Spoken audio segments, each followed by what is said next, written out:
And welcome back to the 2024 FIA Motorsport Games for the last day, Neil. It's the Gold Rush Day. It's very exciting. It's good to be here in Valencia at the Circuit Ricardo Tormo. It's all gonna happen today. It's all gonna happen again. We had great action yesterday already. I really thoroughly enjoyed yesterday, and I am very happy that we've got a whole other day. What are you doing? You're driving off already? I wanted to check Eric Genet's car. Yeah, we thought we'd set up in front of the garages. It's still quite quiet in the paddock, but we know that will change. Yesterday was absolutely buzzing, especially with the fans. I have to say, I was surprised about the commitment. They were there from morning till evening. In theory, they'll be coming again today. And if you're anywhere near Valencia and you haven't got your tickets, come today because it's going to be crazy. One of the reasons that it's quiet is a lot of the activity right now is happening out on the rally stages. But today we've got everything. We've got karting, we've got auto slalom, we've got GTs, we've got touring cars, we've got rallying. Yeah. We've got everything, and all the gold medals have to be completed today because tonight is the closing ceremony. I think it's a great spot to have a look at what we did yesterday, what was going on yesterday, and then we'll come back and tell you more about what's happening today.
So the great thing about the FIA Motorsport Games is that it's the only time in the motorsport calendar where the drivers race for their country. So of course you can see this is one of the touring cars, Tomlinson representing Canada. You've got Turkey over there.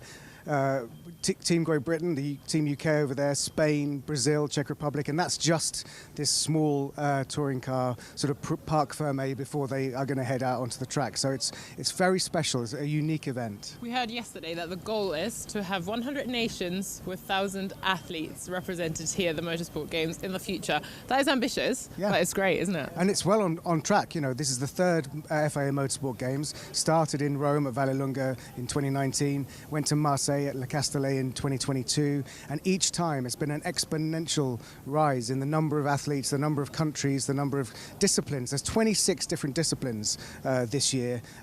Almost impossible to get your head around that they're all happening at once. Some are here, some are at the Aspar circuit, which is about 15 kilometers away, and then there's rally stages and karting and off-road, and it's a brilliantly organized event, and every single one of these drivers and athletes wants gold. Of course they do. Of course they do. To take home the trophy at the end, and we've already got 82 nations competing. 17 of those are here for the first time, so it's really cool to see smaller nations, young people, the youngest contender being 8 years of age. You have to emphasize that, because that to me is just crazy. But it's been great fun witnessing all that happening, and it's basically it's history been written. Yeah, it's lovely. You know, some nations, so every single nation has their own FIA members club, the ASNs, and they bring a team here, and some have only like one athlete competing in one category. But one of the key things which is really interesting, unlike the Olympics, because this is the Olympics of motorsport, unlike the Olympics, a driver can only compete, a country can only field one driver in one category. So you can't, Spain have got lots of athletes, but they can only do sort of one driver or one team in each category. They can't sort of field a crew to try and lock out the grid and lock out the podium spot. So it really is about choosing the right driver to put in the right category, right from 8 years old in karting and cross cars, all the way through to historic rallying, where some of these amazing 70s and 80s rally cars from the Group B era are competing with some of the original rally drivers. The youngest person is 8, oldest is 70. So, as you can hear, Neil's got all the information. He's been very excited, and I think we should get started, shouldn't we? Absolutely, yeah. That is the sound of a French touring car heading off to get ready for their race, which is coming up a bit later. But I think rallying is happening somewhere else. Somewhere out there in Valencia, and Rallying? we will have a look at yesterday's highlights from the rallying right now and catch up with what's been happening.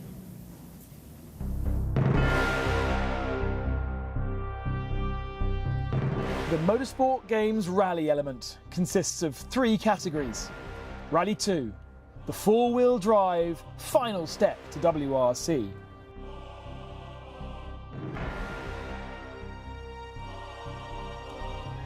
Rally 4, the front-wheel drive entry-level category. And the beautiful historics. For the first time, it encapsulates 2 separate disciplines, gravel and tarmac. Friday was the gravel competition, and here's what happened. The rally kicked off with United Kingdom first into the stage. A clear road ahead, but a loose surface would not offer anywhere near the same grip for Ollie Mellers as it would do for the latter runners. A loose prop shaft gave them a horrible vibration all afternoon and eventually caused a drive shaft leak. Importantly, it stopped them from pushing and they dropped down from an initial 3rd spot. The fast Mexican duo of Alejandro Mauro and Adrian Perez got a right front puncture and lost a minute running at the very start of the rally.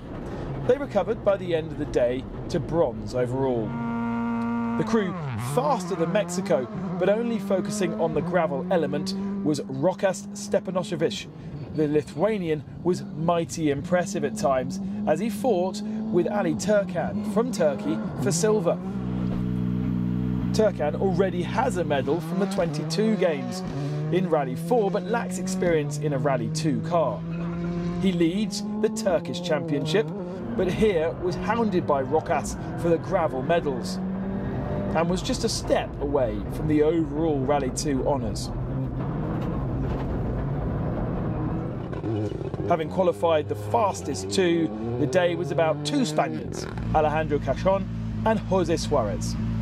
Suarez was only entered into the gravel element, and so this was his only day to show up his younger teammate. Stage wins were shared in the morning, and they matched each other time-wise, but the afternoon belonged to Cachon, who took all the stages. No medals for him though on gravel. It was gold medal to Jose Antonio Suarez and Alberto Iglesias, silver to Turkey and bronze to Lithuania. In Rally 4 there was plenty of drama. Turkey's hopes ended just 4 kilometres from the end of stage 1, Karim Kaziz stopping his 208 with a broken drive shaft. Portugal's Hugo Lopez had a strong morning, as expected, showing his gravel experience. The rougher sections, though, of stage 2 were less to his liking, especially this particular junction. The car and gearbox didn't like that impact at all, and it was worrying if he could get back to service. He did, and in the afternoon was strong again until the last stage of the loop.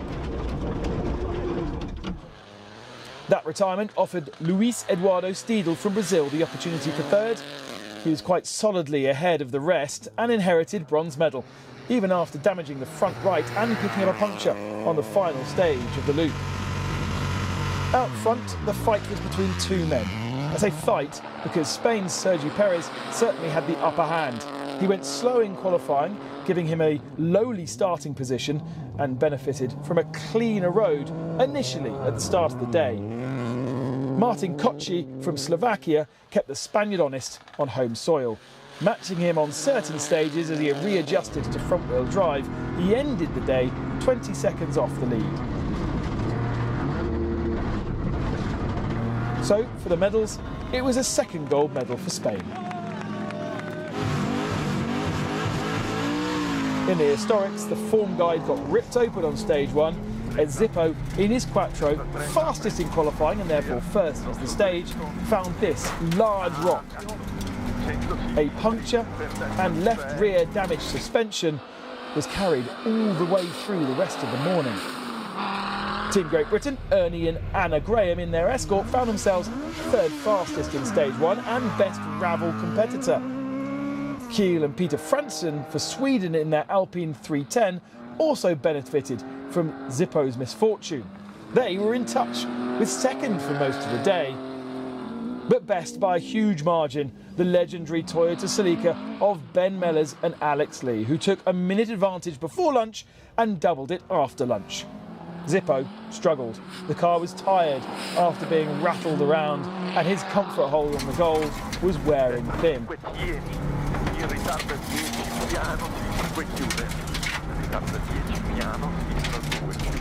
It was Ernie and Anna Graham that were hunting him down, taking 33 seconds in the final gravel stage and returning to the circuit, stage 7, as rally historic gravel leaders, but by just 0.3 of a second. The grunt of the Quattro, however, was enough to help Zippo and Italy back into gold medal position by day end. United Kingdom second and Czechia third. After a rough and tough day in the rocks and sands, a 3-hour service to transform the gravel racers into tarmac specialists, swapping diffs, suspension and brakes to make them as efficient and fast as possible. After overnight rain, a beautiful morning dawned. First into the stage, Alejandro Cajon, leader after the first gravel day. He knows these tarmac roads and has the team and confidence and great support from Team España.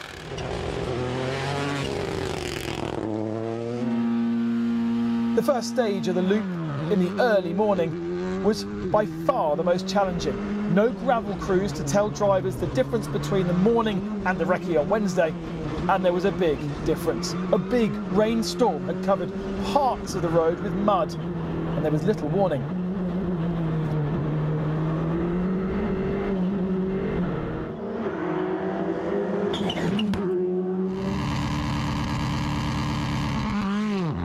Ali Turkan came into day 2 happy after minor skirmishes on gravel and looked forward to a day with more grip. Parts of the stage, though, lacked grip.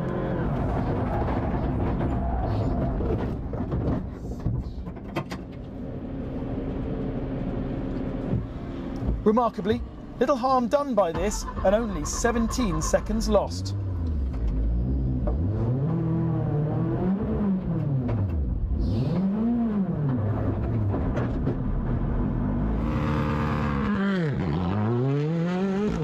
Germany sat on the edge of medal honours overall, but was only able to compete one stage before retirement. This left Team United Kingdom in fourth. Hopeful of a recovery after mechanical woes on Friday afternoon, Holly Mellers completed the morning loop, but retired after the first stage of the afternoon.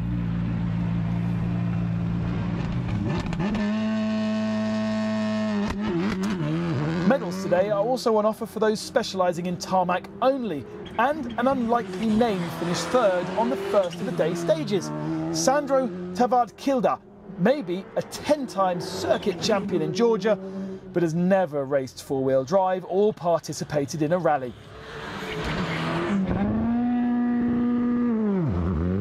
A Eventually he was overcome by Danish champion Kenneth Madsen, who spent the morning on terms with the silver in Rally 2 tarmac, but as the day went on, he had to settle for bronze. Third overall, and a spot in the medal stage was assured to Team Mexico, who also had a strong day matching Team Turkey's pace, but unfortunately yesterday's puncture deficit carried over to today.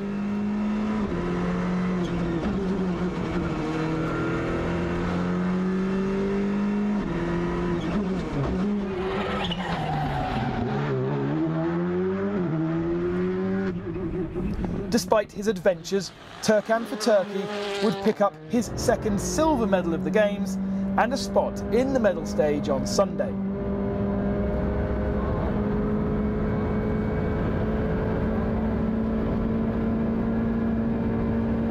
Well, Cajon, 2-minute advantage overall, gets wiped out for tomorrow's medal stage, but at least he could celebrate his first gold in tarmac to join Suarez's yesterday for Team España.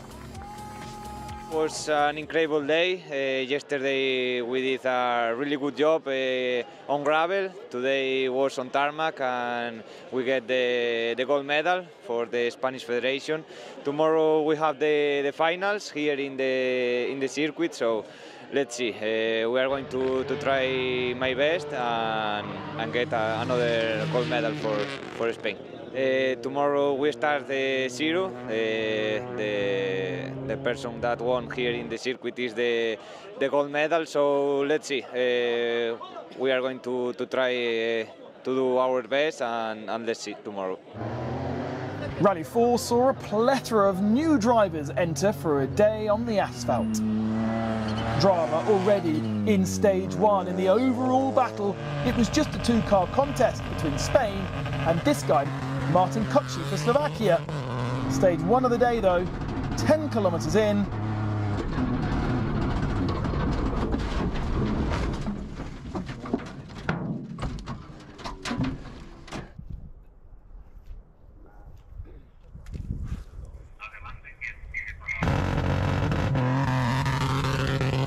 Karim Kazaz was back.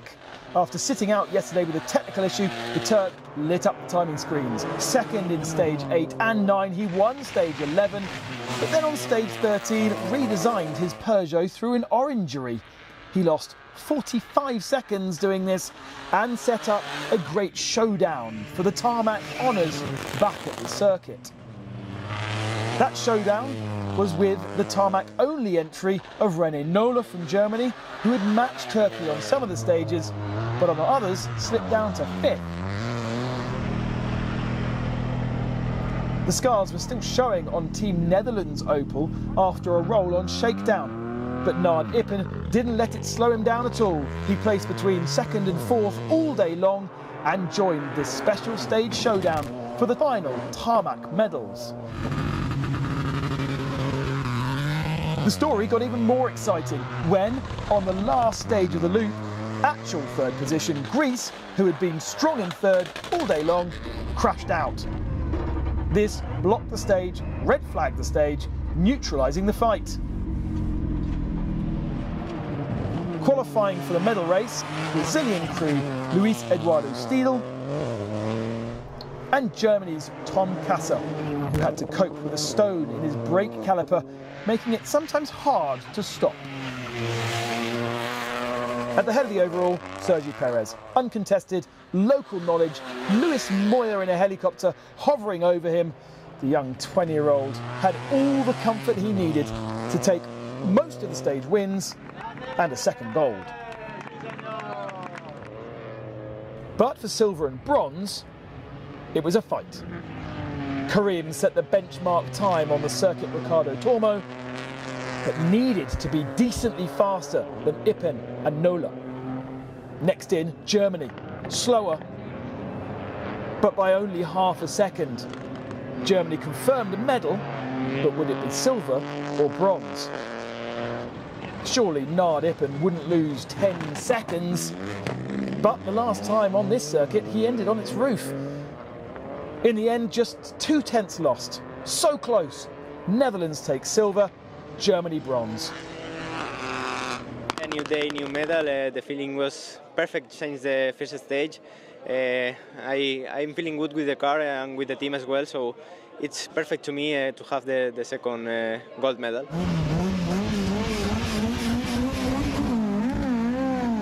Plenty of beautiful historics in the entry for the tarmac section, and a task for Ben Mellors in his Celica to hold on to his lead from a charging, refreshed field.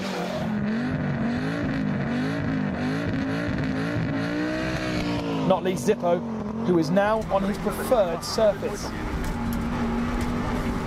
He had 2 minutes to find, but over 6 stages, would it be possible?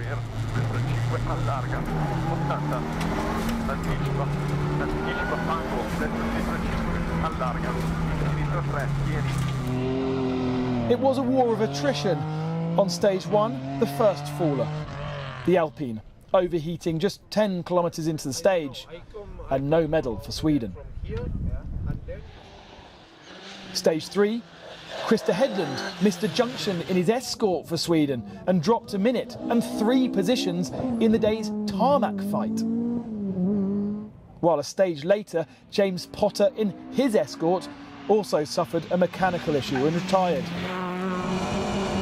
Then the Opel Ascona went missing from 3rd overall.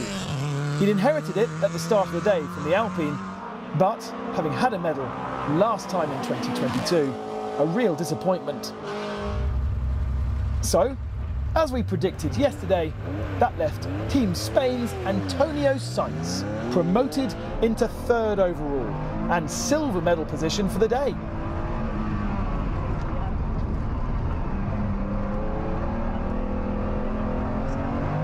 The smile was back with Carlos Sainz Sr.'s brother, who will feature in the medal race for the 2nd time running. At the head of the overall field though, Ben Mellors only won a single stage on tarmac, but crucially kept the advantage to over 1.5 minutes from his main challenger. No dramas for Zippo, but perhaps also because he knew that clawing back the time to the head of the overall wasn't necessary, as it would be wiped tomorrow.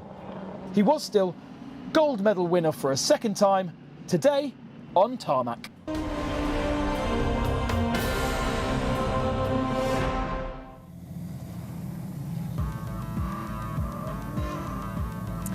If you have been watching for the past few days, you will have heard by now that I am German and I always like to hear when Germany is in for a medal, and that is the case in rallying, right? Yep, and the rallying is, thanks by the way to Ben Constanduros, who's heading up the rallying side of things. We have a great team all around here in Ricardo Tormo, at the karting and at the Esports in Valencia Central. So we've got everything covered in all the different bases. Rallying, by the way, will culminate in a gold, silver, bronze medal shootout here at the circuit in a special, sort of super special rallycross style time when it's the only time this weekend when all 3 cars will be on track at the same time. Yeah. They do sort of a different format each, and then they cross the finish line, and that will decide gold, silver and bronze. So it's quite exciting for them, because normally it's just against the clock with rallying, but this is a proper shootout.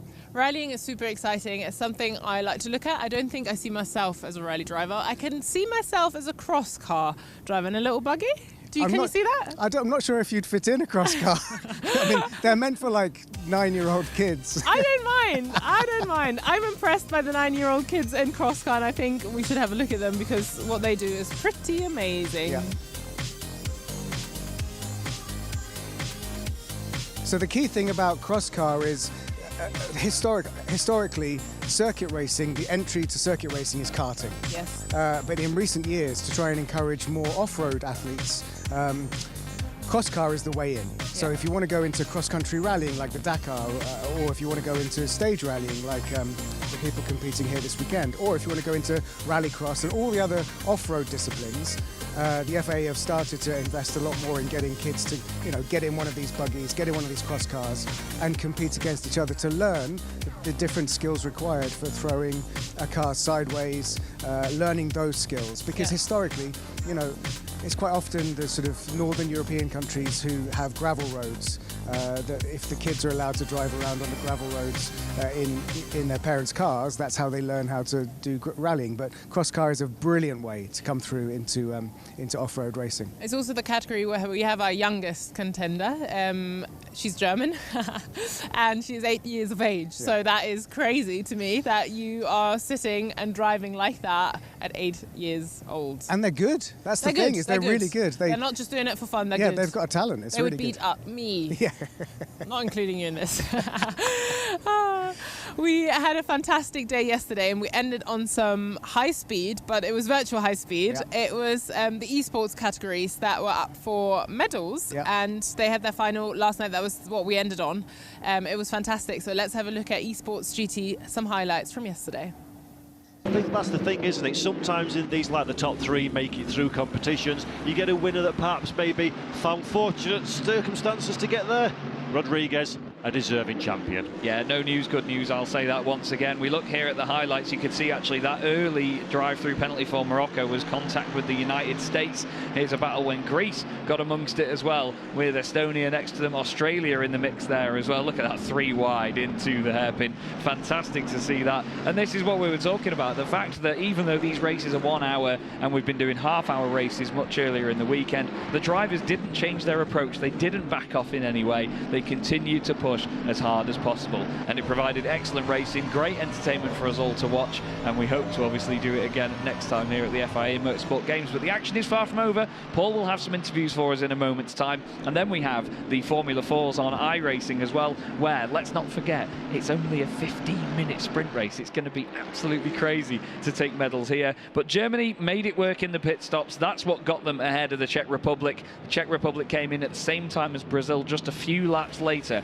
trying to follow suit, and this was the moment on your screens now where Germany overtook the Czech Republic on the pit lane exit, not by a massive amount, but by enough to get them a silver medal here in the Motorsport Games. And also, let's not forget that they also caught up to Brazil bit by bit towards the later stages of the race. The gap went down from 2.9 seconds eventually to just 1.4 at the flag. Some of the battles further down were fantastic, unfortunately ending in a bit of a tangle. Great avoidance there by Malaysia, and good work also by France and the United States to not get further involved in the incident with the Netherlands. Japan had a great fight with Chile also, side by side into the hairpin, while Morocco, despite their penalties, still got a great view of the battle at hand. So many of the drivers tried everything they could in that race, and to be honest with you, they did a really solid job of showing great respect throughout and giving their fellow competitors enough racing room for it to still be a fair fight, because there is so much at stake here.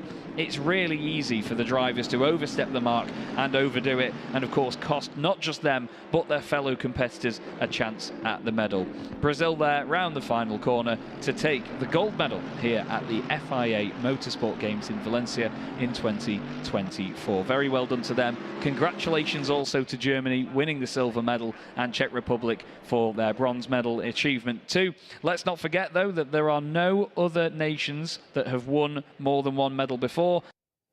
Just because we had finals and medals yesterday, that doesn't mean that we don't have new race action today. We've got a new category that's been introduced today, which is GT Sprint. If you haven't heard of it yet, we've got an explainer with David Addison. Stay tuned and listen in. One of the highlights of this weekend's FIA Motorsport Games is going to be the GT Sprint discipline. One driver, one race, and it means that you've got to be flat out all the way through. We're running to GT3 regulations, so the cars you'll be familiar with, and one or two of the drivers, including Spain's Dani Juncadella, for example, who is going to be upholding home honour. But it's down to the driver, it's down to the team, and it's down to being absolutely flat out. The balance of performance will make sure that all the different brands can compete equally, but without a co-driver to worry about, and just that one driver doing, first of all, a Super Pole competition for the best grid position, and then the race on his own, you're going to see who the fastest guys are around the Valencia circuit. I'm looking forward to that one, something new, bit of a pace change. Yeah, definitely, because yesterday we saw the proper kind of endurance driver swap. This is driver, car, go. I think it's time to jump into some live action. We're going to go into the commentary booth. David Addison live at the GT Sprint now.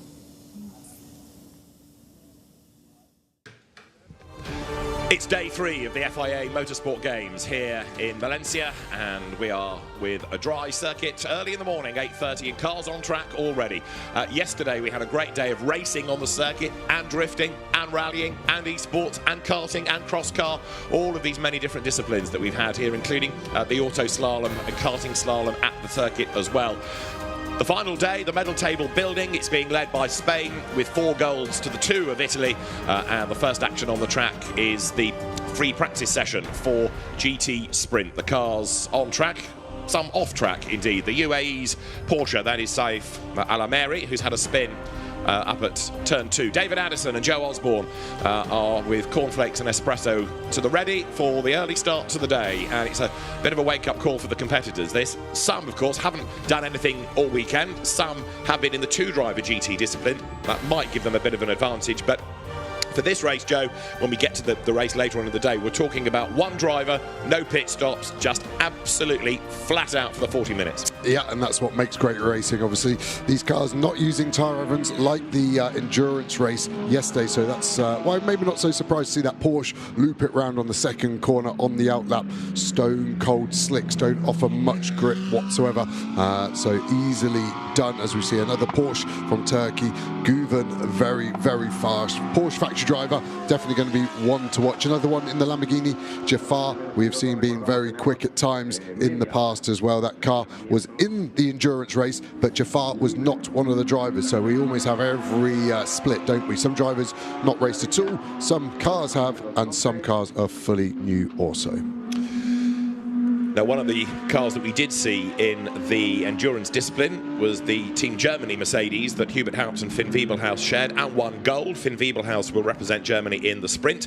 For Malaysia, we are going to have the experienced Jasmine Jafar, who of course raced in British single-seater racing for a while, but more recently has been racing in Asian Le Mans, in GT World Challenge Asia, and Lamborghini Super Trofeo Asia as well this year. And Jasmine Jafar, we know he's quick. I think he could be a dark horse if that car is going to be on the same sort of pace as our tips for the top, the Team Turkey Porsche of Ayhan Guven and the Team Spain Mercedes of Daniel Juncadella. If he can live with them, I think he's in with a good chance of a medal.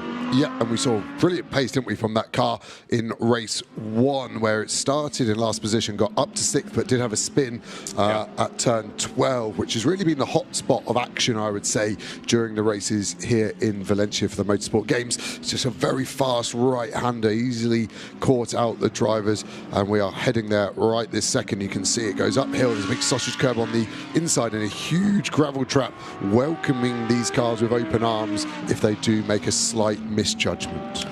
Now, this session is not a qualifying, it is a free practice period. It's a half-an-hour session for them just to dial themselves in, get the cars set up. When we get to qualifying, which will come a little bit later in the morning, we have one normal session, and then the order of that dictates the time and the order in which they are released for Super Pole, that double lap shootout. So it's another interesting quirk. You know, we've had some categories where it's one qualifying session and a qualifying race for the medal grid. We've had others where it's a combined average qualifying session for just one race. And here we've got a qualifying and a Super Pole, and then the 40-minute race. Now, for Spain, this has got to be one of the favourites for a gold, hasn't it? Daniel Juncadella, he's won with Mercedes in World Challenge Endurance Cup in Europe and the Intercontinental GT Challenge powered by Pirelli. In comes another of the Mercedes, the Haupt racing car of Team Germany's Finn Wiebelhaus, winner of gold in the endurance race, if you like, the 2-driver GT discipline yesterday. Yeah, they did very well. Obviously, a tight battle with the United Kingdom that was ultimately decided on penalties, track limit penalties, that is, and yeah, Team Germany taking the gold. They were very strong over the full day, in all honesty. Spain, obviously, interestingly, swapping from the Audi to the Mercedes for this discipline. obviously Juncadella being a Mercedes factory driver, that was always going to be on the cards, but all the other nations sticking with the same manufacturer that they were with yesterday. Now, a bit of a quirk is a sentence we need to try and practice a few times. This is Darren Lung in a Ferrari. Normally we say BMW, that's the sort of car in which he won British GT Championship last year. Class winner, the bronze category in GT World Challenge Europe Endurance, Sprint Cup this year. He's been driving for the BMW brand within the World Endurance Championship as well. But for this weekend, he goes to Ferrari.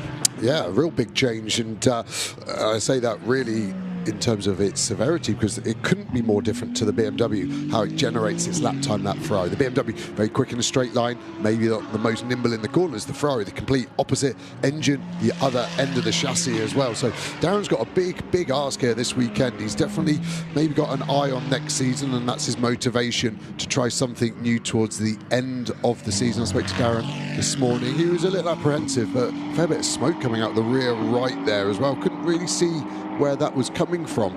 Didn't look like tyre smoke because it was coming out of the back of the engine deck.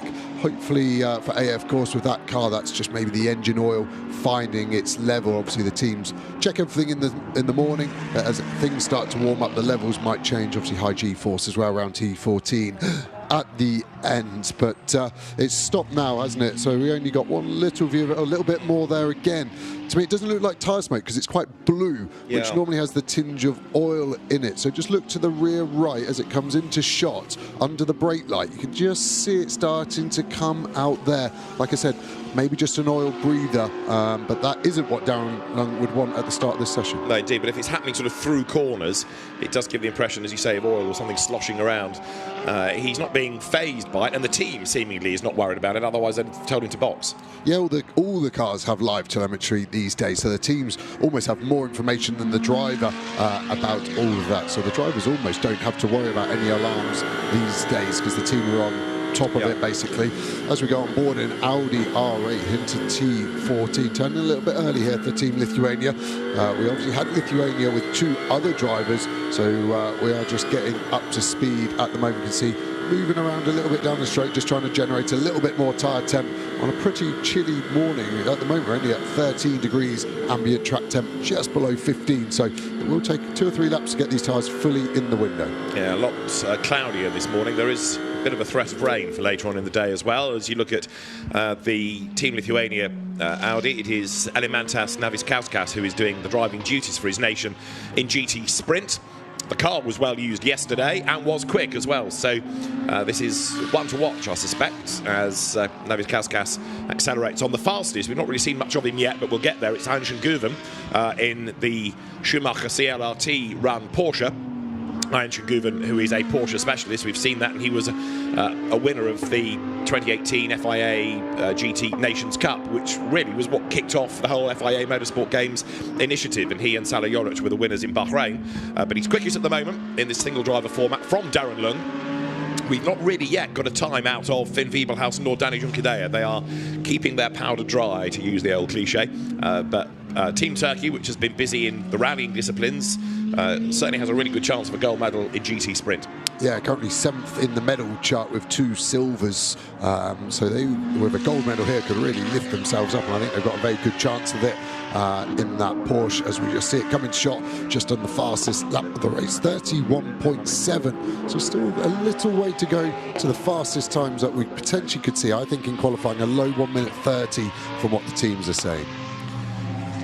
Anschen Guven, who is a double Carrera Cup France champion, winner this year of the Bathurst 12 Hours, and has, although made his name, if you like, in these sort of single driver style races that the Carrera Cups and the Super Cup, Porsche Super Cup has, he's adapted into a very, very good multi-driver endurance racer as well. So probably one of the first people out of Turkey to really put themselves on the international racing map, and with due justification as well. Red Bull back driver as well, Anschen Guven, and he does definitely start as one of the favourites here. Yeah, it looks like he's backed out of this lap just maybe just going to give the tyres a little breather. His lap, interestingly, 31.7. Like I said, I don't think that's going to be the ultimate pace in qualifying, but it is 0.2 quicker than anybody went yesterday in the qualifying. But obviously, the highest graded driver were silvers. So Guven being a platinum is the shiniest metal you can get in the driver grading. So let's just watch. Let's see if he starts to build it back up. So it's a lovely layout in the Porsche, isn't it? Look at the big number in the middle. That's the gear. As all the drivers worried about. The small number above is the speed. That's irrelevant. The faster you go, the bigger that number gets. But you're already trying there. Then the lap timer. So you can see we're going to back off. Our fastest was a 31.7. This lap's going to be a 36 by the looks of it. And then we go again. 36.0. So his best lap at the bottom right, 31.7. That's his target. The number to the left of that is his delta. So at the moment we're 300ths down. We're a little bit quicker through turn 1, half a tenth now, falling down all the way to first gear. Hard on the throttle. See the rev lights just all go blue when they wanted to shift up. They meet in the middle. Nice and metronomic. It's well thought out, that Porsche dash. They've been making a race car for quite a few years now. I think they know exactly what the driver wants. Able to run second gear all the way through. Hard on the throttle. Using the quirky engine position of the Porsche to aid the traction. Really open in the corner up there. We've not seen people use the entry curve. You just see the flash of light to the right. That's the traction control. Just saying, I'm active. If you want to use me more, then attack the throttle. Then hard on the brakes, all the way down to second, I would anticipate. Get the front in, hook up the curb, out of the corner, unwind the lock, and then you can start to see what we've got through the sector. At the moment, I think we're just starting to see the car lose a little bit of rear grip, and that's why we're seeing the traction control start to move around. The Porsche layout, really nice. Got the rear view camera as well in the middle through turn 12. And then all the buttons on the centre are sort of emergency buttons. You can see the driver ID number here. Just because there's one driver, that's going to stay number 1. That isn't a position indicator, which would be helpful to us, but at the moment isn't. Out the last corner, how are we looking? This lap, if I'm looking at his delta, should be a 31.8 would be my prediction. And he crosses the line, and he does a 1 minute 31.8. So the delta is correct. Great lap from Guven. And that was a 10th down on his absolute best of the lap before. Finn Wiebelhaus has now gone second for Germany, 96 thousandths between them, and Darren Lung, who is third fastest, has now brought the Ferrari into the pit lane. Engine cover off and one or two slightly concerned faces. We saw that smoke. The AF Corsa team well versed in running Ferraris, but you could argue better it happens in a free practice session than qualifying or the race. But there's clearly something, because they wouldn't be doing all of this if they were happy. If you were driving a car for the first time, David, at a track you've never driven, what would you want your free practice to go like? Like clockwork, absolutely, without any dramas whatsoever. And I feel a little for the AF Course team, because they've attacked this event completely correct. They were running the United Kingdom yesterday and Japan yesterday, and Darren Lung today in a third car. So it's not even like they're trying to use the same car to make their life easier. They've given him a completely fresh car that would have been prepped, but this is essentially their shakedown this morning. Yeah, true. So just a little unlucky there as we cut to Team Germany, who have now gone fastest on a 31.3, so 0.3 of a second quicker than Porsche with Guven and Team Turkey, and that's quicker than his qualifying yesterday as well. So it's obviously very quick this morning. Now, as you look at Germany, we're still getting a bit worried about Team United Kingdom. Darren Lung in the pit lane, and Antonia Rankin is down there watching all of this. Whether she's joined in or not, I'm not sure in terms of helping, but she does at least have news. So, Antonia, we're worried about this Ferrari. What can you tell us? Good morning, everyone. Yeah, Darren Lung in the car number 91 is having some oil issues. It seems that there's just a leak somewhere. You'll see on your screen the mechanics are furiously wiping around everywhere. It doesn't seem like it's too big of an issue. Hopefully they'll get to the bottom of the leak and Darren will soon be on his way. Fingers crossed. All right, thanks, Antonia. 16 minutes of this free practice period remains, so they've got time to send him out again. But really, for Darren Lung, it's learning the track, learning the car. Yeah, luckily he got a few laps in to wake himself up, so although they weren't full push laps, he'll now just be thinking about those laps in his mind, sat in the pits going, well, actually my break point for turn 1 compared to the simulator was miles out. I need to focus on that. So yes, he's not pounding kilometres in, but mentally he'll still be getting something from this, as we see Team Germany pit after doing the fastest lap. So they literally went out, popped a lap in and had come in, and that's the positive for Wiebelhaus, having a full day yesterday in that car. Yeah, they've got all the data, they've got all the setup. It's a car he knows anyway from racing in the ADAC GT Championship in Germany. It's a team he knows because of racing with it in the German GT Series. So Finn Wiebelhaus and Einstein Guven, 3/10 split them. But it's only free practice, so you get the feeling anyway, don't you, that when we get to Superpole and it matters, up will be turned the wick. The slowest at the moment is from Chinese Taipei, 22 of Peter Yang, Carrera Cup Asia, GT and touring car racer. Just ahead of him is Saif Alameri, who's been racing in initially the Toyota GT86 Cup, but Porsche's and the Creventic series more recently. And Danny Junqueira is the dark horse in this, in as much as he's got himself up to third, but there is more to come. Whether he wants to sort of nail it a pole lap in this, I rather doubt, because he's just getting himself played in. Yeah, I think he's about to do a lap that's probably going to put him P2, maybe split Team Germany and Team Turkey. But it actually looks like he's coming into the pits, which surprised me slightly, because this would have improved his lap time on his first two sectors. But yeah, he has boxed, so I think sometimes there's some mind games going on here. If you're confident, which obviously Junqueira would be with the package he's got, Mercedes run by HRT is a very strong package, of course, so maybe he doesn't want to show what he's got until qualifying, when it's much harder to respond for his competitors. The Chinese Taipei car doing really well there, turn 5, getting up to the apex curb, kicking up that little bit of dust, just showing how hard they're all pushing. Track limits very prevalent on the exit of turn 6 as well there. Even that huge curb, trying to dissuade the drivers of running wide, they still want to open that corner up into 8. Can they get the car in? This is where you see a car, if it's got a little bit of understeer, really struggles to rotate, but looking good so far for Chinese Taipei. All over that curb, you can really take some of the angle out of it into 11. This is the corner where we saw some great action yesterday. Team Germany and United Kingdom doing very different lines as we cut to Junqueira getting pushed back into his position after being, like I said, on a push lap and looking very good all the way through the first two sectors. So Danny Junqueira is currently the third fastest, as we're getting an absolute best sector from earlier on. Improvement also coming in sectors from Peter Yang, or Yang Liao, but now Danny Junqueira, as we see, in the pit lane, and he is 0.6 of a second away from the top time, but it's only free practice, so at the moment what they're trying to do is get the cars dialed in. The GT Sprint qualifying is at 10:25, so they've got, effectively just under 2 hours from the start of this session to the start of the next, and it could be that the track is a little bit warmer by then. That said, the very thick grey cloud we've got this morning doesn't give any indication of braking, so I think we're in for a cooler day and possibly even a wetter one. Yeah, it's a completely different outlook, isn't it, today than yesterday? And we were surprised yesterday how long it took to dry with the overnight storm.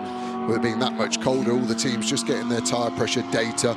We saw a couple of interesting things in the race yesterday, didn't we? Of Team China and Team France being shown the mechanical failure flag, the meatball flag, and we do now know that was definitely for tyre pressure issues on the grid. They were below the minimum, so they had to come in and prove that they were then above, but that just ruins your race. So if it's a bit cooler today, your starting pressures will have to be a bit higher to make sure you don't fall foul of the same fate those two cars did. Well, that had to be done during the race. It was discussed rapidly in race control, should we get them in at the end of the formation lap, but the race director pointed out that at least one of the cars in question was on the other side of the grid, so it had to cut across the traffic, which just would not have been safe. So the safer way was to bring them in during the race itself, but I think after yesterday the team as well are now aware that they do need to adhere to the regulation on the tyre pressures. Now, you're on board with the Lamborghini. This is Jasmin Jaafar. He is currently 5th in the times, and he's gone green in the first sector. In other words, a personal best. So Jasmin Jaafar looking good as the drone chases after him.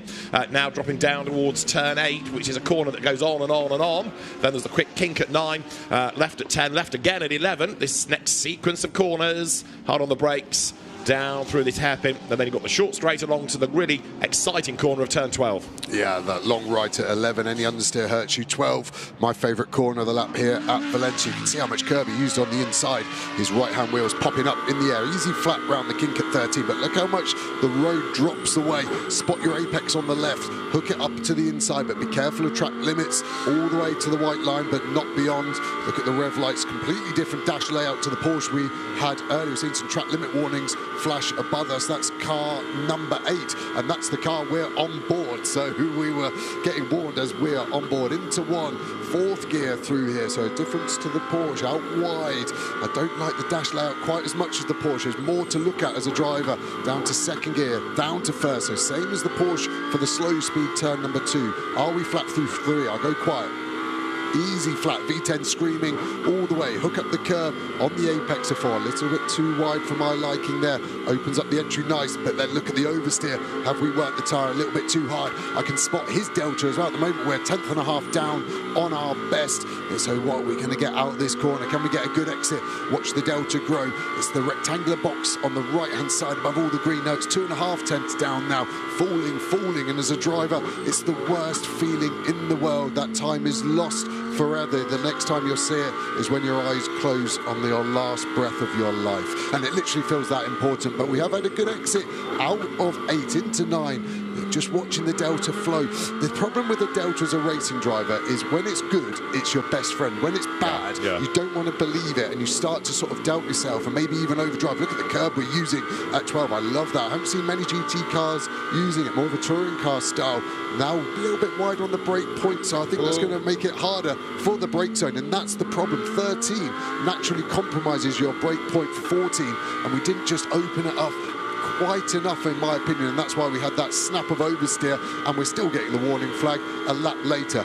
Good lap from Jafar, but it looks like to me that the rear tyre maybe is being overworked more than that Porsche. It was a 33.5, his best was a 33.3. The 2 tenths on the Delta did not lie again, did it? So he was down by those 2 tenths of a second as we've got just under 9 minutes of free practice to go. Germany from Turkey, as you look now at the UAE Porsche of Saif Al-Ameri.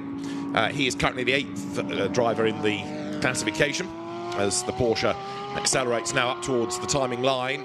He improved in the first sector of this lap, and the middle sector was a little bit slower. He breaks the beam, and we await the lap time to be confirmed. It is slightly slower, 4 tenths down on his earlier best. But here you've got really the need to learn about a GT3 car, the need to learn about the track as well. Yeah, there's so much to take in. It would be sensory overload. It's a track that's getting used more and more these days. 25 years old now, Valencia, but it's not the most common test track for a lot of GT drivers. For example, I've probably been here 4 times in my life, whereas somewhere like Monza, Paul Ricard, I've been 40. So it really doesn't get used as much. So there's not many drivers that have been here organically before. Just want to shout out to Darren Lung, actually, who's obviously back on track, which is mega. But one thing that's probably even more mega for him is actually his pace. Now 1.6 seconds off of his last lap being his best, a 33.0. I think that is a strong effort from a bronze-rated driver. That is, I think, going to be above expectation for himself. After he was a little nervy this morning after I spoke to him, but that is a mega job. So congratulations. But he's a shiny bronze, isn't he, Darren Lung? He has done so much racing, considering that he only started in 2021 in the GT Academy, the Ginetta Championship. He went into British GT, won first time out, won the championship in 23. This year, he's done a lot of World Challenge Europe, WEC, Le Mans. British GT on occasions. There is no stopping the guy. So he's done so many miles, and he's always had good co-drivers to learn from as well. It's going to be fascinating there to see how he gets on back in a single driver contest, of course, because his recent successes have been with a co-driver. Yes, of course, he has to play a part, but the fact that he's improving his lap time all the while in that Ferrari is good. Saif Al-Ameri has also just improved, 1:36.2. There is Darren Lung in the AF Corsa run Ferrari, so learning track, learning car, learning Italian as he gets himself with the new team. So Darren Lung, who really does take his racing very seriously. He has always been regular at the gym, but lost a load of weight over the winter, really focusing on his racing. Recently made a member of the British Racing Drivers Club as well, which illustrates the success he's had over the last couple of years. Yeah, Mega improves his lap time again, 32.8, so now 1.4 seconds behind the fastest of Wiebelhaus. So there's no stopping him at the moment. You're right with his training. Makes me feel guilty. Every day I go on my Instagram and Darren Lung has just bench pressed 900 kilos, one-armed, and then done a 500-kilometre race on one leg. So Wiebelhaus back out, currently still fastest, getting a bit of traffic in front of him from Lithuania. Flash of the headlights, we saw a bit of that yesterday, didn't we, from Wiebelhaus when Froggatt from Team United Kingdom got past him. So all the drivers well versed with their right thumb in that Mercedes on how to flash the headlights. And Finn Wiebelhaus then making his way up towards the timing line. Danny Junckerdea is being given the driving standards warning flag, the black and white driving standards flag for the dreaded track limits. Wiebelhaus then across the line. That was a 1:31.7, about 4/10 down on his earlier best. Aimshin Guven still sitting in the pit lane and not looking at the moment as though he is overly concerned about being back out. Guven knows the car. I don't think he need really worry about the circuit because he'll pick that up very quickly, and he has raced on it in other categories anyhow. So he'll be there or thereabouts. And Danny Junckerdea is third, and he's another 3/10 back. So the leading three covered by 6/10 of a second. I reckon that's good enough to give us a really good race. Yeah, and I think people are sitting in the pits because there's a bit of a split strategy on tyres. So there's 2 sets of new tyres for them today. So they've obviously had to use one in this session. I think they're trying to keep the mileage off them and then use them in the race. They'll use another new set in qualifying, but I think they will have more laps on them than these tyres in free practice, so they won't be as fresh as we go to Junckerdea, who has just got that warning for track limits. The 2 shots we've just seen there, fully legal, and then he does a fully illegal one at 12, but I don't think 12 is being policed. So as a racing driver, it's only illegal if you get caught, so that was legal in my opinion, even though he was fully illegal. Here, you have to be legal, and that's the minefield of motorsport as a driver, in my opinion, at the moment with track limits. It's fair for all, but fair for others if you don't know fully where to go. On board looking super relaxed. A couple of cars leaving. It's a hard pit exit. Jafar there doing well, staying out of the way in the Malaysian Lamborghini around turn 1. That's probably just on the limit of legality. One wheel has to stay in contact with the track or white line at all times. Mercedes only going down to 2nd gear at turn 2 there, so slightly longer ratio. All these manufacturers have to homologate their gear ratios. It's not like other motorsport disciplines where the gear ratios can be changed per circuit. They have to be locked in. So Mercedes normally would look to lock in their ratio, for the Nordschleife, obviously the long dotting a hoe straight. A lot of the other manufacturers that don't have the Nordschleife in their rematch use Bathurst as their VMAX speed, so maybe that would be the difference there. But the V8 so much torque as well, maybe doesn't need to be revving itself so hard to get the power it needs. Junckerdea has improved last time, so he's now half a second down, not 6/10. Darren Lung's improved again at 1:32.8. He's 1.4 seconds away from pole. Also, Lithuania is going quicker, Chinese Taipei going quicker, and the UAE going quicker. So all of this extra track time helping some of the less experienced of the drivers because they're finding time and they're improving all the while with just under 3 minutes of the session to go now. So this is the run up through turn 13, heading towards the end of the lap. So Junckerdea to the line, going to stay out for one more lap as he comes up, breaks the beam, and the Team Spain Mercedes goes through. Sector 1 was down, Sector 2 was down, and the lap was down as well. A full second lost on that lap. Yeah, just a couple of mistakes, maybe the tyres just coming out of the window somewhat. But yeah, you can see with the driver as well, a couple of points of interest. He's left foot braking, so his right leg is only doing the throttle. So as we come into turn number 4, you'll see his left leg, if we were still there, just hitting the brake pedal. There's still quite a different split on what drivers do between right and left foot braking. The younger drivers predominantly use their left leg. That's a single-seater karting trait, but the right leg sometimes affords you a little more feel. So there isn't a right and a wrong. It is just personal preference. As we go back to Team United Kingdom Green, Sector 1, not an improvement in 2, a couple of tenths off the best I've seen Darren Lung do in Sector 2. So will this be an improvement? I think probably not, but still it's going to be a competitive lap. 32.8 is current best. He breaks the line, and this lap is a 1 minute 33.1. So within 3 tenths, showing good consistency and no smoke. And he'll get certainly 1 lap out of this, maybe 2, although for Darren, we've not got Lung to go, have we, before the checkered flag comes out. So he's up at 2 at the minute. So it is at the moment Germany, Turkey, Spain, United Kingdom, Malaysia, Lithuania, Chinese Taipei, and then UAE.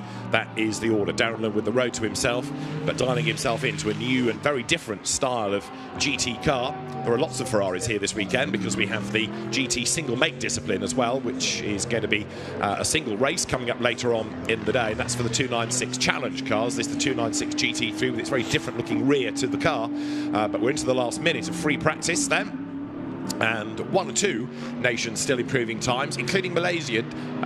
Jasmin Jaafar hunting down improvements in sectors as he tries to get onto the same sort of pace as Darren Lung. And actually that's going to be, I think, our battle for 4th place, isn't it? Lung and Jaafar covered by not quite half a second. Yeah, the gaps are small. All the 8 cars, there's tenths between all of them. So there's going to be a few battle packs forming. I think, like you called at the start, I think you've got the medal race between the current top 3, in which order I wouldn't want to predict just yet off 30 minutes of running. And then, yeah, I think you've got 4th, 5th and 6th running relatively close, and then another battle pack behind. But I think it's going to be interesting as well with Darren. His improvement won't have stopped here. He gets out the car, looks at the data and the video. He loves all the analysis side of it too. And I think he did just squeeze a lap in. You are correct. He had a second to spare, so an extra lap around this 4 kilometres here at Valencia.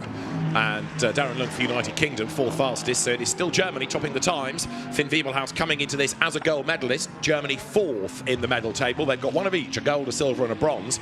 The medal table at the moment being led by Spain with 4 golds, 2 silvers. Brazil got its first gold yesterday, backed that up with a second. The first gold coming in GT Esports as well. That is another discipline that runs. We've got single-seater racing from F4 on the track and GT likewise, and the esports equivalent with single driver races for GT and the new sort of FIA style F4 esports car being brought into the FIA Motorsport Games this year. Flag is out then, free practice is at an end. Finn Wiebelhaus topping the times. Ayenchen Guven, interestingly, did go back out and improved in the last sector to take the flag, and he was about 3/10 off his earlier best. So for Team Turkey, he's taken the checkered flag. The Schumacher CLRT Porsche will make its way to the pit lane.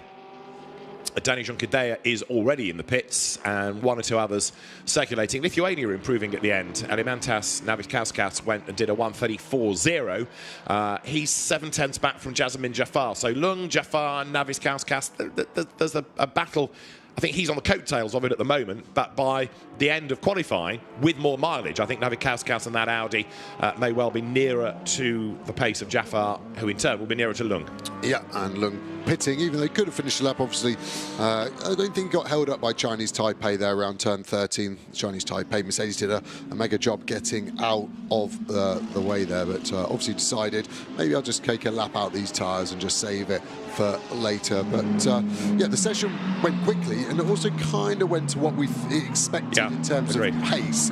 I would say my maybe standout surprise is Wiebelhaus being fastest. Obviously a silver graded driver against 2 platinum graded drivers behind him. So mega job by Germany, but obviously a day of advantage yesterday. I was going to ask, is that behind it, or do we just think that free practice people are doing different things? I mean, he had a lot of running yesterday, 2 one-hour races, so effectively 2 half-hour stints, plus all the practice mileage and the like. So he's certainly coming into this with a little bit more of an advantage for track time, but I still don't think Ayenchen Guven would say, well, I'm learning the track. I think he's just perhaps working through a programme with the Schumacher CLRT team. Let's have a look at the order then at the end of free practice for GT Sprint. Germany topping the times. This doesn't affect the grid, it just gives you an idea of who's quick early doors. So Germany, Finn Wiebelhaus ahead of Turkey's Ayenchen Guven. Dani Junqueira 3rd for Spain. Darren Lung, the United Kingdom representative, 4th. Malaysia's Jasmin Jaafar 5th. And for Lithuania, Alimantas Navikauskas was 6th. Peter Yang 7th ahead of Saif Alameri, that's Chinese Taipei, ahead of the UAE. So for Germany, good start of the day, and continuing that impressive run yesterday when they got a gold medal in GT endurance, if you like, the GT category, the double driver. It wasn't an endurance race per se, but just to differentiate between this and the 2 driver, let's add that word on.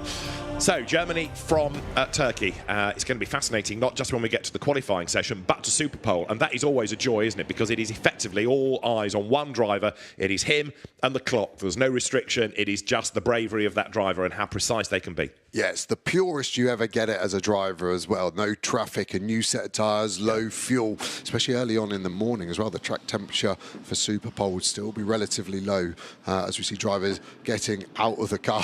Half an hour session, but still well. Hard work out there. We've said it yesterday, 14 corners in 4 kilometres means that you never really get a huge break as a driver, apart from the obvious start-finish straight. The team's running this reverse garage setup, so this is paddock side, not pit lane side, and just allowing greater fan access, which has been really popular this weekend. Yeah, exactly. It was trialled in Vallelunga for our first FIA Motorsport Games, and other championships have taken hold of this. For example, it happens quite regularly these days in touring car racing in the UK, but it's a really good idea. There is the United Kingdom Ferrari, which has gone in nose first, and still they're looking with the engine cover off. So scratch your head as how big a problem that is, because clearly it went back out and improved lap times, but maybe they're just still a little bit concerned about a possible issue with that car. Yeah, I mean, at least it won't go rusty now. Everything's covered in oil, so that's the positive of it. But yeah, the teams haven't really got enough time to do an in-depth dive in to see it. So if it's okay, leave it and put some more fuel in for quali would be my AF course strategy there. Now, Porsche represented, and so too the United Arab Emirates. Saif Al-Amari is the driver for the UAE. He's with Antonio Rankin in the pits. Saif, this is your first time, you said, in Valencia and in the GT3 Porsche. How have you been finding it? It's really exciting, and I would love to stay more. The car is lovely, and there is a big potential for me to improve, but you know, the schedule is very small, and we have half an hour of practice. Anyway, I find it very nice, and I love the car. With such a short time to learn and get to grips with everything, do you think you'll be able to be competitive for the race? For me, the main challenge is to represent my country in a good shape. This is the first step for my country to participate in the FIA Games. I hope to represent in a good way and encourage more people into this. So many drivers has talked about their pride in representing their country. The UAE is so underrepresented in motorsports. This must mean a lot to you. For me, it's a big stepstone for. Thanks God we have the best leaders, and we are the best on everything. And now the gap to close it in terms of sports. Have a great day. Thank you very much. So it's good to have the UAE, of course, represented within this discipline, and the nations, of course, embrace GT racing. If you think back, the UAE first had a GT race, FIA GT as it was in 2004. The Dubai Autodrome was built that year. There had been a race in Dubai in 1981, a sort of rather crudely built street circuit, and Dubai then very, very different from what you have now. But you look at the number of categories that have been brought into racing in the UAE and Bahrain and Qatar, for example, and how the sport has grown in what actually, if you think about it, is quite a long time now, 20 years. It feels like yesterday the circuit opened, but it's been growing all the time, the sport in the region. So there is the United Kingdom Ferrari. Darren Lung is the man that is representing the UK in GT Sprint. Let's hear from him. Darren, it must be a huge challenge to get to grips with this Ferrari in such difficult conditions and a very short amount of time to learn. Yeah, absolutely. Yeah, it's 20 minutes, basically. 30 minutes is what I've got to come and kind of get dialed into the circuit and a new car.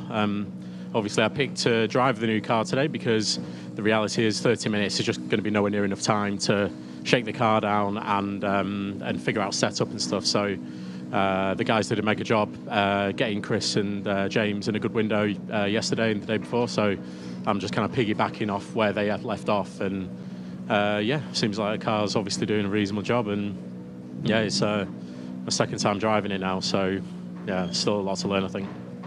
Yeah, definitely, but we've seen your success in an M4. We know how good of a driver you are, so why are you in a Ferrari this weekend?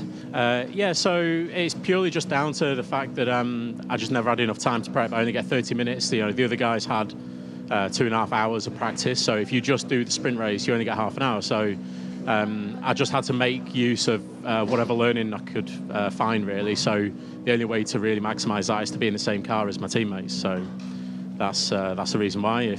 If it was down to me, then we'd all be driving BMWs. What are some of the differences you've noticed in the short time you've had between the Ferrari and the BMW? Yeah, so I'd say first of all, they're both two of the best-made cars. You know, when you're sitting in it and you see the guys working on it, sort of really well thought through. then how they achieve the lap time couldn't be any more different. So with the BMW, it's all about the straight line performance, kind of getting it stop, turn and go, whereas the Ferrari is the polar opposite. So it's all about maximising the mid-corner speed. But luckily, you know, James and Chris are good drivers, and they set down some decent data and video. So I was learning that until, I didn't leave here until 11 o'clock at night with the engineer. So I did everything I could to try and get as up to speed as possible with zero track time. So, they were the big differences, really. You've done a brilliant job so far. Good luck this weekend. Thank you. Great character, Darren Lung, as well, and somebody that we have got used to seeing in GT and sports car paddocks since he came into the sport only in 2021. So, as I say, he's achieved a lot in a short space of time. And he will certainly be pitching for a medal when we get to the GT Sprint race this afternoon.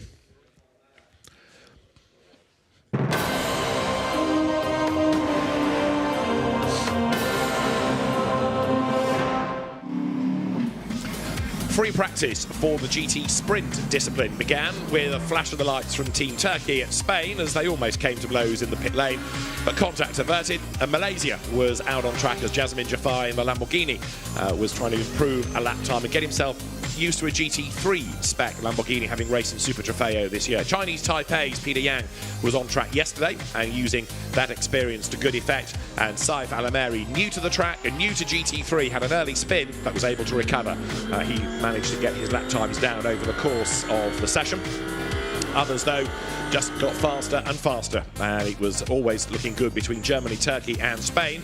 Lithuania, a little bit further back in the times, 6th in the end for Lithuania. Darren Lung had early smoke, bit of an oil leak, but that was easily sorted by the AF Corsa team. He was sent back out and using the setup from his teammates from the GT2 driver discipline of yesterday was able to get quicker and quicker.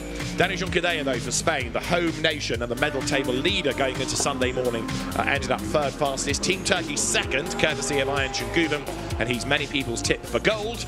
We'll find out later on if that is going to be the case. But the top time claimed by a gold medal winner of yesterday, because Finn Bieberhaus for Germany won in GT, and he wants another gold in GT Sprint, and he's gone the right way about it with the fastest time in free practice for GT before we get to qualifying and Super Pole later in the morning.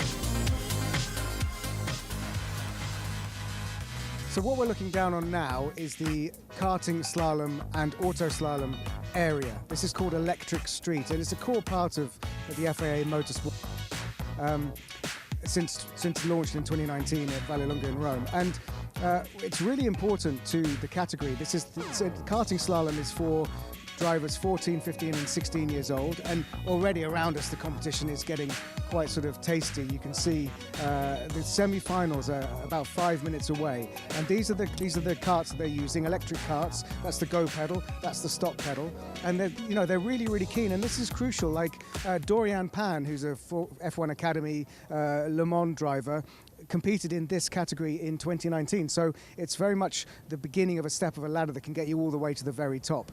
I'm in a kart. I'm not going to drive it because I don't want to use up the battery, and Kayana can talk us through a little bit of what the actual course looks like. Who's over there?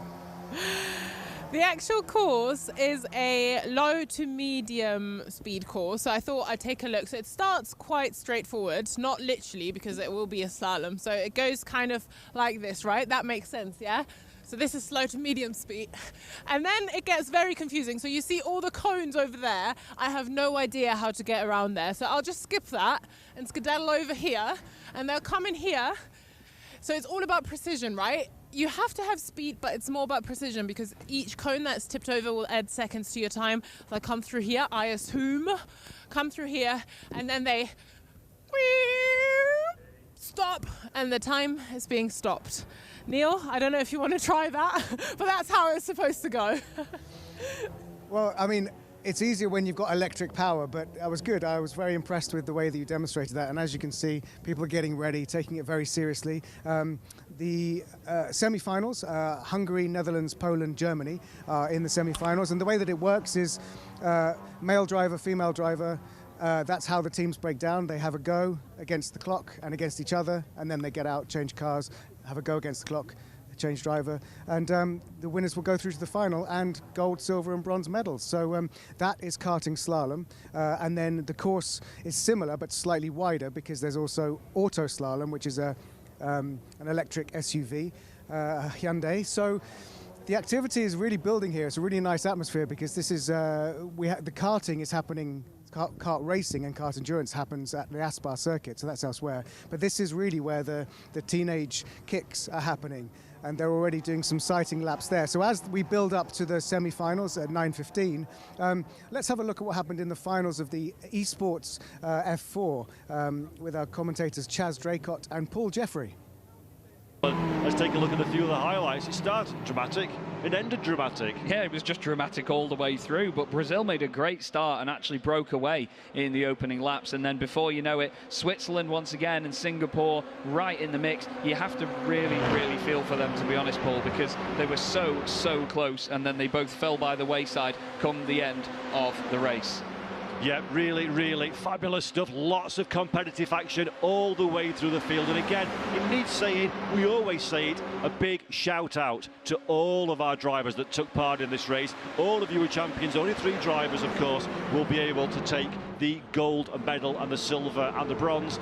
And it is Brazil that are at the head of the pack. In a few moments' time, Chaz is going to go and speak to our winners up on the podium once we've found out exactly who they are and on the podium as well. Such was the frantic nature of the final few moments of, well, actually I say the final few moments of the race, the final few moments of the eSport aspect of the FIA Motorsport Games, such was this being the last race of the day here at the beautiful Museum of Arts and Sciences here in Valencia. Looking at the highlights, though, you can see on screen, it was pass after pass after pass. Nobody was safe at any given time. You really don't want to be leading like 1960s Formula 1 cars at Monza. You don't want to be the lead car in the pack because you're going to come under all of the pressure in the world. And again, we saw that one slipstream, so very important. There was a little bit of contact at the bus stop chicane, unfortunately, which took a few of our cars out of contention. Such is the nature of closed pack racing. That was a spin for the Swiss entry, if memory serves me correct.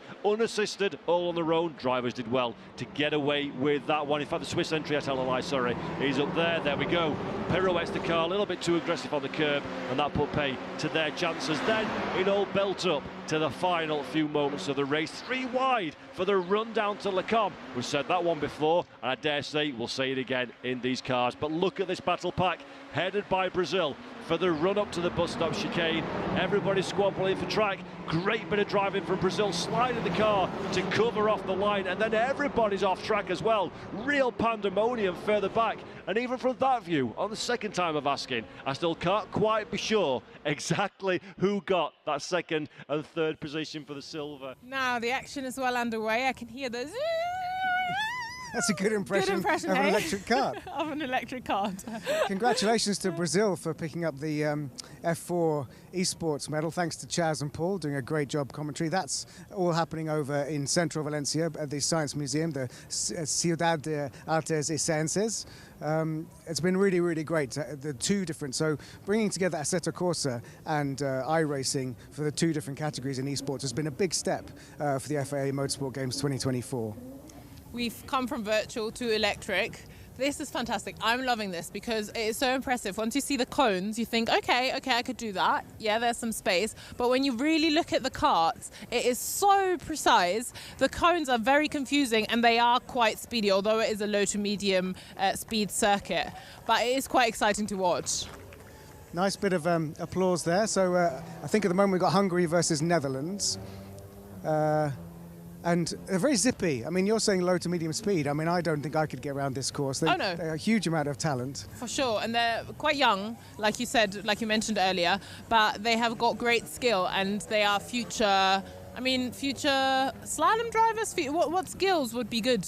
I mean, these will go to circuit. Circuit, yes, yeah. This is kind of developing their handling skills to then go on and be, future circuit champions, whether it's in GTs or in single-seaters. They're definitely, on that ladder, on their way. And I think they get 3 goes, right? One isn't timed. That's I think that's what I read, yeah.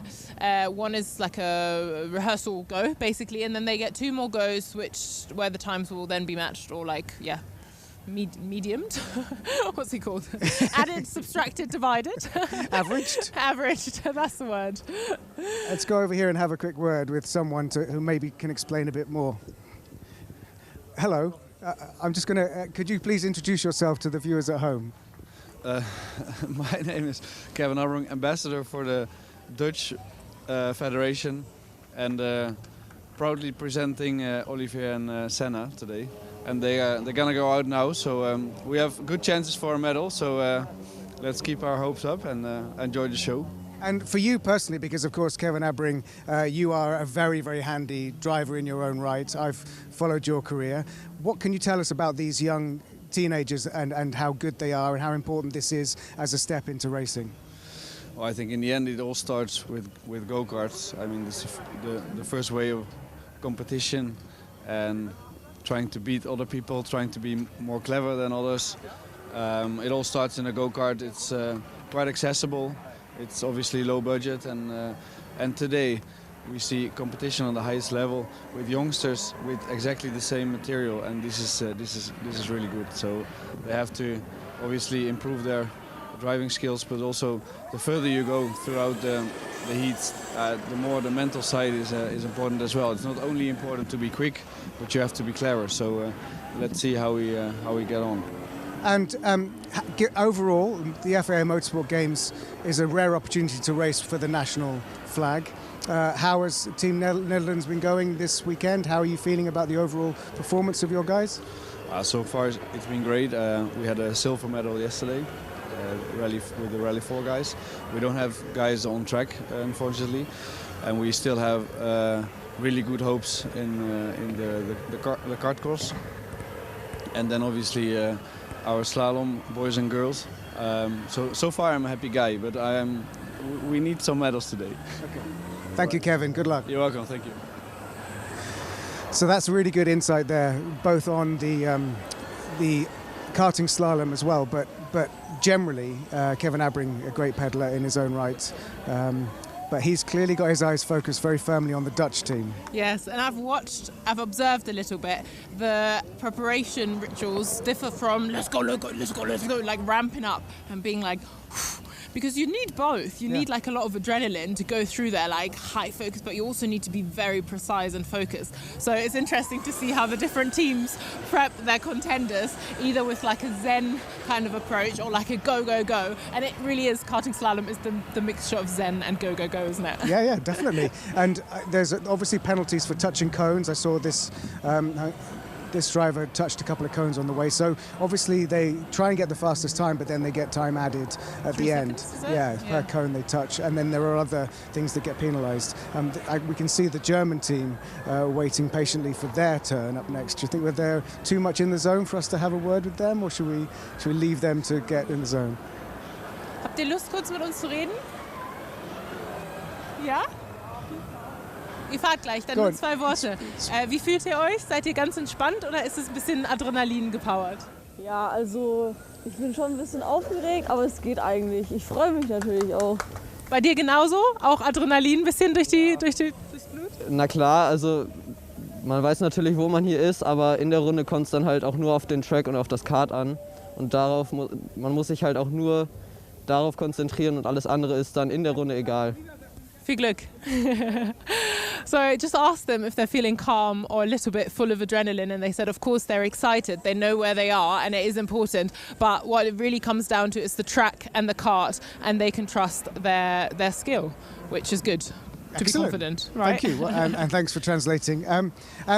What I was thinking is that the actual timing screen is just around there. So I was just going to go and have a look and see how they're getting on. You go have a look. Okay, I'll stay here with the cart. Okay, let's have a look. Because I like to everyone's see gathered the real around the version. timing I'm screen. super impressed by what they're doing, and I've watched 3 goes and I still don't know where to go. So I'm very happy that I can stay here, because the cones, I might have to ask in a minute when someone's off and has a minute more to chat to me. The cones must, I don't know, there's 2 different coloured cones, the stripy ones and then the ones laying down. Yeah, I have not wrapped my head around it yet. But that's okay. I'll find some expert who can explain it to me. And Neil will have a look. Oh, you've had a look at the times? So for what I can work out is from the first 2 races, Hungary are leading, but it's close. Okay. So I think this might be the decider. Okay, I think the German flags are coming out. We'll make some space for the races. So it's Germany against Poland next? It's quite nice. They stick the flags on the kart. I love that. It's adorable, but it also helps a lot with recognising who is karting. But the great thing is that they know that they're getting all exactly the same kit. Yeah. Everyone gets in the same kart. No one has any sort of preference. So Poland is setting up here, just on one side. And Germany on the other side. And Germany on the other side. Neighbours. I'm just going to go and check again. Karting against each other. Okay. Well, I'm rooting for Germany, of course, as you might have already figured out. So I'll go over there and see what the Germans can do here, what damage they can do, but hopefully no damage. No damage to the karts or the drivers, but just a bit of damage to the times. So getting ready into the kart, getting all set up. The flags are in place. Testing the brake and the pedals. I don't want to talk too loudly because they're probably in the zone. It's funny when it is so quiet before it starts, isn't it? Yeah. Because also the cars are quite quiet because they're electric. Yeah. So it's not like that race noise that we're used to on the big circuit from non-electric cars. Just coming straight from the GT Sprint, which is very, very loud. Loud. Kind of the pinnacle of volume. Right, okay, we've got Team Poland set up, we've got Team Germany set up.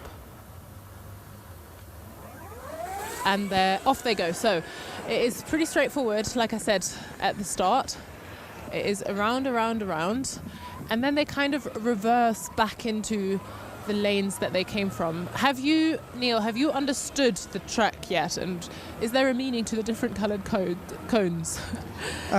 The two tracks are an exact mirror. Yeah. So you can visually assess which car is ahead, and I think at the moment the Polish car is ahead.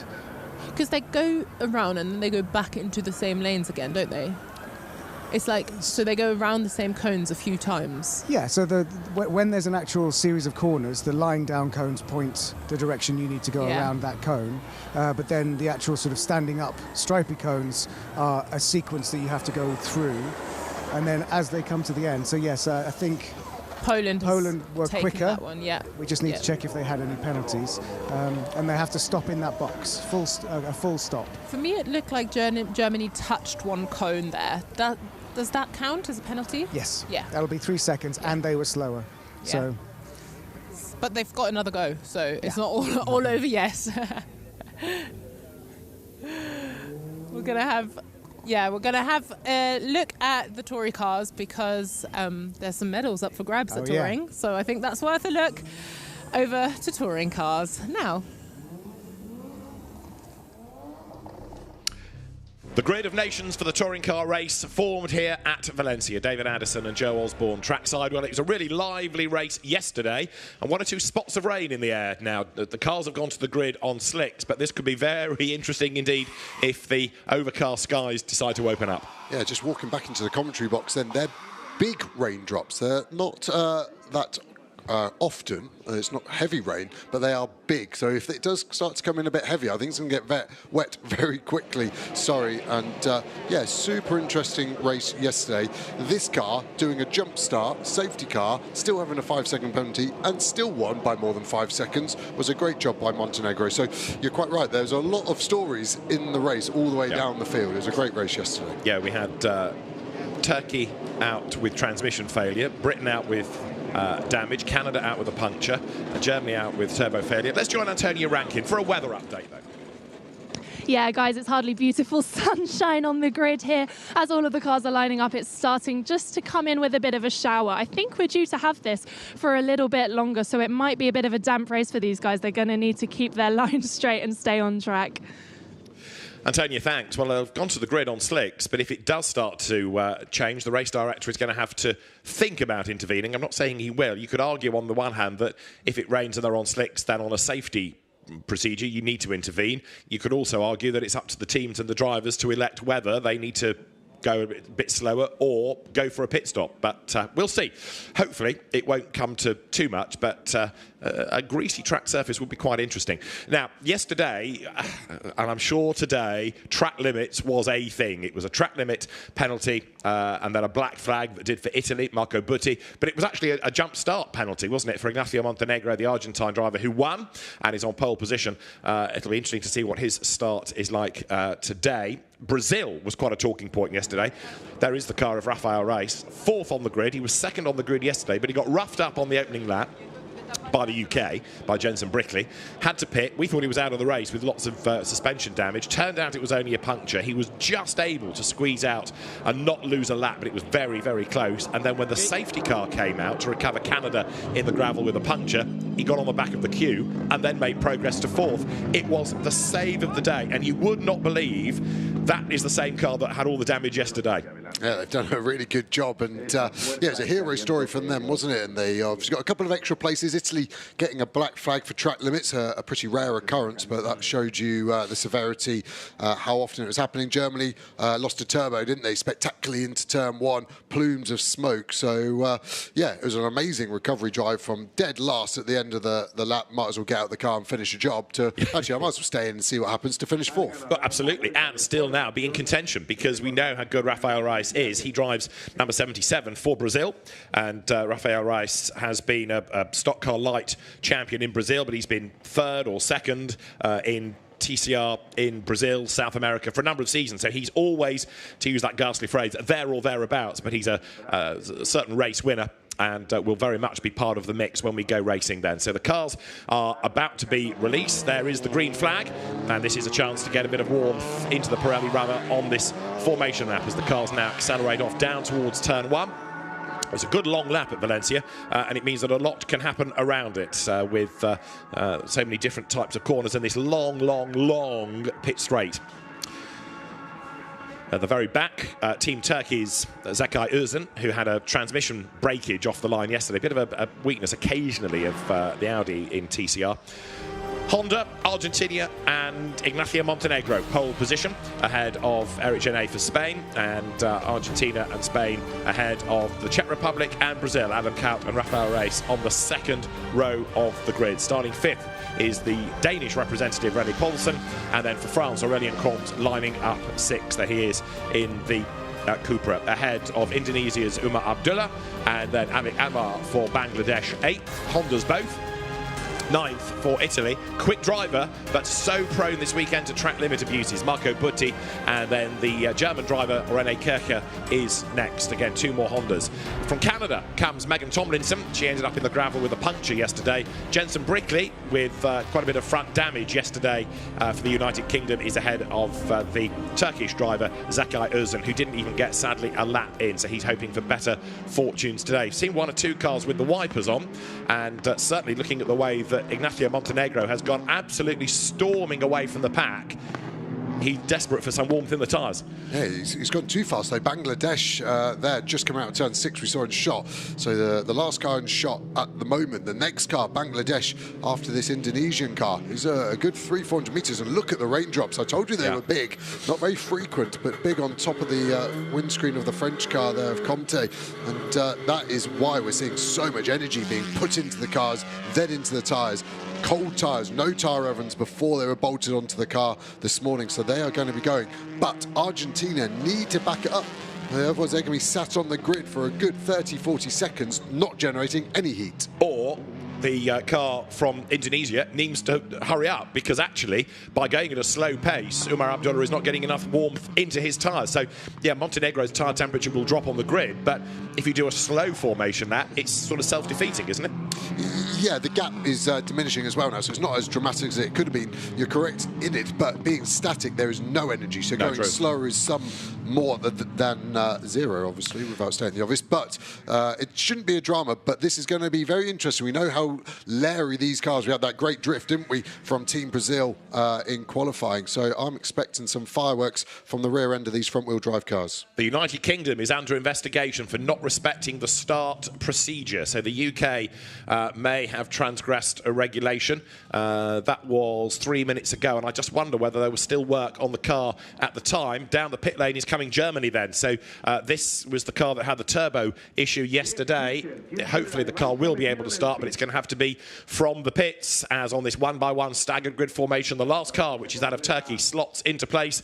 The yellow is going to be replaced by a green flag at the back. The lights, which are going to be 5 red, go on. Lights will go out. We will go racing. Let's see the start for Argentina today. It's a good one. Wipers on most cars. There's a slow start from Turkey again, a slow start as well from Bangladesh on the run down to turn 1, but it's going to be Argentina from Spain, the top 2.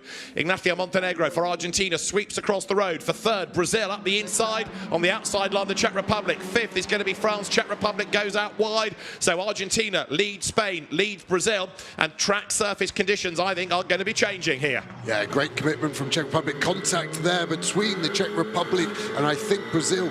Czech Republic on the left-hand side as we get a great view of it. It was Spain, in fact. Czech Republic elbows out. Spain coming back with a fist, not an elbow. Great car control. Should be able to get out the gravel trap, but that was a bit of a punteroonie, wasn't it, from Spain? Yeah, that's going to get looked at for sure. And there you can see on the graphic confirmation that the United Kingdom's Jensen Brickley not respecting the start procedure. So there could be a penalty coming, which is a shame, because there he is, number 246, his old Brisker Mini Stocks race number on the outside line. He's alongside Marco Butti. He's gained from people making slow starts. He's gained from Czech Republic being in the gravel. The start is under investigation. Here comes a really fired up Adam Kaut and Marco Butti on the inside of the Danish driver, René Povlsen. So for Italy, through goes Marco Butti. That costs Denmark a place. Czech Republic and the United Kingdom right up behind as they come towards turn 11 for the first time. But for Argentina, Ignacio Montenegro leads. Way wide goes Denmark. Gap for the inside line for the United Kingdom. Jensen Brickley, the driver, couldn't capitalise. Yeah, really good move by Italy. There was just about a Honda car width, wasn't there, on the inside at turn M8 between those tyre stacks. Put in a bit of damage for the Czech Republic. The side skirt hanging off. That shouldn't be a problem. I don't think that would attract a mechanical warning flag, but it would be good for him if it just fell off. It looks like it's only being held on by a couple of fasteners on the leading edge. There would be performance limiting, but race control will be looking at that. Germany, sad to say, has not got into the race, so it's already gone a lap down. Poor Rani Kircher, really, really bad news as the leader goes by, and at the end of the opening lap, Ignacio Montenegro was 2 seconds clear. There goes the side skirt off the Hyundai, which suddenly gets sideways as the airflow feels different underneath. So Adam Kaut's got rid of one problem and gained another in a sense, and he's about to lose a place. At the inside was going Denmark. Let's have a look. Is it going to be orange ahead of the Czech colours? Not quite. So Adam Kaut hangs on. So, yes, Germany not in the race. It was nearly 2 seconds, the lead gap. Argentina over Spain. Brazil 3rd, and then 4th right now. France 5th, Italy, and it was 6th, the Czech Republic. But let's keep an eye, because as they wriggle up towards us, there you've got Adam Kaut just chasing after the Italian entry of Marco Butti. Then it's Denmark, and then 8th is the United Kingdom. Yeah, the wipers on a few more cars than that first lap. Good news to Czech Republic, they lost the skirt, but I think it has pulled part of the wheel arch away from as well. So now that's flapping. I think that will be even less concerning to race control. So I think they'll be okay with that one, as we see Canada with the wipers on 24/7 now. Starting to get a bit of a flow of the race. Italy look fast again. Can they keep the car on the track and escape getting any penalties and even the black flag that they suffered yesterday? The other talking point is Spain. Are they going to be getting a penalty for that move on Czech Republic on the first lap into turn 4? Yeah, nothing's come up yet, but I'm sure it's been noted by race control, and the Czech Republic team will be pretty grumpy about it because it costs a whole load of places. There for France is Aurélien Comte, and he is fending off Marco Butti, who has already had a track limit warning, and he goes to the inside of France, who got a drive-through yesterday, and a drive-through penalty is coming for the United Kingdom. So Jensen Brickley gets a drive-through for not respecting the start procedure. Side by side over the timing line goes Marco Butti for Italy on the inside line. This is for 4th place. Italy versus France. Last of the late breakers. Italy goes through. Great move, but France back. Can they get to the inside? They got a slight bit of a run on. Italy closed the door. Butti very firm with that, but France Comte to the inside. No contact yet. Can they get a run out of here? France doesn't seem to have the traction. Look at the raindrops. You can see the cars darting around a bit. There's not 100% traction, but someone that does have traction, the Czech Republic down the inside where they got roughed up, but France again back to the inside. Great cutback from France. Can they now alleviate the Czech Republic to the outside? Don't need. Move done. Great job. The teams in the pit lane, we understand, getting ready with wet tyres should it be necessary, just in case this weather becomes worse. At the moment, even though the road is getting a little bit damp, there's warmth in these slick tyres, so that will still allow them to cut through and still operate well. We understand the contact from the opening lap that did for the Czech Republic, courtesy of Spain, that is being investigated. But the leader, Ignacio Montenegro, is just storming away in the distance. And surprisingly, Brazil not really able to go after Spain. So the gaps have opened up big time between first and second and third. Yeah, conditions are so different to yesterday, though. The fastest lap of the race yesterday for Argentina, 1:40.0. At the moment, his best, 1:43.6, 3.6 seconds different. That is about a third of the weight of needing wet tyres as a rule of thumb. So it's obviously getting worse as well. Let's start to keep an eye on that. Czech Republic haven't quite got the pace to get back up to where they should be. As we look at the Italian car, can he stay on the track that lap? Yes. So we are getting somewhere better for him, and that's what he needs to do, Booty. Just needs to settle into the rhythm. As we see the United Kingdom do their drive-through penalty, that start procedure was on the rolling lap, so obviously wasn't a jump start. My guess would be the cars go up in the air and they check everything is okay on the grid, but they have to be on the floor with 3 minutes to go. That would be my guess. Yeah, because the message was at 9:30, the green flag was at 9:33, so I think they had people working on the car, or it was still on the jacks, the wrong side of the 3-minute board. So Jensen Brickley then now comes through the pit lane, it drops him down the order, and the contact that we had between Spain and the Czech Republic is under investigation. There's a replay of the start. Good getaway by France. Yeah, shows you the different phases. Denmark's jump was the best, but then the second phase was super strong for France and Brazil. France had a good down the inside move on the Czech Republic, but look at the bravery from the Czech Republic, able to carry the speed all the way around the outside, and that looked like they were safe. And then they continue that sort of vein of form and get to the inside of Spain. So as Spain aggrieved, anything happened here, and I think the Spanish car leaves the gap. I wonder if Spain are a little bit angry with that first one. Then Genet comes back and he thinks, I'm going to settle the score. Checkmate, Czech Republic. And I think he was a little bit of retaliation, in my opinion. Yeah, because he was never alongside, was he? So that was a definite bit of contact. Certainly you can't say he braked late there. Rather miffed Eric Genet, and he may well pay the penalty for all of that. This is the view from on board France. Aurélien Comte tucked up behind Brazil, Czech Republic to the outside. So at this point, we, as France, have got a bit stuck. There's just nowhere to go. But the Hyundai from the Czech Republic absolutely flying. Round the outside at turn 1, up the inside at turn 2. Now, does he make contact with Spain? A little bit of a rub, but that's a touring car lead, isn't it? They came out of the corner still side by side. And I think, in fairness, the Hyundai was going to go through anyway because it was just quicker. Bang, there, on the rear corner where the car's all loaded up. It was a good save by Czech Republic, but I do feel that for Spain, here it is again, Eric Genet has got a case to answer. You can't blame that just being on missing a braking point or the wet road. Yeah, it's a good professional foul, wasn't it? Oh, look at this. Italy up the inside of Brazil for third place. Eases them out. Like you said, a touring car allowance of contact is higher purely on the front-wheel drive nature of these cars. But look how slippery it is on the entry. Italy carrying too much entry speed. Does well to save it. Pace looks good, though, and already building a gap over fourth place Brazil now. Marco Butti yesterday got a black flag for track limit warnings. At the moment, thankfully, he's only got one. So hopefully, the message has got through today. Disappointing that Brazil is dropping back. And here is how we saw Italy tee up the move, darting at the last moment up the inside at turn 2. And just managed to get through on the inside, found the traction. He's got the shorter line, a little bit of elbows out, but that's nothing untoward in touring car terms. And so now Marco Butti not only has gone through, but look at the way that he's absolutely gobbling up the real estate to Spain. It's so interesting in these conditions how people are struggling. It's as though they've got the wrong setup, a fully dry setup, and it ain't working.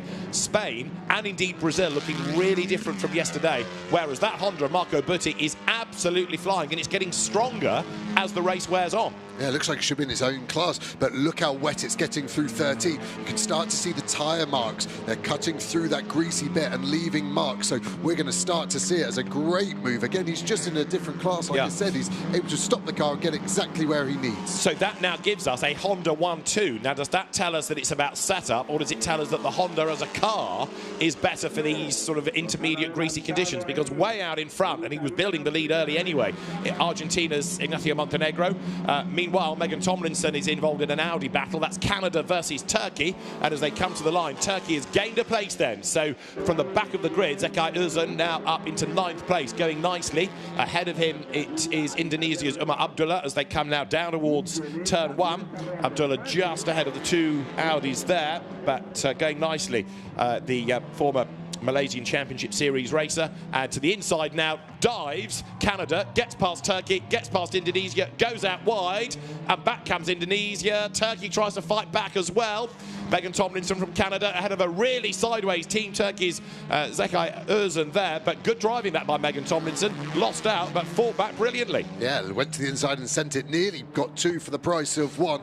This battle between the red and white nation flags is ebbing and flowing. It does look like Turkey have got the pace to the inside of Canada. There's just about enough room. Is there going to be contact on the exit? My fear is it is getting wetter and wetter. I think we're going to start to see a few spinners, especially in Sector 3. Turns 12 and 13, I think, are going to become a real action hotspot over the next few laps. Can Turkey get the move done back? No. And this has given the chance to Indonesia. Now look at the slide there, almost a 4-wheel drift. Going to be side by side through turns 9 and 10. Going to have to slot in there. Tomlinson, good job, Canada. Living to fight another day as we are looking like the drift championship, aren't we? There's no... oh, slow Janae, what's that? Is that a problem at turn 12 and 13 that I just... I think he's had a spin, hasn't he? He's had a big moment because he's getting back up to pace now. So for Spain, Eric Janae has lost places. He's fallen back behind the Czech Republic, which you could argue is where he should be anyway.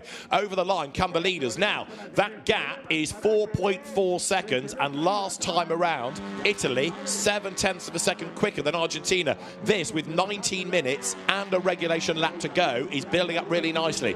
3rd now Brazil, 4th France, 5th Czech Republic, and there is Janae sideways, locks up the fronts, locks up the rears, drags the nose round again, but it's cost him a lot of places. Yeah, I predicted it, didn't I? I said it was coming. It was just getting that much wetter. I knew it was going to be a problem for the drivers. Luckily here in my warm, dry commentary box, I can see the difference across the lap, and Sector 3 is getting more rain, or getting the rain first, but it's definitely wetter there as we see Canada pit. I can't see... Drive-through, track limits. Already. Yeah. It's quite impressive to get 6 track limit warnings so early on. So it's now a 2-car battle over 8th place. Indonesia still with the advantage over Turkey, who have just got the most sideways driving car ever. It won't be fun right now for Özcan, but when he looks back at this, he would have had the race of his life. The Turkish colours work really well. We've seen them this morning already on a GT car, and of course on the sideways Audi again. They look really good. Now, Özcan hang on to it, he can, but this is enabling the Indonesia entry to get away just a little bit. Umar Abdullah. We said it looks good as a drift car. Here it is in super slow-mo. Lots and lots of opposite lock in that, and just being able to drag it back. Zekai Özcan, all that load going through the tyres, oversteer, bit of understeer, wipers working overtime as well. Look how jerky they look in that super slow-mo. So there's a lot going on there for Özcan as he tries to get up the inside now of the Honda. So this is Turkey on Indonesia. Sideways again is the Audi. I think Zekai Özcan is my new favourite touring car driver. This is great to watch. He's just gained 8th place for Turkey from the back of the grid. Long may this continue, especially in the sideways vein. Lead gap is down again by another 3/10. So it is now 4.1 seconds between the Hondas of Argentina and Italy. When's the next big tail flick coming from Zekai Özcan? Turkey represented in all the rally disciplines as well this weekend. Maybe he missed his calling. Yeah, all the drift one is all 3 disciplines would be good. I don't think I've ever seen an overtake look so aggressive, finished with that tail whip, Tony Hawk style. Very, very cool, and harder to defend if the car's twice as wide because it's sideways. It's a very good form of attack, and yeah, they must have just gone so aggressive with the front end grip of that Audi for Turkey. Now behind them, trying to play catch up after his drive through is Jensen Brickley. So for the UK, Jensen Brickley back into the top 10 now, making some more progress. Jensen Brickley is the United Kingdom rep. He races in TCR UK, but he also races in and leads the championship in TCR Spain. As more tail wagging comes from Turkey. Let's see how sideways he gets. Yes, that's proper. Lots of arm twirling once more. Back in a straight line-ish. Another corner coming up. There's the leader in the meantime, lest we forget. And Argentina's Ignacio Montenegro is still being caught. Another 10th lost within the first sector of this lap, and you can see how much closer Marco Butti for Italy is coming. Bear in mind, this guy got a black flag yesterday, pulled out of the race by the officials, and here he is in the silver medal position, and not only is he going for gold, he's getting closer to that gold medal. Yeah, 2 seconds taken over the last 3 laps. Look at the gap all the way back to Brazil and France. Those Cupras struggling for grip. Czech, after such a strong start from second place, really struggling to make any progress. As we go on board, look at the rain falling harder now. It really is going to start to get wetter and wetter. Anyone going to gamble to get wets? Can you get the wets on in the pits before you lose a lap? I think most teams are going to have to stay out until someone goes off and potentially causes a safety car. I don't think it's wet enough at the moment for race control to intervene, and as we see Team Turkey be able to hustle it round. The good thing with Team Turkey start is they're going to be keeping a lot of rear tyre temperature. I wonder if actually it's going to start to pay out in their positive. Look at the lap times here. France have really been reeling them in on an average, but it is ebb and flowing, and the way the track's changing, we could even see other cars starting to get more competitive. We are about 7 seconds or more off an earlier best lap as Rafael raced for Brazil, being chased by France. The gap was 0.6 of a second, and another car getting all sideways then. So Rafael Race hangs onto a big slide, but the Cupra Leon then being reeled in by the similar car, hustled along by Aurélien Comte for France. He was 6th in the qualifying race, Brazil 4th, and right now they're fighting over 3rd place. Trying to say to the viewer at home, how does this car feel? Have you ever aquaplaned on the road? It feels like that. Have you ever driven on ice? It feels like that. Have you ever walked into the bathroom barefoot and slipped on some water? It feels like that. That is the grip level. Every single corner around here, the car is just sliding underneath. You look through turn 3, that should be an easy, turn 2, sorry, no, 3, should be an easy flat kink, but the cars can't even stay on the line they want. And then into 4, the rear kicks out as the road drops away. You just lose the camber. Again, great control, but this is getting harder and harder for all of the drivers out there. Great to watch, isn't it? And right now, Ignacio Montenegro's lead gap is coming down and down and down. Another half a second lost last time, so it's building up nicely for us. Marco Butti behind him has got a track limit warning, but only the one. So at the moment, he's the right side of officialdom, if you like. There are the leaders then, and let's see what the gap is going to be this time as they break the beam. Through goes Argentina, through goes Italy, and the gap is 2.9 seconds on that lap, 7/10 pullback. So Marco Butti here is on an absolute mission, but bearing in mind that he started on the 5th row of the grid. So Butti has sliced his way up from 9th, and he's now in that silver medal position.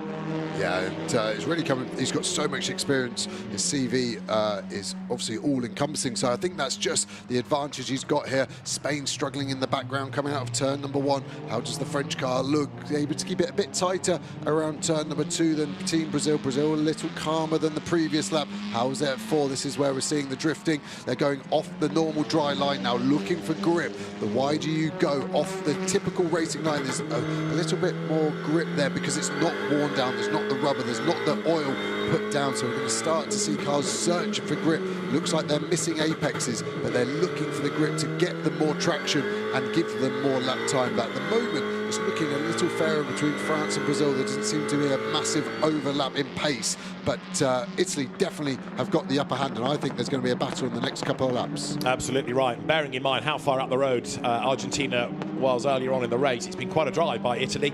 Every time you look, that Italian Honda is getting nearer and nearer in the first sector of the lap. 4/10 pull back in the second sector of the lap. 4/10 pulled back. This is a really impressive job done by Marco Butti, and they have got just the dream setup on that car. It may not have worked right at the beginning, but it's come alive, hasn't it, in the last, what, 4 or 5 laps or so. And because you can't use the exit curbs because they're slippery, he's not getting as many track limits. I think that's been the problem for him all weekend. Qualifying lost 3 laps, and he started in 9th yesterday. Then for Sunday Fun Day, he has suddenly found his pace and found his calling. But new slicks ready, they won't be the tyres of choice, that's for sure. No, indeed. 1.9 seconds now is the margin, so you've got just under 12 minutes and a lap still to go. And there is Marco Butti as he comes then out of turn number 2. What's Ignacio Montenegro's feeling is going to be, because every time he looks in his mirror, that Italy Honda is getting larger, and he knows the threat is coming, so that nice, satisfying lead that he had when life felt quite cosy earlier on is disappearing. There's a bit of smoke out of the back of Italy now. That didn't look good, did it? It looked like unburnt fuel. The colour of it, very dark. So hopefully just because they're running a bit slower, maybe engine temps, but I think I might be wrong with my hoping judgment there. It's okay on throttle by the looks of it. As he lifts off, let's have a look next time we break into turn number 8. Is there any smoke coming out the back?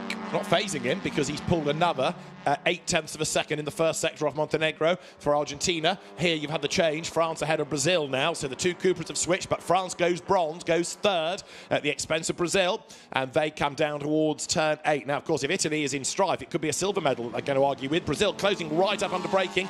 You see those tyre stacks, the two bundles put in at turn 8 to stop people using the curb and using the dirt on the inside.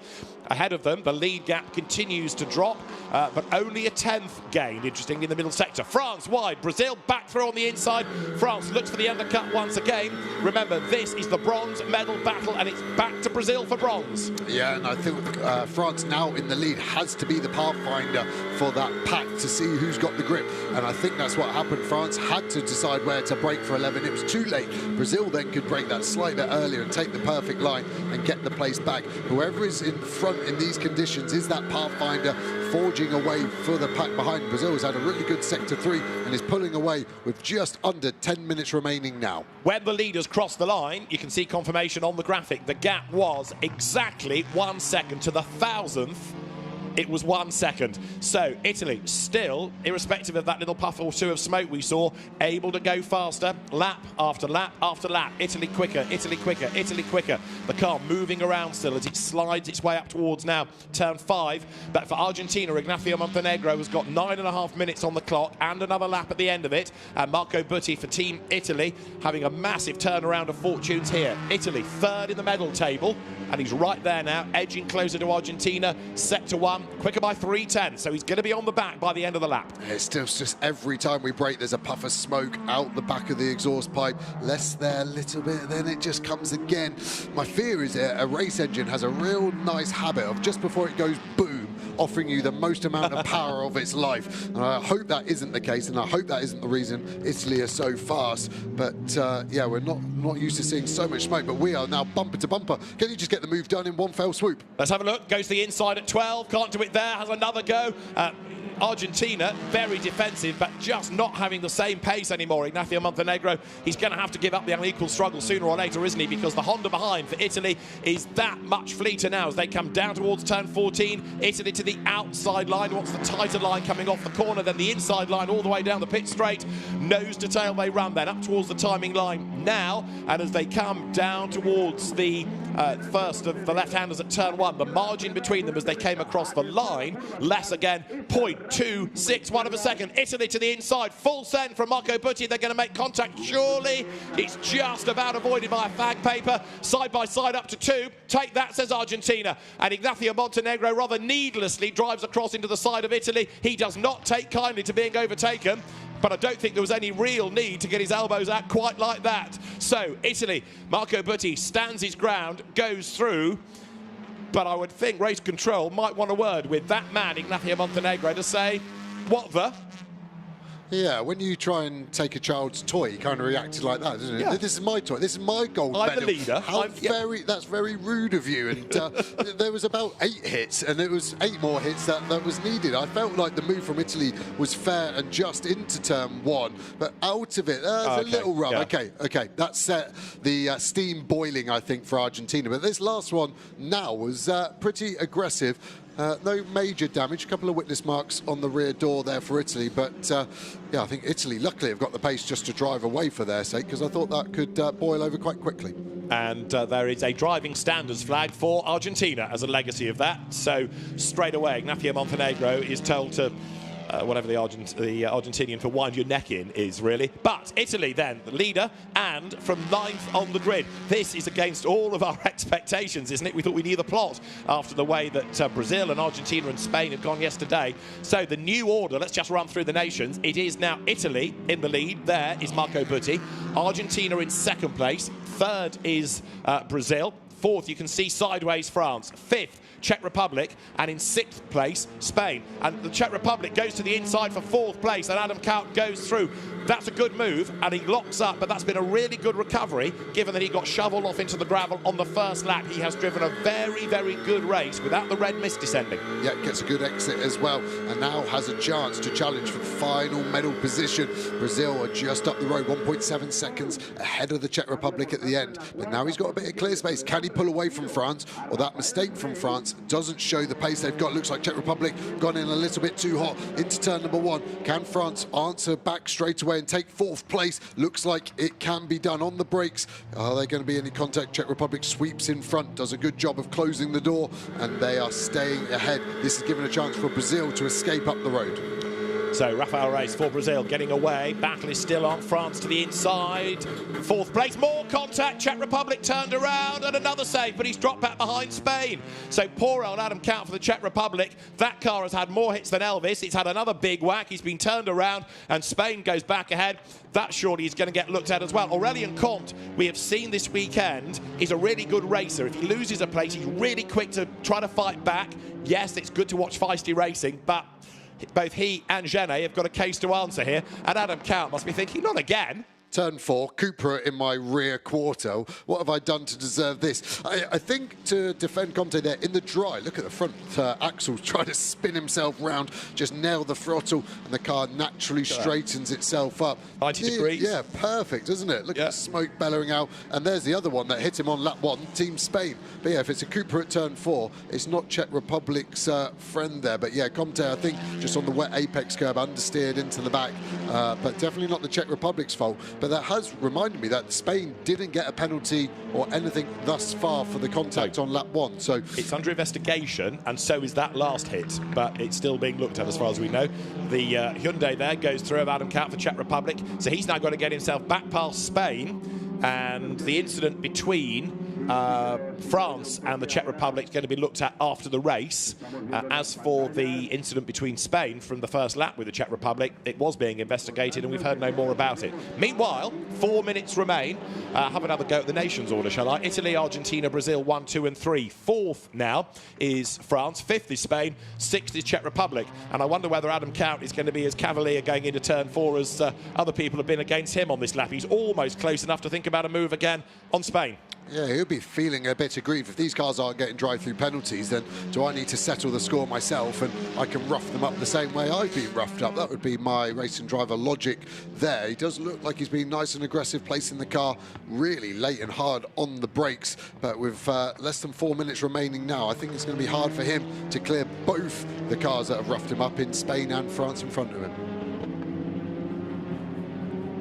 So as the race leaders then now come up to the completion of lap 15, we still have Italy in the lead, and not only did Marco Butti have to do all of that catching, but he's pulled away by 2 seconds. Meanwhile, how is our touring car drift rally star Özcan doing for Turkey? Well, he's lost a place. Look to Jensen Brickley. That's 8th. United Kingdom goes past, so the sideways Audi losing out to the Cupra.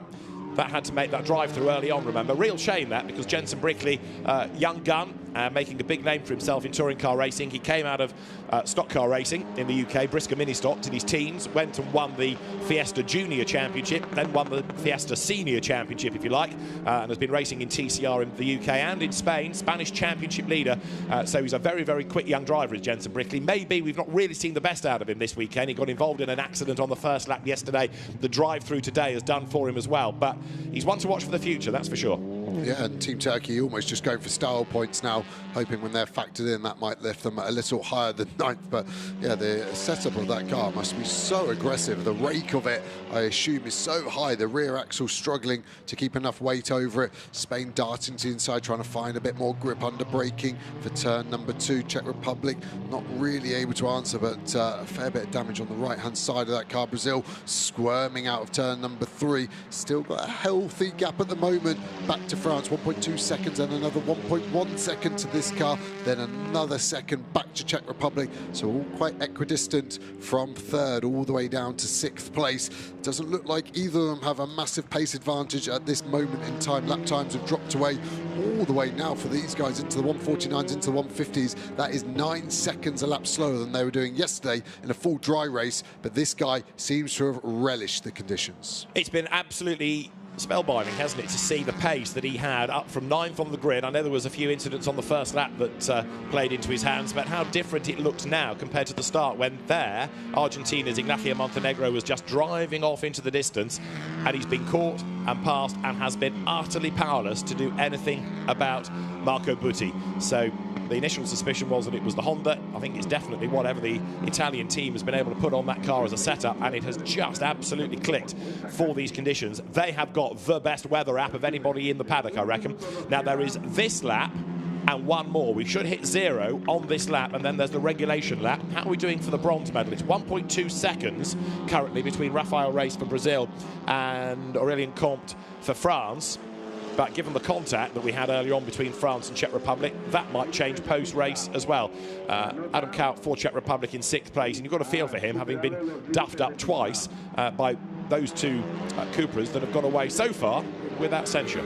Yeah, as we see the Brazil car running wide of turn 1, there won't be much traction on any painted surface at the moment. What will that do when we get to the end of sector 1? We'll see if that gap, which was 1.2 seconds, 7 tenths at the end of this lap, so half a second found by this car, the French car driven by Comte. It's a bit wider. Look at the slide for Brazil. That's really coming. He had to have a little break on the exit. Very rare that you need that. I wonder why Brazil felt like they needed that. Maybe to straighten the car up, give them a bit of traction. That gap's going to be a couple of tenths now. What is it as they break the 3 tenths of a second? And I would say it's less wet. There's less rain falling now compared to what we had early on. The wipers are still there, and they are having to clear something. It doesn't look quite as bad as it did earlier on. So maybe the conditions, because they're changing a little bit, making drivers feel they can push a bit harder, possibly, and that's tripping them up on occasion. So France coming back at Brazil. This is for that provisional bronze medal, but there will be the medal ceremony. Whether or not the medals change, we'll have to wait and see, because we know that that car is being investigated. It's all very tippy-toey down to turn 11. Spain next, Czech Republic not actually staying with them on this lap, and there'll be one more, the regulation lap, to go at the end of this one. So Italy, which is 3rd in the medal table, could be on for a 3rd gold here, courtesy of Marco Butti. As for bronze, France chases Brazil. Yeah, you're right with it raining less. I just think the tyre temperature's dropped away so far now that even though the track has got more grip, the tyres are just out of their window, and they may start to get here on the last lap. The lap times have improved a little bit, but still 7.5 seconds off what they were doing yesterday. This is the last chance for France for a bronze medal. How much is that bronze medal worth? I'd assume a few £100, but how much is it worth in the medal table as well for France? At the moment, they're not at the sharp end of it, so this would really help their nation. The gap between Brazil and France, 3 tenths of a second. You're riding with France then. Aurélien Comte, the man behind the wheel, catching up a little bit to Rafael Reis from Brazil. That car just hasn't really come alive today, has it, in the way that he needed it to, Brazil. Rafael Reis, a bit of a twitch there, going through 3 and 4. France closing, another dab on the brakes, and Aurélien Comte much, much closer now, coming up towards turn 5. It's game on for bronze, and Reis struggling. Comte's got much, much better pace, but he just can't find a gap. Whether he's going to make his own gap, we'll find out, because there's half a gap on the inside there. There's contact between the two. Brazil goes wide. Here comes Spain up the inside as well. France goes bronze. France goes 3rd, but Spain's got the momentum. Eric Genet then, who's also been under investigation, right up behind Comte for France. He's going to have a look on the inside into turn 8. No, he's not. The door is closed, but a great battle for bronze then, and Brazil coming back at the pair. I don't think all 4 of these cars are going to finish this last half of the lap. Where's the best overtaking opportunity? Here into 11 is good, but 14, the last corner, is the best. Brazil isn't done either, as we see. Italy for gold is what we see, and to the line comes Marco Butti after a great drive. Marco Butti wins for Italy. It is the Honda that comes out on top, with the similar car of Argentina, Ignacio Montenegro next, and then one big deep breath. He's going to decide who is third, fourth, fifth, sixth. The order roughly is France, Spain, Brazil, Czech Republic. France trying to get away. Czech Republic going way, way wide against Brazil. Those two back markers battling their way to the line, including up the road Bangladesh, and also as they come through Canada. But for third, it is going to be France that takes the bronze medal as Aurélien Comte comes through. Spain fourth, Brazil fifth, Czech Republic sixth, and Rafael Reis is potentially not very impressed with all of that as he gets himself back ahead of Aurélien Comte. But it's been a tough weekend for the Brazilian driver. Having said all of that, the story is not necessarily over, because Comte and Genet are under investigation anyway, and then there's another bit of contact that Comte pulled on the last lap. So I wouldn't fill the results in your programme just yet, let's put it that way. Here it is. Brazil just didn't close the door enough here. So yes, there's contact, but why go to the inside and then afford the space? France was alongside enough for me. Yes, there was contact. I think because it was wheel to wheel, it really forced them out wide. I think that one was fair in a racing instant, but I don't think it was earlier. And it's under investigation. It might be, of course, that it is deemed to be in agreement with you. Yeah, no, there was a gap, he went for it, that's fine. But they're going to have a look at it. But this has been quite a drive. Marco Butti, just to make the point again, yesterday incurred so many track limit warnings, he got a drive through. He carried on ignoring track limits and was black flagged from the race, brought into the pit lane. End of. Today, he wins the gold medal. What a turnaround. 0 to hero. We don't normally see it that way in motorsport, so fairy tale ending for Italy, who have obviously been very strong at previous motorsport games as well, and this is going to help them take the fight to Spain. In the medal charts, very tight between Spain and Italy, so this could make a big difference when it comes to the end of it. Look at the smoke still bellowing out, so the team will put that in the truck and worry about it another day. Yeah, it lasted the half an hour and a lap, so it's all fine. Gold medal to Marco Butti for Italy. For second place, Argentina, Ignacio Montenegro, and I've got to keep saying it, provisionally third, France, Aurélien Comte, provisionally fourth, Eric Genet for Spain, fifth, Brazil, and sixth, Adam Kaut for the Czech Republic behind Brazil's Rafael Reis. Seventh, Denmark, René Povelsen, up to eighth after his drive-through, Jensen Brickley. Real shame they had that drama at the 3-minute board. Ninth, Turkey for another driver up from the back of the grid, Zakai Özcan, and then Umar Abdullah for Indonesia. 10th, bearing in mind he didn't qualify because he ended up in the gravel on his first lap of the session yesterday, so he was at the back for the qualifying race. 11th for Bangladesh, Abid Anwar. We lost Canada in the end.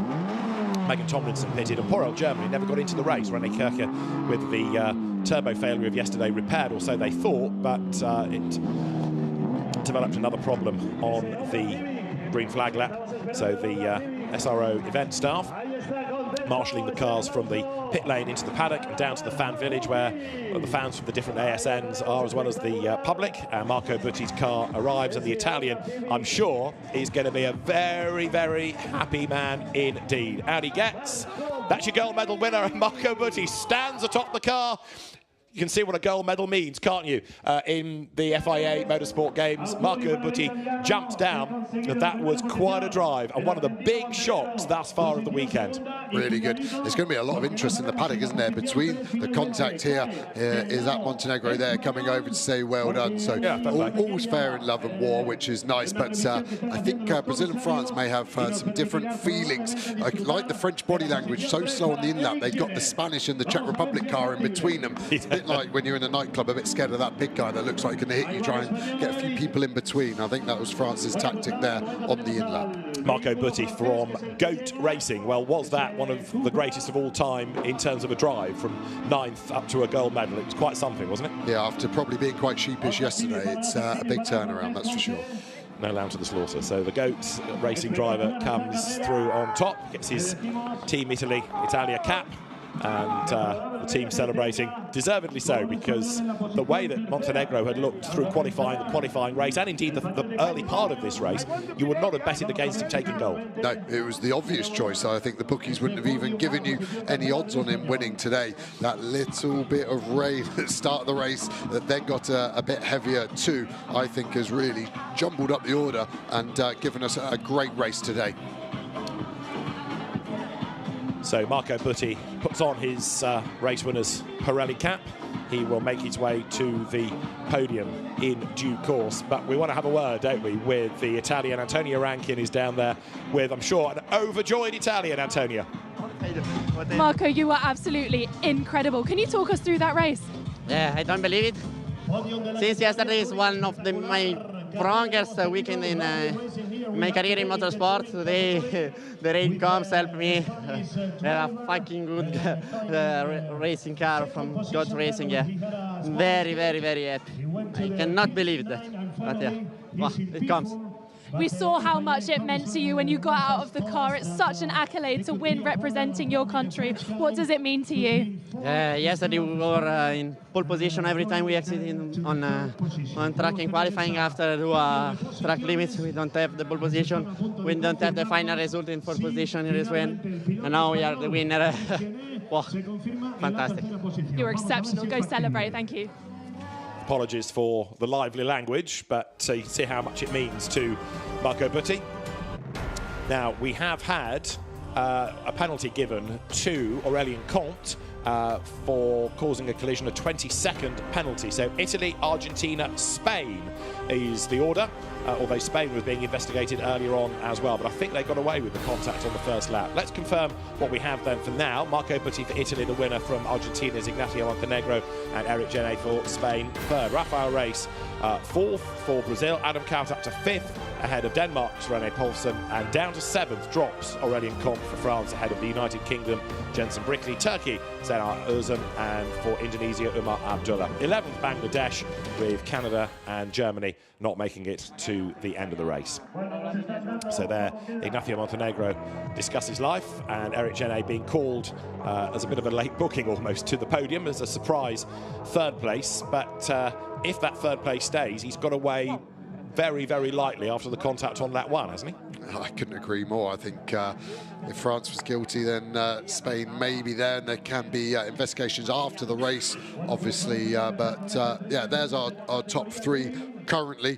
The Italian obviously got a great grasp of English there, speaking to Argentina about it. It'd be interesting to know what the setup differences were and how they do it. But that's lovely to see. It's obviously a friend, family member. You can see the passion and everything, all of the emotion that gets built up over a race weekend. People ask me about this event and say, how good is it? You know, what does it matter, the FIA Motorsport Games? There's your answer. That's what it matters. It's not a championship. It's a grid of cars from different championships, different nations, some people regulars, some people racing for the first or a rare occasion. And yet that's what it means. It's a race win, yeah, it's a gold medal, you're representing your country. There's a lot of effort put into this, of course, but if you wonder what it means, I think you've just seen the answer. Yeah, the effort, and then that's multiplied by the pressure, has to be released at some point. So when it goes well, that's your outgoing, as we can see Spain, Genet jumping around, but when it goes bad, the pressure goes in a different sort of guise. But yeah, I think the shock that he's probably feeling, not finishing third on the road to now being stood with a soon bronze medal around his neck.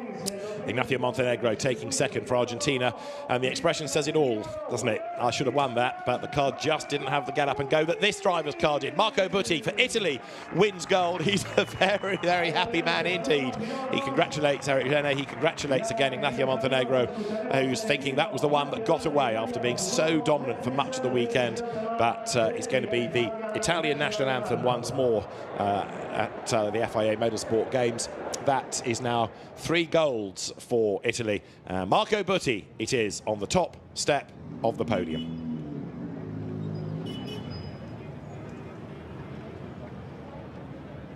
Escucharemos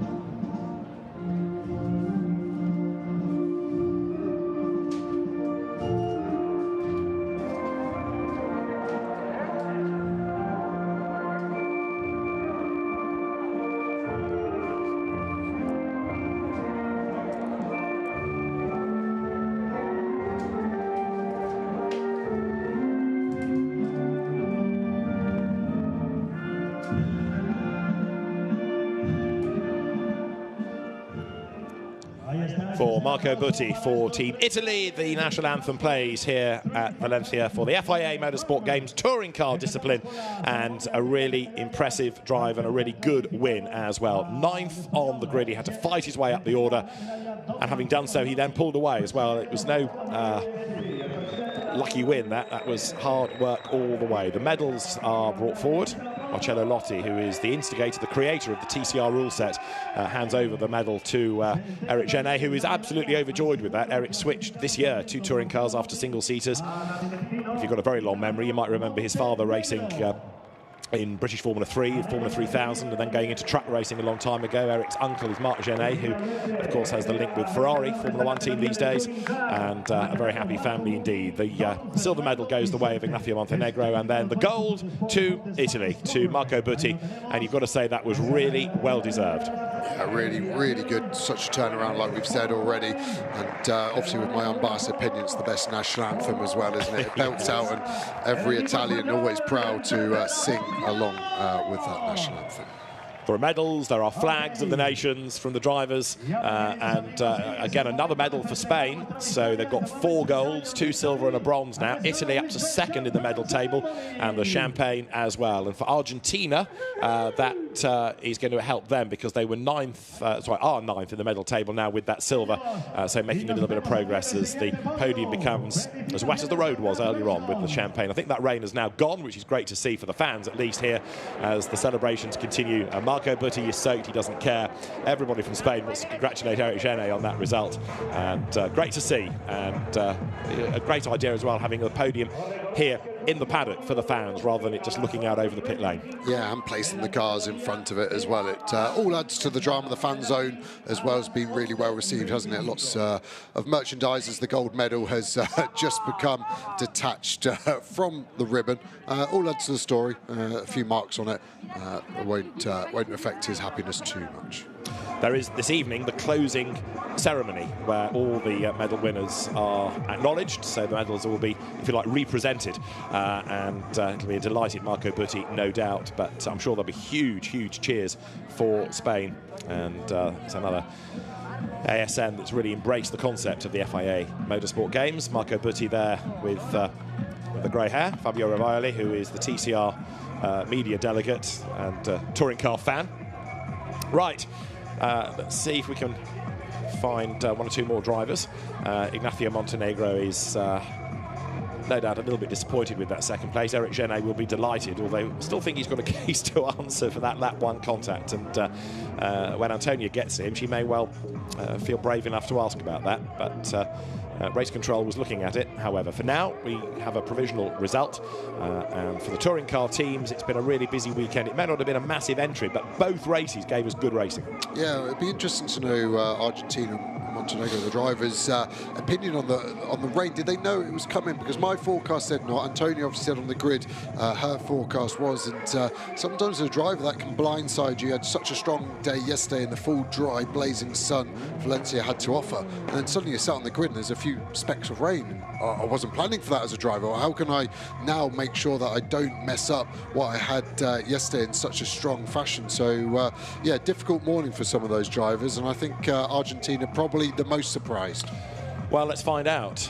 Ignacio Montenegro, he got a silver medal, but arguably, Antonia, he should have had a gold, shouldn't he? Because for Ignacio Montenegro, he was so quick early on. What happened? Ignacio, your driving has been absolutely exemplar all weekend. Yeah, but we didn't win, so I'm not that happy. First of all, I want to say thank you to the team because we did won too. That is an amazing result for us. I want to say also congratulations to Marco. He was with a mega pace the whole laps. He started from P9 and P1, so congratulations to him. He was driving in the same condition the last week in DCR World Tour in China with a slick condition but rain, so in wet conditions. So yeah, I mean, I did my best. P2 is not bad. We won everything, almost everything, pole position, then qualifying race, and then P2 in main one. But yeah, we didn't take the gold one. I will be stronger. I will back stronger for the next years, the next event in FIA Motorsport Games. You gave us such an exciting battle there with the Italian car. How difficult was it to defend that off? Really difficult because you cannot do the defense lines, because when it's wet you have only one line to do, and if you do like the defend ones you cannot be fast as you want. So it was really tricky. I tried to do everything in T1, but he was like 6, even 7 tenths faster than me every lap. So it was really difficult. I tried until the end, but it was not enough. But anyway, I'm happy with all the results. 1-2 for Honda. I'm happy also for the brand. But yeah, I will be back stronger to make the gold one and take the gold one to home. In any event, you have done Argentina proud. What does it mean for you to be able to represent them on the podium? Wow, it's mega. Also because since 2 weeks ago, I didn't know they're going to be here. On Monday, they confirmed me that there's the possibility to be here in the FIA Motorsport Games at the last moment.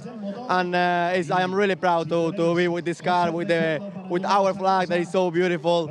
As an Argentina, we are, that kind of guy who always went the best for us, for our country. We are very passionate guys. So, yeah, I'm really, really proud to have that flag in my car. Let's see if that medal will help us to win our battle in our regional cup. But yeah, let's see what's going on with the other guys in Argentina. You did brilliantly. Thank you very much. Excellent job by Ignacio Montenegro, taking second and just really not being able to get the best out of those conditions. A perfect car in the drive, but arguably it wasn't wet, it wasn't dry, it was that awful in-between. I think every lap of the race was different as well, and I have to say all the drivers did very well. We had a few spins, few gravel trap moments, but not to have anyone beached in the gravel trap in conditions like that shows you the quality across the whole of that TCR field. Well, Marco Butti, the Italian driver, from 9th on the grid, coming through to take gold. A brilliant job done, and Marco Butti then triumphs over his fellow Honda driver, Ignacio Montenegro. It is Italy for gold from Argentina.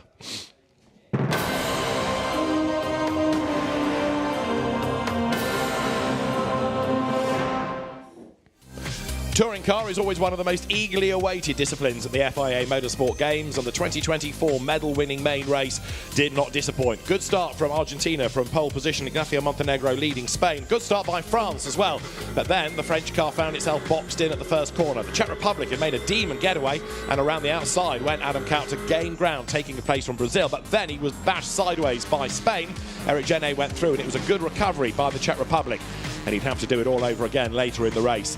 The story, though, was initially all about Italy, as Marco Butti, from 9th on the grid, charged his way up the order. Took a place off Brazil with his elbows out, but the Honda was absolutely flying as Butti then relieved Spain of second place. Italy chasing Argentina for the gold medal. The gap came down between the top two. Spain had a spin, and around went Eric Genet, but even allowing for that, he still came through for a good result. And one of the most spectacular drivers of all was Team Turkey's Zakay Özcan, whose Audi was rarely in a straight line. Brazil was struggling late in the race. France on the attack. Aurélien Comte, the driver, making his way through on the inside. But then he ran wide down at turn 11, and that gave the place back to Brazil. And their battle would continue all the way to the end. For the race lead, Italy and Argentina. A little bit of contact, followed by more contact, as Ignacio Montenegro did not take kindly to losing his lead. But his Honda never had the same pace as that of Italy. Then, last lap, fight for third. The bronze medal would go the way of France. Briefly, Aurélien Comte up the inside, but he was penalised for that. And so Eric Genet, who'd had contact on the first lap and a spin, came through and took the position. Adam Kaut had been knocked sideways a second time in the race by France, and so he would come charging up the inside as well in his recovery. This had been that moment earlier on. France at the inside, and bang, through they went. Adam Kaut recovered, but he had a really tough race as Marco Butti came through to score the race win.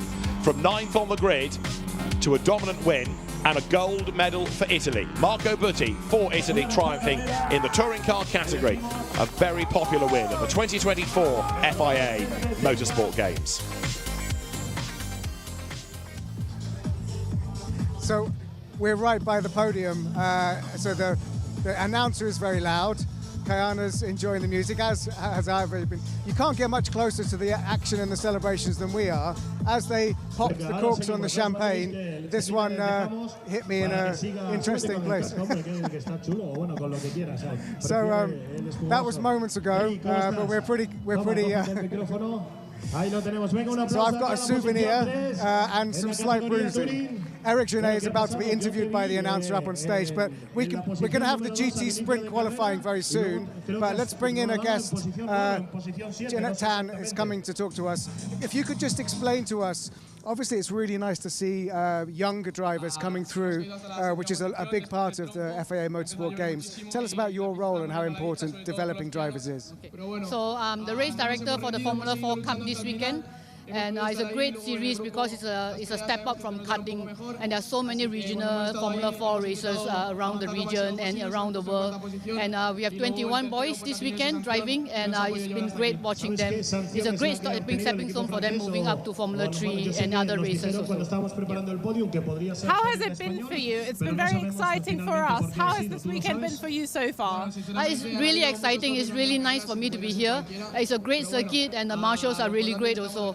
I'm part of the FIA High Performance Program, so it's a bespoke program where they actually allow us to come here and share our experience and gain even more invaluable experience for us in race control. So it's a great experience for us so far. And what's been really good as well is not only is it a very busy weekend, the racing has been really good. Like, there has not been a single race or qualifying session that has not been actually quite exciting to watch. And I think that's going to carry on for the rest of the day. Yes, my session is coming up soon, and the weather is looking that it's going to be an interesting race for us for sure. And how will the Formula 4 drivers, how do you think they'll cope with having to jump in the car on a track, the conditions are changing? You know, some of them will be less experienced than others. Yes, but we have one qualifying in the wet session, so I'm confident they can do well for sure and put up a very good race for us. Thank you very much. Lovely to meet you. It's fascinating. It's fascinating. It's also very loud here. I hope everyone heard us okay. The Spanish like volume, don't they? They like it loud. They like a party. We continue with the motorsport action. You can hear. In Valencia circuit, Ricardo Tormo. It's a constant party. It's a constant party, isn't it, Neil? So we are... Obviously, this has just been a gold medal ceremony, so Italy have moved up the medal table, I believe. So Italy just won touring cars. Butti was the winner. So I think that puts them into second behind Spain on gold medals. Brazil got a bronze, so they're in third now. They've dropped down from second to third, but Spain are leading. I think it's not the most recent table, so obviously that was... So Germany are in fourth, Belgium in fifth, United Kingdom are in sixth, but they do not have a gold medal yet. But yeah, that gold medal moves Italy up to second. I'm happy to see Germany up there. How are you feeling about the United Kingdom in sixth? But there's so many medals still to be confirmed during the course of today, and which nation will go. Let's join our sterling team of David Addison and Joe Osborne up in the commentary booth for GT Sprint. Qualifying underway for GT Sprint, and drivers this morning, when they did free practice, had a dry track, if a cold one. Now, David Addison and Joe Osborne looking trackside at a circuit that has been a bit damp rather than fully wet in the recent touring car race. But for the drivers, they're all being very tippy-toey and learning about where the grip may or may not be, as you see a sideways Germany in the background. Yeah, there's really not a lot of grip out there. The previous race, touring car TCR race, they were 8 seconds a lap slower than their dry times, and that looks very similar at the moment for these GT3 cars. Junqueira for Spain here as we go to the United Arab Emirates car coming in. Change of tyres there. What are they putting on? Is it another set of slicks, or is it a set of wets? It is a set of wets. So the UAE are saying that is too slippery and I need to get some wets on. The Super Pole information about going in reverse order is, I think, going to be even more important than ever, because the track is only going to be drying at the moment. So the faster the track gets at the end of that session, the easier it will be to be on pole position. So I think this session is going to be pretty frenetic, trying to get a lap time.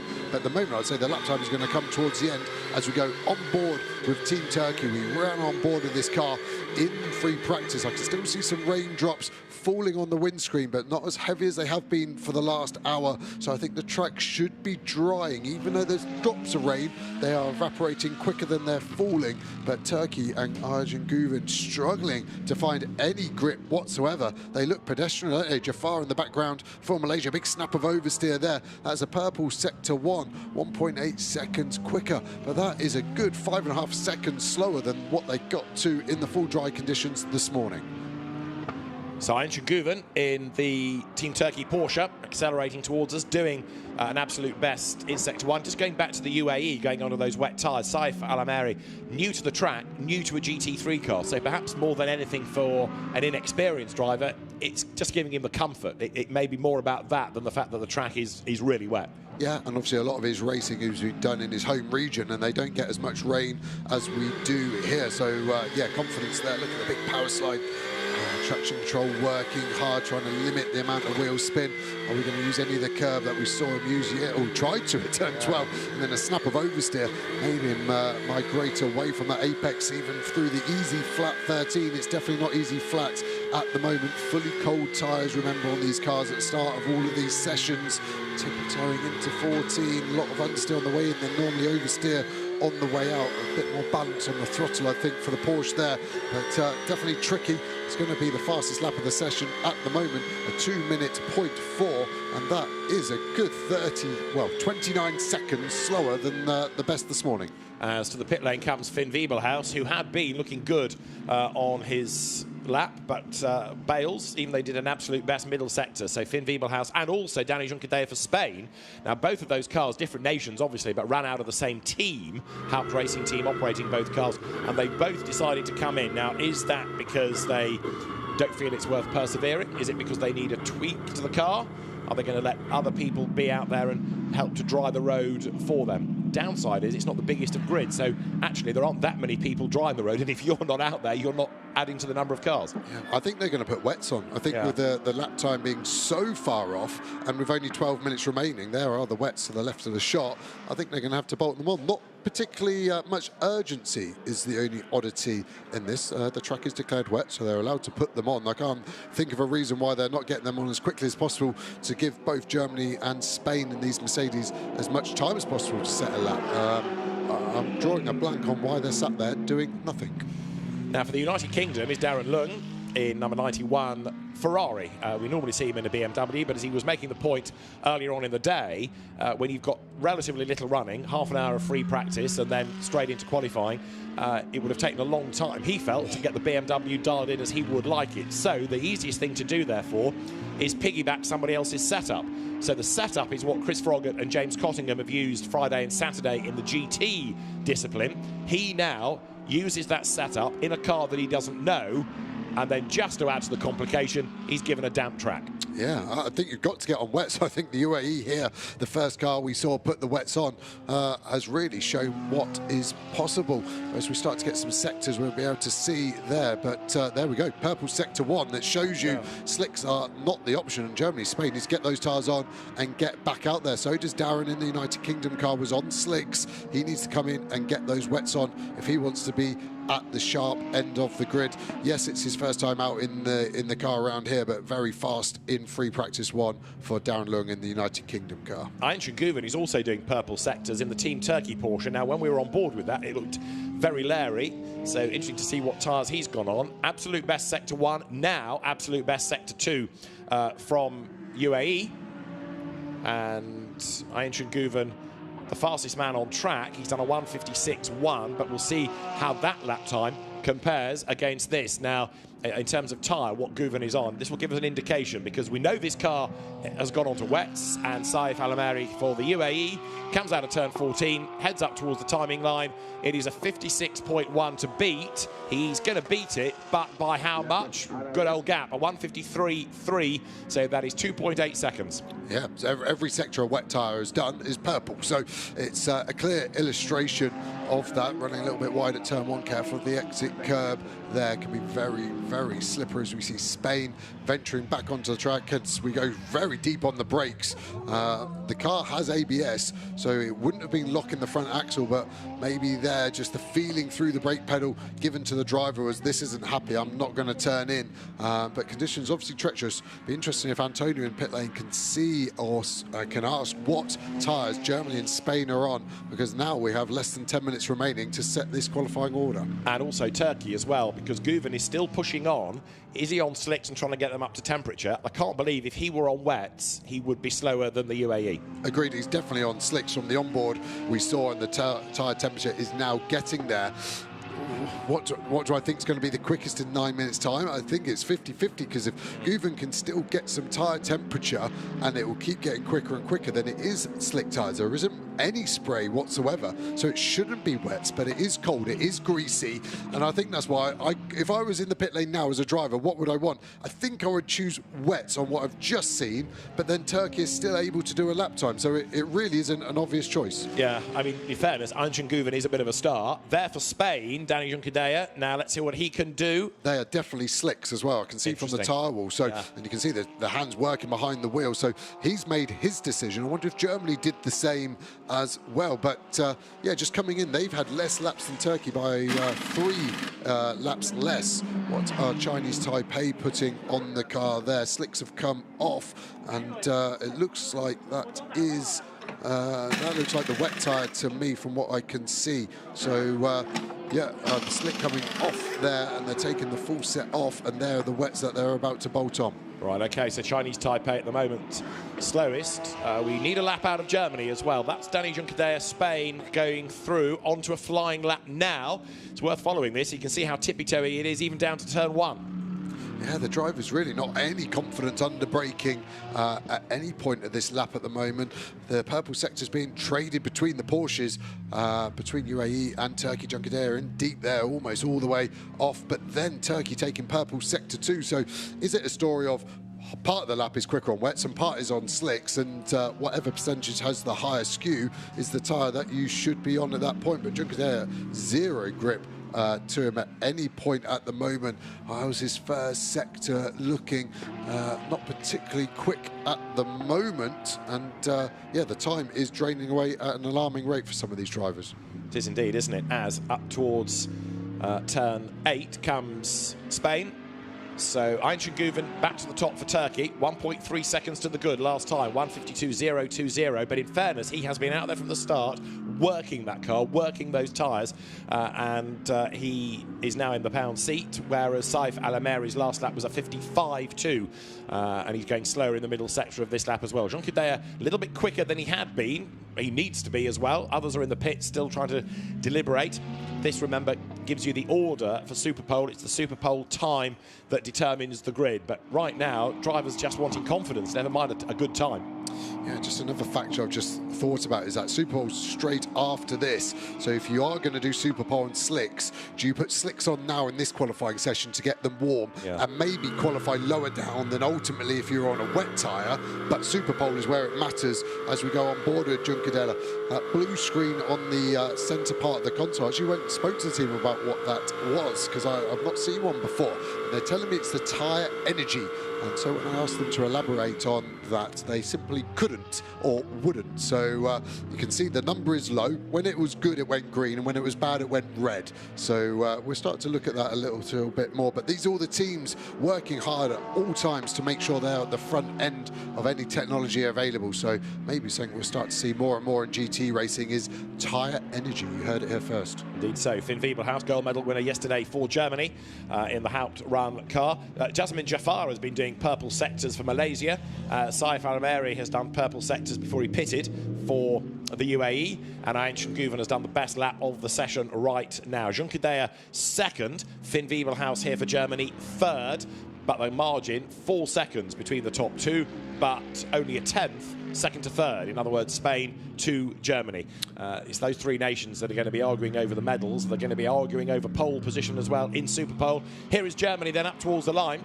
To go second, Wiebelhaus has to find 0.186 of a second. Is he going to break the beam with that in hand? The answer is yes. He has now done a 1:49.1, and that means that he's only 0.3 down from Turkey. Slicks are working. Yeah, still 17 seconds off what they did this morning, though, so they are working better, but not the best. Look at Jafar. What's that tyre there to be 3.8 purple in Sector 1? I haven't seen him come in the pits recently, so I wonder if he has just got his slicks into the window. Let's have a look how the car's looking. No, that is a wet tyre. I can't see any yellow on the tyre wall. That's my indication. The Pirelli P0, very dominant on the slick, but not on the wet Cintero Pirelli version of the tyre. So he's obviously able to get it there. I think what I would do now, my strategy that keeps coming to me as I change my mind, is bang this lap in on wets, come in for slicks, get some heat wet on and then be the last out for Superpole, but with some warm tyres after doing your fastest lap time on wets. Yeah, that's my final option with 4 minutes to go. But you've now made so many pit stops, you've run out of time in your session. Yeah, but now I'm on the right tyre at the right point. Only if you've got time to set a lap at the end, you see, because you pitted more than once in that. Don't be negative. I'm a driver, not an engineer. And quickest on a wet is Jasmine Jaffar for Malaysia, a 1:42.959. That's 5.7 seconds quicker than anybody else. So right now, that would put him as the last one to go in Superpole, and they've rolled the dice nicely here. But it does mean that if they do go slicks for Superpole, they're going to be cold slicks. You've got 1 warming up lap, 2 flying laps, and then you go, that's it. That's your session done. So going back to your earlier point about the slicks, yep, those that are using them now will have the warmth in them. Whereas Jasmine Jaffar there had done that time on wets by quite some margin. What is Wiebelhaus doing? Well, he's going quicker. So the road drying, the tyres coming up to temperature, but he's still got a lot of time to find. Sector 1 is the wet sector, isn't it? 3.3 loss there, 7 tenths in Sector 2, and then only a couple of tenths in Sector 3. So the track drying from the reverse end as we saw the rain come in the opposite way in the touring car session. But yeah, I'm glad you realise that I'm right with my strategy now on what you should be doing. And slightly odd, the Superpole, that there isn't a tyre oven. So even if it was dry, there is a delta to be found just trying to find where the tyre pressure should be as we go to Junqueira coming towards the end of his lap. There's that Sector 1 that's really hurting Jaffar's purple on the wet tyre. But yeah, I think we're going to see a slightly different order in Superpole to the qualifying order we're being shown right now. Over the line goes Daniel Junqueira, and he's up to second fastest, and the margin is 3.7 seconds now between Malaysia wets and Spain slicks. Now, the session has got under 3 minutes to go. Is it going to dry enough in 3 minutes for Malaysia to go and put a slick tyre on? It's not to go faster, but there's time where I would be boxing this lap. I would have actually boxed the lap you've just done because you're on pole by 4.2 seconds, Malaysia. Come in, get those slicks. Every lap you're looking to build probably 15 or 20% of your total target. So you are looking to take 3 to 4 laps to get them in their operating window. And if we box this lap, we might just get out and get an out once past. So the tyres will be 40 or 50% there. Look at the slick tyre of Germany. Purple in Sector 2, but still miles off in Sector 1. Can I have my last strategy decision potentially for Superpole? With it being 2 flying laps, is there even enough time for the slick to be faster at the end of Superpole? Maybe not. Maybe wets are still going to be quicker at the end of Superpole. The times are tumbling. We're now 14 seconds off a dry time. Remember that started at 30, dropped to 18 a couple of laps ago, now at 14. There is definitely a split strategy at play here, and I'm just glad I'm sat here, not in the car at the moment. See Junqueira going relatively slowly through that final sector. Is he just trying to find a bit more space? He's got about 400 metres of space. The next car in front of him is just going through the final corner at the moment. So looks like he's just building it up. He hasn't timed it great though, because look at the clock. There is time for only just about 1. In these conditions, you and your engineer play a game of ping pong of radio communication. And you're saying, I want to cross the line with a couple of seconds to go, so it means I'm the last guy on track, so I will have the best possible conditions as we go to Gouvern. That gap in Sector 1 diminishing now to 1.7. Purple in Sector 2, like we've seen the slicks loving it. I think this could bring the gap down to overall pole to maybe under a couple of seconds by the end of it. Let's see what Team Turkey have got. They cross the beam. This clock going up and up, all the way up to first. Slicks are now the fastest, so I'm glad I would be on slicks, was my decision. But everyone is now on their last few laps. I've lost complete track of what your decision was here. The right one. The right one, naturally. Well, you've got 33 seconds of the session, give or take, still to go. And slicks were working early on, then it seemed to go back to wets, but the slicks that Ancient Gouvern has used, putting him to the top, and by 0.391 of a second. Now, there is Jasmine Jaffar for Malaysia. He's still on the wet, he's second. But when he goes out on a slick, if that's what he uses for Superpole, it's going to be a very cold one. Chinese Taipei here, that's 5th for Peter Yang. Yeah, we saw the car out yesterday, didn't we? And had a couple of interesting starts, contact on both. They finished both races, so it wasn't too detrimental. See Juncadella there on the timing screen going purple in Sector 2. Same car as this Chinese Taipei, Mercedes AMG GT3 Evo. Looking like he's got good traction out of the final corner, breaking the beams, going to take the checkered flag this lap as well. We have elapsed our time for qualifying. Indeed so, and that gives you the order. It's the time set in Superpole. I'll explain that in a moment or two. That will determine the grid. Darren Lung's not had a mega session, only 6th here. But again, having to learn about the car and in these conditions, not perfect for him. Ian Shinguven's coming up towards the checkered flag, so it's provisional pole for Turkey. Takes the checkered flag, goes over the line, and it was a 142 as a best. 142, 131, battered by 139, 600. Darren Lung in the pits in the Ferrari. Germany, Finn Wiebelhaus coming up towards the line, and he was quicker in Sector 1, quicker in Sector 2. It's going to be tight here. This is definitely going to lift him up from his current 4th place position. One of the last cars on track, still pushing, so track conditions are at their absolute optimal here. All marginal gains, but when the gaps are this close, anything that you can do to help try and keep the shortest distance to the line, stay on that white line to the right. Any centimetres is time that you've got to do, and that puts him all the way up to second, 0.8 a second off pole. Does indeed. So that gives you Turkey, Germany, Spain. We're still not sure the order come the end of the race, are we? But those are the 3 nations we anticipate will be fighting. So we'll go through the order in a moment, and then the teams are going to get ready for Superpole. Now, what will happen is that each car will be given a start time.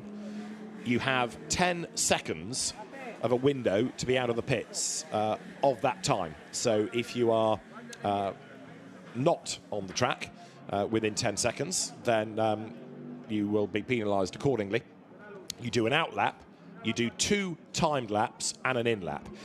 It is the quicker timed lap that determines your time, determines your grid position. So you get 2 laps to do effectively 1 mega lap time. So you do an out lap, a kind of start-up lap, I guess, to get a bit more warmth in.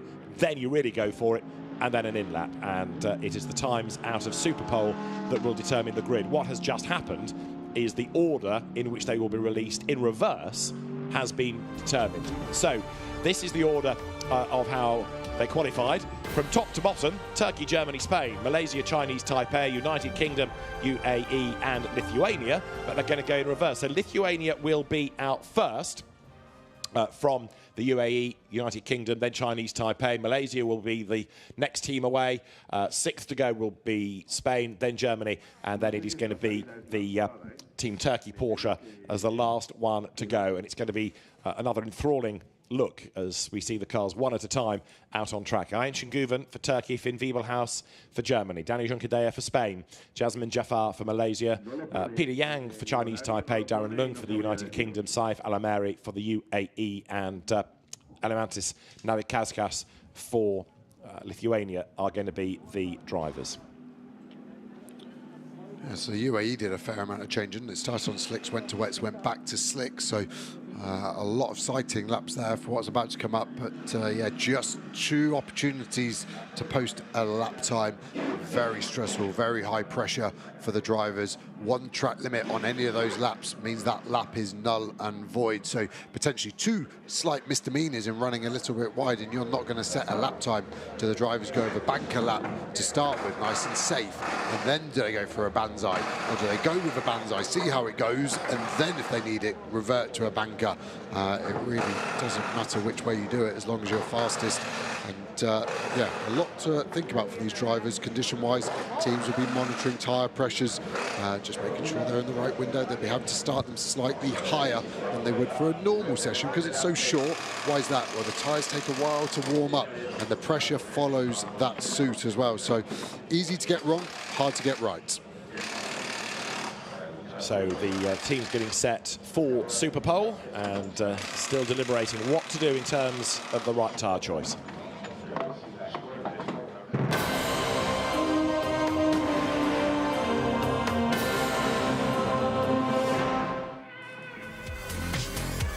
On a really greasy circuit, qualifying for GT Sprint got underway with the teams, with the drivers really unsure as to whether it was going to dry out enough for slicks to work or whether they needed wets. And those that went out on slicks early doors soon found themselves really struggling for traction.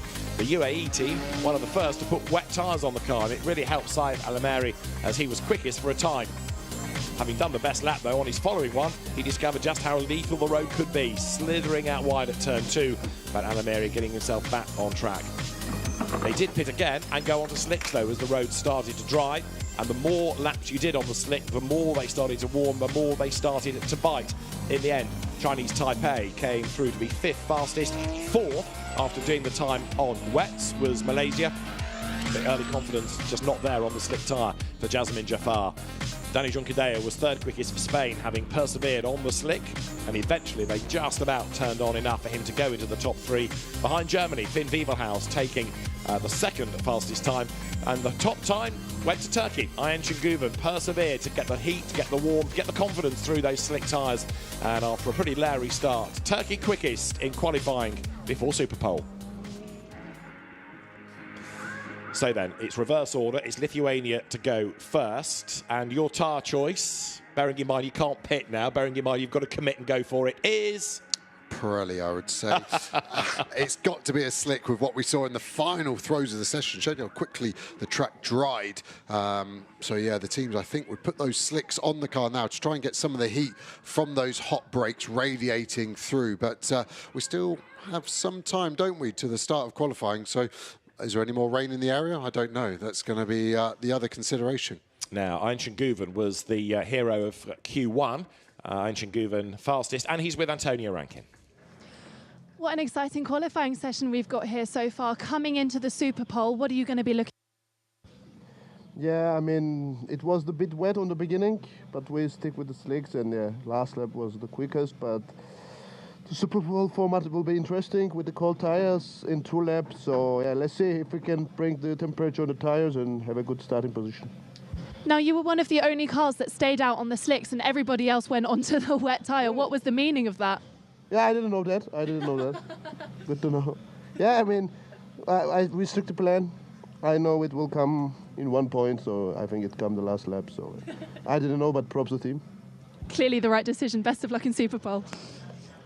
Isn't that, though, an illustration of the benefit of being a regular in the car that you're driving? I know there are some nations that want to come and take part in the FIA Motorsport Games. Their driver may be new or inexperienced in GT3 terms. This, though, is very much the pro driver category for the most part. And there you've got Ayhan Şengüven, Porsche specialist. He knows exactly what to expect from the car and when. Yeah, it comes across almost arrogant, but he didn't mean it in that way. I didn't know. It doesn't matter. He didn't even ask the question. He was that confident. Yeah. He was on the right tyre at the right point that he just hacked around, betting faster and faster until he got to that last lap, and that was enough for pole position. So job done. Why stress yourself with what everyone else is doing if you are adamant you're on the right path? So the team's now getting ready to go. The time is 10:53 and at 11:02. So we've got about 10 minutes, give or take. We're going to have the first car out on track. So 11:02, plus or minus 10 seconds, will be when Lithuania can go out. Navikauskas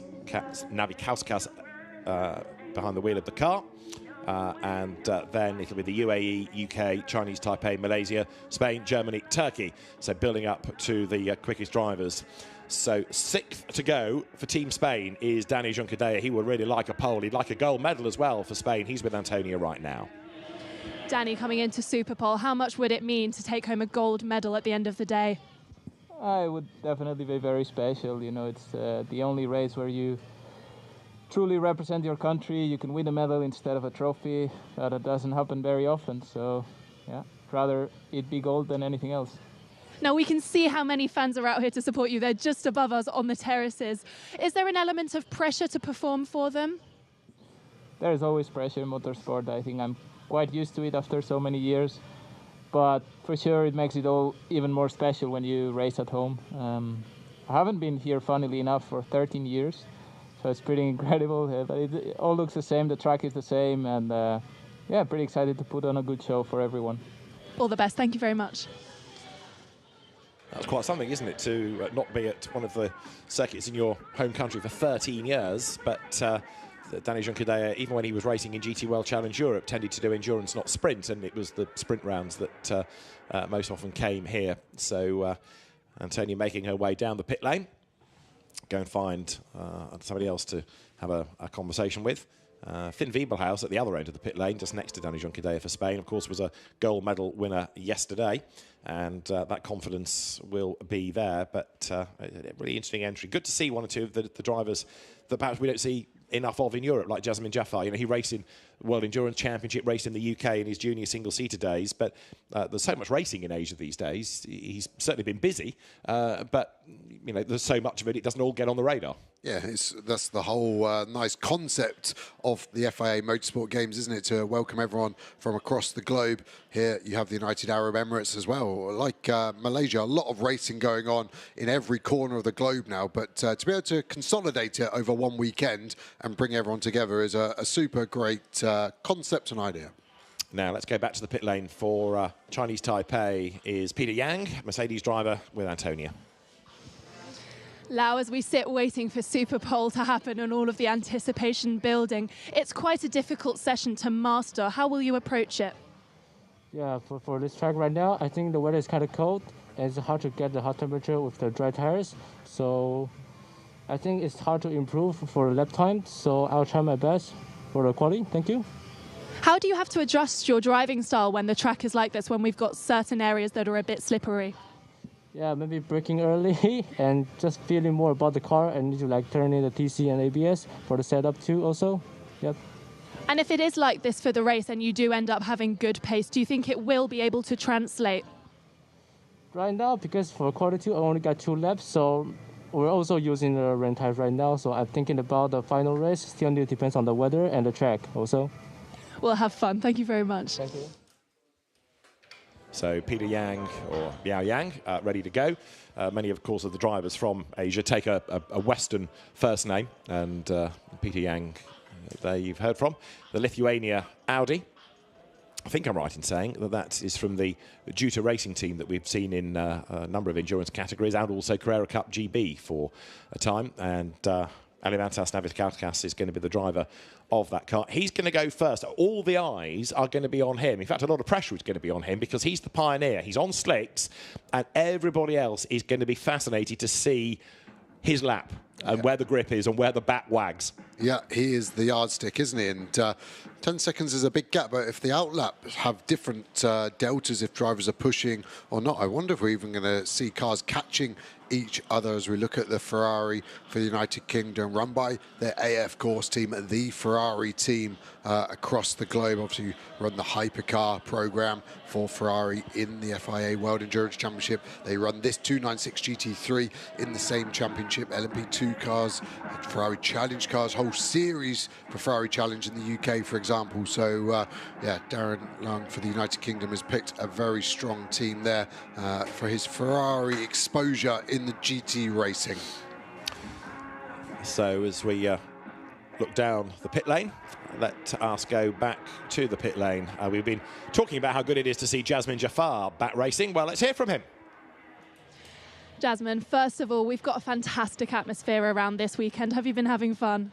Oh, it's been an incredible event. I think from the opening ceremony right up to race day, it's been swarming of people and it's been great. How is it to represent Malaysia? It's so nice to see you guys at the forefront of GT racing. Yeah, it's my first time actually, especially for the GT team. No, I really enjoyed it. I feel proud carrying the flag, and the competition is very high. So I'm looking forward to see what we can plan out. Have you ever raced here before? I have a long time ago in Formula BMW and Formula 3. It's been a while since I got back, but it's nice to rekindle back the memories. So some fond memories of the track then. How will that lend itself to the race and to Super Pole coming up? I think the weather has been a huge challenge. It's changed drastically the last couple of days. So we have to adapt as quickly as we can with choosing the right tyres and temperatures. Now, the modern GT3 car that you're sat in now has quite a lot of aerodynamic capabilities. Does that relate a lot to the single-seaters that you've raced in before?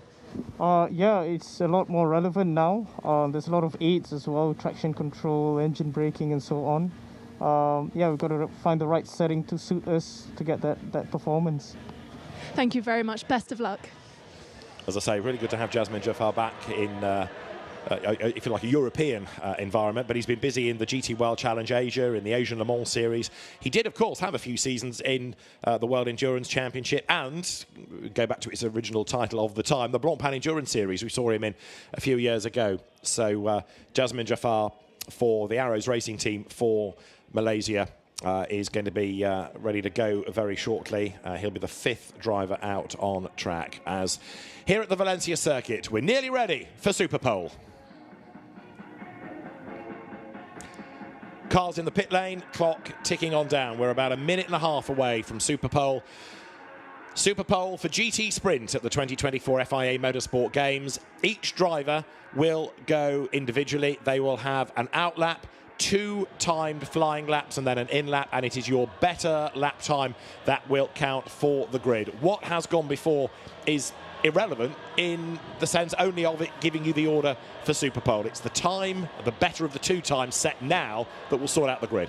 Yeah, and conditions changing as well. And we saw good overtaking yesterday's GT race, but it is a track where grid position is very imperative. So everyone will be max attack, making sure they're getting some tyre temperature and then pushing as hard as they can. But let's just remember the track limit issues around here at Valencia. Everyone's going to be wary of going too fast, too wide out of some of these corners. Drivers staying in the cars. Interesting, isn't it, that although they've had sort of 10, 12-minute break, nobody really has ventured out, gone for a walk, stretched their legs. They've all stayed in the car, staying in the zone. Yeah, stay away from distractions. You can close the door, put the visor down. It's quite a good universal signal to any of the team that you don't want to talk or don't want to be bothered. Just pop your visor down, pretend you're asleep, and you can just go into your own little trance of what you're about to go into in this Super Pole session. Now, those of you that join us for GT World Challenge Europe Endurance Cup, or the Intercontinental GT Challenge powered by Pirelli, will no doubt be familiar with the concept of Super Pole. So it is one at a time. It is your better lap, and the first one to go then is for Lithuania. Elemantas Navikauskas makes his way out on circuit. So the first lap is to get warmth into the tyres. In these conditions, in fairness, probably the first push lap even, you're going to write off. It's the second one, barring a mistake, that's going to count. Yeah, and even think by the end of the second, the tyre won't be perfect. It will be at its best, as we see a big snap there, and the tyre's stone cold. Quite a long gap in between the 2 sessions here. Still looking pretty gloomy on track. No spray coming out just yet of these tyres. So I think we are fully in the slick window now, but tyre temp is everything. Accelerate, brake, accelerate, brake. I'd want to see a bit more energy from the Lithuanian driver here in terms of that, because you just generate so much energy hard on the throttle, 550 horsepower, then slow this 1.2 ton car down, and you can generate so much heat that way.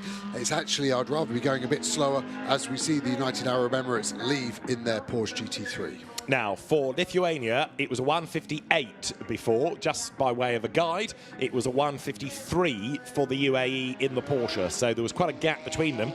And Navikauskas now is the driver who is going to set that benchmark time for us as the Audi wriggles its way up towards the end of the lap, generating tyre temperature all the time. There's not much weaving going on, but he is trying to, as best he can, put warmth into the tyres. He's been a top 3 finisher in touring cars in the Baltic Trophy. He's also won, and did you ever know there was such a thing, of twice he's won, in fact, the 1,006 kilometres of Palanga. It is one of my favourite races to watch. I turned it on almost by accident once, and I saw these GT3 cars racing around a motorway environment using junctions as corners, service station as the pits, and it was brilliant. I got hooked to it. I watched about 4 hours straight, I think, as we see the United Kingdom leave. They are going to be leaving turn number 1, I think, as Lithuania come into shot now, so potentially Darren's got to keep an eye on his mirror there, not to impede Lithuania on their first push. Right.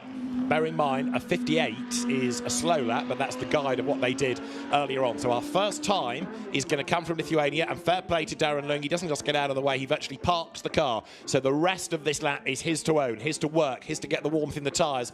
But for Lithuania, Elemantas Navikauskas now is on the money.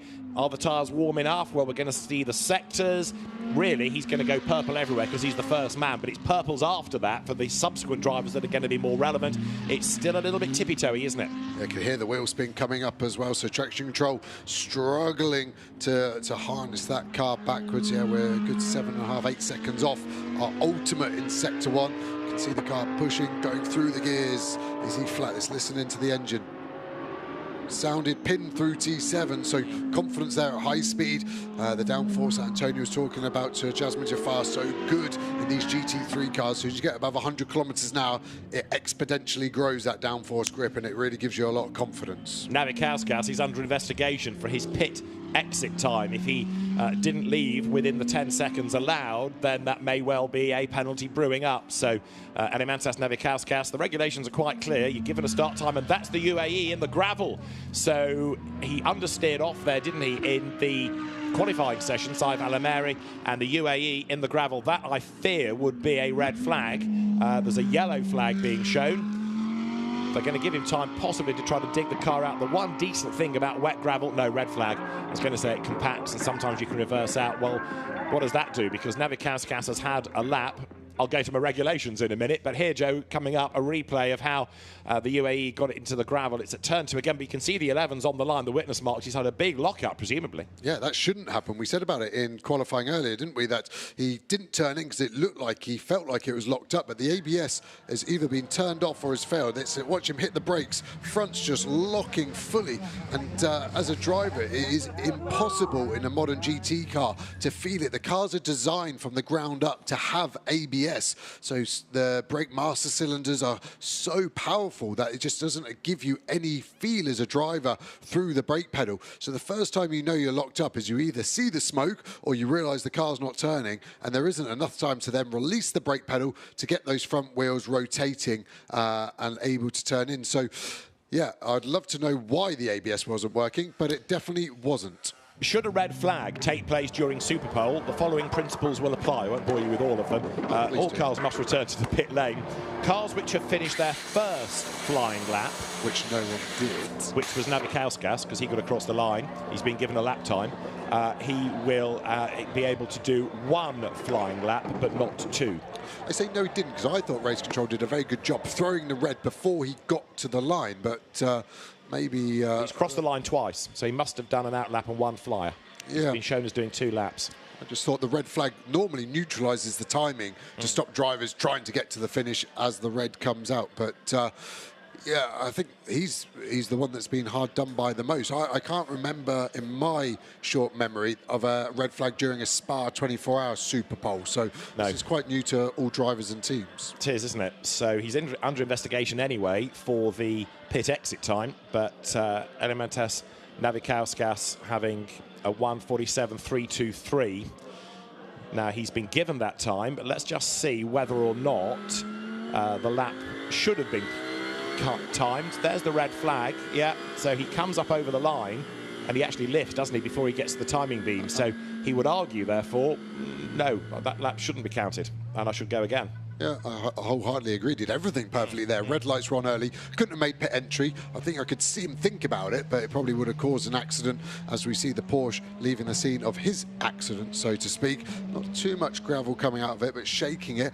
Now, regulation-wise, can they carry on in the session because they have caused the red flag, and most series now have a regulation that if you are the cause of the red flag, you may not continue. So that might be their session done, and they're not going to get a chance to register a lap time in that number 7 United Arab Emirates Porsche. So yeah, that could be a tough start to the day. All cars are going to be back in pit lane in the next 40 seconds, and we're essentially going for a full restart. The timing screen now has been fully cleared, so we don't have any lap time. So I think Lithuania have been given back both opportunities to set a lap time with their 2 flying laps, is how I would say it is looking currently. Yeah, I think you're right. I think the lap time was counted because the system just hadn't quickly enough completed the process of not counting that lap because he was so close to the beam. So he had been given the lap time, but you're right, it's all been reset and he will go again. So a 1:47.323 was with a big lift anyway. I'm just looking at the regulations to see whether the UAE car is going to be allowed back out, and it is not telling me that. I guess it either will or won't be, won't it? And they'll find out that way. A nice detail I've just spotted on this car is actually on this side where we can see on the door is written in Arabic, and on the left-hand side written in English. So they're very accommodating to all the viewers at home there. Yeah, I think that's pretty much common on most, isn't it? On one side, you've got the nation in the language of the country. So you'll have Germany on one side, Deutschland on the other, for example, and it's a kind of thing. I've realised on day 3. Yeah, well done. You're not here just for your looks, you know. So I'm impressed that you knew what it said in Arabic. Down the pit road comes Saif Al Ameri then for the UAE. It might say go home Osborne, you never know. But Saif Al Ameri causing this red flag, and now the team will say either you sit there and we'll go again, or forget it. There'll be communications between the teams, Director Race Control via the SRO app, just asking the question if they're not sure. If it's not in the regulation, you'd have to ask. It's definitely not worth just going out hoping for the best, because that might really peeve Race Control. They may even attract a penalty ahead of the race as we look down at that Porsche team getting to work, just speaking to the driver, maybe just checking where that ABS setting is. There will be lots of different settings allowed on that. Generally 12 settings of ABS on the Porsche, so and one of them being off, and maybe it just got flicked off in the interlude in between the sessions. Now the UAE has been given a new start time. The first car will be out at 11:14. It's just gone 11:11. So the UAE has been put back in the list and not therefore withdrawn, if you like, not taken out. The regulations say if there is a red flag, all cars must return to the pit lane. It doesn't specify that if you are the cause, you don't go back out. It doesn't say you can go back out, but it doesn't say that you can't. Not that there's your ABS error alarm. So it's one of the more common errors actually to get in a modern GT3 car, because the ABS is all done on wheel speed. Each corner of the car has a wheel speed sensor. If one of them falls over or fails, it fails and just turns off. And that's what we're seeing here.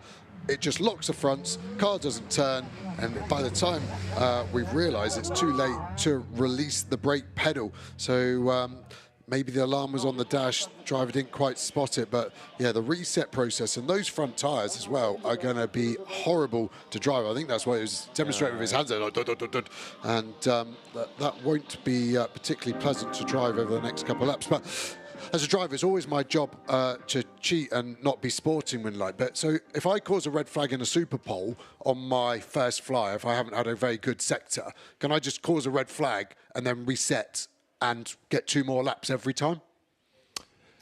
The regulations do not say you can't go out again.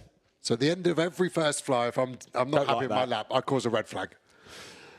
Well, the UAE Porsche is going to go out at 11:15, plus or minus 10 seconds. So it's there. It's been given a start time. And hopefully there will be no such dramas second time around for Saif Al Ameri. You've got the idea of this, though, now. You've got to push. And it is possible just to overstep the limit ever so slightly.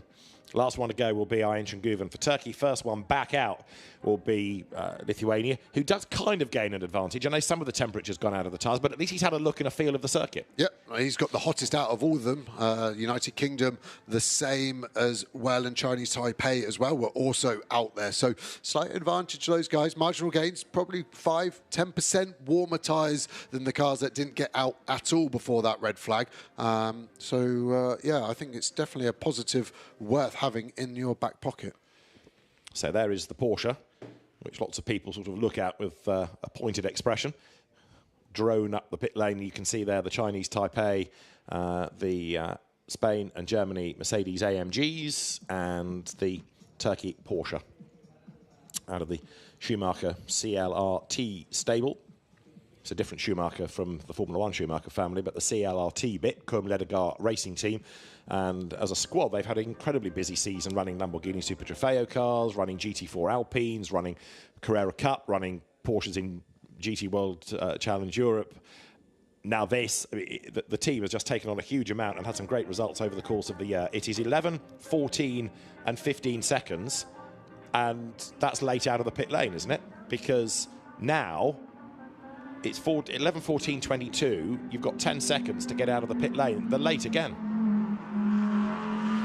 Yeah, it's administration errors. It is stressful for the team at Spa. I know the engineers, it's their least favourite part of the weekend is having to deal with exit times in Superpole, but yeah, I'm trying to think of a legitimate reason why they might have got that wrong, but I guess you can go, at least they're consistent.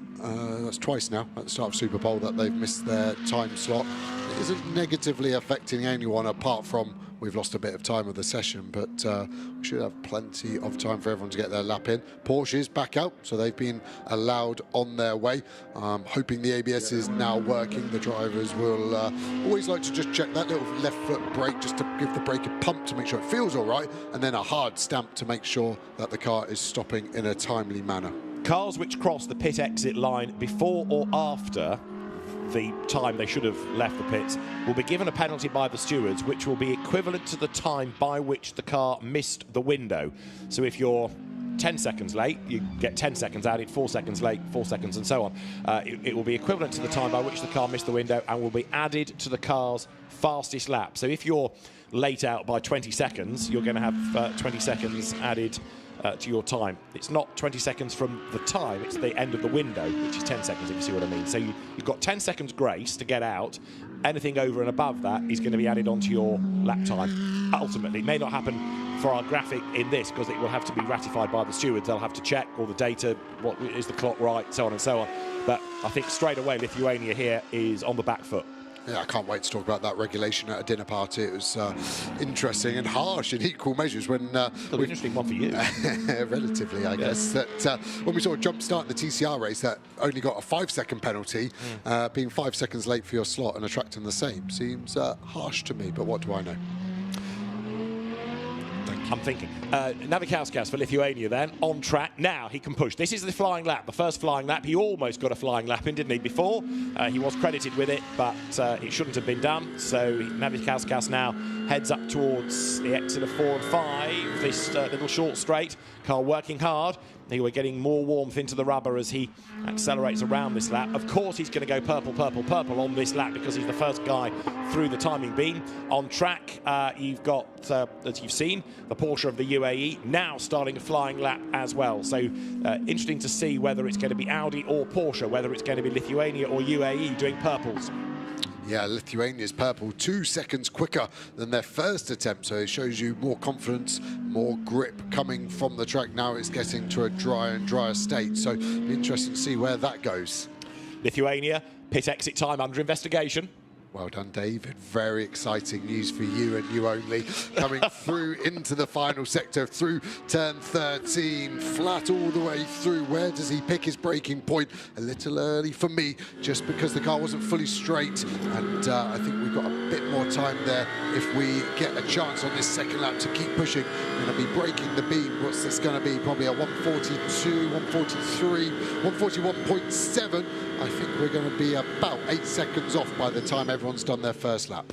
But he should go quicker. Now for UAE, Alameri not as quick in sector 1. He's gone green, not purple. Really, every sector you do has got to be purple, hasn't it? It's got to be better than the guy before, or guys, it's got to be better than the lap before as well. And it's green and green for the UAE. This is Darren Leung then. He's heading to the end of the first sector for the United Kingdom. The second lap is going to be the one to look for now for Lithuania. So he has a 1 on the left of his graphic because that is his position. He's the only person from whom we've had a lap time, but that is going to change in a moment as the UAE comes up. Purple again for Lithuania. 141.7 to beat for Alameri. The UAE Porsche does a 142.207. Yeah, I think Chinese Taipei going to beat that by the looks of it, but maybe going to catch them. I bet that UAE Porsche feels like it's holding onto a jackhammer. Those front tyres must be vibrating horribly. Look at the United Kingdom. Darren Leung, absolute best sector 1, and Navikauskas has therefore not been able to do a purple in the first sector, and the Porsche's off again at the same corner. In and out of the gravel goes Saïd Alameri. He is having a nightmare up at turn 2. Purple for Navikauskas in sector 2. Darren Leung is in sector 2 as well, and don't forget Leung is doing purples on his first lap on cooler tyres than the Audi has got for Lithuania. Yeah, he's doing a mega job. This is going to be a really good showing, especially by the time he gets to that second lap. Interesting to see why the Porsche struggling so much at turn 2. That's 3 times we've seen him really struggled to get the front of that car in.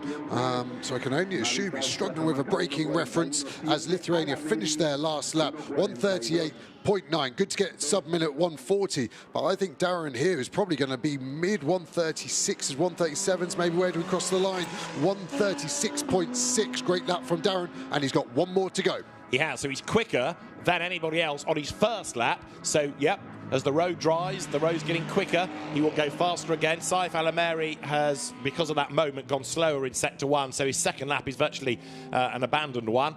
For Peter Yang for Chinese Taipei, first push lap, so he's going to go well in the first sector, but he's slower than others in the middle, so you kind of, with respect, ignore what's going to come from the Chinese Taipei Mercedes in terms of pole position. Another lock-up from Alameri. Don't forget, he's never raced GT3 before. This is all new. Is he going to get to the end of the lap? He is, but he's really not enjoyed this Super Pole competition. The lap time for the UAE is a slow one. It's a 1:46.359, so he will count his first lap. The Lithuania lap, that 1:38, he's going to have potentially a penalty added to it anyway. Right, what does Darren Lung do? 1:36.685 last time, and he's heading down to turn 11 here. Yeah, I think he's on track for a 1:33 if we can keep the final part of the lap tidy on board with him. Now looking great, attacking the throttle hard, coming into turn 12 as we cut to Chinese Taipei, getting into the apex. Nice, coming out on back to Darren, T13 coming into the final corner. 2 purple sectors, 1 corner to go. Car looks great, balance looks nice. Can you get the car into the apex? Team United Kingdom happy, out he goes. Up to the line, so the time he did on his first lap was a 1:36.6. It should be quicker, it looks quicker, and as he breaks the beam, it is quicker, a 1:34.488. Really good job done by United Kingdom's Darren Lung. 1:34.488. Jasmine Jafar, though, for Malaysia. He's pushing, look, green and purple. Yeah, really good early pop as well. He's still got a lap to go after this one too. Bit of traffic in front. Is that going to affect him? Nice, way too wide out the last corner. That lap will be deleted to track limits, I'm sure, for Malaysia. And the team manager of Lithuania being summoned to race control for the pit exit investigation. So I think he's banged to rights rather than being investigated. Peter Yang for Chinese Taipei, heading up towards the end of a second lap. He's on wet tyres, I'm pretty sure, from what I can see from the outside there. So they've obviously thought they're not going to get the heat in. That's Malaysia, Jasmine Jafar in the gravel. That's going to be another red, isn't it? That's at turn 1. So Jasmine Jafar has dropped it. And look, Danny Junkadea had done 2 purples, but I fear the red flag is coming. Can Danny Junkadea get across the line? No! Red flag comes out, and straight to the pit lane comes Junkadea. He will be furious. We saw Malaysia run wide out the last corner. They trumped that into turn 1. That is a big lose. My guess and prediction of why, I think we've probably got greedy on the way in. We've slung out to the right-hand side to use the pit exit to open up turn 1, which has held the water for a longer time. You can see the painted area there, wetter, and I reckon the rear has come round very quickly on that Lamborghini. And you can see it's probably skipped through the gravel, then dived in. That car's going to be full of gravel. And because he's started his second flyer, I believe that is going to be his session done. He's not going to be allowed back out because he is on his second lap in the gravel. I'll let you read the regulations, David, to enlighten us and enthrall us. No, because you'll only be rude to me again, so I'm not going to bother now. You can keep guessing yourself. I'll keep it as my little bit of information. Darren Lung heading back to the pit lane. He had done both of his laps and has gone fastest thus far, but yeah, Jasmine Jafar is so far off the road, he's almost having to pay to get back in, isn't he, there? Let's try and piece it all together, assuming it was being greedy with the throttle, not some sort of failure. But look in the background, he's lost it as he comes into shot. That's a big, big moment. So maybe got onto the wetness just on the paint coming into turn 1. Yeah, I think you're totally right, because the way it came back in real fast, yeah, a couple 100 kilometres an hour, I think, as he came into shot.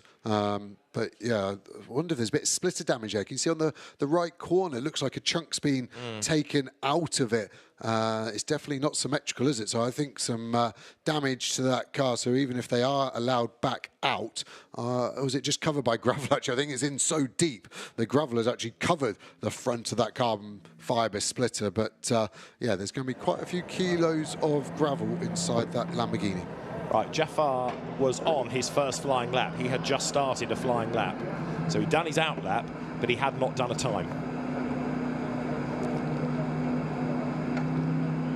So the red flag halts the session again. This is rapidly becoming the world's longest qualifying session as the Lamborghini is dragged rather unceremoniously out of the gravel. That's the bit where the team looking at the television pictures shout in horror, isn't it? Thinking, don't hurt my car, don't do any more damage to it. Yeah, especially backwards as well, because none of the components, bodywork, aerodynamic-wise, are meant for it. So Darren is done, isn't he? He did his 2 Correct, flyers, yes. and that is why he is pole, and he's done a good job. Juncadella didn't get that lap in, but at least gets both bites at it still. There's going to be a lot of head scratching on from teams here of what they've got left, what they can do, what the teams want to do with tyre pressures, for example. So, yeah, considering we've never had one in Spa, a red flag, the teams, drivers, struggling these conditions, this pressure. I think it's a mixture of a few factors as the car finally makes it back to terra firma. I'm laughing because poor old Jasmine Jaffar has had his lap time and next lap time cancelled turn 14 for track limit offences. I don't think they can do him for turn 1, but the poor bloke. So he ran wide coming onto the pit straight, and it's the current and next lap at turn 14, because obviously you run wide there, you get all the momentum for the next lap. So you do a good one that you're finishing, and it helps you for the next one. But it's all a bit academic anyway, seeing that he then plunged into the gravel. Yeah, he was second, wasn't he, with the lap that he lost with the track limits. But, yeah, that's efficient as we see the car pull away, dropping gravel everywhere. I assume he's going to drive backwards into pit exit. I assume that's what the marshals... No, they've told him to turn all the way around, so we've got to do a full lap here. Probably 3.7 kilometres still to do, spraying gravel all the way around this circuit. Drivers will be looking at this, just seeing as they attack for the first couple of goes they get it. Is it going to be affected by some force majeure gravel? You can hear it dropping out, can't you? And see it now as well. It's rockery, anybody? Yeah, slippery, and even for later on, if a car runs off, could that go through someone's radiator? There's a lot of aggregate being dropped. Well, so far, United Kingdom has provisional pole position, and Darren Lung, the driver, is with Antonia. Darren, one of the few people who managed to get a full lap in there. Congratulations on provisional pole. Yeah, rule 1, keep it on track, I guess. that's all you can really do in these conditions. Just wear the tyres hard as you can, and then just try and get a lap in and see where you're at. The track is now fully dry, I'd say. There's only a few spots that are a bit damp. So yeah, I'd love to give it another go now, but you know, I've got my laps in, and yeah, fingers crossed for a bit of rain. Would you say that those wet patches are the main challenge on a circuit like this in these conditions? Because we've seen some people struggle with getting the tyres up to temperature. Yeah, for sure. And obviously it's quite cool today as well. So just getting heat in the tyres is quite tricky because everybody only gets the 1 prep lap. So yeah, for sure, it's tricky for everyone. And if you do manage to start on pole position, it's a very short race, obviously, a sprint race. How will you manage to stay there? Don't know. We'll figure that out later on. Good luck. Thank you. Not something we planned for. Darren Lung being pretty self-deprecating. Bearing in mind he's a bronze driver, really. He's taking on manufacturer factory pros here. That's quite something. But he's a very shiny bronze, is Darren Lung. He has done a huge amount of racing this year, and he's been a very fast learner, never mind being a very fast driver. Yeah, in a real short time. And another one of those Ginetta students and graduates that's gone all the way through. Obviously, British manufacturer Ginetta, a huge racing scene in the United Kingdom, and give her a great platform for amateurs like Darren with zero racing experience to get into motorsport and then go all the way to the heady heights of the highest available GT World Challenge, FIA World Endurance Championship. It's been a meteoric rise for Darren Lung. There is Finn Wiebelhaus, who is one of the young guns, burgeoning talent in GT racing. He's had a sensible year, really. He's quietly got on with a domestic championship and is yet to sort of go, if you like, onto a fully international platform up until this weekend, where he's adapted very nicely indeed. Yeah, seeing Chinese Taipei talking there, the engineer and the driver. Just probably talking about the choice on tyres. They're happy enough with their job, but yeah, I think they're the only car that went on wet. So just listen to that. It's pound coins, euros, dollars falling out. There'll be a fair bit of damage underneath that car, I would have thought, to the floor, the diffuser, putting a bit of fuel in it, so they think they're going again would be my cue. Also quite interesting to put fuel in during qualifying. Every series I've raced in, when I read the regulations like you do with excitement, there is no refueling permitted mid-session.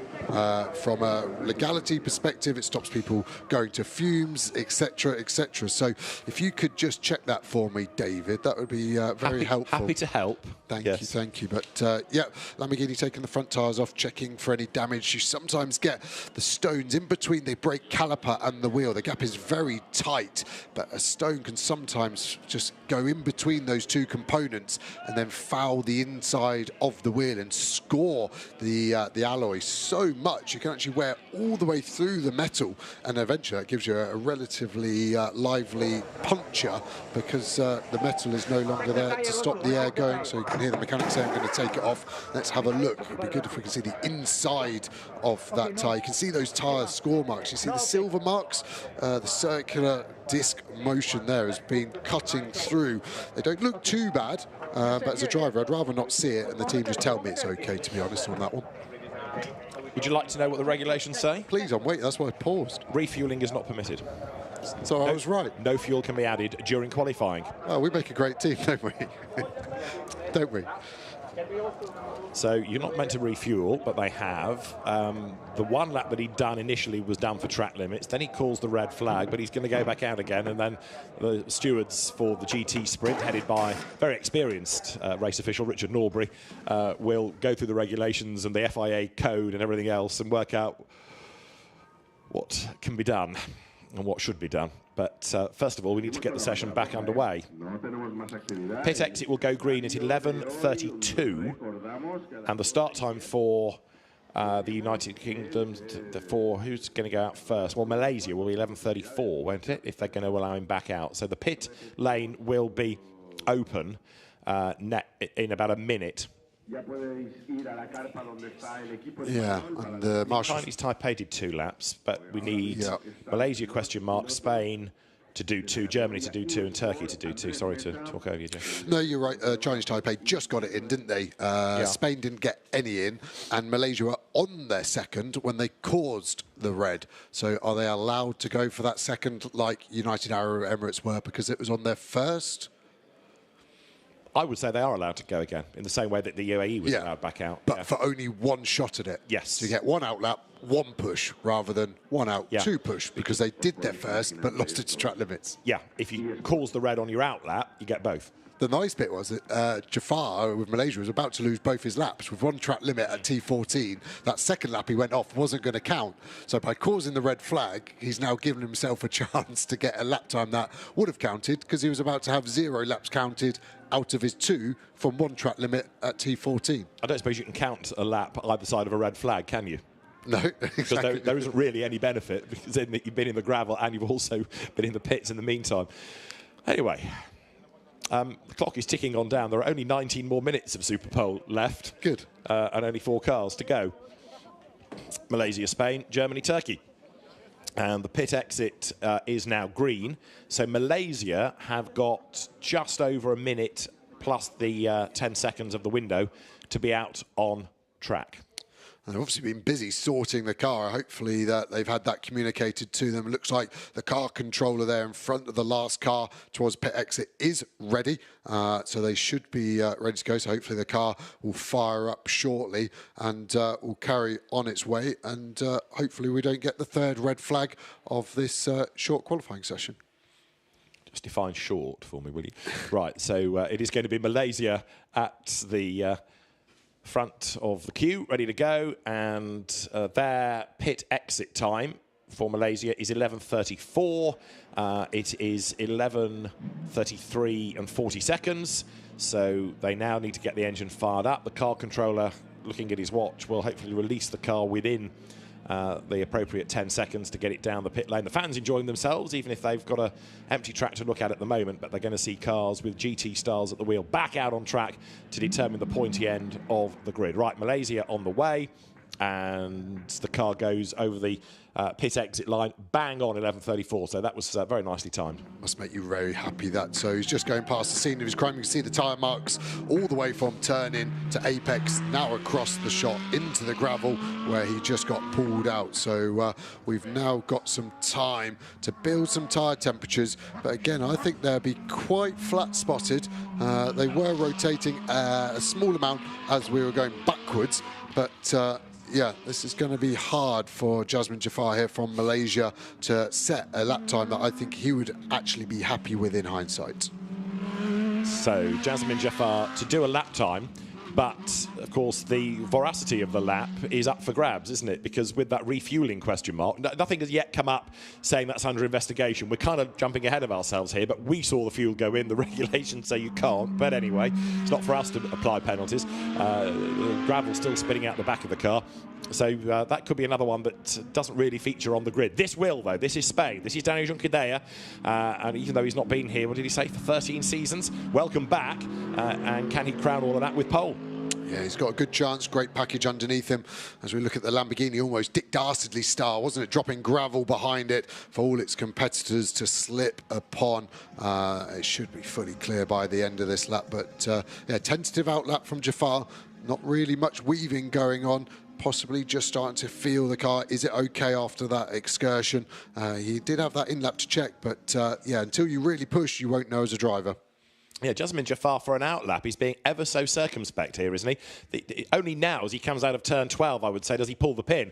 But the rest of the lap had been so cautious, possibly making sure there wasn't any gravel in any awkward place. But this still doesn't look like he's absolutely committed, does it, to turn 14? It looks as though he's going to have one lap and just make the best of it, really. But it doesn't, to the eye, look like a mega committed exit from turn 14. Again, he may not have the confidence in the car. You know, we've talked about him going off, but he may not have felt it was his error. He may have felt there was something in the car that did that. So maybe there's just that hesitation, that lack of confidence in the machine.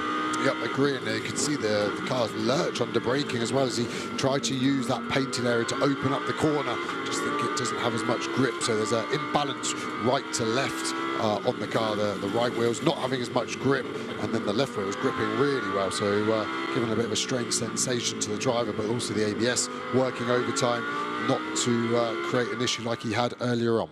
Right, so Jasmine Jafar doing a personal best, understandably, because he's nothing to gauge against with his first lap time being taken off him for track limits. Danny Junqueira then goes through and starts a flying lap. Now you're back on board with Malaysia. This is Jasmine Jafar, and he's still having to fight the car a little bit. I can still hear gravel pinging out as well. It seems to take forever to come out through the chicane. Can he brake very early, 10 metres earlier than we've been seeing on these onboards across this GT field? Out of the corner into T12. Is he going to sweep across? Junqueira goes purple in sector 1. There is Junqueira. This is going to be a fast lap if we can keep this pace up. In a way, that second red flag has helped the last three to go, hasn't it? Because the road has been drying while they've been sitting in the pits. As here comes Malaysia, Jasmine Jafar down towards turn 14. He's up the curb. Remember, anything in the 134s, 35s is good at the minute. And it's a 33, 34, 35 as he goes across the line. That's second fastest, 135, 357. Junqueira now through sector 2, 2 seconds up on Darren Lung's fastest lap at the moment. So where's this going to put them? Is this going to go sub 32? I think it possibly would. I think pole still could be a low 31. Junqueira still one more lap to go, of course, to improve on this lap time that we're about to set. And of course he had a look at the track earlier on his way up towards the red flag. So his first lap time is going to be a 131.918 then. That's fastest so far by 2.5 seconds. Danny Junqueira is the fastest. Now you've got Finn Wiebelhaus, and he's doing exactly what he has to do, and that is go purple. Purple, perfect, lovely start to his second day here at the FIA Motorsport Games. Sweeping out wide, confident over the curbs. You can see how much later he's braking than Jafar there. He was past the apex curb of turn 10 before he brakes really nice and tight as well. Using the road on exit, was that legal? I'll let race control that. Open up 12, use the curb on the inside, don't dip a wheel. now in the gravel on exits. Follow the shortest distance round 13, then release the lock. Try and get a straight line for 14 breakdown. Slight lock up there. Interesting, just a puff of smoke from the Mercedes. Legal at 14 as he blasts to the line. Right, so Danny Juncadea's time is the one Wiebelhaus is aiming for. It's a 1:31.918. He's going to do a 1:31.652. Fastest for Germany, 1 minute 31.652. Ayşen Güven, Team Turkey on track. Juncadea on his second flying lap, and purple. About to come through sector 2 now. Not an improvement, still up overall though, so this could be enough just a bit. We were wide there. Do you hear him have to breathe out of the throttle because he would have been wide into 14 now. Straighten the wheel, hard on the brakes. Release the brake once you're happy. Pick the throttle up if you're not going to run wide. Straighten the car up. Balance look good. What's he got? 31.9 his own best. 31.6 to beat. And Danny Juncadea will cross the line. 31.4, that's pole position. Danny Juncadea, 1:31.435. Ayşen Güven is on his first flying lap. Finn Wiebelhaus is on his second. So Güven had gone quick, but Wiebelhaus better still. Güven's first flying lap is going to put him where? He needs to be in the low 31s. It's a 1:31.5. He's gone second fastest. So we're waiting on 2 more lap times. One for Wiebelhaus coming up, hopefully for him in around 24 seconds. Güven, one more chance as well. Coming through sector 2, this is good at the moment. Nearly a tenth and a half up to take pole position. Car skipping over the curb. Titanium skid blocks on the Mercedes, always dramatic. Kicking sparks out of the back of the car into the last corner. Keep it legal, Germany. What's it looking like? Track limits okay. Pushing to the line. 1:30.14 to beat. Can he do it then? Up to the timing line comes Finn Wiebelhaus, a 31.2 pole position. 1:31.240, fastest for the moment, because Ayşen Güven is still on track. Güven is now third, bearing in mind he's relying on his first lap time. What does the Delta tell you? It's green at the moment. I can't actually read because of the contrast. I need a black number, please, Porsche, against that green box. I can see it's green, so it's good. We can see it's green from his sector. This is the last lap to be posted. But green is not good enough. That needs to be purple. So he's got to dig deep in the middle sector and go purple here. Ayşen Güven does go purple. This should, therefore, be a lot more promising now for pole position. He's wide at 12. He's up the curb. Ayşen Güven, then, absolute Porsche specialist, has got really one more corner to go. This long left. It tightens. He'll then pull the pin. Now, coming onto the pit straight. The time he's got to try to beat is a 1:31.240. Up to the timing line he comes. It's 30.943 for pole position. Ayşen Güven, 1 minute 30.943. We've saved the best till last. The best time of the session on the very last car across the line.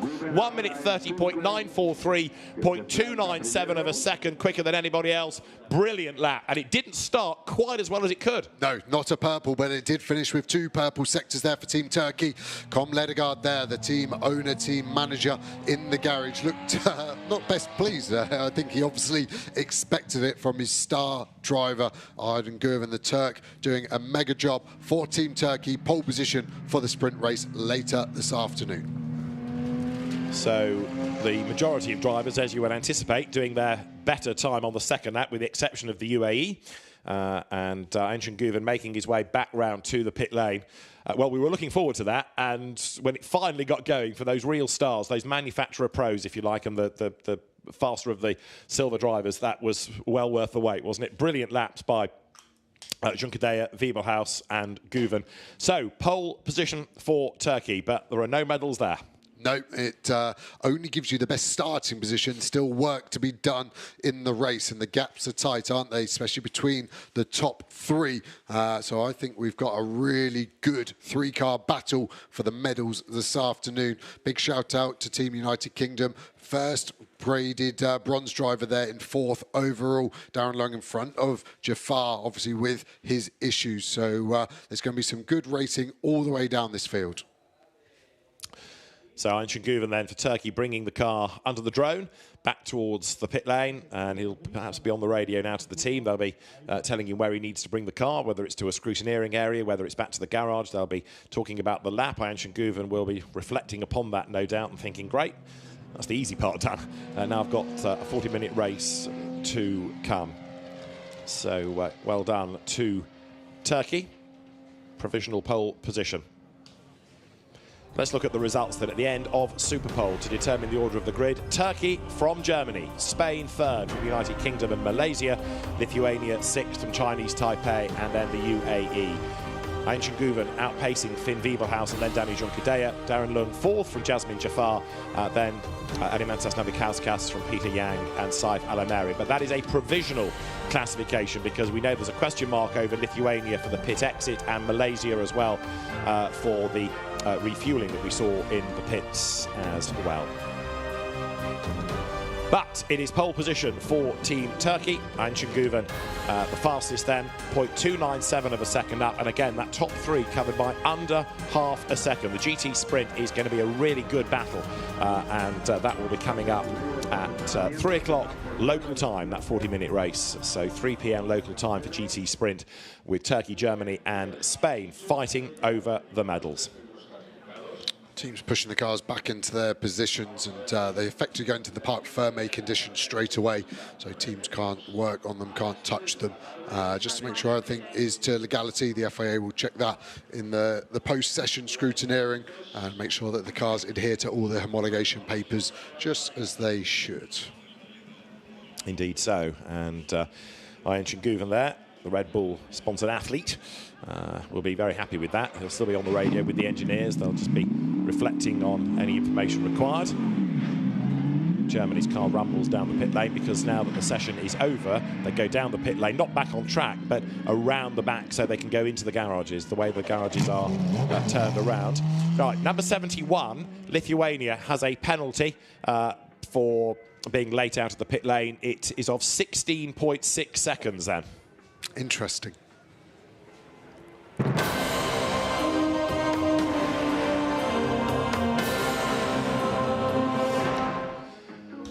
Superpole for GT Sprint was a twice interrupted affair, but Lithuania was first out a little bit late in fairness, and straight away race control was on the case. A time was offered up, but as the United Arab Emirates Porsche found itself in the gravel, our first red flag flew. The circuit's still slippery, and that would catch out one or two over the course of the Superpole, where 2 flying laps determined a lap time. So it meant the UAE would be 8th in the times, 7th Chinese Taipei, 6th Lithuania, but a penalty brewing. The United Kingdom would be 4th, Darren Lung having been fastest for a time, but ultimately being ahead of Jasmine Jafar, who caused the second red flag by going off into the gravel down at turn 1. The car was dragged out. He did do a lap time and 5th quickest then in the end for Malaysia. Jasmine Jafar not looking overly confident on his push lap to get the tyres up to temperature. But then the fight for pole really began, and Danny Junkadea was the first one to take up attention. Team Spain would net 3rd. Team Germany would net 2nd. Finn Wiebelhaus bringing his car through briefly the quickest, but in the end, pole position would go the way of Ancient Guven for Team Turkey. Fastest in the Porsche by 0.297 of a second. And for GT Sprint, a 40-minute race, it will begin with Turkey on pole position. Neil, today it feels like one big party. Today is just all about dancing and medals and celebration. It's amazing. I'm here for it. Are you here for it? Yeah, I'm finding it hard to work out whether I listen to that guy or to you, because he's we are on the screens. Hi, us. It's great vibes today, isn't it? So we're like halfway through the last day of the FIA Motorsport Games 2024. Let's have a look at the scores on the doors. So Spain are currently leading with 4 gold medals. Remember, it's the nation with the most gold medals that wins this event, just like the Olympics. It looks like it might be a home victory. Spain did predict that. I heard from the team themselves. They were confident that they were going to take this home. Currently Italy on 2nd and Germany on 3rd. Strongly followed by Brazil, so it's a close race to those top 3 spots. But we have got a couple of race events that are going to give gold medals coming up. We've got the Formula 4 race coming up in about 15 minutes, which will give us potentially a different gold medalist. And we're now going to watch the karting slalom final, which will give us a gold medalist as well. So that could shake up the top of the table. I think it's time to look at the karting slalom where medals were up for grabs. So let's have a look here. Competing are the two strongest nations, which are very well known for karting slalom. So karting slalom, not karting slalom. Karting slalom, Germany and Hungary in the final here. So this is the drone view where you can see really nicely this, this perspective, this karting slalom, which is quite tricky, honestly. When you're there watching it, it's quite interesting to see how precise they're going through. I think both teams started off really strongly here. Yeah, so this was really tight. By this point, quite often, it's almost a dead rubber, but they were very, very close between Germany and Hungary. And the thing to look out for here is that the course is a mirror of, one side is a mirror of the other. They're riding in Sodikart RSX2 e-karts, they're electric karts. Karts are identical, and each team fields a male driver and a female driver, and they both have the same amount of track time. And so the courses, as you can see, are mirroring each other. So what we have here is the final, which is between Germany, Maya Braun and Louis Stanger, and Hungary, which is Anna Benedek and Molnar Balázs Sturks. Yeah, and I spoke to some of them throughout this weekend, and they were saying it's really great that they are all sat in the same kart. In the end, it's really down to skill and the circuit. I guess the circuit also fits some drivers better than others, but these teams are very well known for their karting slalom skills, and it's only been recently that other nations have come to catch up. But it's no surprise to anyone that Hungary and Germany are in the final here. Yeah, Germany were the winners last time out in 2022. Hungary on the right-hand side there, a little bit behind, but the key thing here is you get a 3-second penalty for touching any of the cones. So you could be way ahead, clip a cone and drop way back. And I think that was the case as well when Hungary set the fastest lap. They were 50 seconds, took 50-second fastest lap, but then the second lap up was a penalty. Unfortunately, we're seeing it here. So one cone fell over, which is an added 3 seconds to the lap time, which obviously makes a huge difference in a quick circuit like that, whether you have 50 seconds on the clock or then a penalty added 53 seconds. But the key thing here to remember is that these are, they're choosing the karting slalom over kart racing.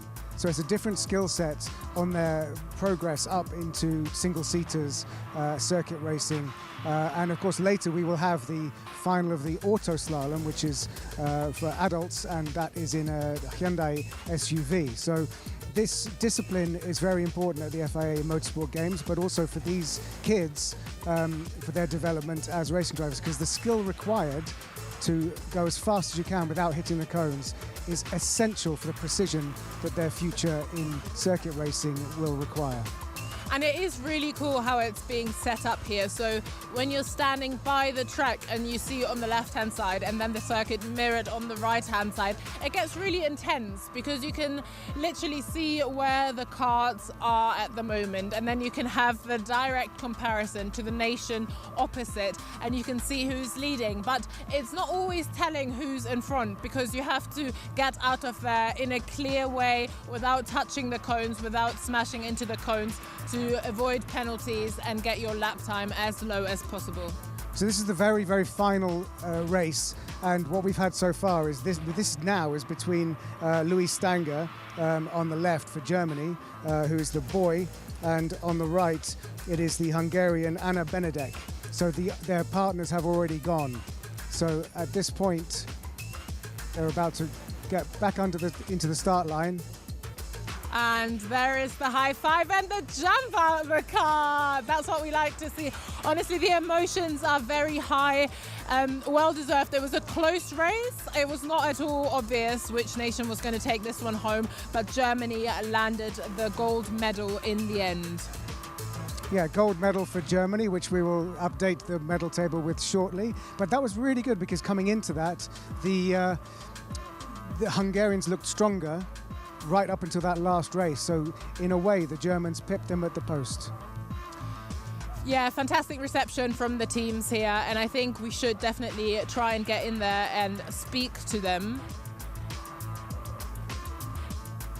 Okay, why don't you go in German? Herzlichen Glückwunsch, ihr habt die Medaille für Deutschland. Wie fühlt ihr euch? Wie war der letzte Durchlauf? Ich komme überhaupt gerade nicht klar. Ich bin so erleichtert. Die letzte Runde hat sich angefühlt wie ein Fiebertraum. Es war einfach nur, die Gedanken waren einfach nur, bring's jetzt nach Hause. Und es hat geklappt. Und ich bin so erleichtert, ein Riesenstein ist gerade von meinem Herzen gefallen. Manchmal ist es ja so, dass man mit dem Adrenalin alles vergisst. Ist jetzt gerade alles weg oder bist du noch hochkonzentriert? Oh, ich glaube, bei mir ist alles gerade weg, weil ich bin einfach so erleichtert, dass wir es jetzt endlich fertig haben und dass wir es auch wirklich geschafft haben. Jetzt dürft ihr feiern und uns genießen, oder? Auf jeden Fall, und das machen wir auch. Herzlichen Glückwunsch und ganz viel Spaß. So they both said they're completely overwhelmed. They were absolutely excited, and he was saying the last round felt like a fever dream. So he just has to take a breather, chill, and she was also saying she's just forgot what happened. They're super excited and they were like, we just have to bring it home, und sie haben es geschafft. They brought it home to Germany. I'm very proud of them.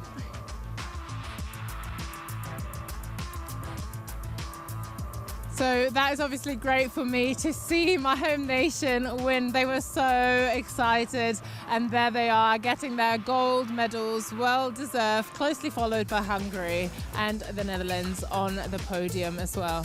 So another medal. They keep on coming on today's gold rush here at the FIA Motorsport Games, but Germany get another gold medal. It's an interesting day because, like you say, the medals keep coming in and that medal table has to be updated constantly. Very, very exciting. And look how cool it must be, 14, 15, 16-year-olds to win a medal for their nation and to take the plaudits of the crowd. Reckon that's apple juice in there? It's hopefully not champagne. That was wonderful to watch. I think we should go back into some live action. We're going to go from something that is a junior category to something else that is a junior category off the circuit, and we're going to land on off-road action. Yeah, so the place where the Crosscar is happening is in the Aspar circuit, which is a new complex about 15 kilometers away from here. And the Crosscar track has been really quite gnarly. It it was very muddy, very, very slippery, the perfect conditions to learn your craft. If you choose not to use asphalt as your stepping stone to the higher categories, the Crosscar is the best way to learn how to control a car. If you want a career, like Sebastian Loeb or Carlos Sainz Sr. in rallying. Let's have a look at that. Sometimes it has paid off, some of the times not so much, unfortunately. But this time around, I think, unfortunately for Mikel Erska, is a little bit too far from the Spanish leader to try anything of late in the last lap. So that means victory number 2 in as many semifinals for Hugo Fortes, who crosses the line and celebrates already, trying to stay on the racing line. But Hugo Fortes from Spain winning once again on home soil. That's 2 semifinals in the bag for Hugo Fortes. That means that we'll see more of the Spanish driver up into the final 8. Well done to Hugo Fortes. We have our first finalist in the mini category. The second one, well, we're going to have to wait for the second confrontation between Ava Cabral and Merel Ostra. But once again, well done to Hugo Fortes, who has been certainly one of the top names of the mini category, confirming once again that he will be the one to beat, and will be the one to beat until the very end of this competition.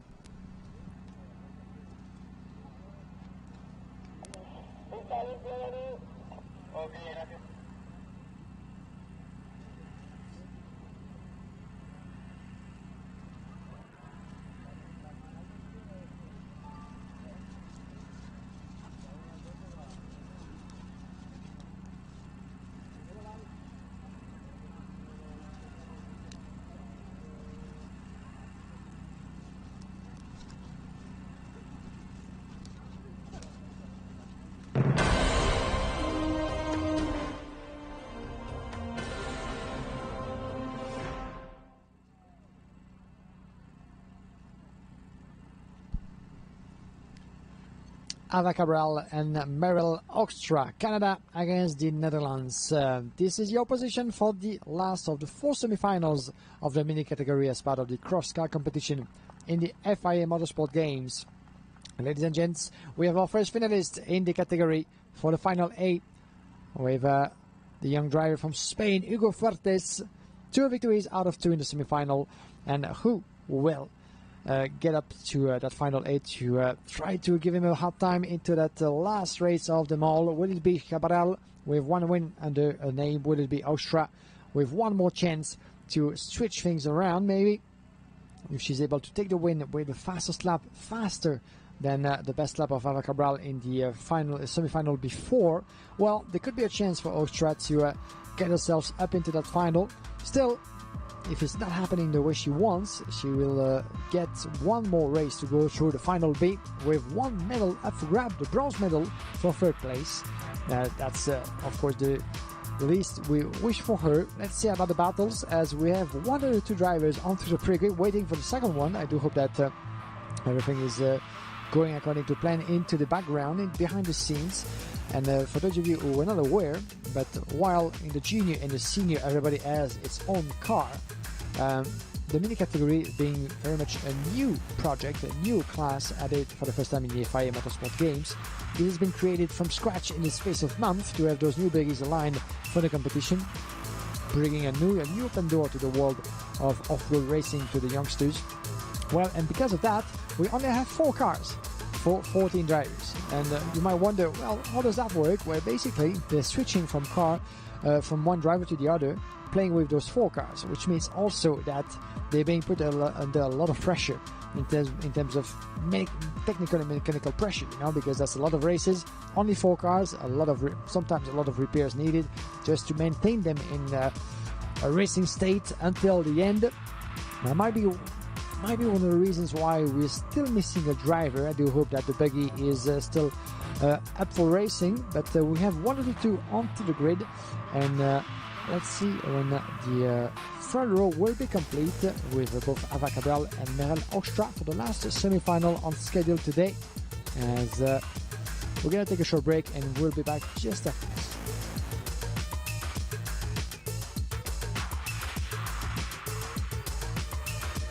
Thanks to the team over at the Crosscar track. While we wait for that to get underway, let's bring you some drifting action. Amazing, obviously completely not caring like the slalom guys did about whether they hit a cone or not, but they will get penalized. Some superb action here in the Nissan 240 SX and the BMW E92. Representing Brazil is Rafael Marinho and Nasser Al-Harbi Urias for El Salvador, and the drifting has been one of the standout events here at the FIA Motorsport Games 2024, and it's all about the style and the sideways and the proximity and making sure you hit the zones properly. So some of those crosscar mini drivers might choose to progress to drifting because a lot of the same skills of being able to do a Scandinavian flick, throw the car sideways, drop the clutch and spin it around are the same skills that you need for drifting.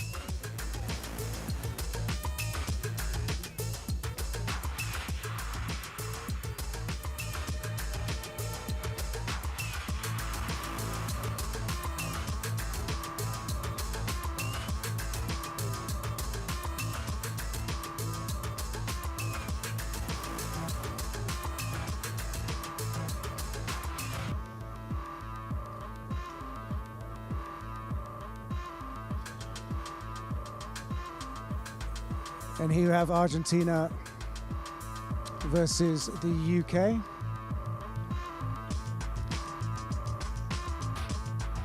Rodrigo Gallo in the BMW E36 M3. And Louis Edwards in the other BMW, slightly different chassis, the E36 Coupe.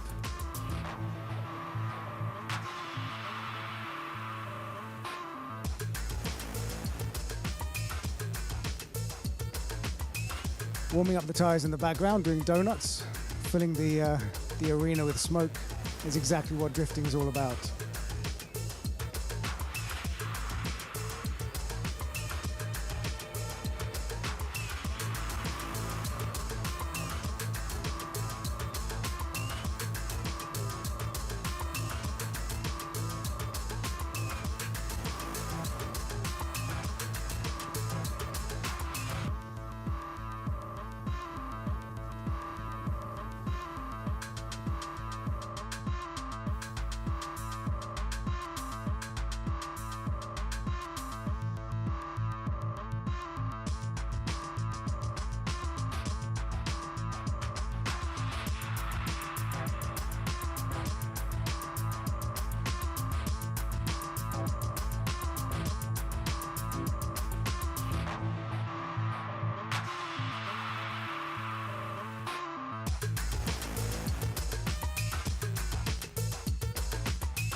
So Peter Dumbrek here, racing legend, and of course got a very important job, driver standards stewards. Advisor, yes, that's right, yeah.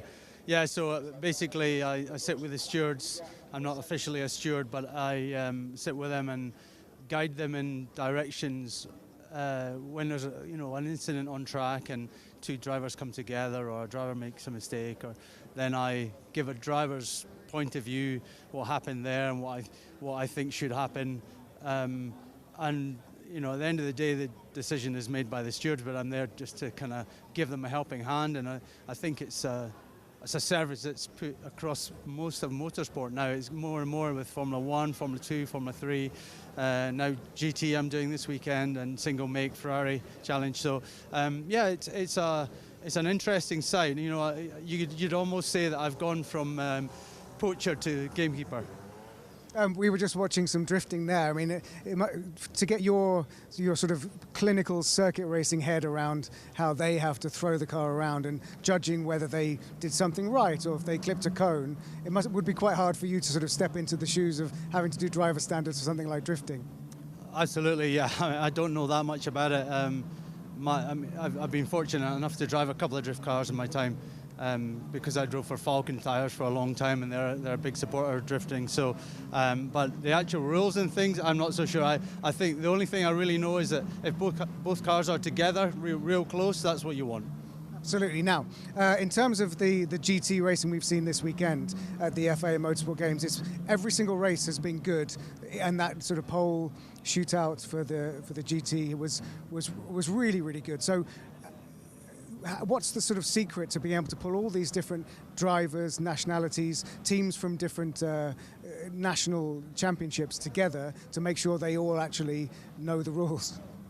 Well, obviously there's a rule book for each category, and it's quite thick, and the stewards pretty much know it back to front. The competitors need to, or the team managers at least, need to know it.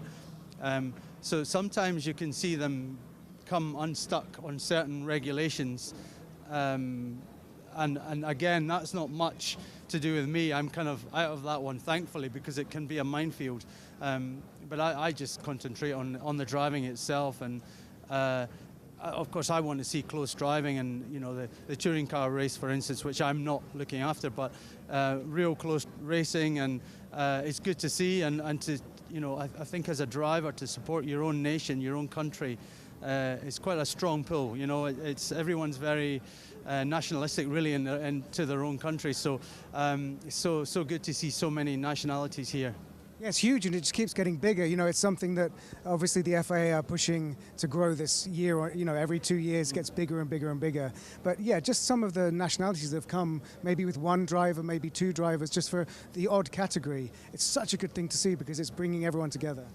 You're absolutely right, and to see classes of motorsport that even I didn't even know existed, and here they are under sort of on one track, and of course the rallying goes out and rallies around, and the Esports is happening in Valencia city itself. So it is a pretty impressive event. Lots of people here, and if this can gradually grow over, as you say, every 2 years, then it will be, I think there's a bright future. Thanks, Peter. Peter Dumbrek there, talking us through all things GT. So why don't we have a look at the highlights of the GT main race that happened yesterday with our commentator, David Addison.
great highlights there from yesterday's GT race. A bit of carnage, which I've heard is quite typical for GT. So that was great to see, well-deserved winners. And we've got more medals coming up. As we said, today is the last day of these motorsport games. So we're going to have a look at F4, where there's medals up for grabs. And we're not going to waste any more time with my face, because the medals and Formula 4 is way more important and way more interesting. So let's see who takes gold at Formula 4.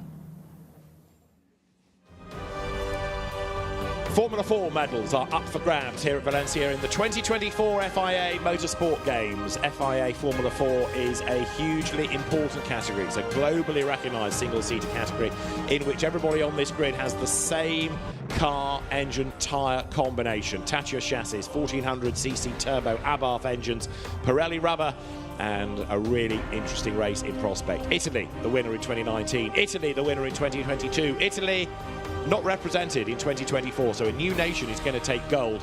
But just to illustrate how important a category, what a good springboard this is, the winner 2 years ago, Juan Andrea Kimi Antonelli, now with a Formula 1 future at his feet. The FIA Motorsport Games bringing competitors from all over the globe and down on the grid. The nations, the VIPs, the ASNs, the sporting authorities of the countries, all mingling as we get ready for what promises to be a really good 30-minute race. The grid is based on the results of the qualifying race.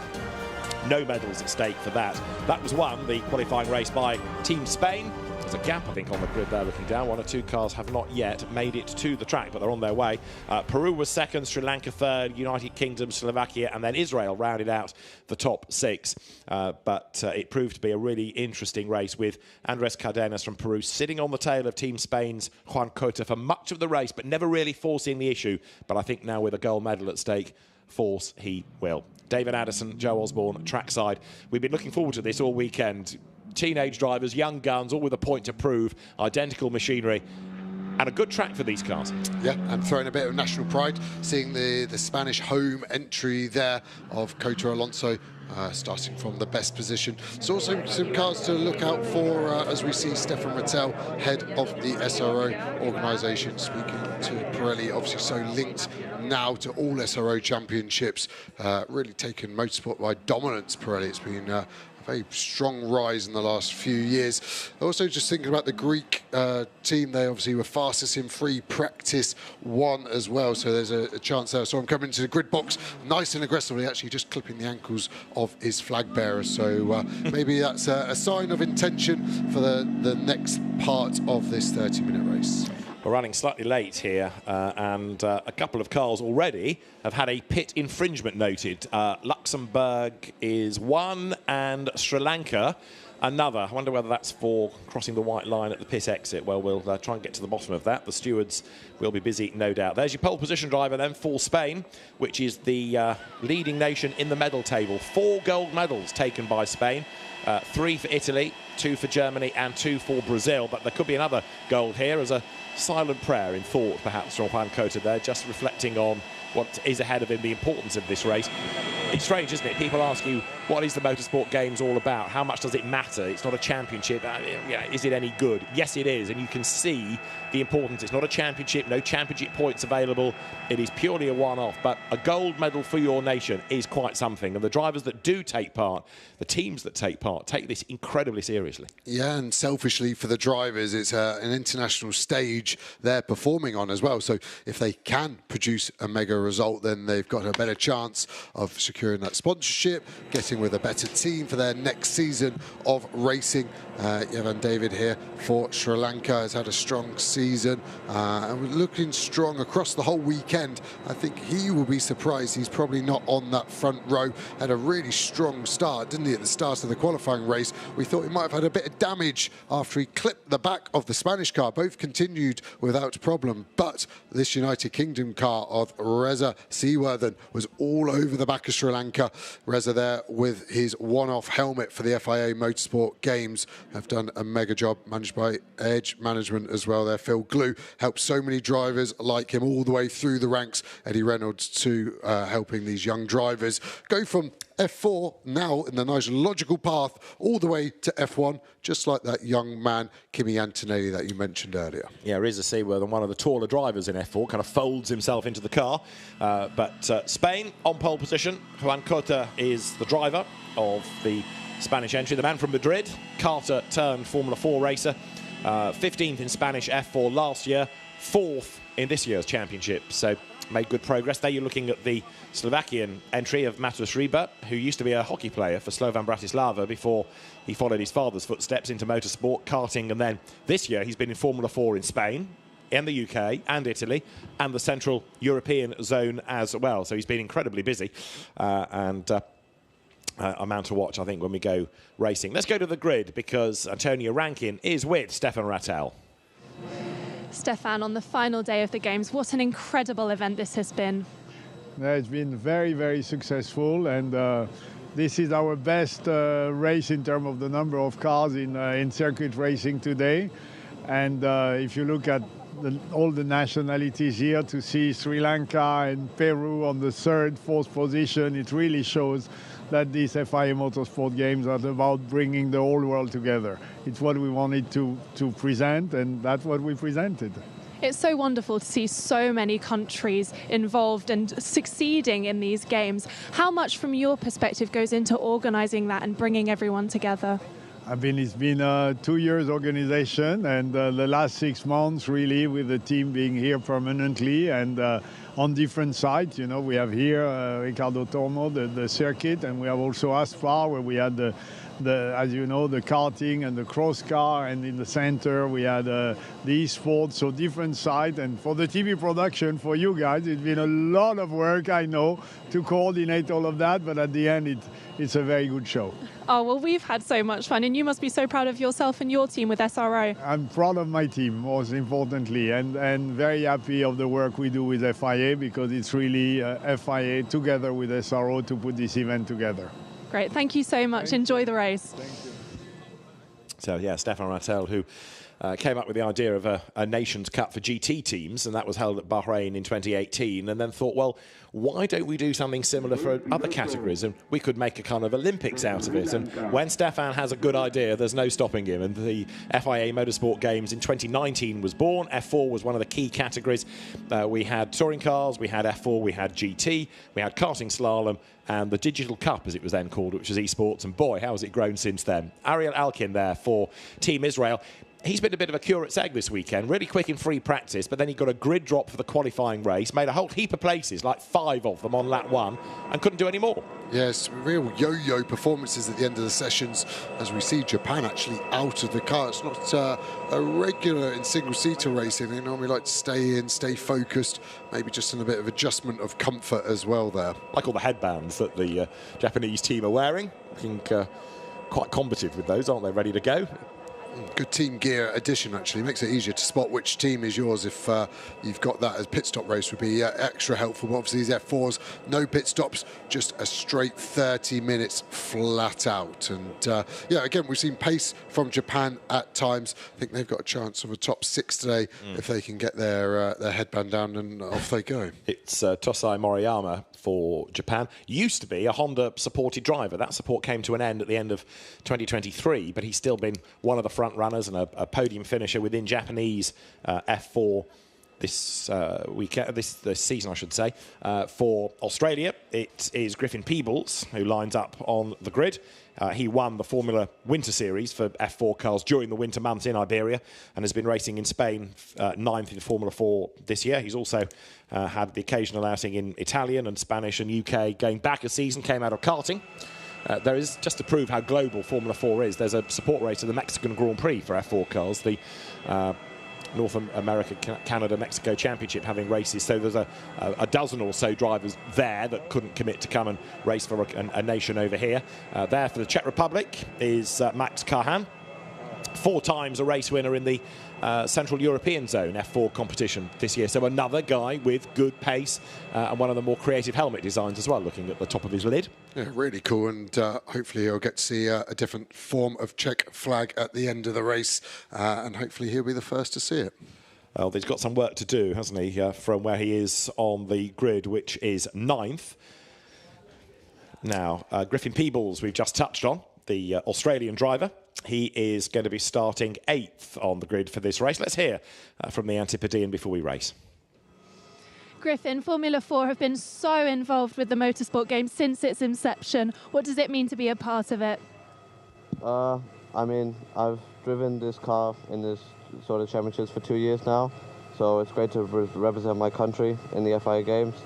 Qualifying was a little bit difficult. We had a purple sector in my best lap, but a couple of mistakes. And in the qualifying race, I unfortunately stalled on the grid, but we came back from 21st all the way back to 8th, so we should have a pretty good chance to maybe fight for some medals.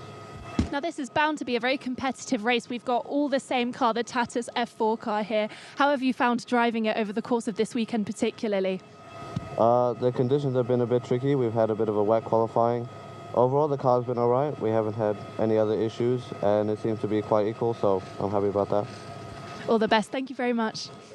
Griffin Peebles used to the car, but now doing a different environment. Even though he's done the bulk of his racing over in Spain, what you can't do for this event is run with the same team for whom you drive in Spanish F4. If you're one of those people that thought, aha, I'll go and do Spanish F4 as a bit of prep for the Motorsport Games, well, okay, you might well know the car, you might know the circuit a bit, but you can't drive for the same team, and that does at least level things a little bit. 2 years ago, it was one central team running the operation, KCMG. This year it's a bit different. They're all Spanish F4 teams, but you can't drive, like I say, for your regular squad. Yeah, it's good to keep it open and unbiased as much as you can. Interesting one there for Austria as we look at Greece. Oscar Wirtz, obviously son of Formula F1 driver, had a British flag on the side. You're good with your trivia, Dave. Don't know if you know what the link is at all there. I assume it's a mother.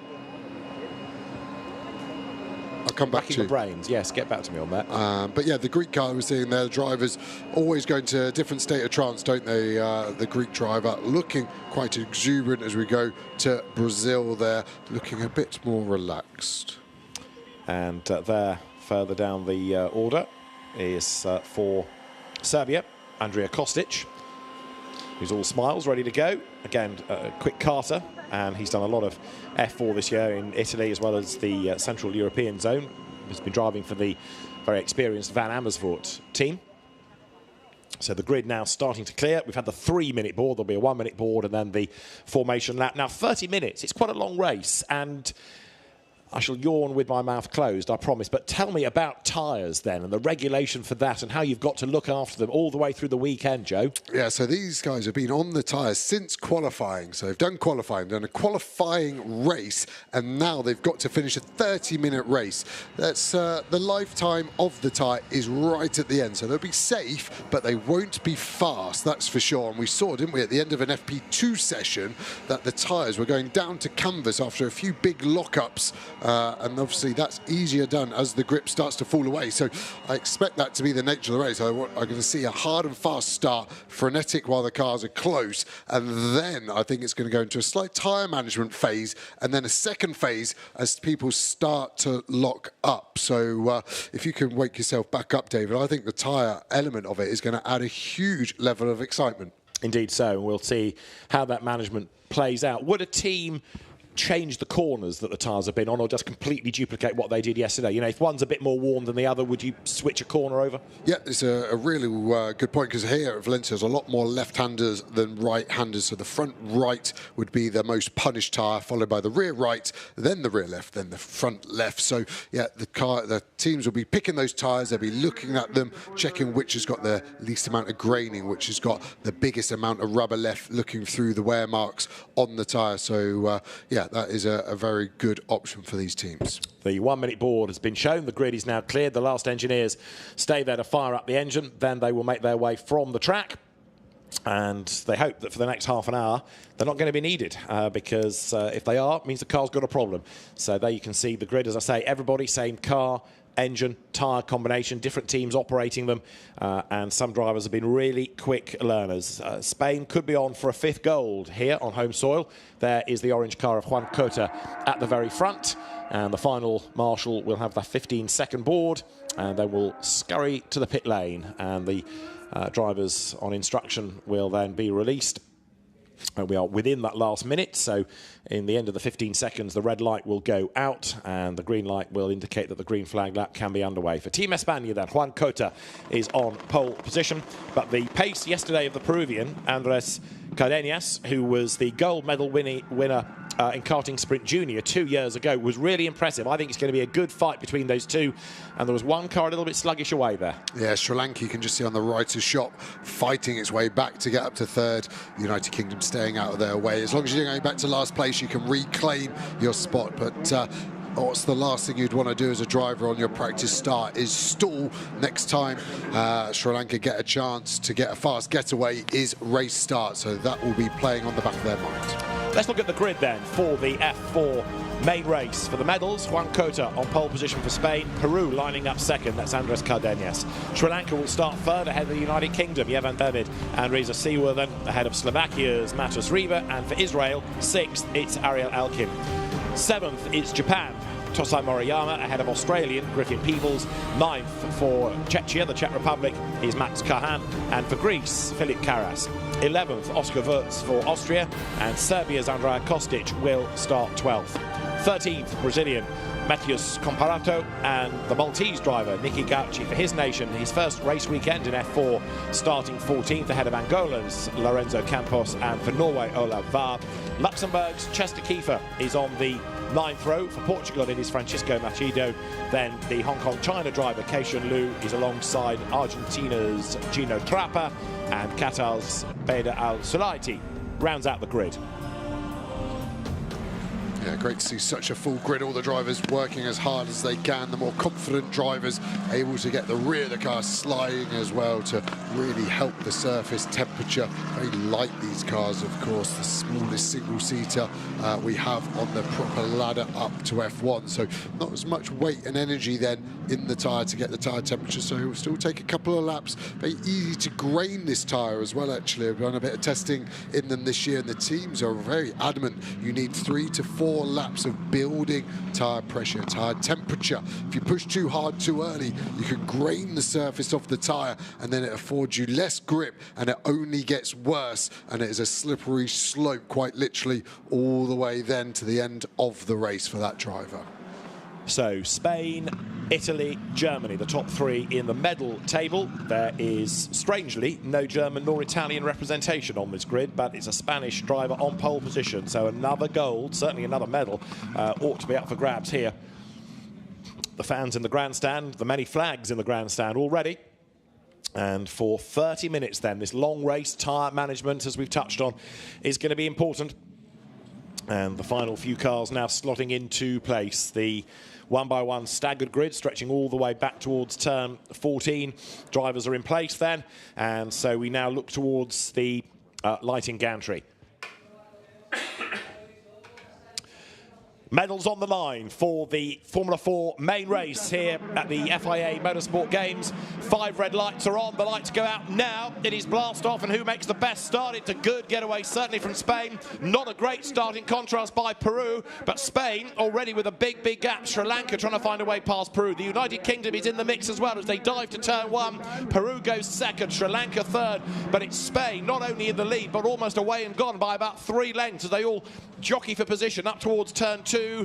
Dive into the corner. So far so good for the leading positions. The midfield battle turns through safe as well, but a demon start by Spain. Juan Cota leads the pack. Couldn't be better as we see our move to the inside. Israel Eichenside down to the inside, gets the move done, look clean as well. A couple of lockups in two it was, wasn't it? Reza Seaworthen from the United Kingdom, I think was one there. Peru with a poor start, and that has really helped. See Australia around the outside pebbles, see the car bottom out over that large exit curb out of T6. So far, so good for everybody. Yeah, that was with the Slovakian driver Matus Riva on the inside of Griffin Peebles for Australia as the cars now dive down towards turn number 8 on the outside line. Number 1, the Argentine driver, that is Gino Trappa, trying to gain ground as up front. Juan Cota leads the pack coming up through turn number 11. There, Australia back past Slovakia, but look, that lead gap has come down, hasn't it? It might have been a good start by Juan Cota, but now Peru, Andrés Cardenas is going after him. He's taking Sri Lanka and the United Kingdom with him. So Cota's initial advantage is being nibbled away as they get up towards turn 13 for the first time. There's that leading quartet breaking clear of Ariel Alkin, who's had a good first lap and made some progress, but a contact there. And who is it that gets spat out wide? It is Austria's Oscar Wirtz, and he's going to be in the pits. Broken suspension. Yeah. Things have just gone from bad to Wirtz. Oh, awful there for him and you.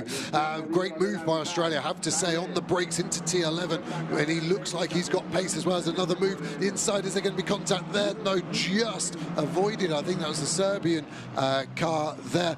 Australia all the way back on another lock-up. These guys pushing very, very hard early on. Luxembourg looking to make advantage.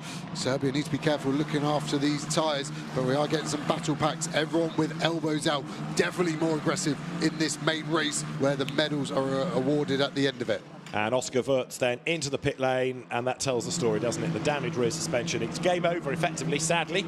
We've also got Hong Kong China's Keishan Liu under investigation straight off for a track limit warning. So, race battle is on lap number 2. It is Spain from Peru, from Sri Lanka, from the United Kingdom. And I would offer you that the UK is just dropping off the back slightly from that leading 3, but there are other battles lower down to keep an eye to, including there you can see the Czech car of Max Karhan trying to get itself into the equation. Oops, more contact as he gets there into the back of Greece's Philipp Arman, and out of the race definitely now is Karhan, and the Czech Republic car is in the gravel, and I think Greece is going to be out as well with rear damage. Yeah, it just looked like the Czech Republic a little bit too desperate, trying to mirror that move that Australia did so well the lap before, but the Greek car just put it to the inside, and that left nowhere for the Czech car to go. I expect a safety car to be coming. I don't think we're going to get it this lap, but it probably will be gone, because I think that car, we start to see cars running very wide in the background, and I could barely see Peru. They are that tight to the rear wing of Spain and for the lead. And the yellow flag is at turn 11, where the car of Czech Republic's in the gravel. Change for the race lead, because up the inside, oh so nearly goes Peru to get the place. That's going to put Cardenas on the outside line for the next corner. The road comes back to Spain. Sri Lanka in the mix as well. It's absolutely nose to tail, the top 3 as they come now out of turn 4. That was a first big proper push by Peru to go for the lead. It didn't work, and now the problem that Cardenas has for Peru, Andres Cardenas, is that as he tries to find a way through for the lead, he's in danger of giving Sri Lanka a chance to jump him for second place. But if they squabble like that, it's going to bring Reza Seaworthen back into the mix. Whether he's struggling for pace or whether he's looking after his tyres at the moment, only he will tell you. But as he comes down to turn 8, they're not far off that yellow flag zone. Yeah, I had a lock-up from someone in the top 3 as well, as we see the damage to the Greek car rear wing is pretty heavily deformed. What are Sri Lanka going to do? Are they going to try and attack Peru, or is he going to place the car and just say to Peru, safety car called? They will start to slow down. You can see safety car board up. Everyone's so far checking up well. No radios in these cars, so the drivers having to rely on the old school method of looking for the flags and the signal boards. I was just wondering, are Sri Lanka going to attack, or are they going to sit behind Peru and allow Peru to try and open the door, use Spain to open it and then follow through? Interesting to see, but this is going to bunch everyone up. I wonder if the United Kingdom have got the pace to stay with that top 3 once we go back to green. Well, safety car conditions, as you say, are now instigated, so that means everybody has to slow. They can't overtake, and it gives the marshals plenty of time to work. I don't think we're going to need a safety car out for that long, because already, as the drivers come down towards turn 1, the recovery vehicle is there, so the car needs moving, yes. The recovery vehicle needs to go back to its perch, but the car from the Czech Republic in the gravel trap, virtually at the feet of the little recovery truck that is needed to crane it out of the way. And the car I can see in the distance is already being lifted. So this is a really quick job. I reckon 1 lap and we'll be back racing. Yeah, it could even be safety car in this lap. I've actually never seen that before, where it's out and in on 1 lap. But the marshals doing a fantastic job here at Valencia all weekend. In this instant, no different. The cars there all just starting, still try and weave to get even more tyre temperature. Keep the pressures up, I guess, as well. The safety car released from pit exit, so the safety car conditions were activated going to turn 12, but it's 1 full lap behind the safety car once they've come over the line. So I reckon we might well be able to get things back underway at the end of this single lap. Let's try and see, though. First of all, what happened at the start? Yeah, Peru just a little late to get going, and a few cars there to get slow away. Greece were one of them. Then Sri Lanka were on the attack, weren't they? But like you said, look at Spain. That's perfect. No defence needed into turn 1, because you've got 3 to 4 car lengths advantage as they turn in for that 4th corner. And then there's a few lockups further back, but it stayed pretty clean on this opening part of the lap. That was a good dive by Israel, wasn't it, up on the inside of Slovakia, and Australia being caught out a little bit there, forced onto the outside line. Griffin Peebles then trying to make his attack later in the lap. This was the contact that did for Wirtz, getting involved with Chosai Moriyama from Japan, and Oscar Wirtz straight away realises that's his day done, and this was the reason for the safety car, which is in at the end of the lap. Czech Republic into the back of Greece and into the gravel. Yeah, messy. And into the pits is going to come the safety car. So Juan Cota has slowed everybody up. So it was just that one lap. And around the 4 kilometre or so circuit, it was well timed that. The marshals quickly able to get the car out of the way. So can Peru strike on the restart, or will Sri Lanka strike? Oh, so slowly does Juan Cota bring the cars. This isn't even into turn 13 yet, but he is in charge of the pace, such as it is. He will decide when to go. He wants to try and steal the march on everybody like he did from a standing start. In your own time, Spain. Here they come now. He pulls the pin into turn 14, and he has indeed jumped about 2 lengths on Peru as they come out of the last corner up towards the timing line now. The lights will be back on green. The green flags will fly. The race is back underway.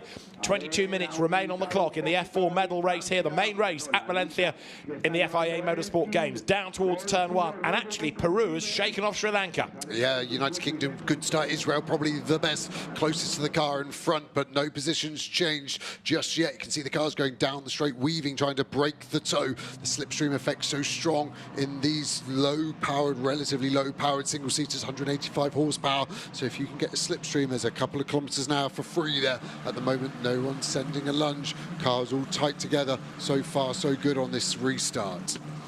And there's Spain, again, having tried to build that gap. It is now looking a little bit more like just the two of them, because Sri Lanka trying to fend off the UK. Yevon David just ahead of Reza Seaworthen as they come up through turn number 6 now. And Juan Cota, the race leader for Spain, still conscious of where Peru is. He has got a little bit of daylight between him and the Peruvian entry, but he had that on the first lap of the race, and it was soon nibbled away. Brazil versus Portugal there on the inside for Brazil. Matheus Comparato, and he hangs on to that place. So a good move, keeping him ahead of Francisco Machido. Yeah, quite aggressive with the defence, Brazil on Portugal there.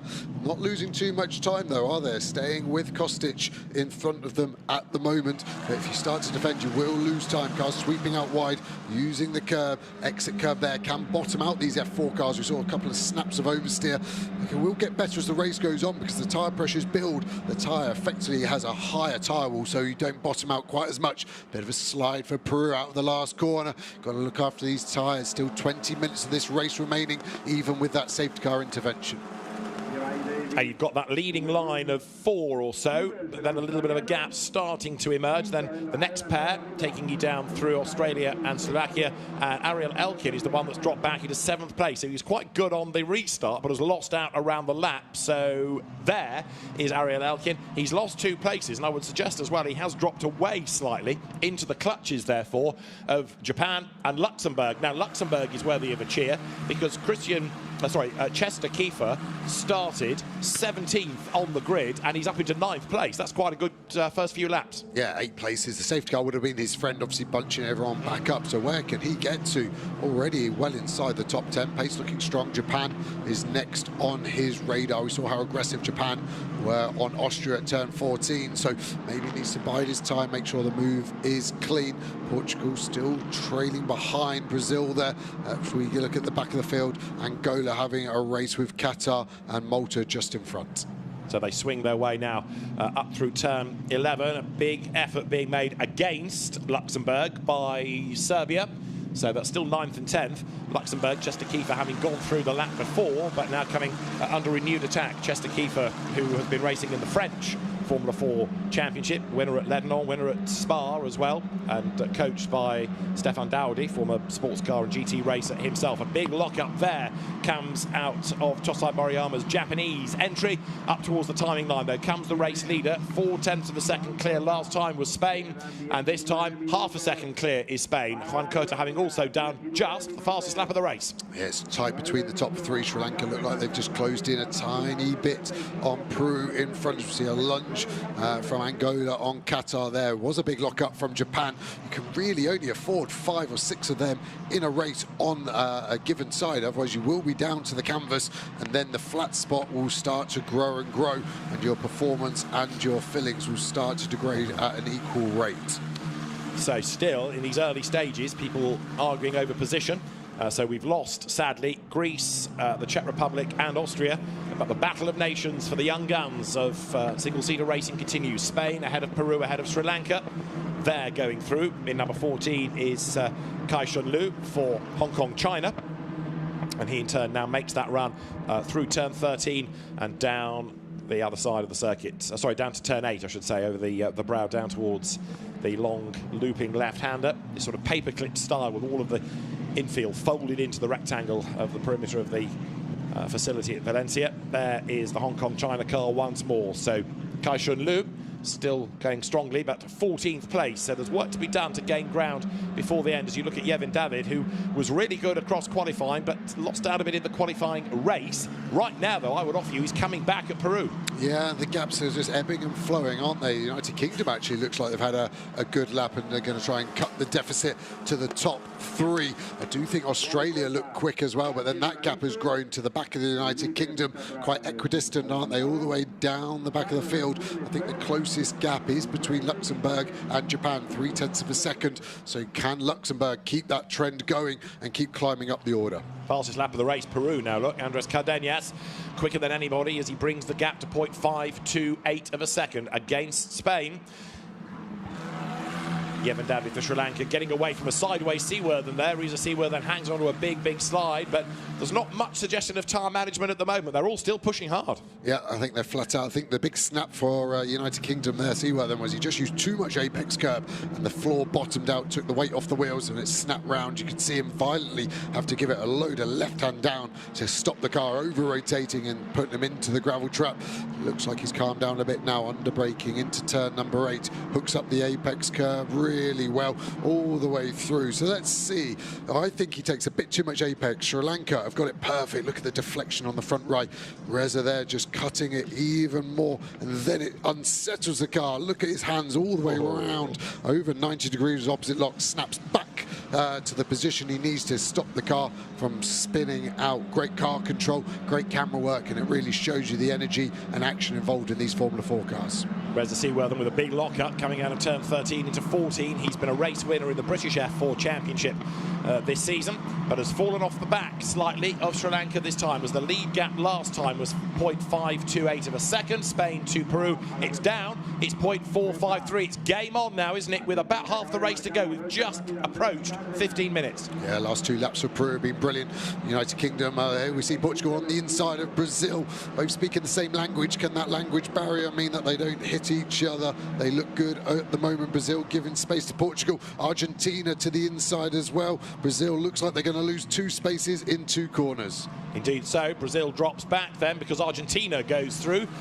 So same languages, and then it all becomes a bit South American. Argentina goes ahead of Brazil as well. It's a bit of a surprise that Comparato hasn't gone better, bearing in mind that he's been the Brazilian championship leader this year, 3 times a winner, champion-elect indeed. So in theory, you'd expect him to be up there fighting for wins. Got a good CV, but it's just not clicked for him this weekend. Yeah, struggling. He won't be saying obrigado, will he, to the 2 cars in front of him now, and he doesn't look like he can stay with them either. Argentina with good pace, number 1 on the car. So he's just now got to try and follow Portugal. Where can Portugal get to? Just outside the top 10 at the moment, and they've got a chance of catching those cars in front, only a second behind. The gap has grown a little bit back in favour of Spain, and Cota Alonso now up to half a second to this car of Peru. Which was all over the curb at turn 12 as Andres Cardenas was taking it by the scruff of the neck.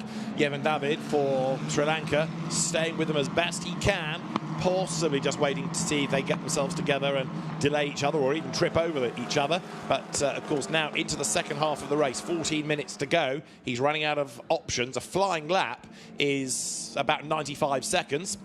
Down through turn 1 they go. So 9 laps to take us just over halfway. Up towards turn 2 they come. A 30-minute race in F4 is quite a long time, relatively speaking. So it's tough for the drivers, tough for the tyres. And right now that lead gap, 0.450 of a second. Spain leads Peru. Yeah, Peru seems to have a stronger end of the lap, and then Spain just go away. Sri Lanka look like they're just about hanging on. Remember, they're probably gaining 2 to 3 tenths of a second with slipstream, and as soon as you lose that, as soon as the gap gets to a second, that slipstream effect becomes weaker and weaker to a point of no effect. And I think that's what the United Kingdom are now doing. They're 1.1 behind the Sri Lankan car. I think they might be losing the slipstream, and they're losing a chance of any chance of a medal at the end of this race. Indeed, so just dropping away as out of turn 8, I should say, comes the Peru car, Andrés Cardenas. He's lost a little bit of ground on this lap. About a tenth or so lost in the first sector. Yevon David next, but a personal best first sector coming from Reza Seaworthen. So even though he looks as though he's falling away from the top 3, the pace that he's got in sector 1 suggests that he is fighting back, and he's quicker again than Sri Lanka in sector 2. So Seaworthen mounting another attack here. Don't rule him out of a medal yet. He obviously heeded to my advice that he was losing the slipstream and is digging deep. Any lock up this time to 14? No, the drivers can change the brake bias. It's a very effective tool. We actually spoke to each other, Reza and I, and his driver coach Ricky Christodoulou, saying how important that is. You've got to be able to use it to your advantage. It can go forwards, it can go backwards, an infinite amount of times a lap as well, and it can be such a good way of changing the balance of your car on the fly.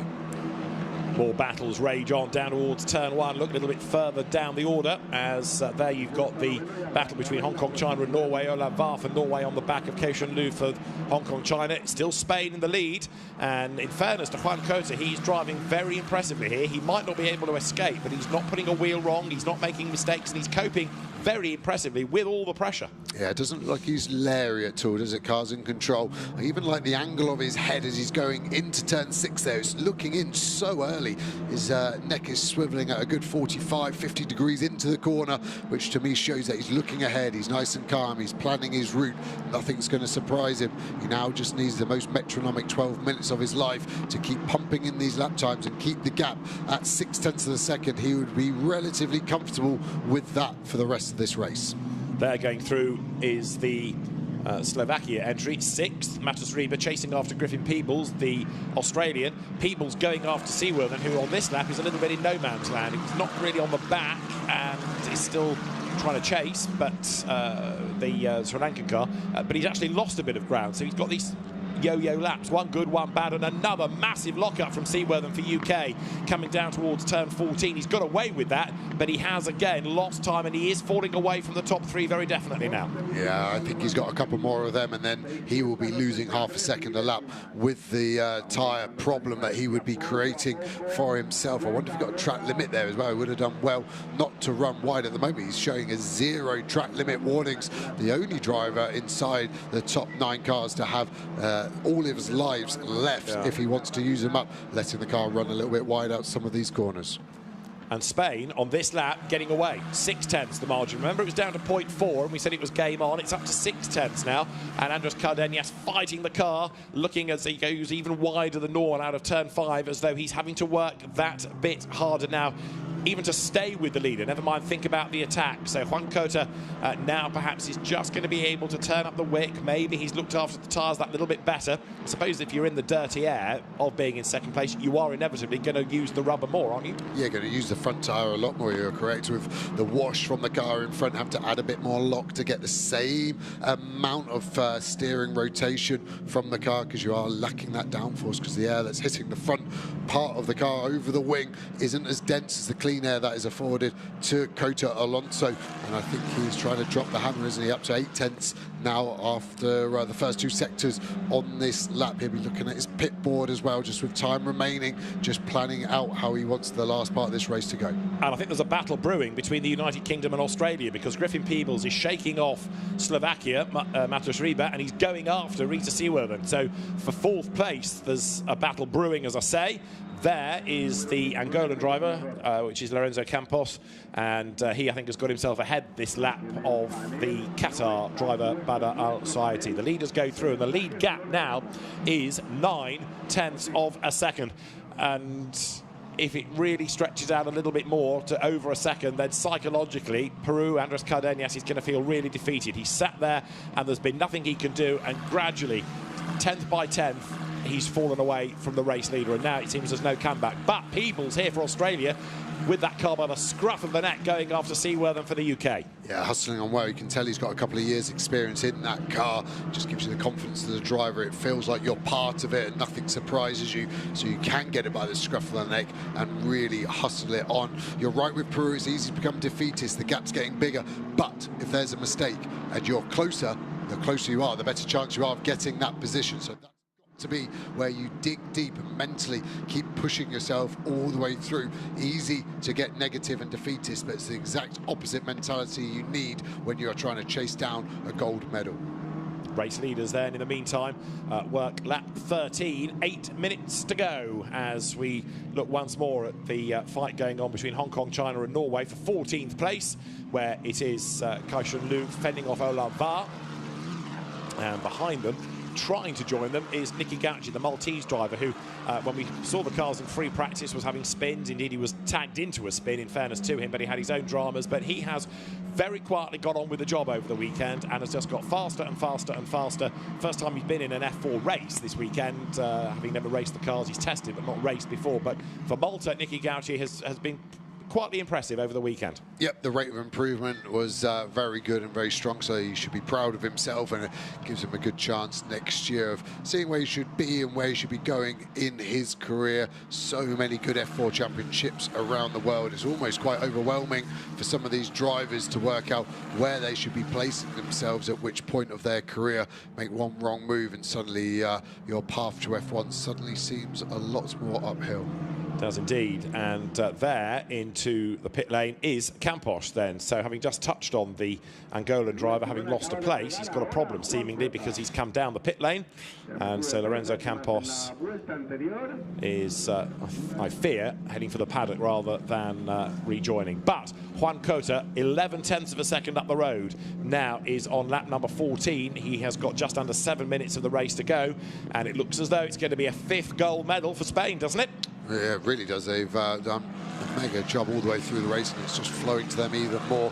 Just getting a pit stop penalty of 1 second for track limits to car number 3, currently in 17th place, the Qatar driver Al Sutari, and it's going to be probably a pit stop and go, isn't it? We had that, so that is a big penalty. That's going to be 30 seconds lost, and that may give a chance for Angola to get back in front. They obviously just did their own pit stop. Leaders go by, so you've got now 1.3 seconds. Spain to Peru, 3rd is Sri Lanka, 4th it is the UK, 5th Australia, 6th Slovakia, and as the drivers turn now through turn 1, gaps just starting to open up a little bit. The qualifying race was rather more frantic than this, but maybe as 1 or 2 drivers have learned a little bit more, they're able to put that to good effect, and they're in for his pit stop. Penalty to be served is Qatar's Beda Al Sulaiti. He'll drive down the pit lane, he'll do that stop and then rejoin, and there's a black flag there, I notice.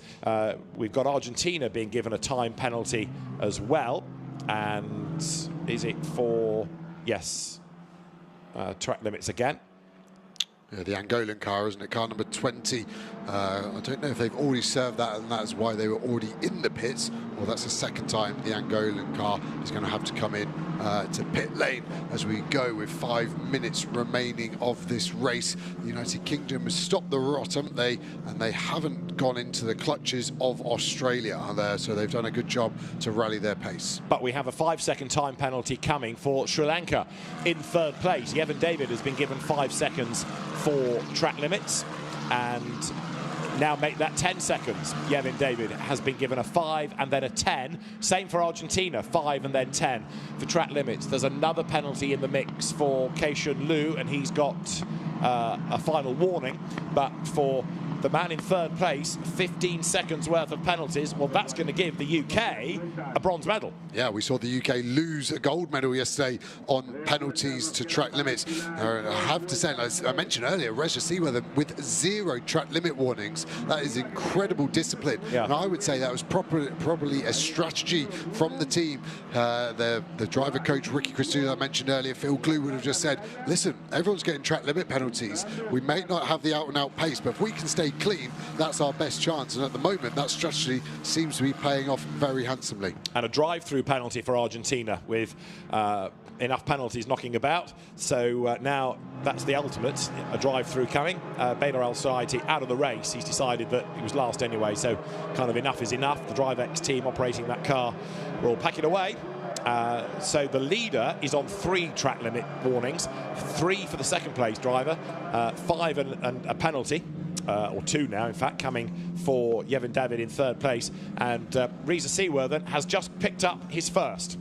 Well, he's heard me then. Thank you, Reza. You've done a good job there. But should have time to not, well, shouldn't have any enough time to accumulate any more. But maybe we need to be a bit careful for the first 2 there.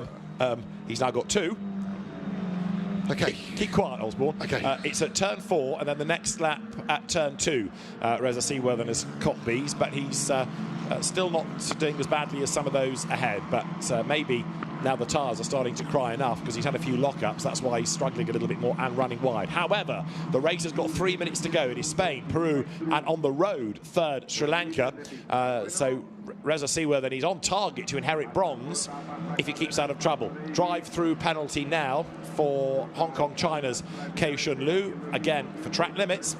Yeah, it's coming thick and fast, aren't they? The stewards and race control are being very on the black and white here with the penalties. Sri Lanka really almost felt like they went from no warning to a 10-second penalty, and it's still growing as well, isn't it? So and it's hard without having a radio to the drivers. They're just having to look at their pit board. Each team has their signal of doing it. A lot of teams actually turn the whole pit board upside down to show the driver track limits. That's their international signal of calm down, please. There isn't normally a board saying track limits on that pit board because it would be pretty hard to read as you fly past at 125 miles an hour, 200 kilometers an hour past that pit board. And a black flag then for car number 1. There's been a drive-through, and now a black flag is going the way of Argentina. So at that point, the race director has just had enough of all the infringements. Meantime, on the track, it is Spain from Peru, and the gap is 1.2 seconds. And last time around, fractionally faster, but only by 100th, was Peru. So maybe we're not done yet, as equally further back, 6th, 7th, 8th, Slovakia, Israel, and Japan running as one. So there are still places up for grabs, even though we've only got just over a minute and a half to go. Now, this could be the start of the last lap as the leader goes through. So Juan Cota breaks the beam with, as I say, it's going to be close. There's a flying lap is 1 minute 36. So down towards turn 1 they go at the end of this 30-minute race for the Formula 4 drivers. The main race, medals on the line, and they're heading the way seemingly of Spain, Sri Lanka, and then the UK will inherit bronze, and it is confirmed. This is the last lap, and what a drive by Spain. What a drive by Juan Cota. Yeah, got a great gap. He can now just afford just to hit his marks a little bit more relaxed. Doesn't have to worry too much about being on the limit, finding the fast last part of that lap time. You can see this front right tyre, the graining, the middle band looks darker. That's because it's a rough grain. So he's done so well to keep this pace up. Maybe he's just pushed a little bit too hard at the end, and that's the problem. United Kingdom, I'm not going to talk about your track limits, but they haven't got any more than the 2 that they got in quick succession after I said they were doing a great strategy of getting 0. It is going to be gold for Spain. For Juan Cota, it's going to be P1 at the end of this lap, isn't it, as he comes now out of turn 8.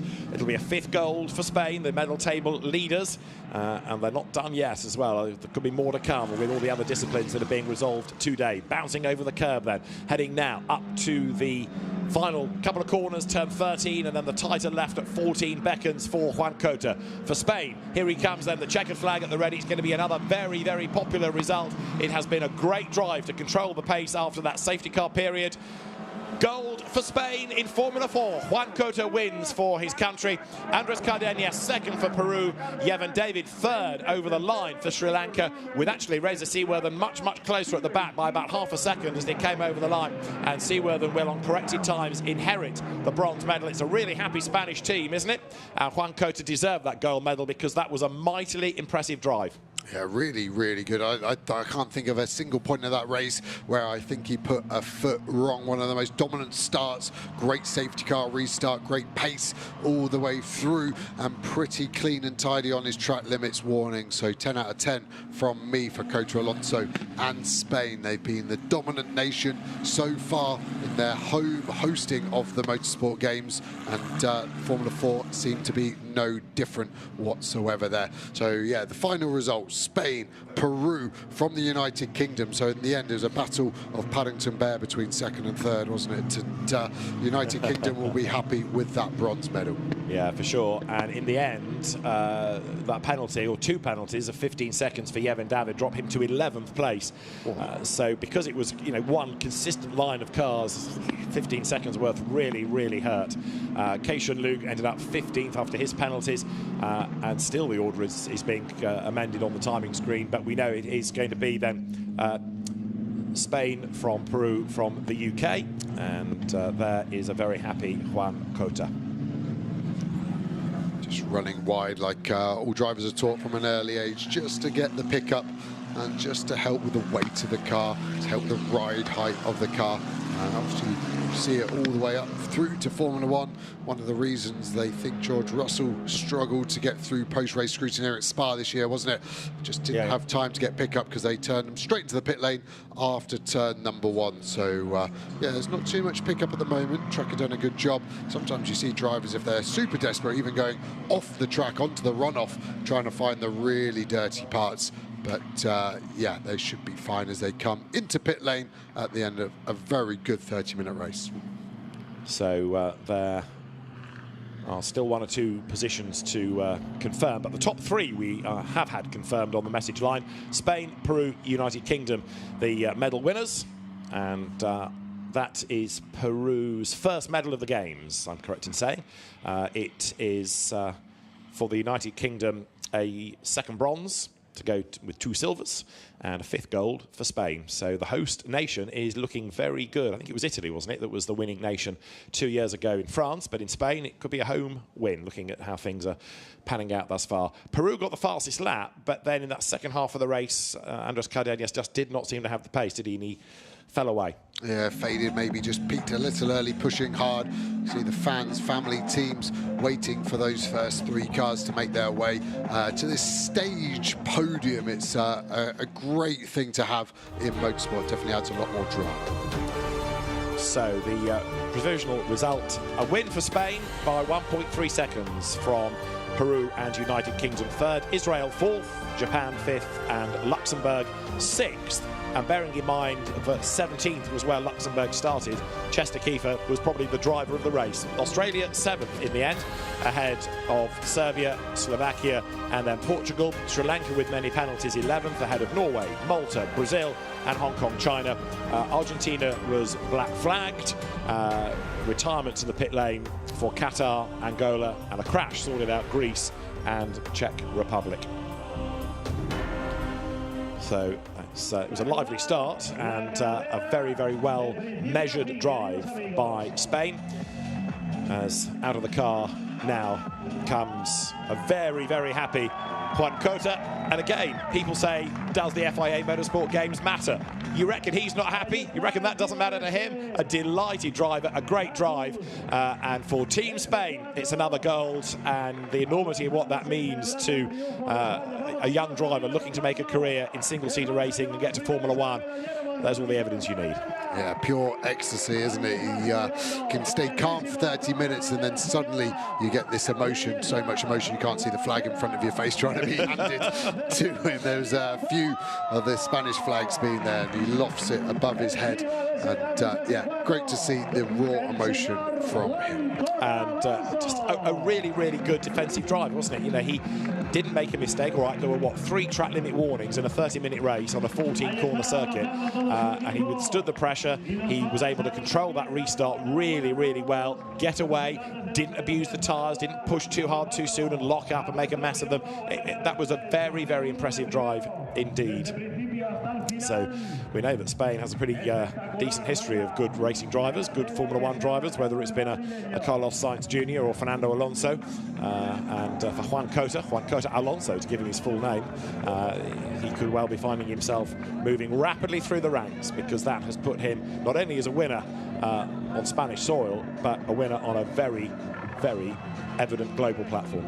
Yeah, and the Spanish motorsport body, the ASN from Spain, have been really proactive this year, it feels, and you could see that with how many people Coach Alonso was having to thank all there from the governing body. The governing bodies can do so much here as a young driver. They obviously get quite a lot of funding, and they can then place that money with the talent they think's got the best chance to go all the way through the top. So, yeah, again, this is why the Motorsport Games is great, bringing all the ASNs together and see who is the most committed for their nation.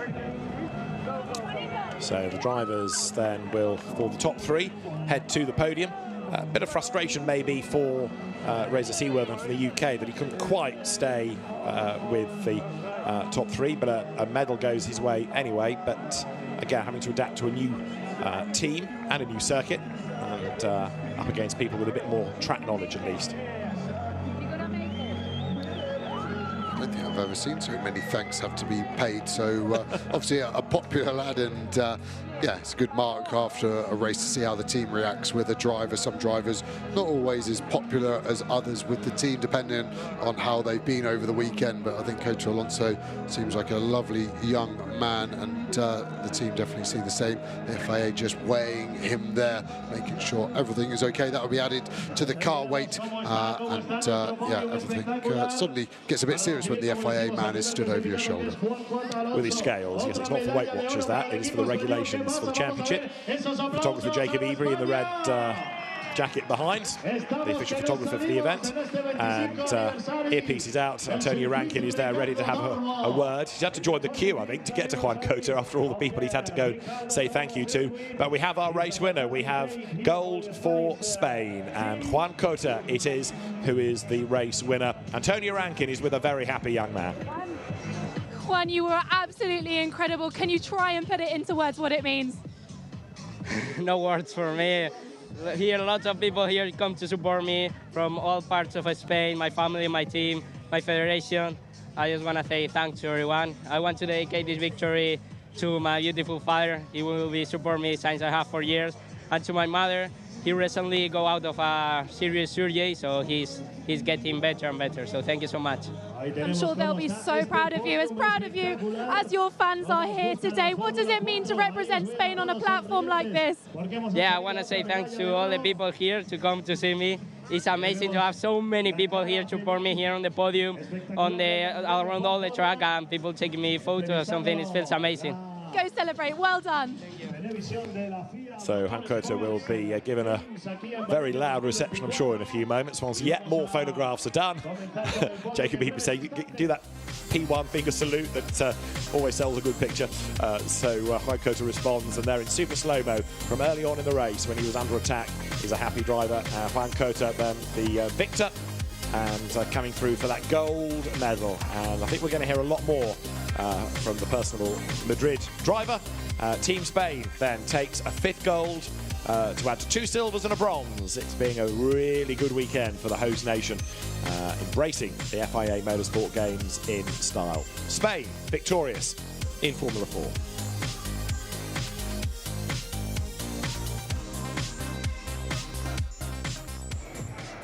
So there, the fan village getting busier and busier. It's somewhat flippant to say it's full of Spaniards, but you know what I mean, because all the people from the federation are there, not just the fans, in order to cheer on the winning driver. And their autograph to be had, please. Juan Cota. And that's a very happy young fan who has just got the autograph. And in a few years, that could be a Formula 1 driver's autograph you've got. You never know. So it's one to keep, one to treasure that. So the podium is ready and waiting. The flags of the drivers are there. There is Reza Seaworthen. Hewitt makes his way up the steps. The background to the family from Mauritius, but Reza very much a Brit, and Reza Seaworthen for United Kingdom takes bronze. Then for Peru, it will be Andres Cardenas who is called forward next. The silver medal goes to Peru. First medal of the Games for Peru, and a silver to boot. And then a bronze, 2 silvers, now a 5th gold for Spain, and this gold medal in Formula 4 comes courtesy of Juan Cota.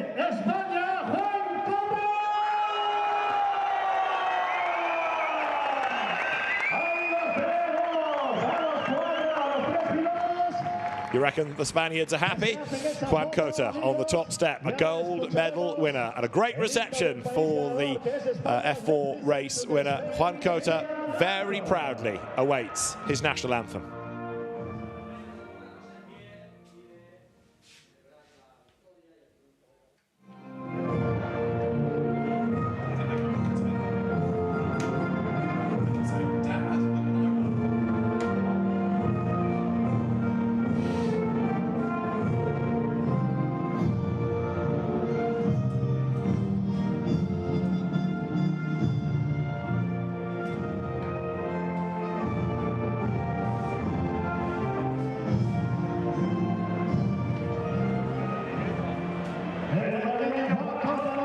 Well done to Spain, well done Juan Cota, and now as he, Andres Cardenas for Peru and Reza Seaworthen for the UK stand on the podium, they await their trophies, they await their medals, and the medal presentation now is ready to go.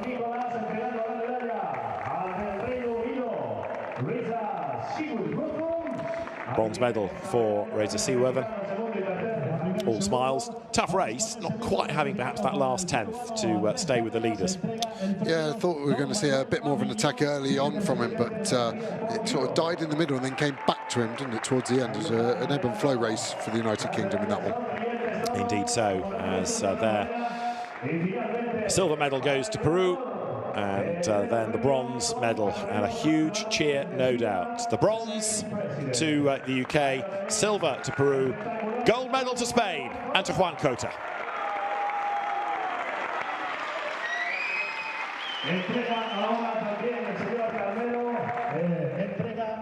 And for Juan Cota, the F4 gold medalist, there is a voucher to put towards his next season of racing within Formula 4, and that's a great prize to help a young driver up the ladder.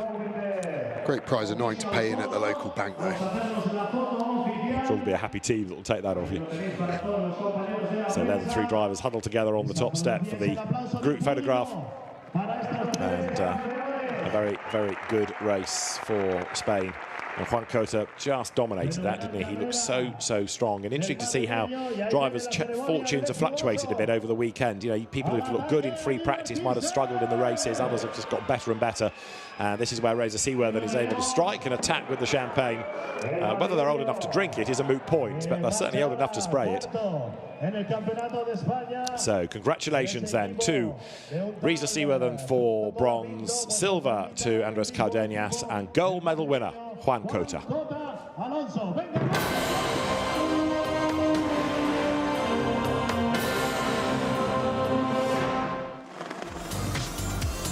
When the lights went out to get the Formula 4 race underway with the medals on the line, it was from pole position Spain's Juan Cota who converted pole into a really good lead, even by turn 1. He was 3 lengths ahead, and he was able to control the pace of the race thereafter in a really impressive measured drive. The opposition caught up on the opening lap, and there was drama in the pack as well, where Japan and Austria got together, and that ended the race immediately of Austria as Oscar Wurz, crab-like, limped into the pits. More drama. Greece being attacked by the Czech Republic. The rear wing done on the Greek car, and the Czech Republic's Max Kahan into the gravel. That triggered a safety car, and on the restart, having stacked them all up behind him, it was up to Juan Cota to pull the pin and then sprint clear of the opposition. That he was able to do as the battles raged on lower down. But when we got to the last 10 minutes of the race, it all became about track limits. And Argentina, number 1 there, was one that got many a penalty and ultimately a drive-through. In fourth place, although it was a sideways, Reza Seaworthen, but he would get bronze after the man ahead of him from Sri Lanka copped 15 seconds worth of penalties. But an impeccable drive by Juan Cota, who in the second half of the race just steadily built the gap to come through victorious and take a 5th gold medal of the Games for Team Spain. Gold in Formula 4 to Spain and to a delighted Juan Cota, who was able to celebrate in style at the podium after a really important career victory. A gold medal in Formula 4 to Spain and to Juan Cota. Now we're back in a familiar position, but it's changed a little bit. We took the cards and we sized them up, and now we've got electric SUVs doing the slalom behind us. Yeah, it could not be more different from the single-seaters. Thanks to David Addison, Joe Osborne and Antonio Rankin for bringing us that fascinating and sort of penalty-strewn Formula 4 race. On the subject of penalties, one thing that is very key to look out for, if you weren't watching earlier when we were doing karting slalom, which is the sort of junior category of this electric street section of the FIA Motorsport Games 2024, they have to get from A to B through a slalom course as quickly as possible without hitting any of the cones. And they are in big vehicles, which makes this not easy, let's just say. So these are electric Hyundai Kona N-lines, so it's quite a high-sided SUV. So as you'll see as they swing around, they're just basically road-going electric SUVs. So you'll see it lurch from side to side. And they're really testing those tyres, because I don't know if you heard the screeching in the background. They're taking these cars to the maximum, I would say. Yeah, absolutely. The sort of roots of this is kind of auto test, but this is taking it up a level. It's auto slalom. And now where we are in the competition, this is the final. This is the showdown for the gold medal in auto slalom. And what I can tell you is that someone is going to get their first gold medal of this Games, because we are Estonia versus Slovakia. So as far as I can work out, neither Estonia nor Slovakia have a gold medal yet. So one of these teams will get their first of these Games. So what you can see fabulously here is that both cars are competing at the same time, right? So they set off at the same time, do the circuit in roughly 1 minute, or just under 1 minute, actually. In around about 43 seconds was the last lap that I can see on the scoring board here. So it takes them 43 seconds to get around the cones, and the nice thing is that you can see both cars at the same time when you're stood here, and it makes it seem like you can see who's in front, but obviously only the car without penalties will have the best time, because per cone touched or tipped over, 3 seconds will be added to the time. Yes, so the way that it's working is course 1 and course 2 are mirror images of each other. So technically they're covering exactly the same distance from start to finish and exactly the same number of turns, but if you're on course 1, you're going left. If you're on course 2, you're going right. That's how mirrors work. The rules of the game are that each team fields one male driver, one female driver, and they go against each other, and then they swap over and go on the other side. So we are in the thick of the competition now. In a minute I'll go and check the board to see where we are, but it's very close between Slovakia and Estonia in the auto slalom final. So we are just really close to the drivers here, which is great, seeing them get settled in, just doing the last settings in the car, because obviously male driver and female driver have different preferences in this car. This car is completely road legal. You might have seen it before, and it is quite a big SUV, to be fair. It is a sporty car, as you can see when they're doing the slalom. I think it looks very fun to drive. At first when I came here I thought it looked less impressive than the karting, because obviously the karting looks faster because it's smaller vehicles, but actually when you follow them around the track and you properly follow how sharp these corners are, let's just say I'm glad I'm not in that car. I'm not a passenger and I don't have to navigate the slalom, because I think there'd be a lot of cones tipped over if it was me in position. So we're just getting started here for another lap. Both cars look ready-ish. No, on the Estonian side, the driver is just coming in, getting registered. So we have a switch over from the female drivers to the male drivers now. They're getting ready into the car, setting up. The car is exactly the same. The track is exactly the same. The only thing that's different is the driver and the flags on top. I've just managed to grab Claire from the German team. So Claire, first of all, how did you get on? Yeah, for us it was a bit difficult. We had a cone, so we lose against Slovakia, and now we got bronze in the semi-final, so on the podium, so it was quite good. And now the final is between Estonia and Slovakia. And talk us through, as we're watching the action now, the techniques required to get the best possible time, the best possible result. Yes, it's difficult because we have electronic stabilization programs on, and we are not allowed to switch the sport mode. So yeah, I think it's the best option to drive really, really smooth so that you're not regulated too much by the ESP. And yeah, we will see who will be the fastest at the end.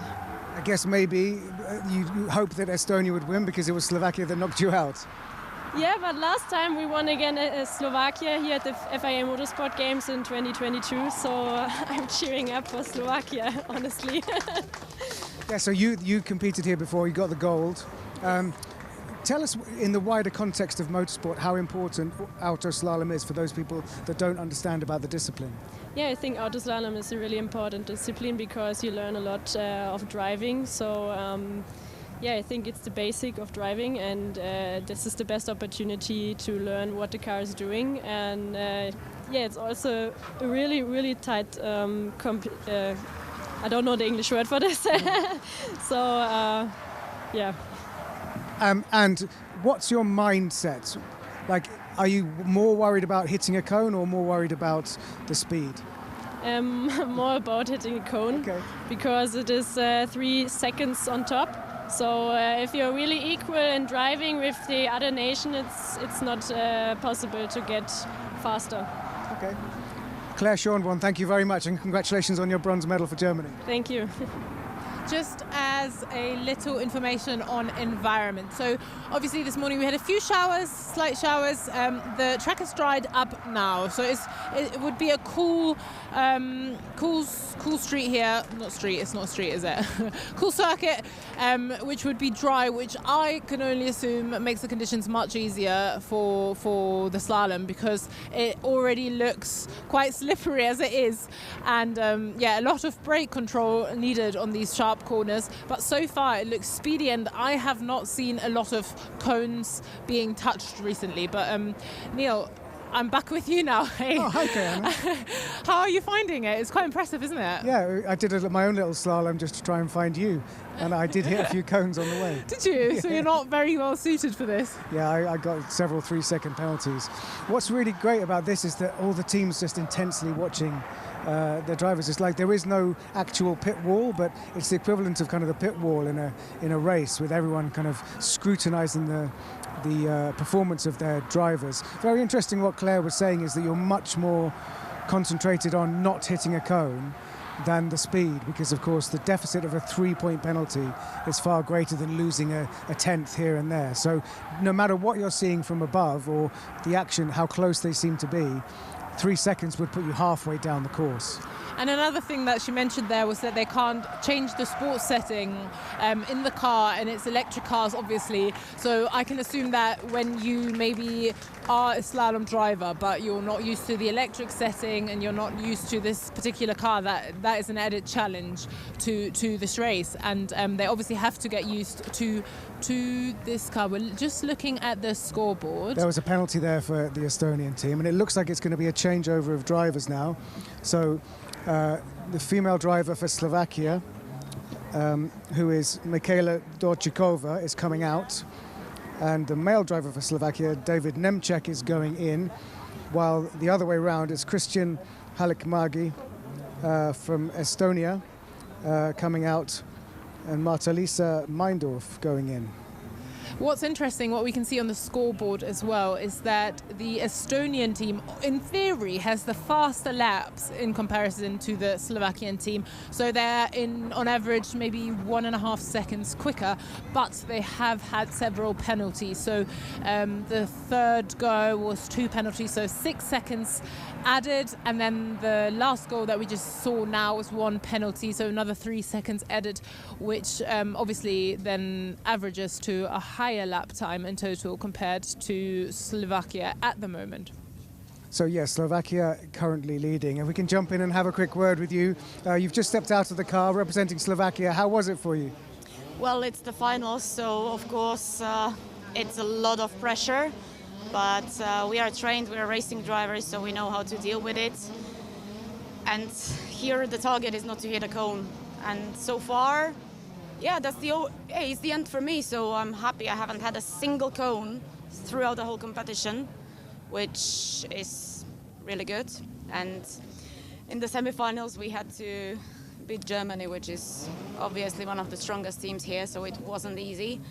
And now we have 7 seconds before the final round, so I believe we can do this, we can bring it home. But in terms of fulfilling the mission brief, not hitting a single cone is pretty impressive from you.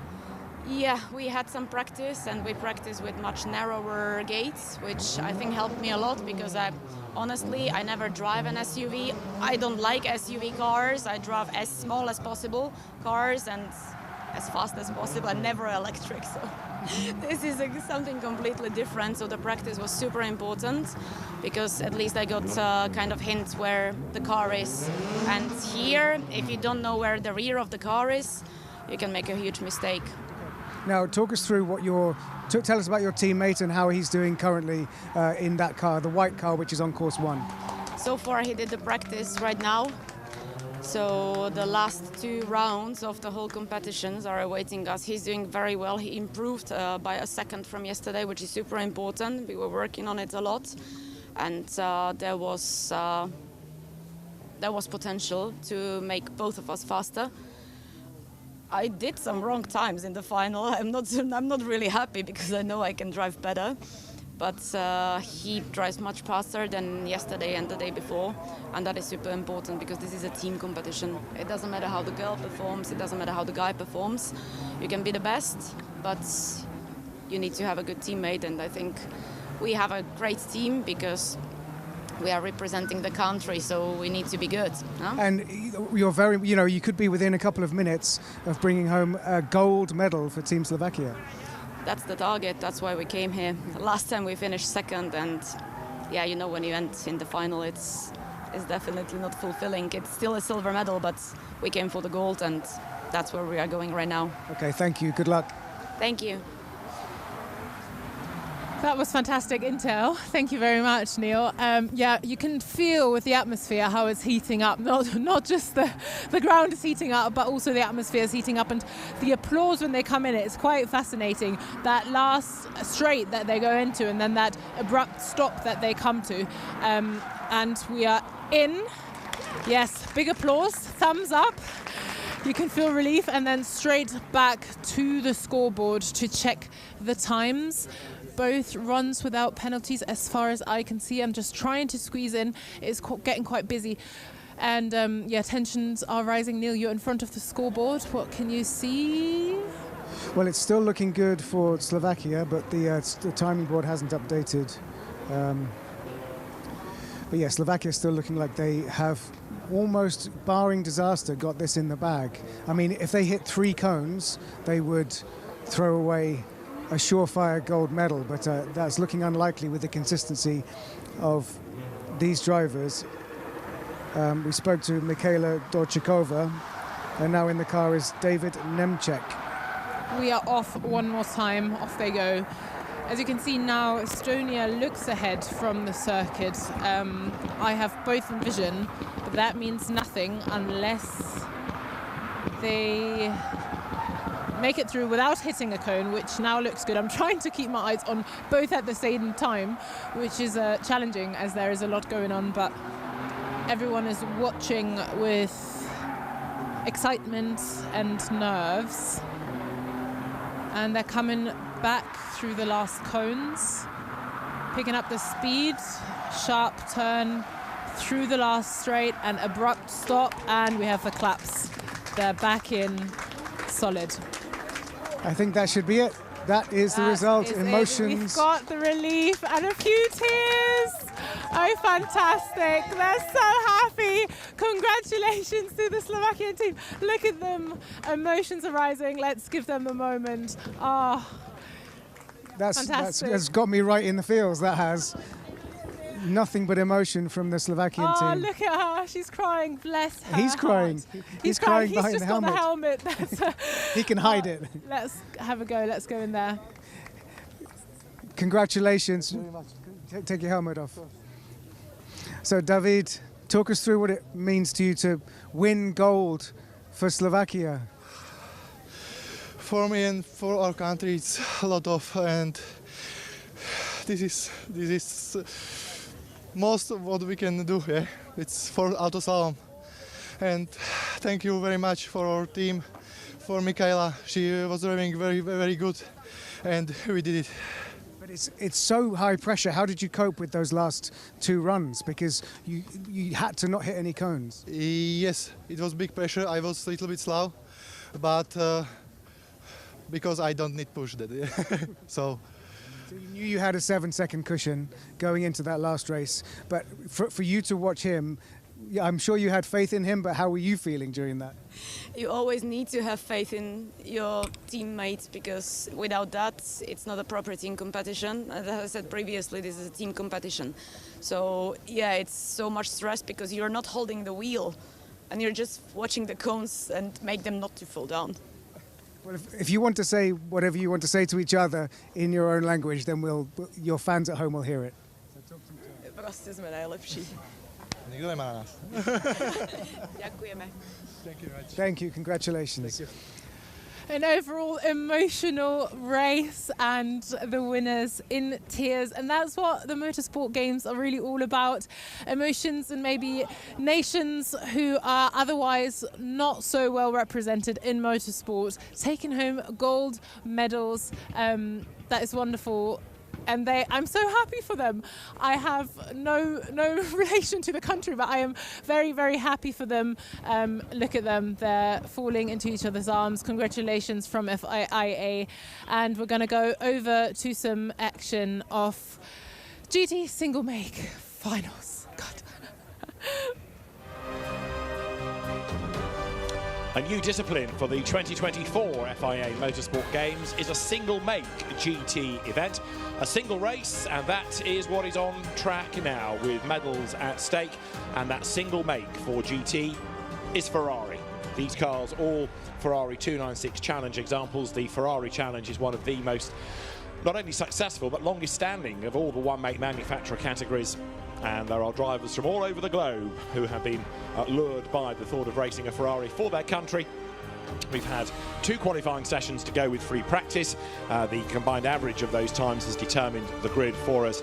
But now we are ready to go with, on pole position, Spain and Georgia, having lost all of the lap times for an infringement with tyres in Q1 at the very back. But the Georgian car has had a really good pace over the course of the weekend and is one to watch in a race that is going to be 30 minutes long. David Addison and Joe Osborne trackside. Going to be really interesting, this, because of course it's the one race for them. We've seen quite a lot of the cars on track, but we don't yet know who the feisty racers are. Okay, yes, if you follow the championship closely you will, and some names are familiar, but you know, there are drivers that are on this grid that aren't regulars in, for example, Europe, like Lisa Clark from America, and it's a different feel to the grid anyway, so a bit of a step into the unknown in a way, Biss. Yeah, and the big unknown is actually this is the first time the driver's been on track today. That's quite an oddity that there wasn't a qualifying session for them at this point. That was done yesterday with that combined qualifying format. So first time you're going to attack turn 1 in anger is when the lights go out and you've got to get straight on it. So that is, again, quite a big undertaking for these drivers as we look at James Owen from the United Kingdom with his driver coach Bobby Thompson, just giving him the final bit of advice and the good luck handshake there. the Welsh wizard, James Owen from North Wales, then representing Team UK, Team United Kingdom, and a wave from a potential gold medal winner, no question, because James was a winner at Ferrari Mondiale, the World Finals for the Ferrari Championships recently, and so with that in mind, he's got to start as one of the favourites here. Yeah, for sure. And these cars are very, very quick. The 296 taking over from the 488, and the 488 Evo was such a popular car. But this 296, 700 horsepower. They are absolute animals. So these drivers, as we look at the Venezuela car there, have got a lot of power under their right foot. So they have to modulate that throttle. Yes, there's traction control with variable settings, but these cars can be wild. And on cold tyres, they are even harder to control. Indeed so, and it's going to be another interesting race, that is for sure, as the grid is lined up good to go. Spain, United Kingdom, Venezuela, Switzerland, Sweden, Germany, Italy, Lebanon, Portugal, USA, Georgia, all represented on this grid. And Spain on pole position has been the most recent winner on the circuit, at least, with a 5th gold medal going the way of Spain. There is the experienced Christoph Hörny, who's been racing since the early 1980s. He represents Switzerland, although his early racing came in France when he drove in the Volant Elf, the sort of French scholarship, and went through Formula 3, Carrera Cup, Clio Cup. He raced in Formula 3000 for a time, and even had a go in GP3, of all things, at the age of 48. You're only as old as you feel, clearly. And it was just to tick the box, I think, that Christoph Hörny wanted to have a go. He's raced in big, powerful cars in the Boss Formula Series and was the 2018 Ferrari Challenge Europe champion. There you've got Christian Kinch, the Team Sweden representative, who was good in the first qualifying session, but in terms of being spectacular. He's been a Ferrari regular. He's also done a bit of multi-malt GT racing, for example, in the Gulf 12 Hours a few seasons ago. Yeah, he really was using his Scandinavian car controllers in the damp conditions, quite leery and wild, as we see. The Team Germany car there, everyone looking very relaxed. The peace symbol, let's hope Axel remembers that into turn 1, that it's all peace and love out here in the FIA Motorsport Games. He had a big spin, didn't he, in qualifying, but was able to recover from that. Of course, for some of these drivers, they're their regular cars that they've used in the European Ferrari Challenge, the drivers with a full programme that's come to a close, but one or two less experienced of these awesome bits of kit. Where would you put these in terms of, you know, if you think about the GT hierarchy, are these GT3 minus or on a sort of comparable scale? They go minus to plus depending on the track. So here at Valencia, because there isn't as many long straights, they're slightly slower than the GT3 cars themselves. But a circuit like Paul Ricard, Monza, they would actually be faster than a GT3 car lap time wise now. So they kind of ebb and flow. From an enjoyment perspective, I love them because they've got less grip but more power. So they're a little bit more of a sort of a muscle car feeling. Not to say they're ill-designed, but they're just so much power going through, not too much downforce compared to a modern GT3 car. And two of the stars of last year's championship, Tom Fleming and Alessio Dono, then made a big impact in the world of GT World Challenge Europe Sprint Cup this year.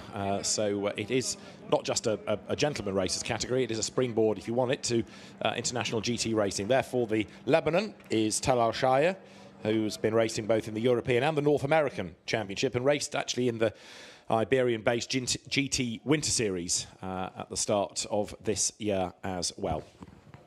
So looking down from the drone onto the grid, Antonio Rankin is down on that grid and has found Christian Kinch from Team Sweden. There's his car just disappearing underneath us. Antonio is next to the car with Christian Kinch himself. Christian, as you just said, this is equivalent to an Olympic world final. Is there any pressure on your shoulders? No, it's just enjoy. I mean, it's unbelievable to be here and to be actually representing Sweden in an Olympic final. Fantastico. It's so lovely to see Sweden be represented.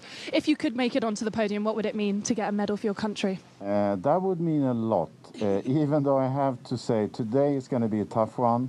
We have some really good drivers here, but you never know. You say there's a chance, huh? You say there's a chance. Well, have fun, and I'm sure there will be. Best of luck. Thank you.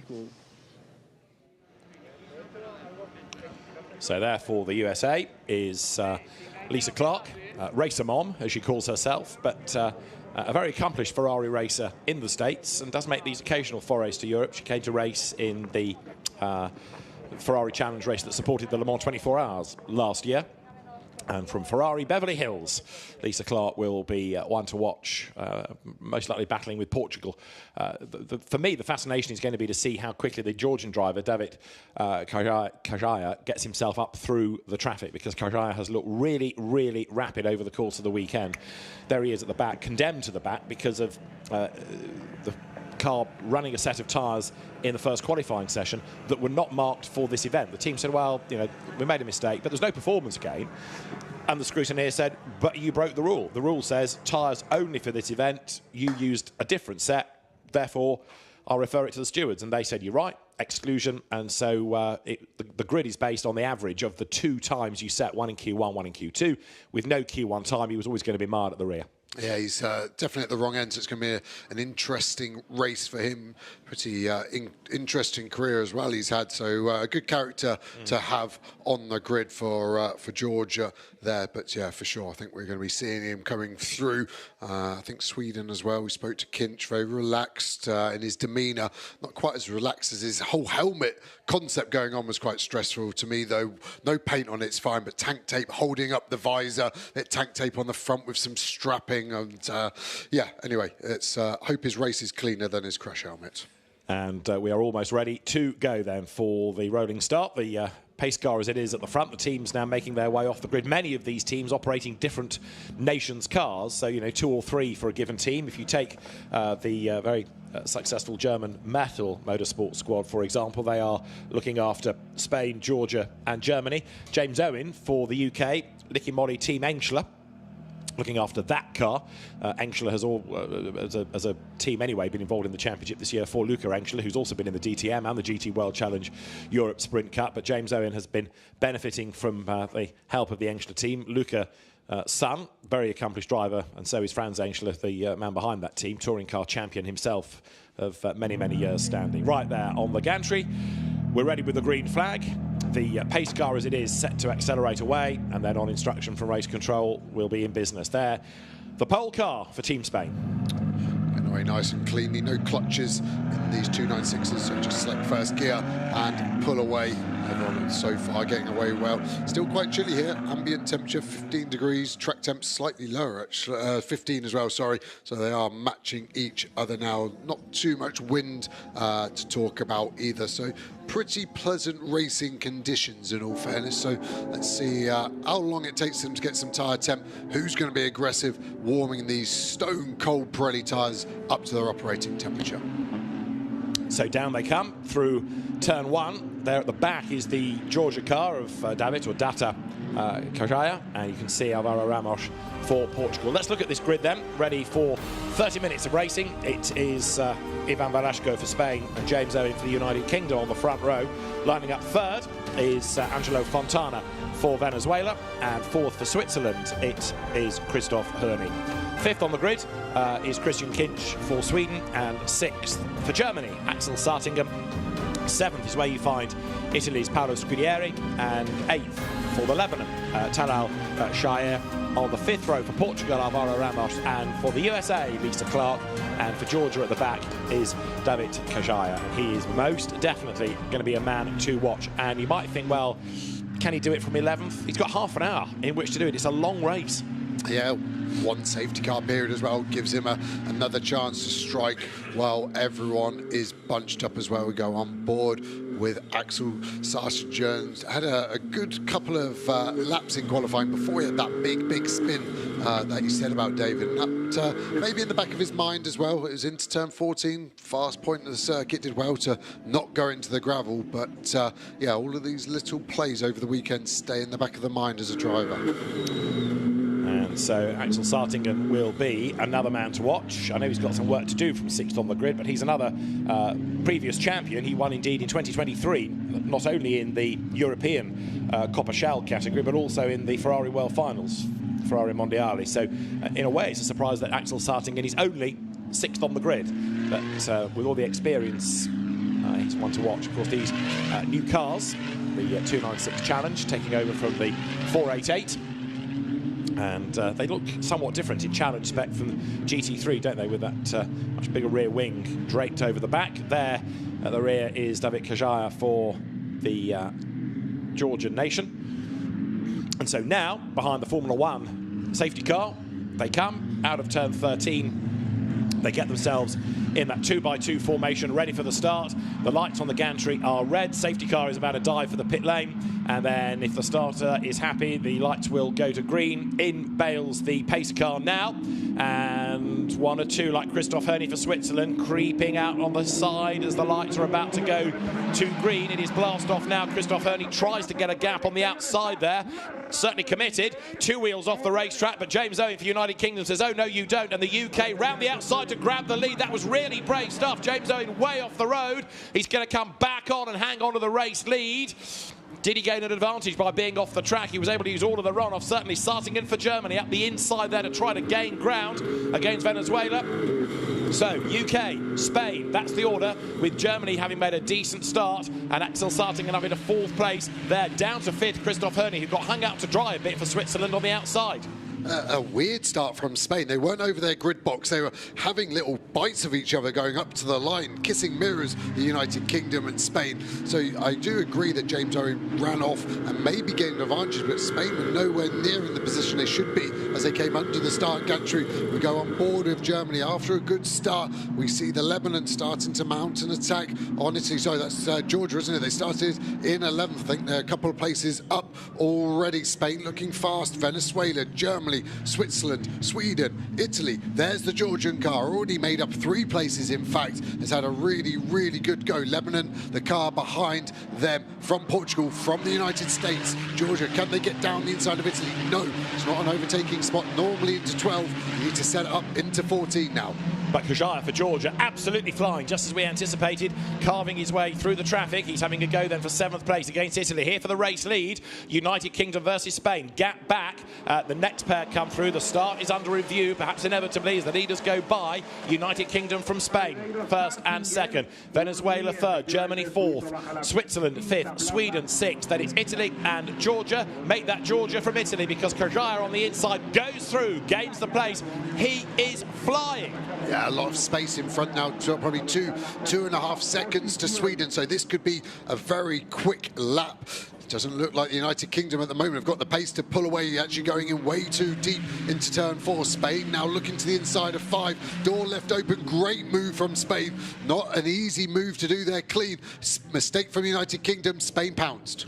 So through into the lead goes Ivan Velasco Sanchez, and James Owen did make a mistake, did leave the door open, but let's see what the Welsh wizard can do now to fight back then. If he's been tutored by a touring car racer, he'll know all about getting out his elbows, and he's closing right up again, coming down to turn 8 now.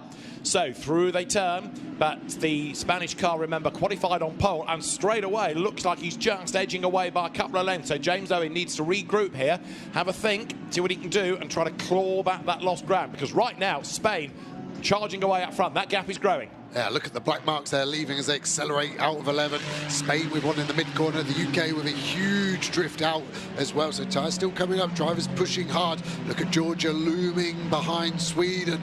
I think it's only going to be a lap and a half until that Georgia car is on the back of Kinch in the Swedish car. As we look at it turning in, a little bit loose, a little bit too wide turning in. Can he keep it legal on the exit? Yes, he can. Remember, track limits are very prevalent here at Valencia. You don't want to use your lives up too early.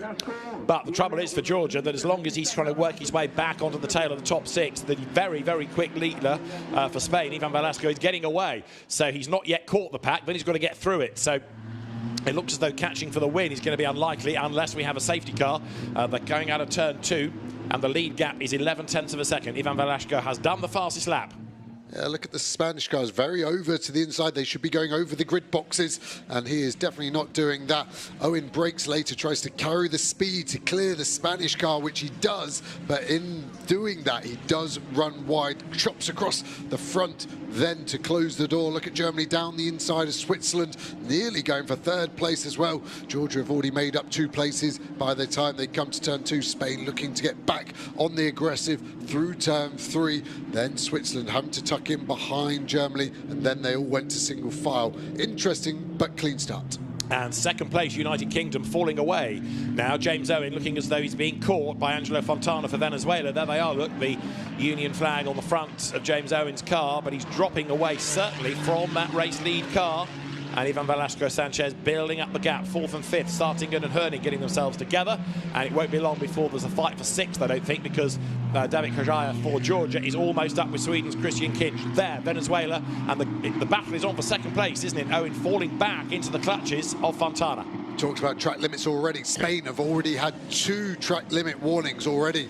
That is going to be, I would say, I'm happy to say, impossible to get to the end of the race without getting a 5-second penalty. There's only 3 more opportunities before that's going to happen. And if you've already used 2 and 3 laps, I'm not sure you're going to be able to rein that in. Spain need to be checking at where they're letting the car run to on these corner exits going wide. Georgia now on the back of this 4-car train. And this is what we've been waiting for, isn't it? To see the pace, the progress of David Kajaya to get through the traffic as you look at Germany, Switzerland, Sweden, Georgia running together 4th, 5th, 6th, 7th, whilst for 2nd place they're almost nose to tail. James Owen is just being able to fend off the advance of Angelo Fontana, but for how long remains to be seen, as there Kajaya for Georgia up for the back of the grid now onto the tail of Sweden. Up front, Spain out on its own. The car of Ivan Velasco-Sanchez pulling clear of everybody else. Here comes Kajaya then to give a tough time to Christian Kinch from Sweden through turn 8.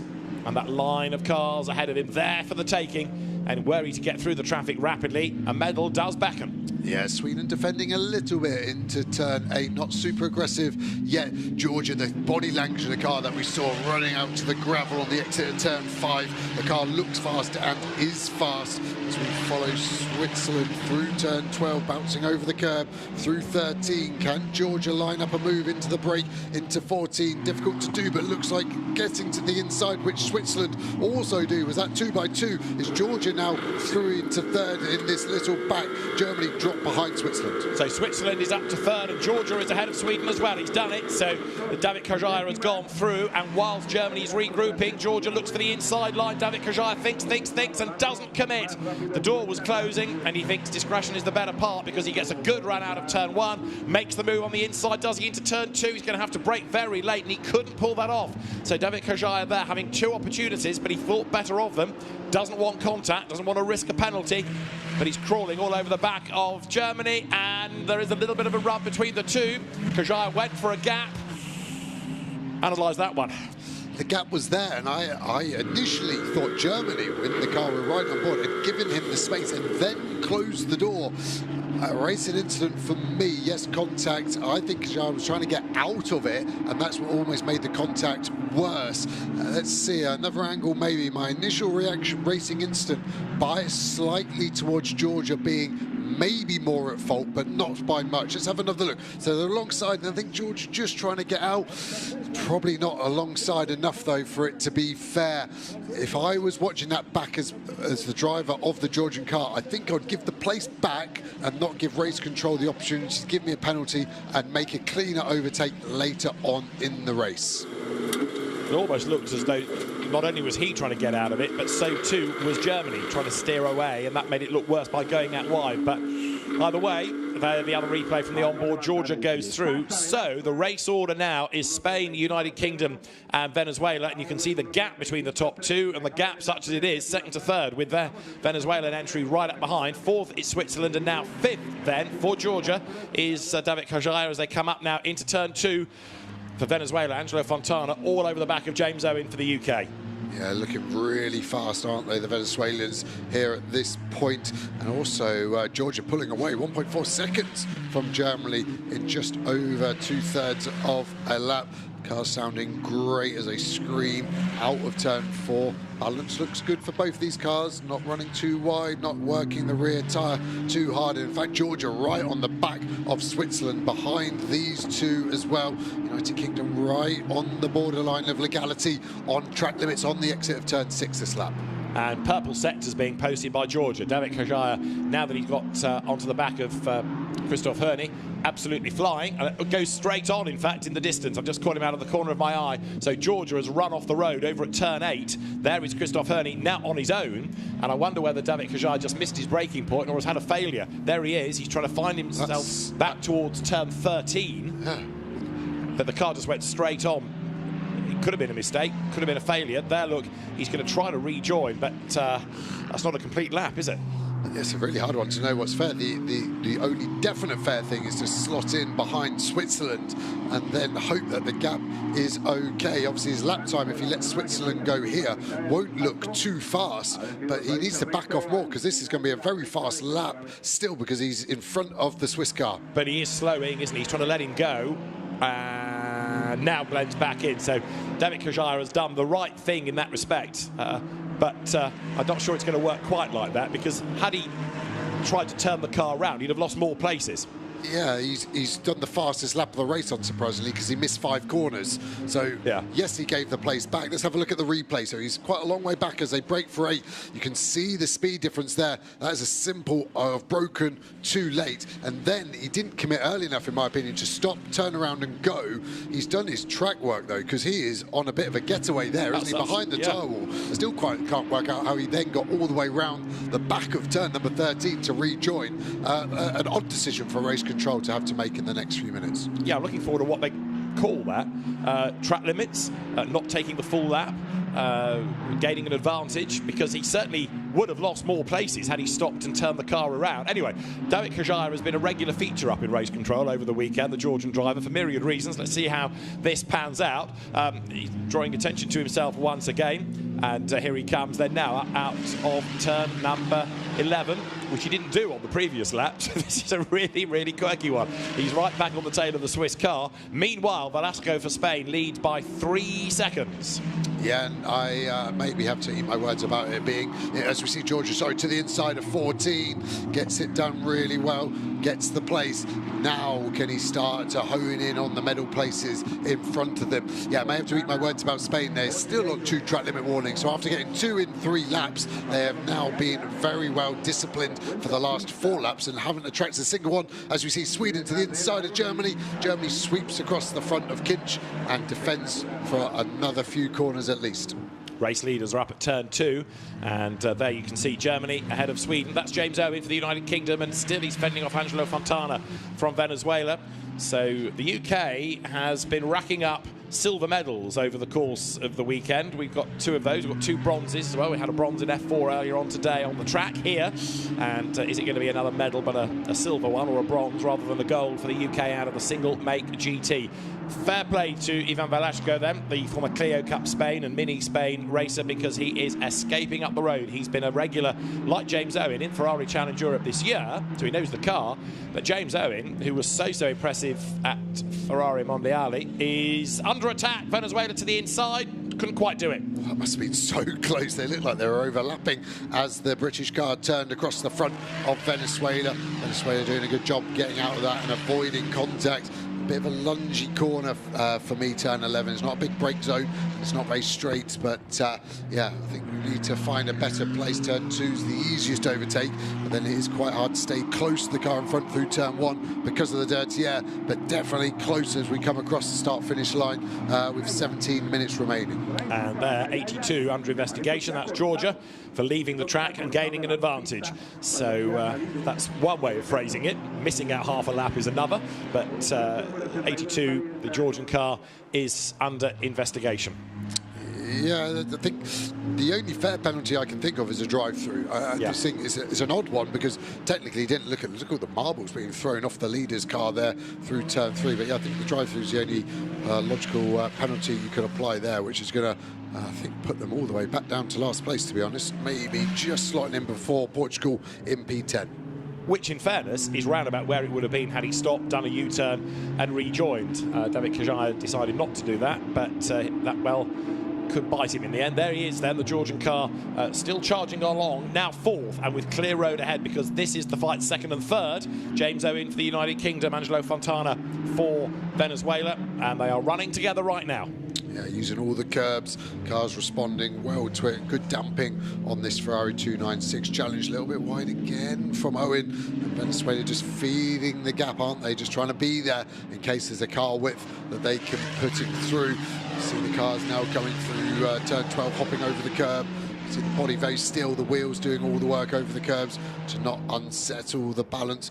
Big carbon brakes, CCM spec brake on these. You can see the size of them, bigger than any dinner plate you've got at home, and they stop the car so well. look nice and consistent as well. They dissipate the heat so well.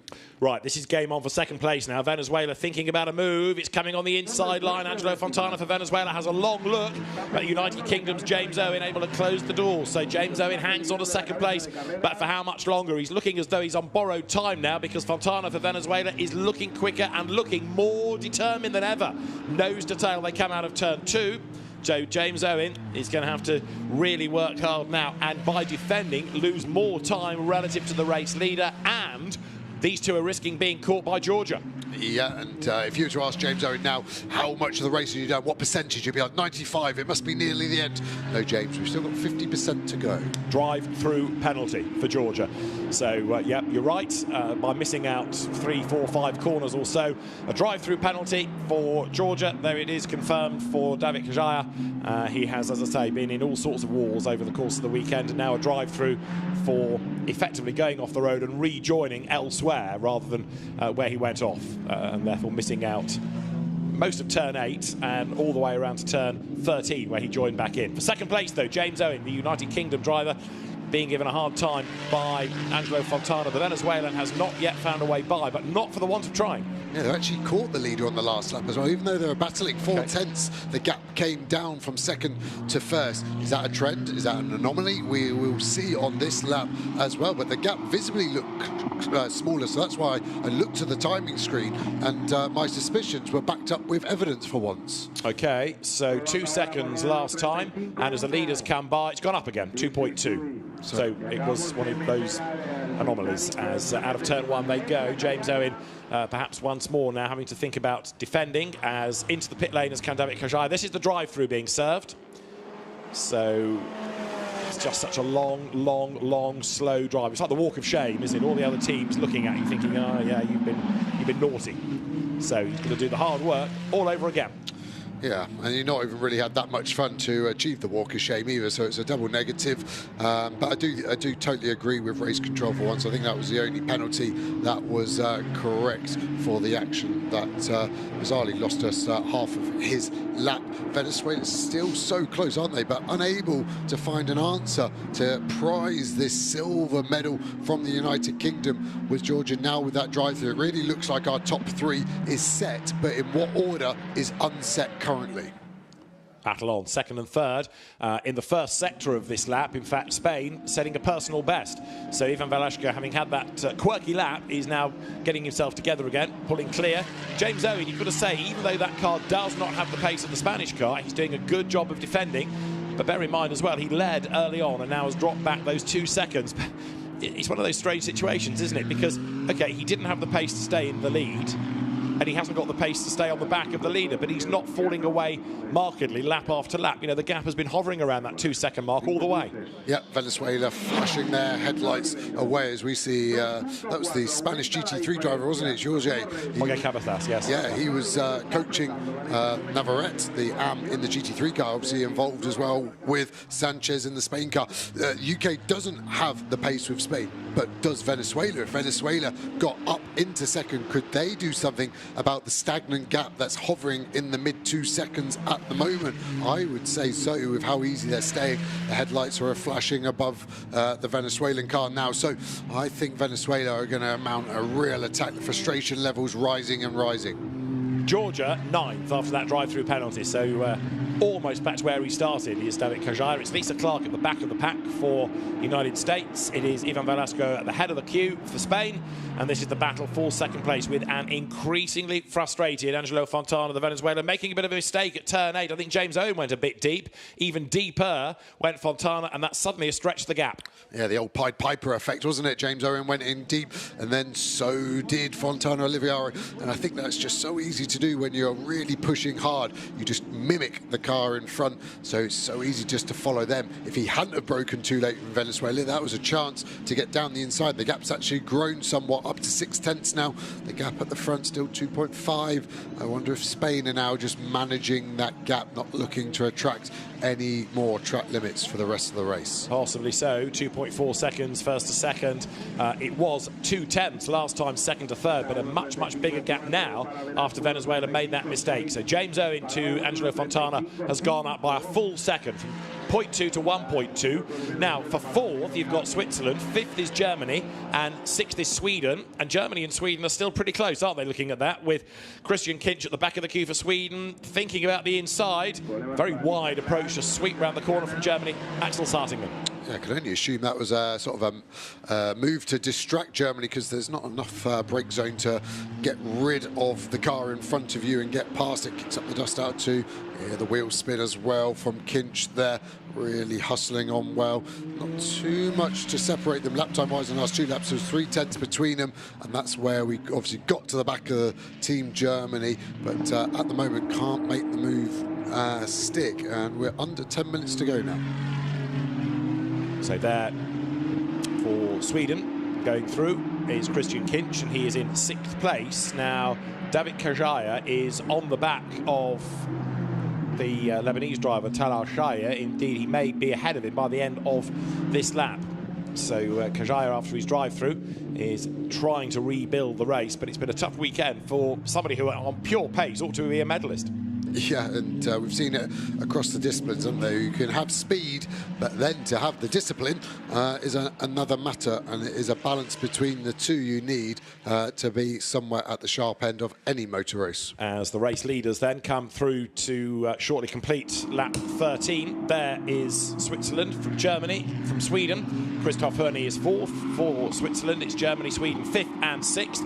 And Sweden again looking to see what progress can be made as they come over the line with now 9 minutes on the clock. It was here that Sweden had a look a lap ago. Germany ahead as they drop down towards turn 1. Axel Sartingen again takes that very wide sweep, 8th this time by Sweden as they come through turn 1. And the progress of David Kajaya, meantime, for Georgia, as he makes his way up towards the line. He has gone through ahead of the Lebanon. He's up into 8th place. Yeah, next target, Italy, 1.6 seconds ahead of this car that we're looking at the moment. Venezuela have actually dropped off the back of the United Kingdom, 1.6 seconds now. United Kingdom brought the gap back down to the leader of 2.3. So Owens found a bit of pace in this final third of the race. Maybe his tyres just staying a little bit happier than some of the other cars around him. We have seen that ebb and flow. So let's see at the end of this lap where that gap will stand.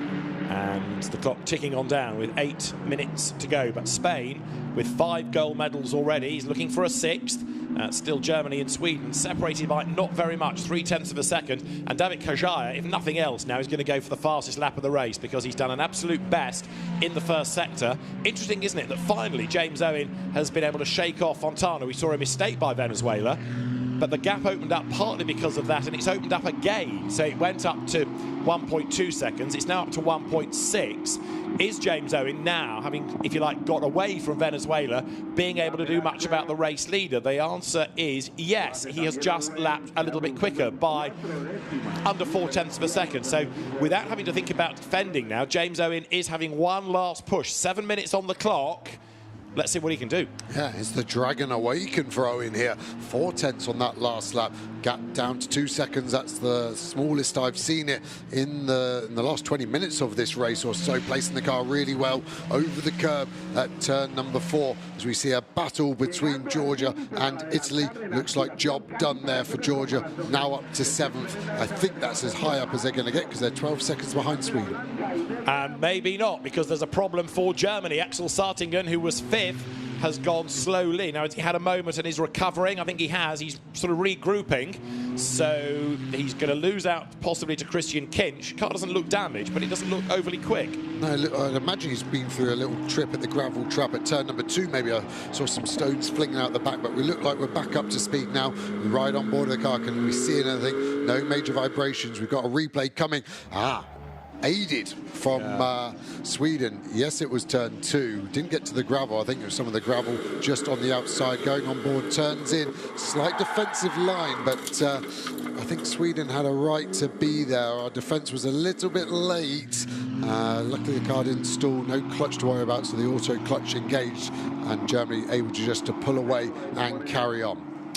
So, lead gap was 2 seconds last time, and now with 6 minutes to go, the lead gap's down to 1.5 seconds. So James Owen is absolutely on a mission here for Team UK, despite the fact he led early on and lost the lead and dropped back. He's having a really, really good push now against the man with the fastest lap of the race. There is a driving standards flag to the leader and also to David Kajaya for not respecting the track limits, but with the lead gap down to 1.5 seconds, James Owen still on the charge. Yeah, we spoke about the track limits a little bit for Spain.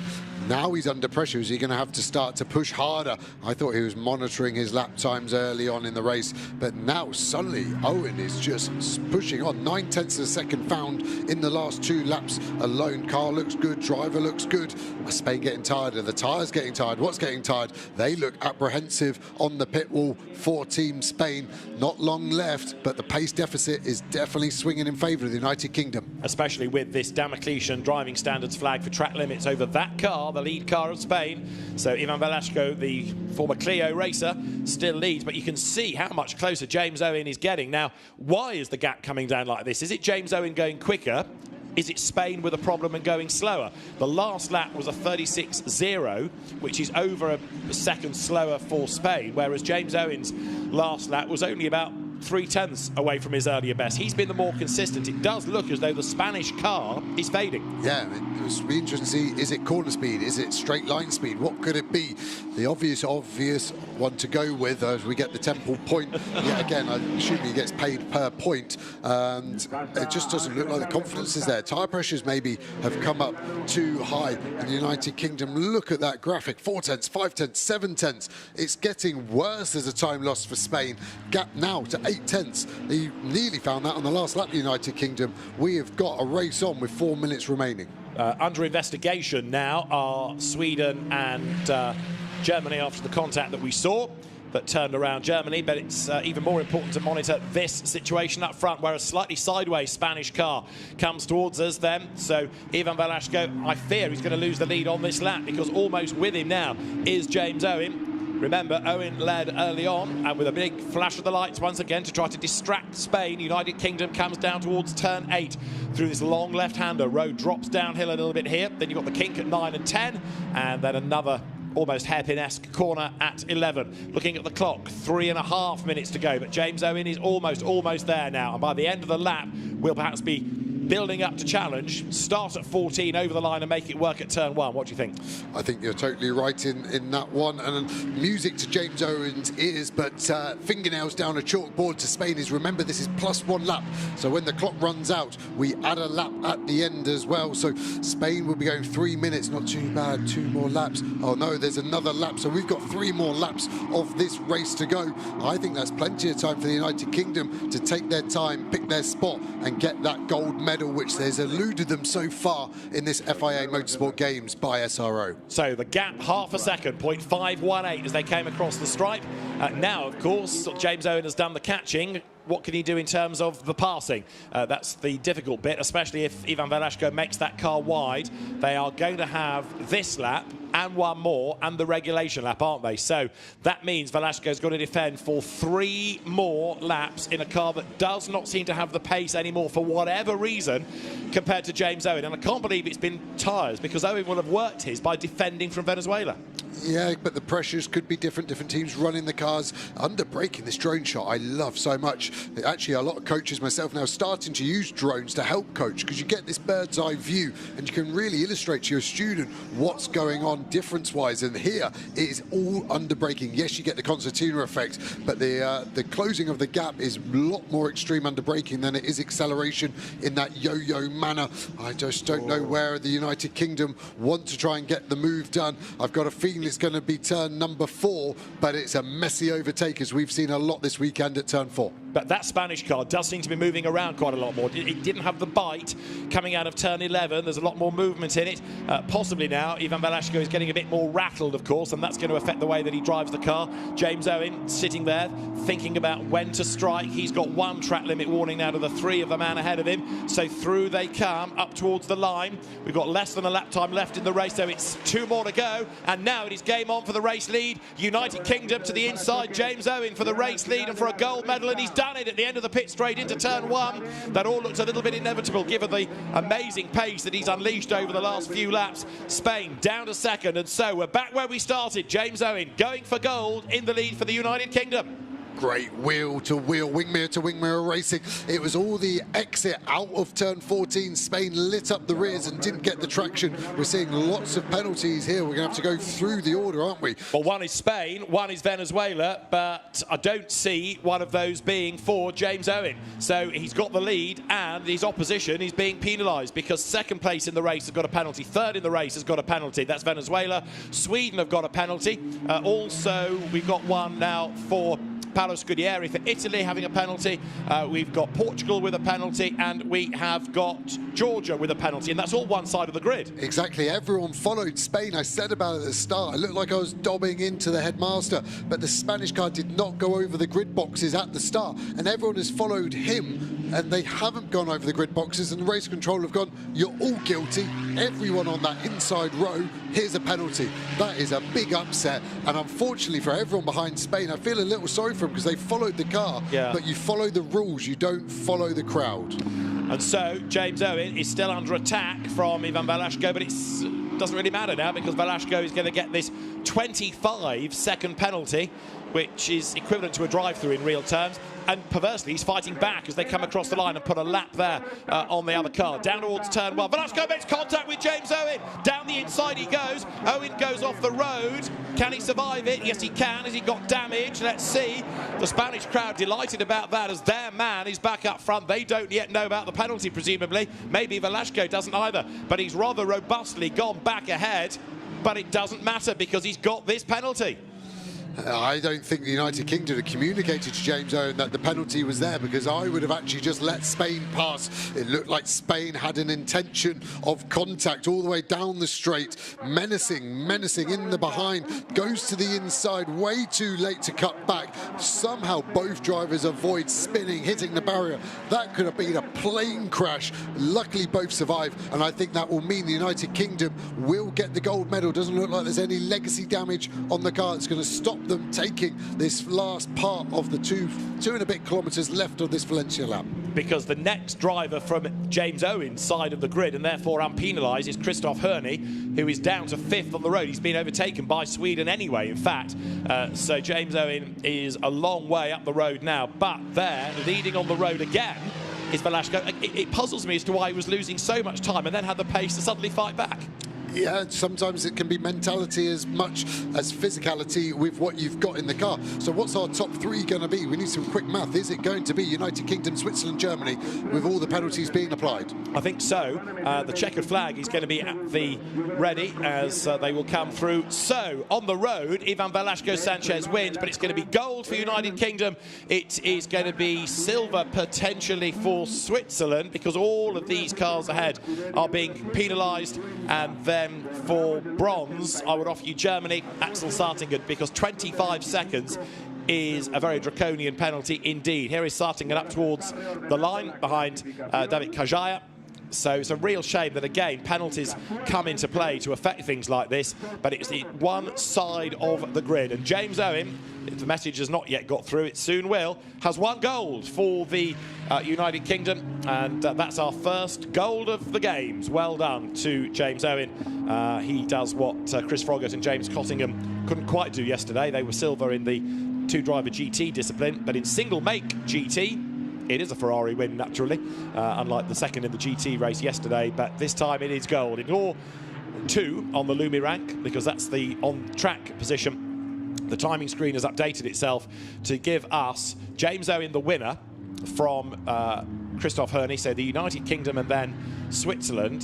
Venezuela, it is saying for 3rd, but I thought that was another penalised car, and the changes are coming. So right now we're having Spain put back to 3rd, but we're not there yet. We'll confirm that as soon as we can. Yeah, I feel a little sorry for Germany potentially losing out on a bronze medal because of that spin they had with the contact with Sweden. If they hadn't had that, they would have been ahead of Spain after the Spanish 25-second penalty. So a lot to unwrap here, but a definite winner of a gold medal, the United Kingdom, with that witness marker damage on the left rear after the contact into turn 1. from Spain. What a race, and it really turned on its head with about 8 minutes to go, didn't it? Absolutely right, and we reckon we are good to say United Kingdom, Switzerland, Spain for the medals, but Spain is under investigation for the contact with United Kingdom at the end anyway, so we're not completely finished yet.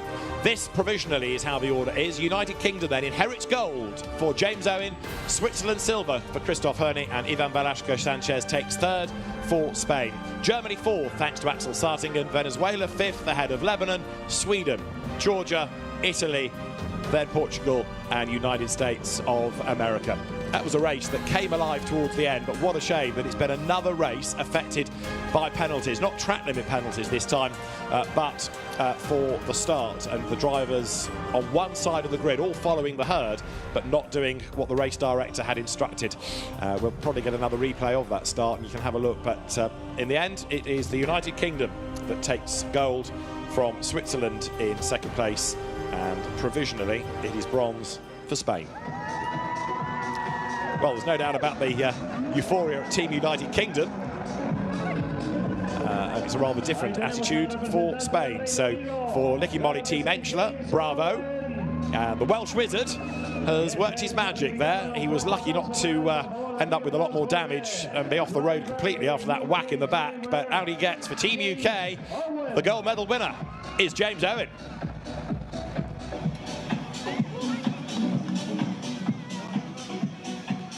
I suspect there might be a louder cheer had it been a Spanish winner, but even so, well done, gold medal to a delighted James Owen, who led, who got the lead back, lost the lead, but does take the victory on the corrected time. The family is all there to say well done, and in the background you saw Bobby Thompson, his driver coach as well. So James Owen, the man from North Wales, now gold medal winner in the FIA Motorsport Games. So why not stand on top of the car and celebrate?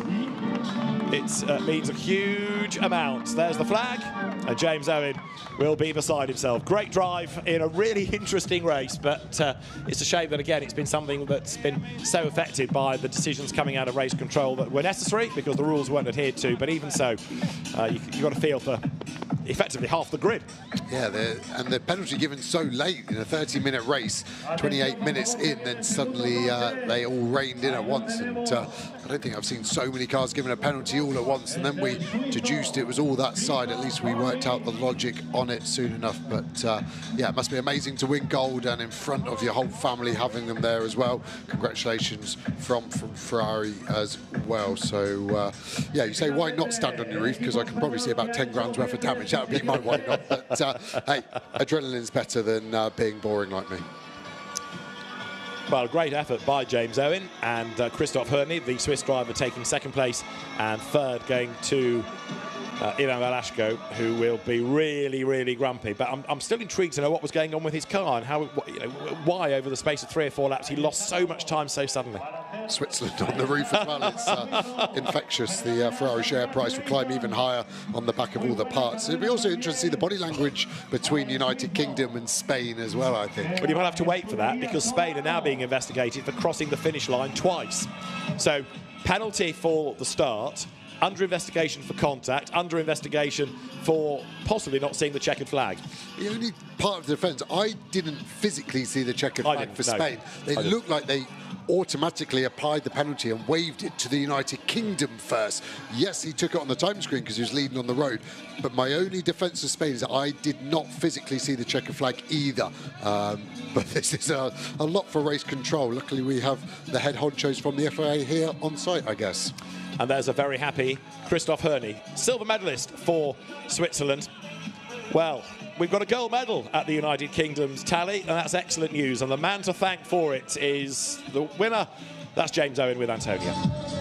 James, it was so lovely to see you celebrating there with your family. Congratulations, the winner for Team UK and for Wales. Yeah, amazing result. I don't think I was going to catch him, to be honest, at the latter stages of the race, but yeah, we chipped away, got to him, got past him. He hit me into turn 1 on the last lap, but managed to keep it together. So yeah, they seemed to get pace there in the last lap out of nowhere. What was that like, seeing them in your rearview mirror? Yeah, I'm quite good at managing the tyres, so at the end of the race I always kind of come back stronger, so just managed the tyre and waited till the end. Had your team communicated to you that Spain had the penalty? Yeah, on the last lap. On the last lap. So. Oh, wow. Well, congratulations. Go and celebrate. Well done. Well, James Owen is going to make his way shortly to the podium once there are more photographs having been taken. And here's that super slow-mo shot. Well, that answers the question. It was down to tyre management, and James Owen knew effectively that if he looked after them, the race would come back to him. And he could just use them enough to fend off Venezuela and bide his time. So a really impressive drive for United Kingdom's James Owen, and he comes through victorious in the new GT single make discipline at the 2024 FIA Motorsport Games.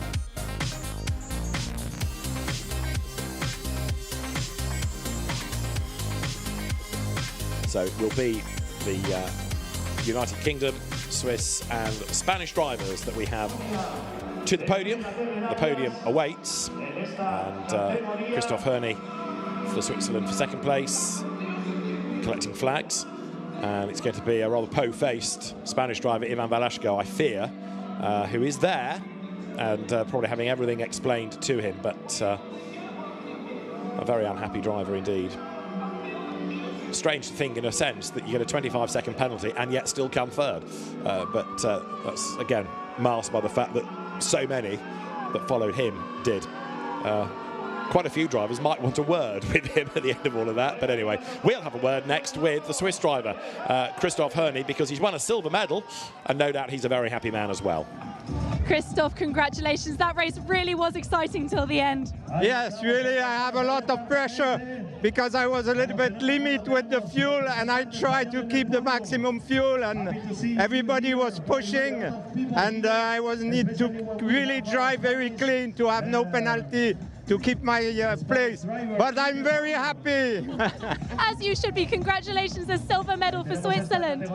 Yes, I'm happy because here it's a special race for me. It's the first time, it makes 42 years that I drive, and it's the first time that I drive for the color of Switzerland. Huge congratulations, well done. Vive la Suisse! Vive la Suisse! You can't help but get caught up in the atmosphere and all the characters in the paddock, and how much it means. 40 plus years of racing, first time he represents his country. You think to an old stage like Christoph Hörny, it wouldn't really matter that much, but it does matter. It's amazing. I love that. I love that reaction, and great to represent Switzerland. And luckily, he had all that black tape over the OMP logos on his suit, so Seibelt from Ferrari don't get too angry with him. But yeah, I think he'll be surprised but overjoyed in equal emotions at that silver medal. Well, that is a bronze and a silver now for Switzerland. For the United Kingdom, it's our first gold, so that's going to help us in the medal table, and a second bronze for Spain to go with 5 golds and 2 silvers. So Spain is looking very good in the medal table itself, but bravo Switzerland, best result of the games thus far. And Ivan Velasco Sanchez, well, despite everything, as he stands there with Blanca de Foronda from the ASN's media department, the long-serving PR lady for Spanish motorsport, fantastic PR representative as well she is. He's still smiling, Ivan Velasco, so he has no qualms about being on that podium.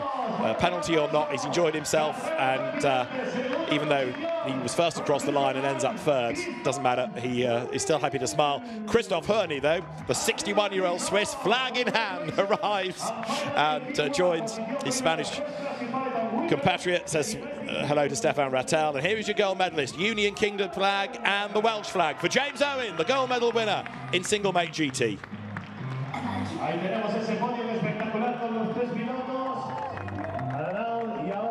Team United Kingdom flags down below, and the Ferrari one make single make GT challenge has turned out to be quite a race.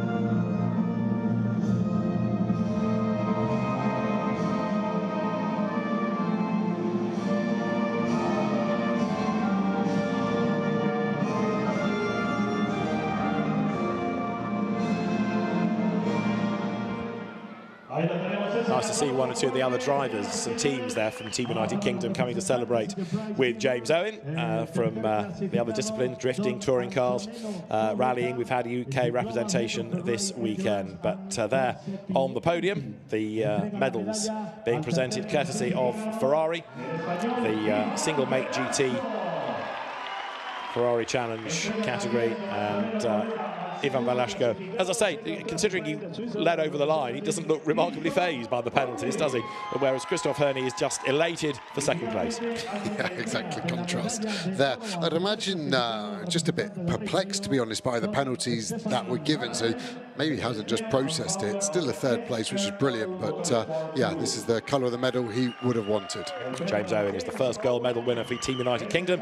Stefan Rattel, the man behind this event, the man behind GT Racing globally, is there to present the gold medal to James Owen. And now there are going to be the photographs, everyone together on that top step. Then there's going to be the champagne.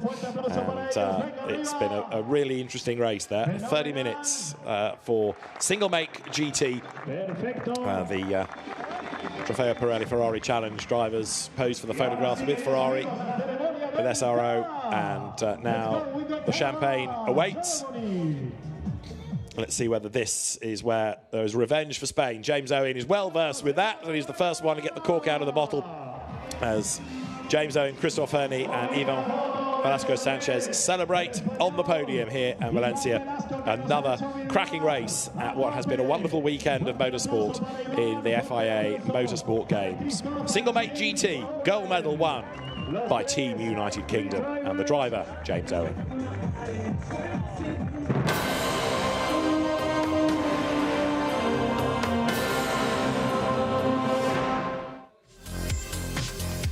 When the lights changed to get the single mate GT discipline underway, it was Spain and United Kingdom going toe-to-toe down to the first corner. Switzerland having a look to the outside line as well.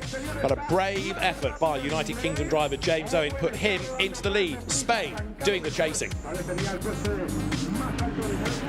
James Owen ran wide and off the road, but he was able to hang on to that advantage for the first few laps, but then made a tiny error, slithered a little bit wide. That left the door ajar for Spain, and Ivan Velasco went diving through on the inside to grab P1, and from then on, to the delight of the Spanish fans, led the way. But late in the race, James Owen's tyres came back as lower down the order, Germany and Georgia got together with a bit of a rub at turn 4. For Georgia, David Kajaya had a big drama at turn 8. Went straight on, and rather than do a U-turn, missed out about 5 corners. For that, he got a drive-through. And Christian Kinch turned around the German car. That was Switzerland, tipping Axel Sarting into a spin. But then, as James Owen started to get the tyres back to him and the tyres of the Spanish car went off, the lead gap disappeared. And it was game on for the race lead. James Owen committing to a move on the inside at the end of the home straight, and that gave United Kingdom back the lead it had lost early on. So United Kingdom ahead of Spain. Spain fought back on the last lap, and there was a big whack in the back. It didn't really matter though, because even though Spain went through, by this stage the Spanish entry had been given a penalty for not respecting the correct start procedure. So second on the road, but a gold medal for James Owen for the United Kingdom. It is the first gold of the Games for the United Kingdom, and a delighted driver, the Welshman James Owen, standing atop his car as a gold medalist at the FIA Motorsport Games.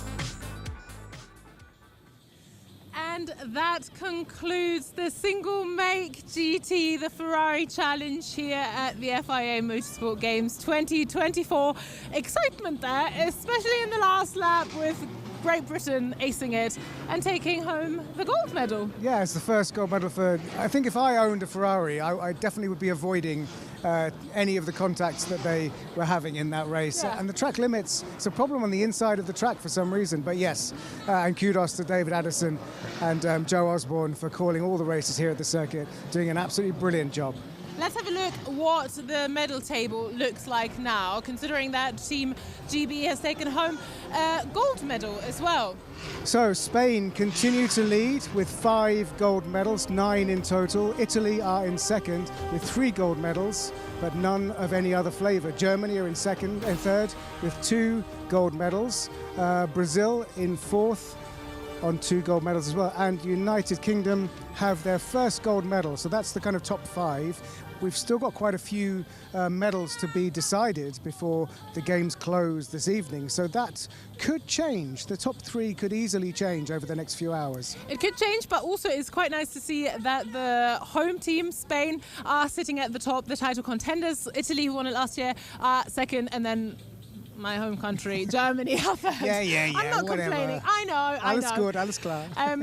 Listen, we've got some more gold medals to be won, right? Yes, we've still got a lot of karting going on. Now, the karts don't use the Circuit Ricardo Tormo. They're at the Aspar circuit, which is about 15 kilometres away, and calling those races are Anthony Jordan and Andrew Mather for us, so we should go there quite soon. We should go there now, I suggest, because it is a final, and I think Karting Mini deserves some screen time, so let's have a look over there and see who is going to take home the gold.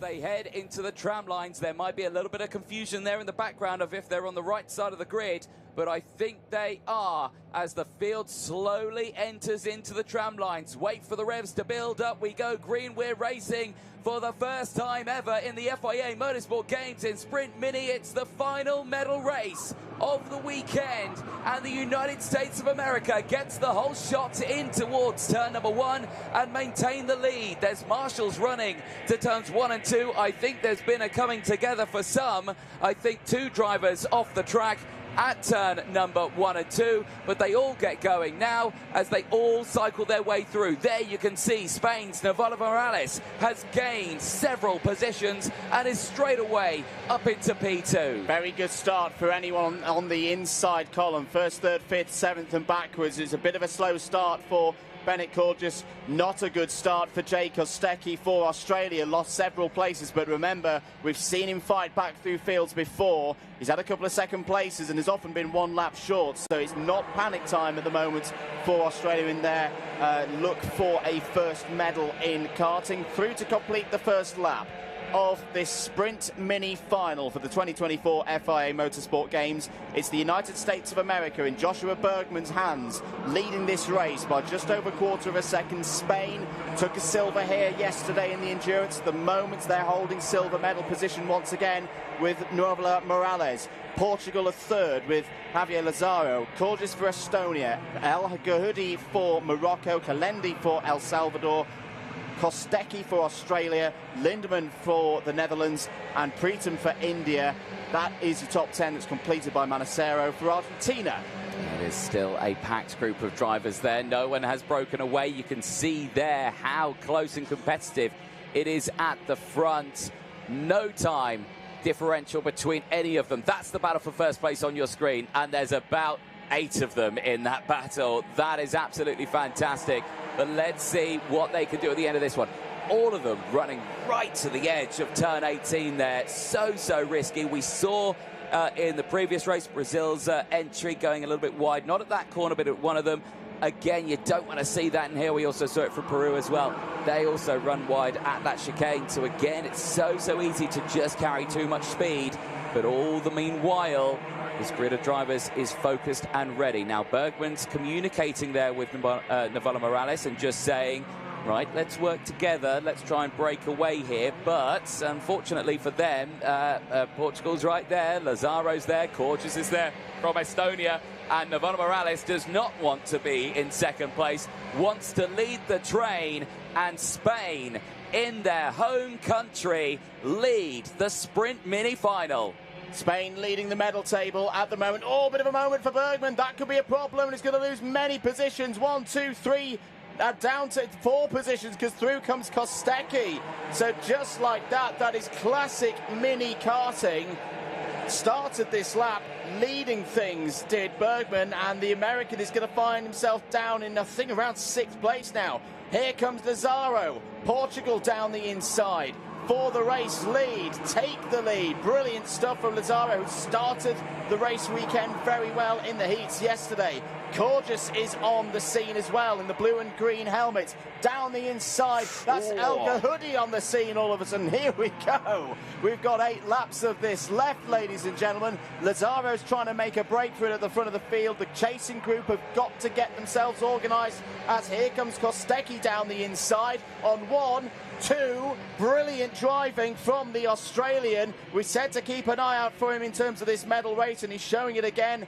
Investigation flag for the 1-2-1. That's Italy's Nathan Latriante as Serbia are out of the race. That is Luca Mercura, who unfortunately will not be in the medals here today. That is a huge shame. It has been so competitive over this weekend, and unfortunately out of the medal final here in the Aspar circuit. The race continues though, the front calming down a little bit, but for P5, 6 and 7, the battle is most definitely on.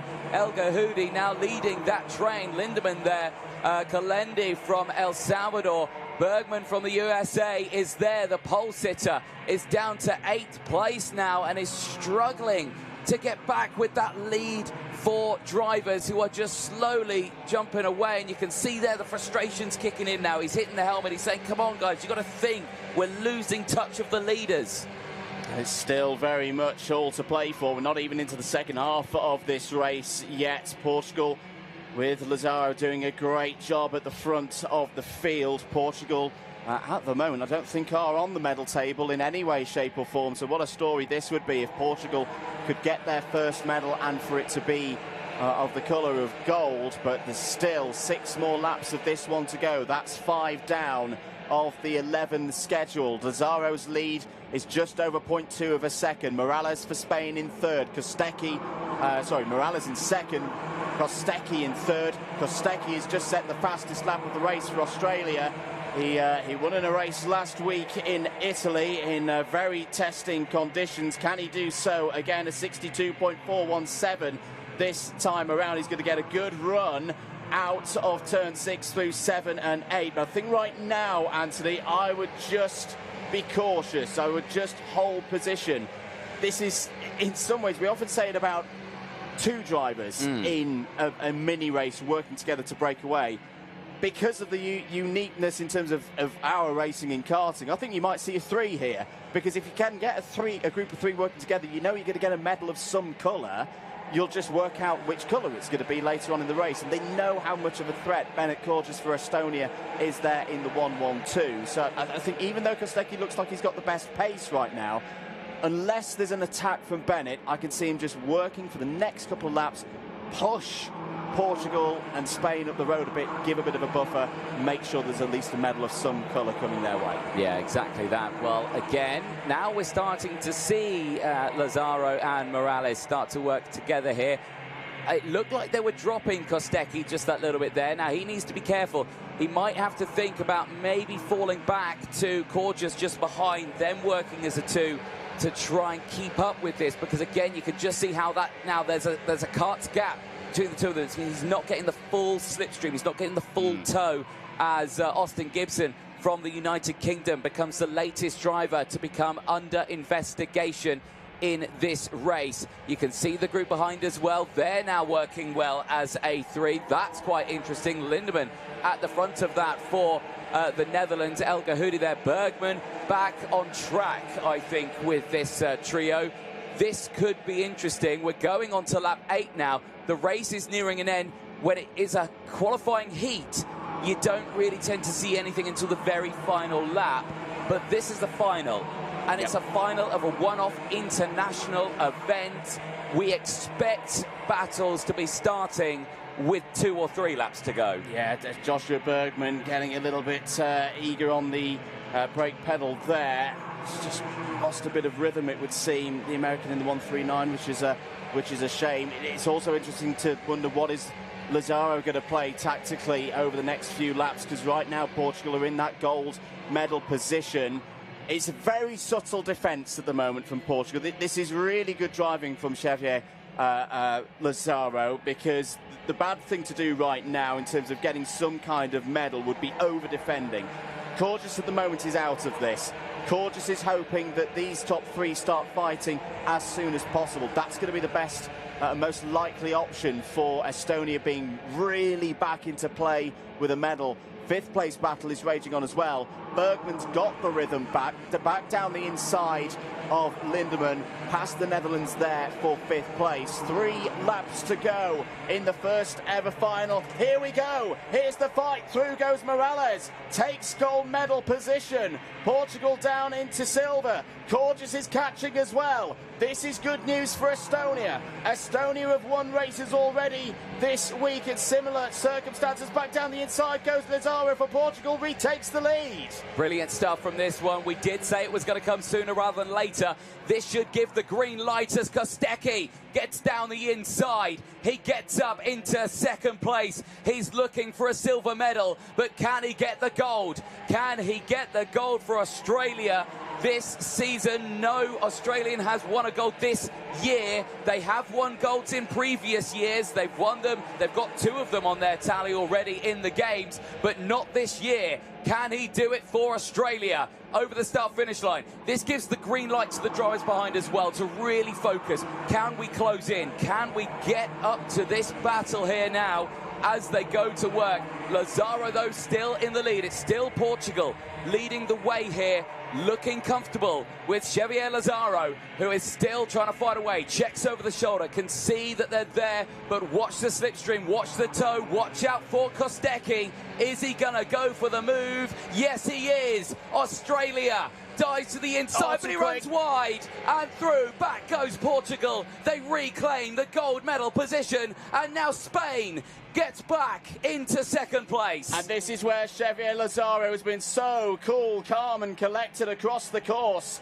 of the last couple of days. This is a huge lead for Portugal now. Are they 1 lap away from a gold medal here at the Aspar circuit? 1 more lap to go. Lazaro's lead is comfortable by mini terms, 0.6 of a second. It's a ding-dong for second place as Kostecki does a switchback into turn 1, takes second place. Kostecki now in silver medal position. Morales for Spain trying to hold on from Bennett. Gorgeous there. Oh, Morales goes back down the inside. Bennett's going to step through. Exactly what we saw from Estonia yesterday in the qualifying heats.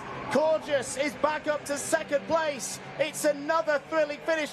Look at the battle for the bronze medal as well. Spain have got it at the moment. Australia is still there. Morocco is still there. The Netherlands, everybody's in play. But for Portugal, this is going to be a historic moment for Xavier Lazaro, who's going to come through the last couple of corners. It was always going to be a tight race. It was always going to be dramatic. Portugal, through the last chicane, win the gold medal. The first ever gold medal in Sprint Mini. Estonia take their first medal of these games and their first ever silver medal in second place. Spain add to their tally. Their wondrous games continue. It's a bronze for Novola Morales. I had no idea that karting could be this intense. Oh my goodness, especially the last few laps. That was amazing. That was amazing, and you look at them and they're so teeny tiny in their little karts, but the racing is incredibly professional. Yeah, congratulations to Portugal for that gold medal, and really, really impressive. There's some sort of famous names in there. So there's lots of very important future stars in that grid, and there's more karting racing still to come this afternoon still.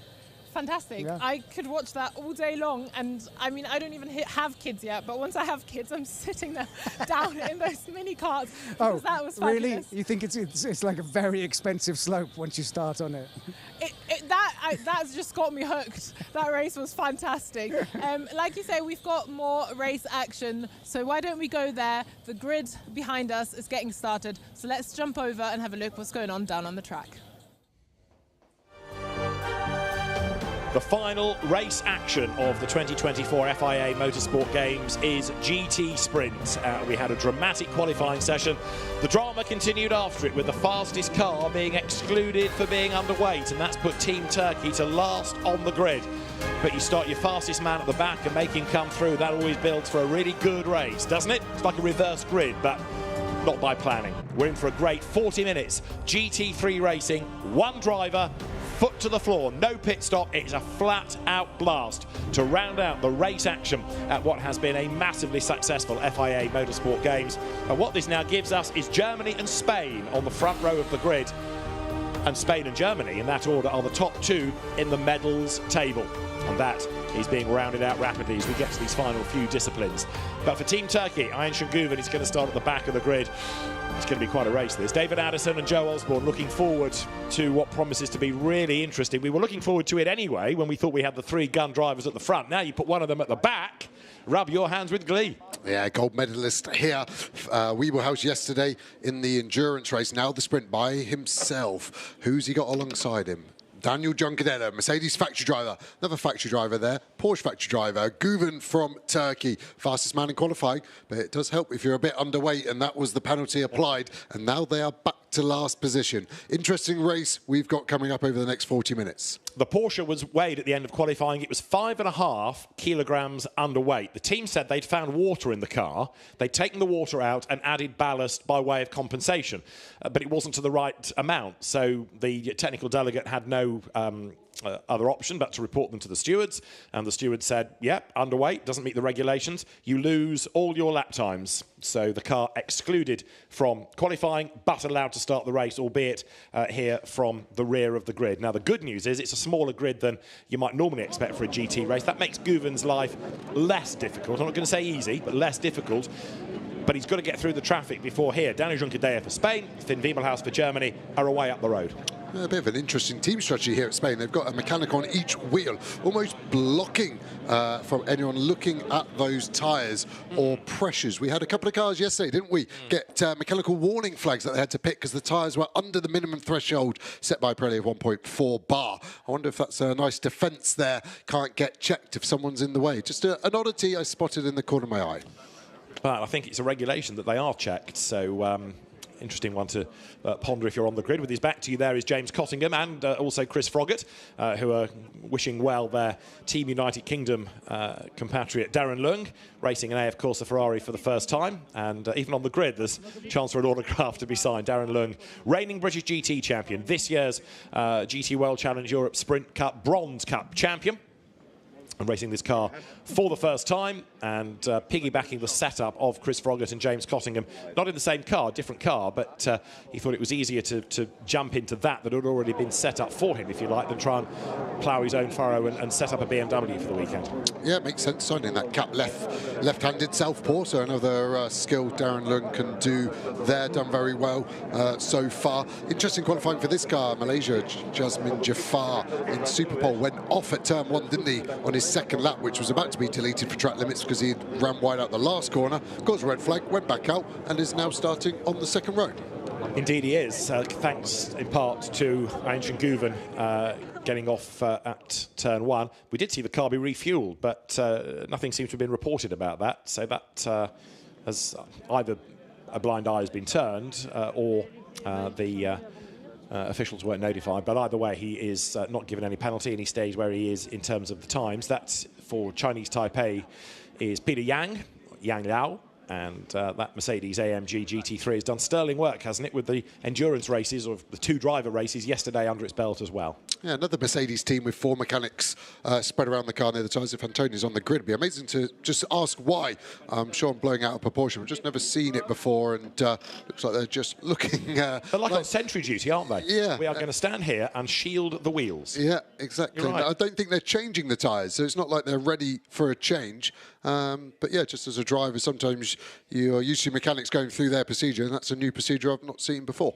Unless it's to stop any team member having a look at what pressures they're using. But I think the fact that the FIA officials are checking means that you're going to have to move out of the way at some point. You know, that's how they were checked yesterday. It's a regular thing for an FIA badged race here. Macau's another example of where the tyre pressures are checked. Well, there for Chinese Taipei is the charismatically coloured and liveried car. Now the mechanics move away and the Pirelli technician arrives with his little gauge.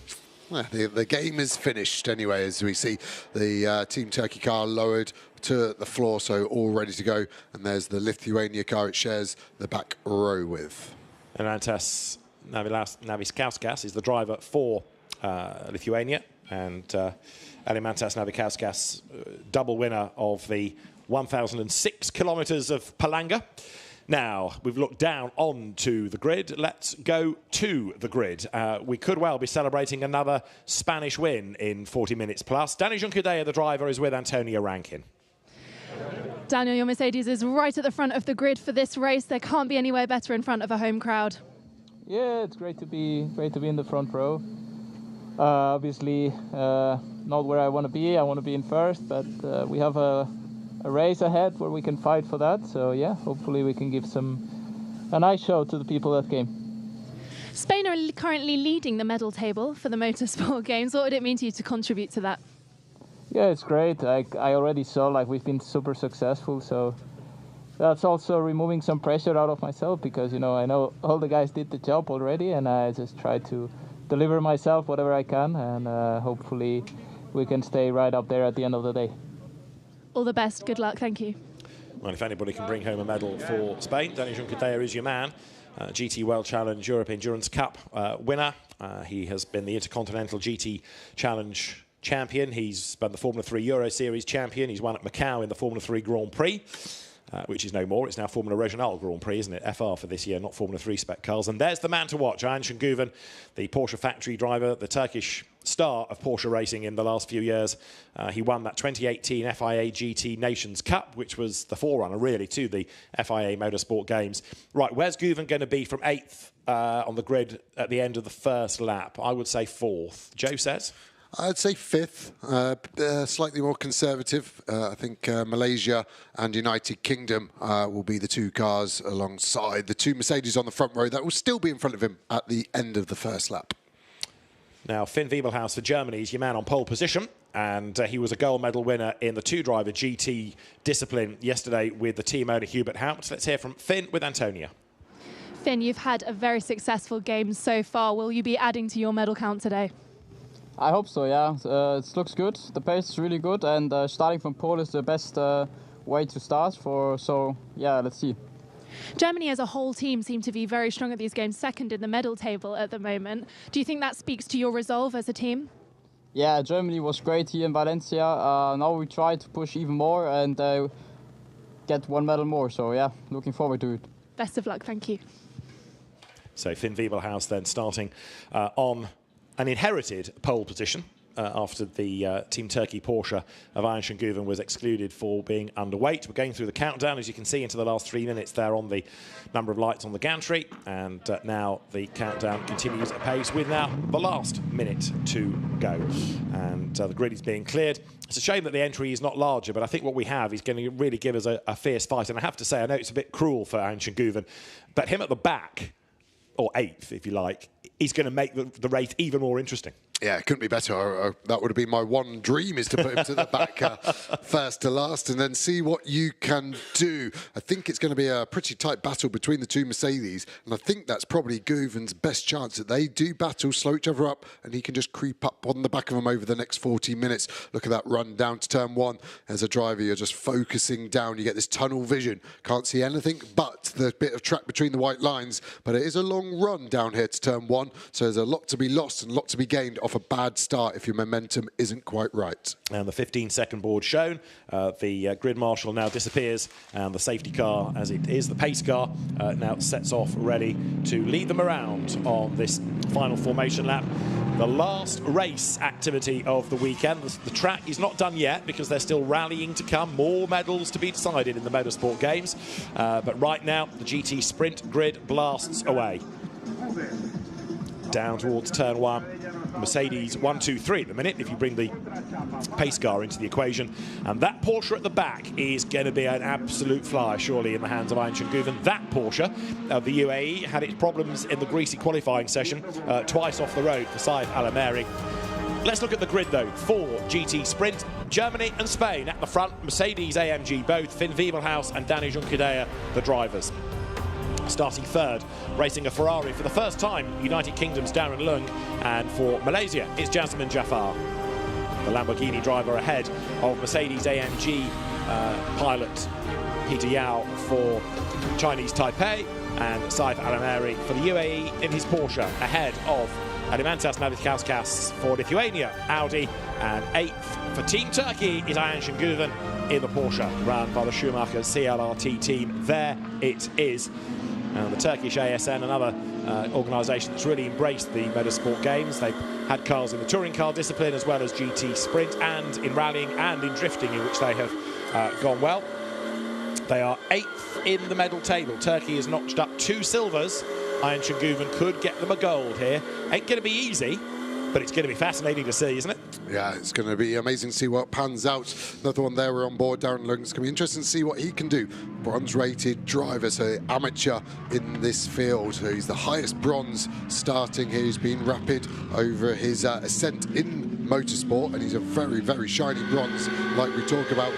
Here's one of the shiniest drivers you can get. Şengüven, he's a platinum-graded driver, the highest you can get. And look at the cars in front of him. He's got no one behind to worry about, but he has got to get on with the job if he's going to want to get a medal for Team Turkey. And while he's getting on with that job and trying to get past people, he's got to be careful of track limit penalties, because we've seen people rack them up during the course of the day in 30-minute races. This is 40. Yes, it's longer. Yes, you've got no chance with no pit stop of having that to reset. So precision from the drivers is going to be important. So is it going to be Germany? Is it going to be Spain? Or could it be Turkey that comes home with gold in GT Sprint? We are about to find out. It's a slightly untidy lineup on that grid. United Kingdom just away from the grid box a little bit. The race director will have instructed how they should behave at the start. It is Germany ahead as we wait for the lights to go green. GT Sprint is go. Good getaway by Spain on the outside. Dani Jungadea nails the throttle. He's on the outside line for Spain. Germany to the inside line. Look at Turkey. 2th place he's gained already. Make that 3 into turn 1. The Mercedes go toe-to-toe. Spain wide. Germany will be in the lead. This the view from Malaysia as they accelerate up towards the right-hander of turn 2, and it is going to be just the UK in 3rd place, and this is Turkey in 5th already. Yeah, one of us is going to be right 5th or 4th at the end of that for Team Turkey. Big wobble for Riebelhaus there into turn 4. Rear tyres looking like they're not ready to push. Go back on board with Şengüven. Late apex trying to get a good exit out up the hill to turn number 6. Can he throw it down the inside on Malaysia? Looks like he's trying. Malaysia, Jafar closes the door. Got another opportunity now. Got the run. We've got the speed. We've got the inside. Got to leave a gap now, I think, for the Lamborghini. Gets forced to the grass because there wasn't a gap left. I think that was a little bit naughty. I think we had an overlap. The gap should have been left. Şengüven will be on the flashes. I'm sure you can see it light up the rear of that Lamborghini. This is going to be a feisty start to the race, and I think this is a matter of when, not if, this move gets done. Malaysia all up the curve, coming down towards turn 11. Now Şengüven in the Porsche switches sides. Has he got the run? Again, look, Malaysia moves across. He is not for giving up the place, and Şengüven again gets his nose chopped off. Out wide goes Malaysia. Turkey alongside. He's got the drive off the corner. Round the outside goes Şengüven for Turkey. He's going to do it coming up towards turn 14. Yes, Malaysia has to cede the place. Jafar slots back in behind. So that means at the end of lap 1, it is going to be Germany that leads Spain across the line. In 3rd place, United Kingdom, and 4th for Turkey, as over the line after a great first lap goes Ayhan Şengüven. Importantly, the gap 1st to 4th then is 4 seconds. That's the one to monitor. Great battle there, very hard and fair. I think Jafar really wanted to be 4th at the end of that lap, but I think Şengüven said, no, I want to be 4th now, and he got his Moon and Star ahead of Malaysia's Moon and Star to win that accolade. Great first lap from United Kingdom. Let's just remember, bronze-rated driver, only 1.9 seconds lost, but Şengüven is hunting down that final medal position, and I think it's going to be the next couple of laps. Big defence going to be needed from the United Kingdom. Indeed so, and equally Şengüven can't afford to sit there for very long, because he does not want that gap to stretch. 4 seconds, 1st to 4th, and here is Team Turkey's Ayhan Şengüven. The Turkey Porsche charging along that glorious engine note that it makes. He closes up to Darren Lung under braking. Go left at turn 8 now. He's almost there, isn't he? Ready to pounce, but where do you try? There aren't that many easy overtaking opportunities, but this is one. Full send up the inside. Turkey goes past United Kingdom. Wow, Guven is a man on a mission. And let's watch now as it disappears into the distance. The speed so high on that Porsche being driven perfectly. That was a move set up actually 3 corners earlier at turn 8. Lung went a little bit wide. We then opened 9 and 10 and sent it down the inside into 11. This is the point. We open the corner up, send it to the inside, roll off the brake a tiny bit, then stop it again. Match the speed of the car you're overtaking to block pass and make your escape. Great move. Now bronze position for Turkey. Can he do anything about the 2 Mercedes in front? So Guven moving up the order, isn't he, as he comes down to turn 1. The gap now first to third is 3.9 seconds, and Guven has done the fastest lap of the race. At the back of the pack is the other Porsche of the UAE, Saif Al-Amari at the wheel of it, but there the gap, interestingly, has opened up to nearly 1.5 seconds between the 2 Mercedes AMGs, both being run by the same team. Now, is that Junqueira looking after the rubber a little bit more, or is he genuinely not matching the pace of Wiebelhaus, I wonder? Is it the benefit of Wiebelhaus being here yesterday during the endurance race as well? Yeah. Probably a factor of all 3 would actually be my guys. Yes, the Pirelli rubber is very fast. I don't think you need to manage it in a 40-minute race. They've only done a small qualifying session on the rubber, so I think it's maximum attack every single lap. No tyre management needed. Traction control down low, ABS down low, extract all the lap time as we watch Guven fly through this sequence of corners where he overtook Darren Lung a lap ago. So down out of turn 8 they come, through 9, 10, 11, and the short run to the next right of 12, out of which there comes Finn Wiebelhaus. Behind him is Danny Junqueira and Guven lighting up the timing screens. That car has already done the fastest lap. It's gone purple in the 2 sectors done already on this lap.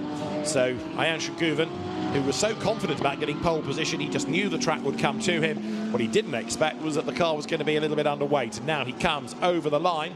So the gap between first and third is down again, 3.6, so that's 4 tenths gained in 3 laps, and Guven is edging closer to Junqueira. But don't think that when he gets up behind the Spanish car he's just going to waft past. It's going to be a big fight. Yeah, definitely. The balance of the car looks great. We've seen a lot of this Porsche so far. Mercedes looks okay from what we've seen. Let's watch Wiebelhaus through turn number 4. Balance looks good. Junqueira looks good. Nice and compliant. Even more curve for the Porsche. Is that just Guven being able to place the car more aggressively than the 2 Mercedes in front? Go back on board. Let's watch the steering wheels. We see Chinese Taipei off. That looks like gravel trap turn number 1, and that is in deep. I think that's going to be a safety car, and they've got time to get it out before the leaders come past. Now let's just see, because there is a vehicle access road behind him. If Peter Yang can hook reverse gear, he might just be able to edge it backwards. Let's see the access line across the gravel track. That's being used for the rally stages, incidentally. So let's see what he can do. In the meantime, the yellow flag is at turn 1. We'll see whether we need a go safety car, as Wiebelhaus would lose that gap to Junqueira, who would lose that gap to Guven if that were to be the case. Up they come now through turn 12. This is lap number 4. It may need to be a safety car to neutralise the race. It may be that the Chinese Taipei Mercedes can get away. I think he hits the wall here as well. I could see, yeah, he saw the marks. It bounced back off it. Yeah. And he was by himself as he crossed the start-finish line the lap before, so must have just had a bit of a tank slapper on exit, and it's a very late lose there. We see the cars normally go further in earlier on, but only a local yellow at the moment, so we're still green around the rest of the track. So how far off the road that car is out of our line of vision from the move, but you can see up at turn 2 now, Guven, who is 2.9 seconds back. Remember, his chase started at the end of lap 1 at 4 seconds, and now he's got it down to 2.9, having gained a place in the process. So he's almost up with Junqueira now. Another fastest lap of the race, by the way, is done by Ayhancan Guven, 1:31.2. They were doing 1:31.240 for the pole lap, so he's about 56 thousandths off the pole time, but the car's getting lighter on fuel all the while. And there is the Chinese Taipei Mercedes. The marshals can't go to it unless they're instructed by race control. It's probably far enough off the track to get to, and yeah, the little Manitou is on its way. So the safety car has been deployed, and straight off that means that the pace is reduced. The marshals can go to the car, but that's an absolute godsend for Guven, I would have thought, now with everybody bunching up, and he's got a better chance than ever of catching those 2 Mercedes. Yeah, really interested to see what happens after the restart between Wiebelhaus and Junqueira. Is that gap going to grow again, or is it going to be a role reversal? Fair amount of damage as well on that Chinese Taipei car, wasn't there? It was a relatively big hit on on the left rear corner. The Manitou was already there. I assume race control were thinking, can we grab it between the last and the first car? Because there was a big enough gap still with the circulation. Team Turkey looking on as we look at Danny Juncadella. He hasn't lit up the timing screens as much as I thought he was going to just yet. Looks relaxed behind the wheel. Here we have this new screen to a lot of us in motorsport. In the middle there, you see the three blue squares and the green one. I spoke to the team and they simply told me it's tyre energy. Blue is under, green is good, red is bad. They wouldn't let me know the metric and they were rather secretive about it, so now I want to know more. Indeed so, as we all do, because you've raised our interest level. Race leaders have done 5 laps. All of this counts, remember, within the 40 minutes, and we're almost at 1/4 distance. We are nudging towards the first 10 minutes being completed, and Finn Wiebelhaus then ahead of Danny Juncadella. Nobody getting too close to the car ahead, just getting a little bit of clean air through as best they can. Turkey 3rd, United Kingdom 4th, Malaysia 5th, 6th Lithuania and 7th UAE. But the car in the gravel that's caused this is Peter Yang, who had, interestingly, done his personal best lap the lap before he went off. And bearing in mind he's done a lot of laps around here, having done the other GT discipline, just wonder whether he bumped a curb or there was a failure, because it's not that he doesn't know the circuit now. Yeah, it's definitely an odd off, so I could imagine there's an external influence at play. You can see the damage as it gets dragged away behind the barrier for safety all the way through the gravel trap. We've got a chance of maybe getting the safety car in this lap. Looks like that car could be clear in the next 20 to 30 seconds. Enough time for that Mercedes F1 safety car to get its lights off and get back to pit lane and let us go back to racing. So we are therefore looking at the 2 Mercedes of Germany and Spain and the Porsche of Turkey. These were the 3 we always anticipated to be fighting it out for the medals. It has taken Guven a few laps to get right onto the back of Juncadella, and that safety car has helped him to an extent, but Guven is incredibly quick anyway, so it's no surprise to have him up there, and it's going to be really interesting now. The pace that he's got through the rest, can he get past Juncadella is question 1, and were he to do so, the battle between him and Wiebelhaus, who's looked really good thus far, will be something very special indeed, and a real shame for Yang Liao as the car is taken behind the barrier now, and that should mean that we can go green at the end of this lap. Safety car in this time as that go the lights up through turn 12. Germany, Spain, Turkey, the big 3 in GT Sprint, ready to go toe-to-toe. We've done 10 minutes. We've got just under 30 of them to go. Spain almost overlapping Germany. Turkey eager to get on with the job. Can't overtake until you get to the timing line. Out of turn 14. Now Wiebelhaus floors the throttle, accelerates away. So does Spain, so does Turkey. You're riding with Turkey. This is Ayncin Guven. A Porsche takes the green flag. Down to turn 1. Does Spain make a move against Germany? Drifts out also to just fend off Turkey. So it's no change in that top 3 as they dive through turn 1. But Guven for Turkey will now be plotting that move against Spain. Up to turn 2 they come. United Kingdom 4th, Malaysia 5th. Yeah, nose to tail, Guven definitely on the warpath to get that silver medal. Does Juncadella defend or does he let him go? We're already past him. No, we're not. We're alongside him. Comes back into shot. Looks like we've got a good run out of 2. Tries to go around the outside, then into 4. But look at that. It's let Germany escape a little bit. United Kingdom doing really well to stay here, ready to mop up anything that might go wrong between these cars in front. Battle is definitely on. It is indeed. Juncadella going defensive for Spain, look, and that Porsche is very, very rapid, trying to go around the outside, down the inside. Great effort that by Guven. He goes through on the inside coming into turn 8. Job done. Beautiful move. Turkey 2nd, and now he's on the attack against Germany. And look, Spain's just got nothing in retaliation there. They're delighted in the Team Turkey garage, but they're not going to be so pleased at the Spanish end of the pit lane, are they? So now, Germany, then a small gap. Turkey, Spain. That's your top 3. Yeah, I also saw Juncadella's on board here. He's going to track limit warning on his marshalling system. He's got some red numbers on the tyre energy as well, so that is not good. That is his maximum pace, I would assume. Maximum positions gained so far. Team Turkey 6. They are absolutely flying. Well, right now, Germany leads the race. Germany 2nd in the medal table. Spain 3rd leads the medal table. Spain now has 6 gold medals, but Turkey, in the meantime, is in 11th with a couple of silvers in that medal table and 2nd in the race, 1.3 seconds back. There is Ayncin Guven. Danny Juncadella just not being able to stay with him, is he? Even though he is a Mercedes, dare I call him a veteran, Mercedes in the DTM. He knows this car inside out from many a season in GT racing, but it just doesn't got the get up and go of the Germany Mercedes, nor of Turkey Porsche. Yeah, he's a veteran compared to an 18-year-old that's currently leading the race. That is for sure. Look at the gap fall down again in favour of Team Turkey. I think a couple of laps are going to be in striking distance. Is it going to be the same corner where they're heading now? Turn 8, where Turkey got past Spain. Are they going to do the same on Germany? Guven will be eyeing up his options, weighing up what he can do. So when he gets there, he can strike while the iron is at its hottest. Looking down from the drone as Guven rides the curb, points the car into turn number 11, threads through that right-hander, patient with the throttle, comes out the other side, still chasing after Wiebelhaus. Interestingly, though, now the progress is harder to make. He is a little bit closer in sector 1. He's 2,000 slower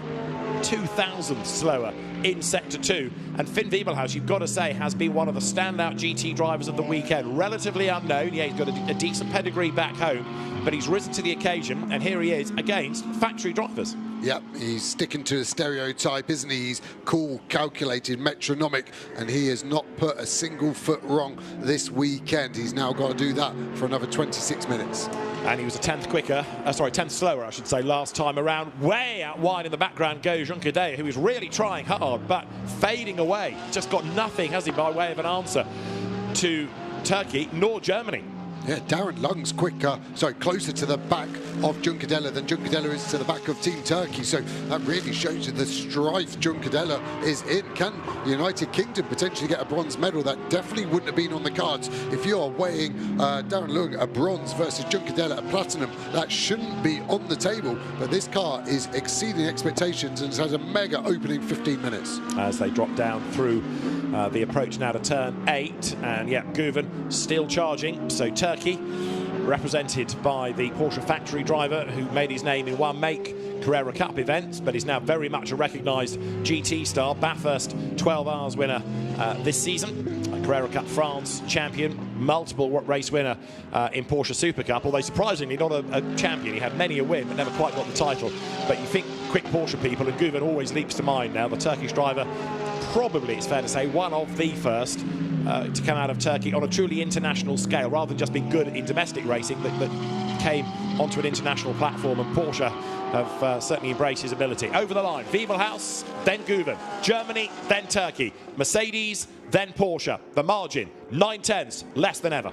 Yeah, Juncadella's settled into a better lap this one. The gap has definitely not increased for the first time to Team Turkey as dramatically as it had, but that gap is decreasing, isn't it?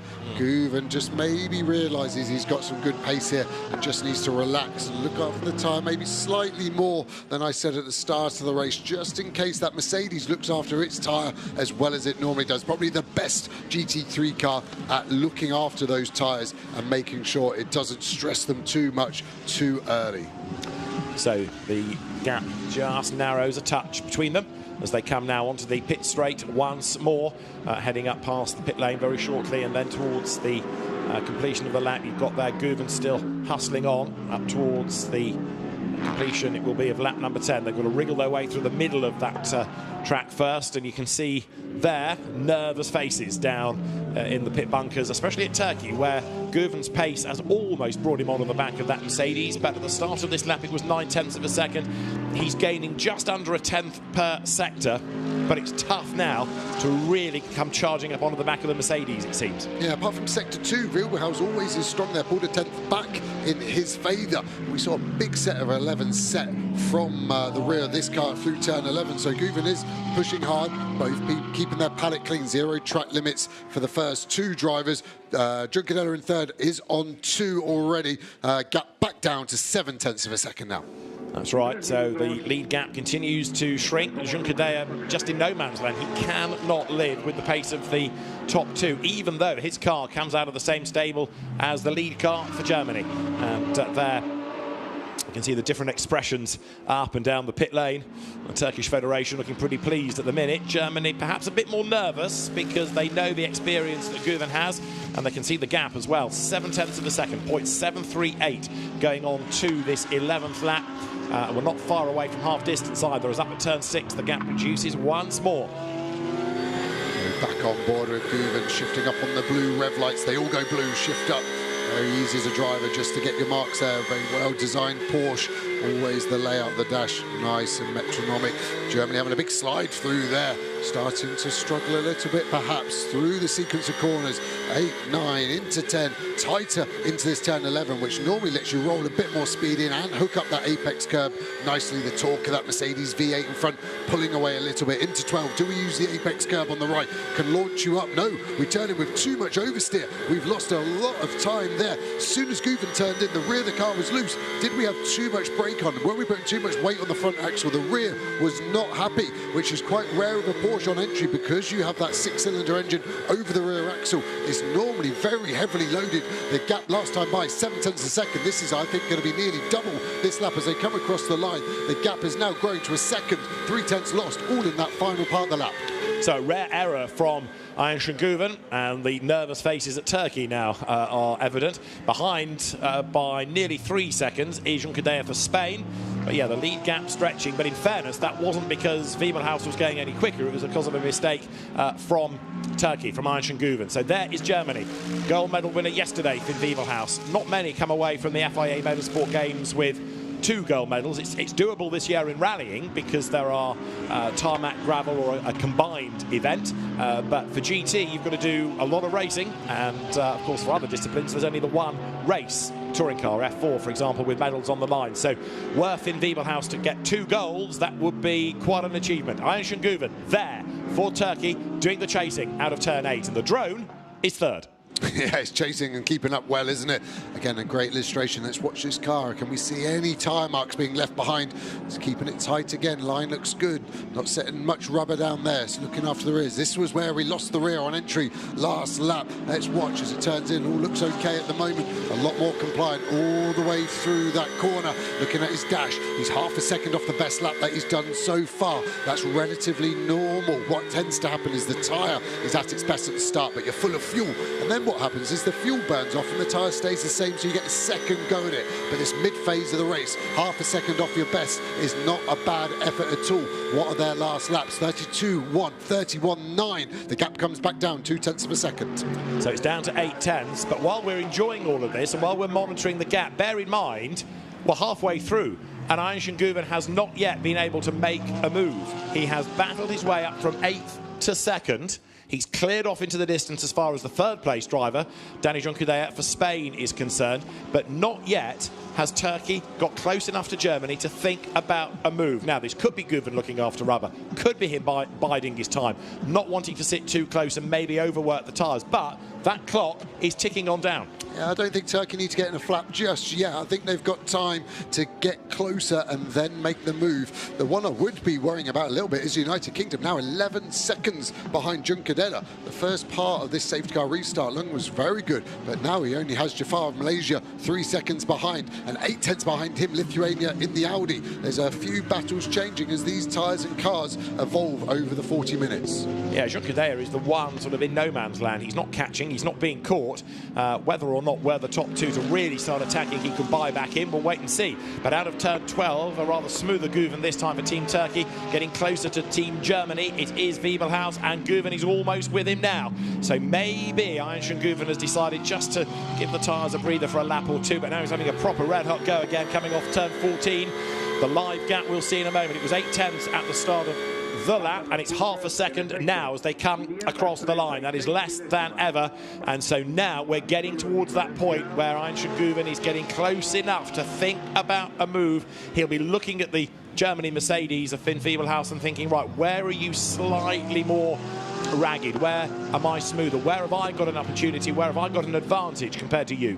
This is where the good drivers will have done their research. Did Guven watch the race yesterday? Did he see Frogger overtake Wiebelhaus at turn number 4 with an opportunistic lunge? It didn't win him the race in the end, but it was a great overtake. So we maybe know that the Mercedes in Germany are weak into turn 4. That could be an opportunity. We saw the move done on Junqueira into this next brake zone at 8. Let's just watch the car again for the Porsche. Under braking, nice and stable, a little bit of rotation, then roll the car in. He can put so much steering lock on so quickly. He's got so much trust in this car. He's able to place it exactly where he wants when he needs. Looking to the inside, just trying to catch, I think, Wiebelhaus's eye in the mirror to distract him.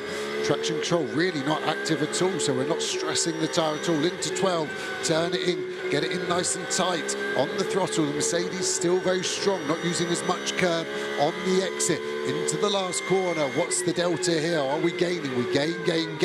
Can we gain on the way out as well? Or does the concertina effect go the other way slightly? What's this lap time going to be for Guven? It's probably going to be a 32, maybe 32.1, 32.2, looking at his delta, so a bit slower than he has been, but he still brings the gap down by just under a tenth of a second. So he's creeping onto the back, isn't he? Turkey of Germany, Einstein Guven there in the red and white colours of the Porsche. Danny Juncker behind is now on their pace, but he's lost 3.6 seconds, so it's hard to see that coming back easily with only 16 minutes of the race to go. But maybe Juncker has gone for a setup that sort of brings the car on late race, and he's hoping that that's going to be to his favour. We'll see, but right now Guven is getting nearer and nearer and nearer to Wiebelhaus as they come up through turn 6. Yeah, the other wide for Juncker is on his third track limit warning, Guven on his first, and Team Germany Wiebelhaus have 0. So Juncker has only got 2 more, and then he would get a 5-second penalty. He would still be clear of Darren Lung of the United Kingdom at the moment. But another thing to consider, Germany have all of their track limit lives left if they need to use it in a defence from Turkey. As down now into turn 11, closing up under braking is Turkey, and a bit of a twitch from Germany in the Mercedes there. Finn Wiebelhaus now perhaps starting to feel the pressure. Guven is really good on the brakes into that corner, and this up at turn 12, he's what, 3 lengths back, if that. Comes out the other side, accelerate over that brow, that long left at 13, brake hard, sharp right, almost get to the back of Germany then. The Mercedes still leads the way, and as the technicians look on, Finn Wiebelhaus is being given a real work over here because he's got one of the star manufacturer drivers, Einstein Guven, behind him. The gap, 0.4 of a second once more as they come over the line.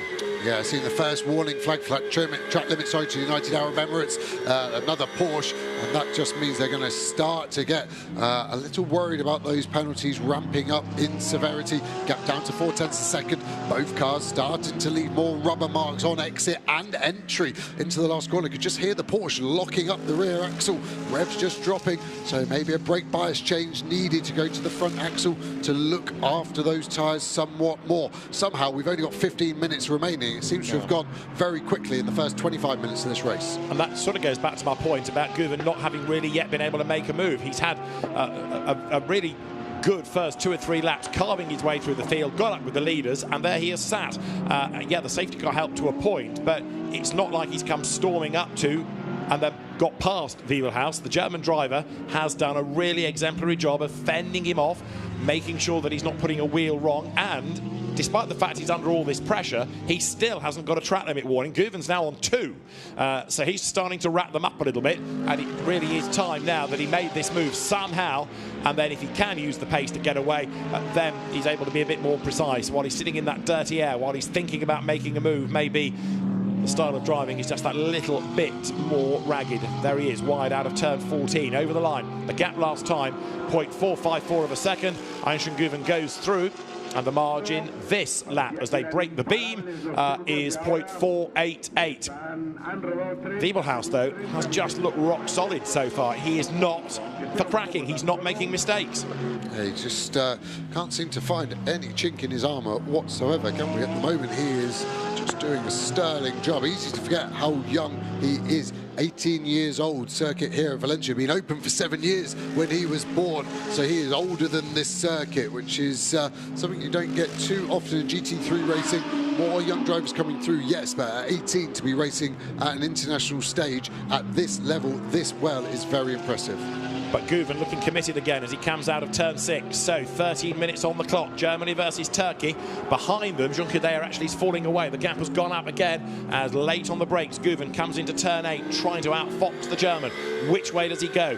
We know he's really fast through this next section and always good on the brakes down into turn 10, and he's closing right up again. Contact avoided. He wasn't that close. Just sort of foreshortens on the camera. Look, comes out of the corner the other side.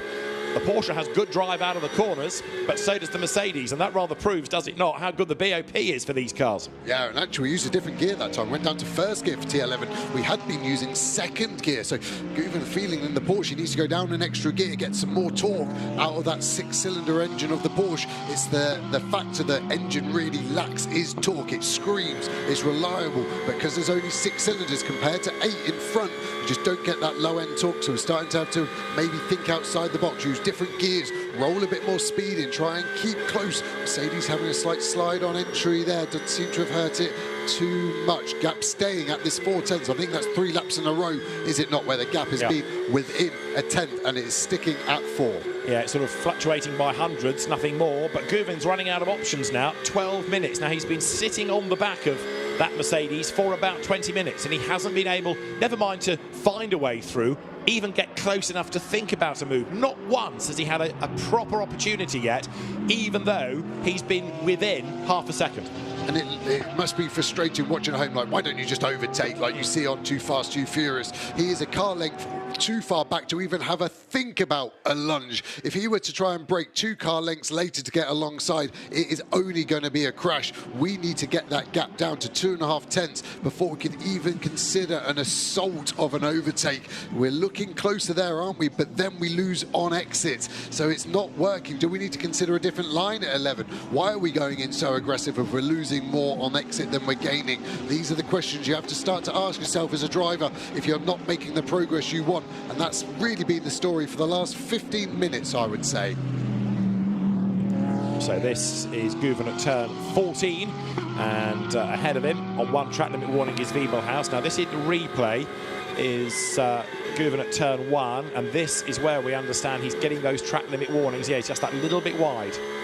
That's one, certainly. Yeah, you can see he picks the throttle up and it just understeers out. And the only way to stop yourself from going on that trajectory and going wide is to lift. And what do you not want to do as a racing driver when you're going for a win? Lift. So I think he's just bitten the bullet and going, I'm using one of my track limit lives there. Someone that's used one finally is Team Germany. They're on their first track limit warning. So their track limit warnings echoes their position. 1, 2 and 3 at the moment. Darren Lung's had a warning flag as well for track limit offences. So there's Wiebelhaus, there's Guven. That is Germany ahead of Turkey. And we're almost into the final 10 minutes. So Guven now, I'm not suggesting he's not trying to have a go, but he really has got to turn up the wick now, because sitting there and trying to force a mistake out of Germany has not worked for him. If anything, on this lap, the gap has stretched. It was half a second when they started the lap, so it's crept up slightly. But having expected Guven, once he got on the back of Wiebelhaus, to make short work of him in the same way that he did down in Junckerdea, this has been a much, much tougher nut to crack. Yeah, I would love the Porsche to open up turn 11, going a bit wider, and I'm not telling Arden Guven how to drive a Porsche, but more just to see if it does anything. The racing line is the clean part of the track, and we're never on it into turn 11. I just feel like that is our biggest loss of the lap. The gap is back down to under 4 tenths for the first time, I think, in the history of this race. Mega on the brakes. Can we get a good exit? Both cars having a bit of a slide. Was that a track limits for Wiebelhaus? It was close. I think this will be the closest we've seen the gap. Could be just about over 3 tenths a second as they break the beam. So the gap as they go through is 3 tenths down towards turn 1. Guven is now having one last push. 9 minutes are on the clock now. Desperately trying to force an error out of that Mercedes. He just needs one slight overrun, and there for the first time is a look and a feint to the inside at turn 2. Yes, say Team Turkey, go on Einstein, you can do it.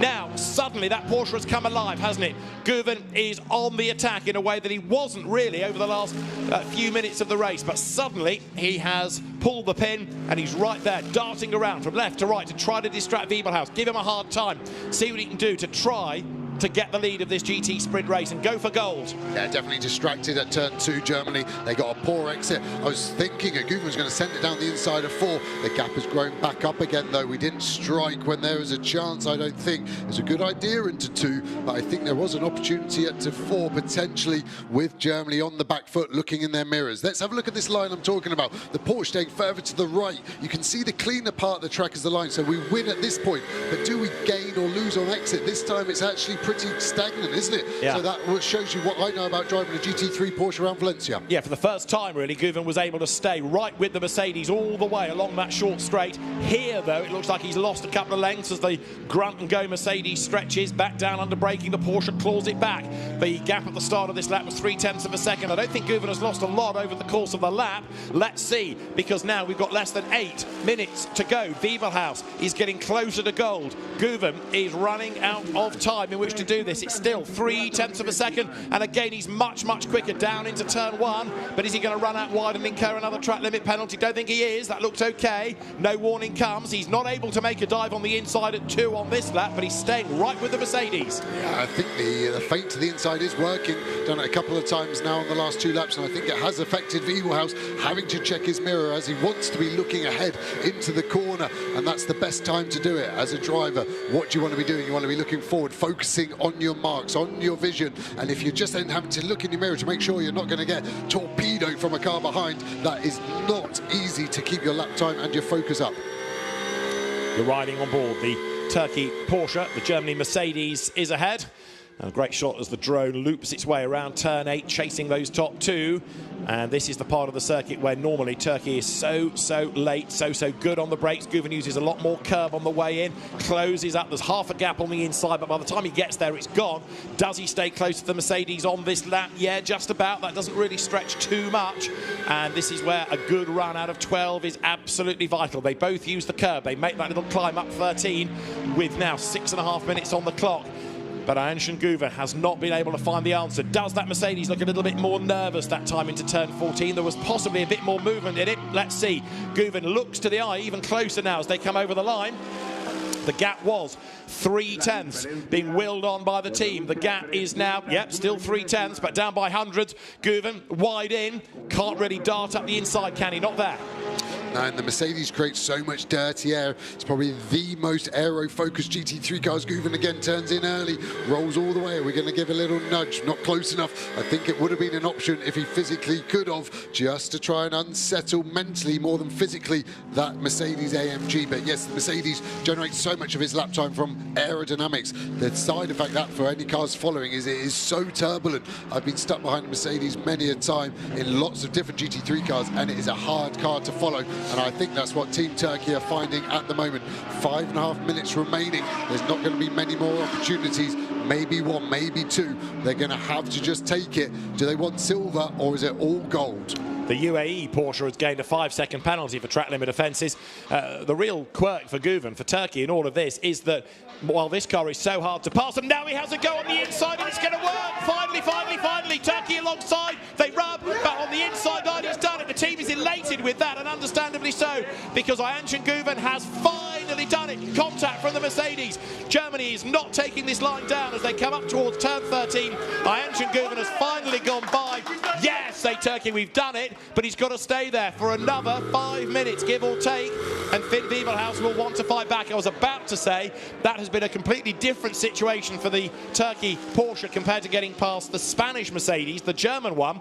He's just not been able to get through, but now as they come down towards turn 1, finally the Porsche has gone through, and for Team Turkey, they've done it at last. Anshin Guven has gone by. Wiebelhaus is now the impudent one on the lights. Behind, the gap's come down a bit to Danny Junkadea, but Team Turkey absolutely delighted. The Turkish team finally in the lead from last on the grid.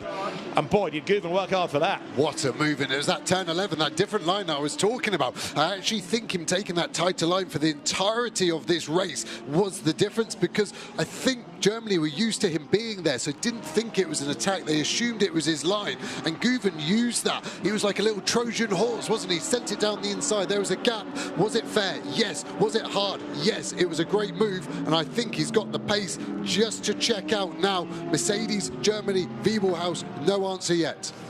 And as I say, a total contrast getting past Germany than it was Spain. Same car, he caught Spain, easily went through and away, and then it took, what, 25 minutes, 30 minutes to do the same to the equivalent car out of Germany. Finn Wiebelhaus, he's not dropping away there third. Spain getting a little bit nearer Danny Juncadella, but I fear it's only going to be bronze for him.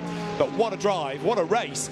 We may not have had mega grids this weekend for some of the circuit activities, but we've had some wonderful racing. It was the same yesterday in the GT category and GT sprint, with Aenshin Guven being put to the back of the grid for the car being underweighted. Qualifying has made it the race that otherwise it may not have been. Over the line they go, 3 minutes on the clock, 0.6 of a second, but Wiebelhaus is still coming back at the leader.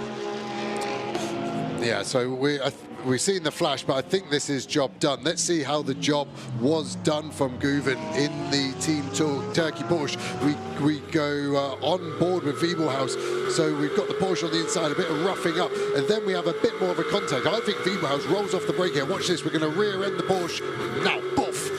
I think that's actually a little immature, because if he had kept that momentum within his own car, he had a chance to overtake. But what he actually did was transfer the energy into the Porsche and actually pushed him on his merry way and stopped a potential overtake into 14 next time they hit the brakes. So for Turkey, this should be the first gold of the games for the nation.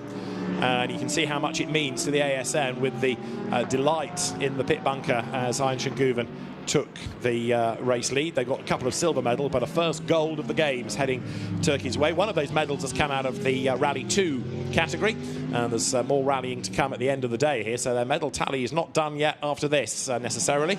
So it is now Turkey from Germany from Spain, United Kingdom still 4th, Malaysia 5th, 6th Lithuania, 7th on the road, the UAE, having lost, of course, Chinese Taipei. I think Juncadella's pace has been really strong. Last 2 laps, I think he's been 3 to 4 tenths quicker than Wiebelhaus in front. I think it's too little, too late, but that gap is getting down, so I think you're right. I think he was looking after his tyres more than Wiebelhaus, as Wiebelhaus maybe being disheartened slightly by losing gold. But Juncadella, unfortunately for him, with only a lap time left, they're just going to squeeze 2 in. It's close, isn't it? It was right on the cusp. The gap now down to 2.8. His last lap was another half a second quicker than Team Germany, but I don't think there's going to be a chance for any of these positions to change on pace alone. Aenshin Guven comes up through turn 5. What a drive. We know he's a Porsche specialist. We always expected him to be one of, if not the stars of the race. Actually, given his relative lack of experience, hat tip to that man. Finn Wiebelhaus for Germany has done a really good job. I know he had a lot of mileage yesterday and on Friday through racing in the other GT discipline, but to go home with a gold and a silver and to be racing with factory drivers like this and to have led more laps of the race than anybody else, he's stood out, I think, as a real star of the future, Finn Wiebelhaus, and it's going to be interesting to see where he goes to in terms of GT racing and which championship next year. He drives for the Haupt racing team, and Haupt, we understand, moving to a Ford Mustang program away from Mercedes. Well, if he's part of that next year, that'll be well worth watching. Yeah, it's definitely a name that I hadn't had too much experience of, if I'm being honest, before this weekend, but I've been hugely impressed with him. Very, very good drive over the last 2 days, so can't wait to see more of him over the coming years.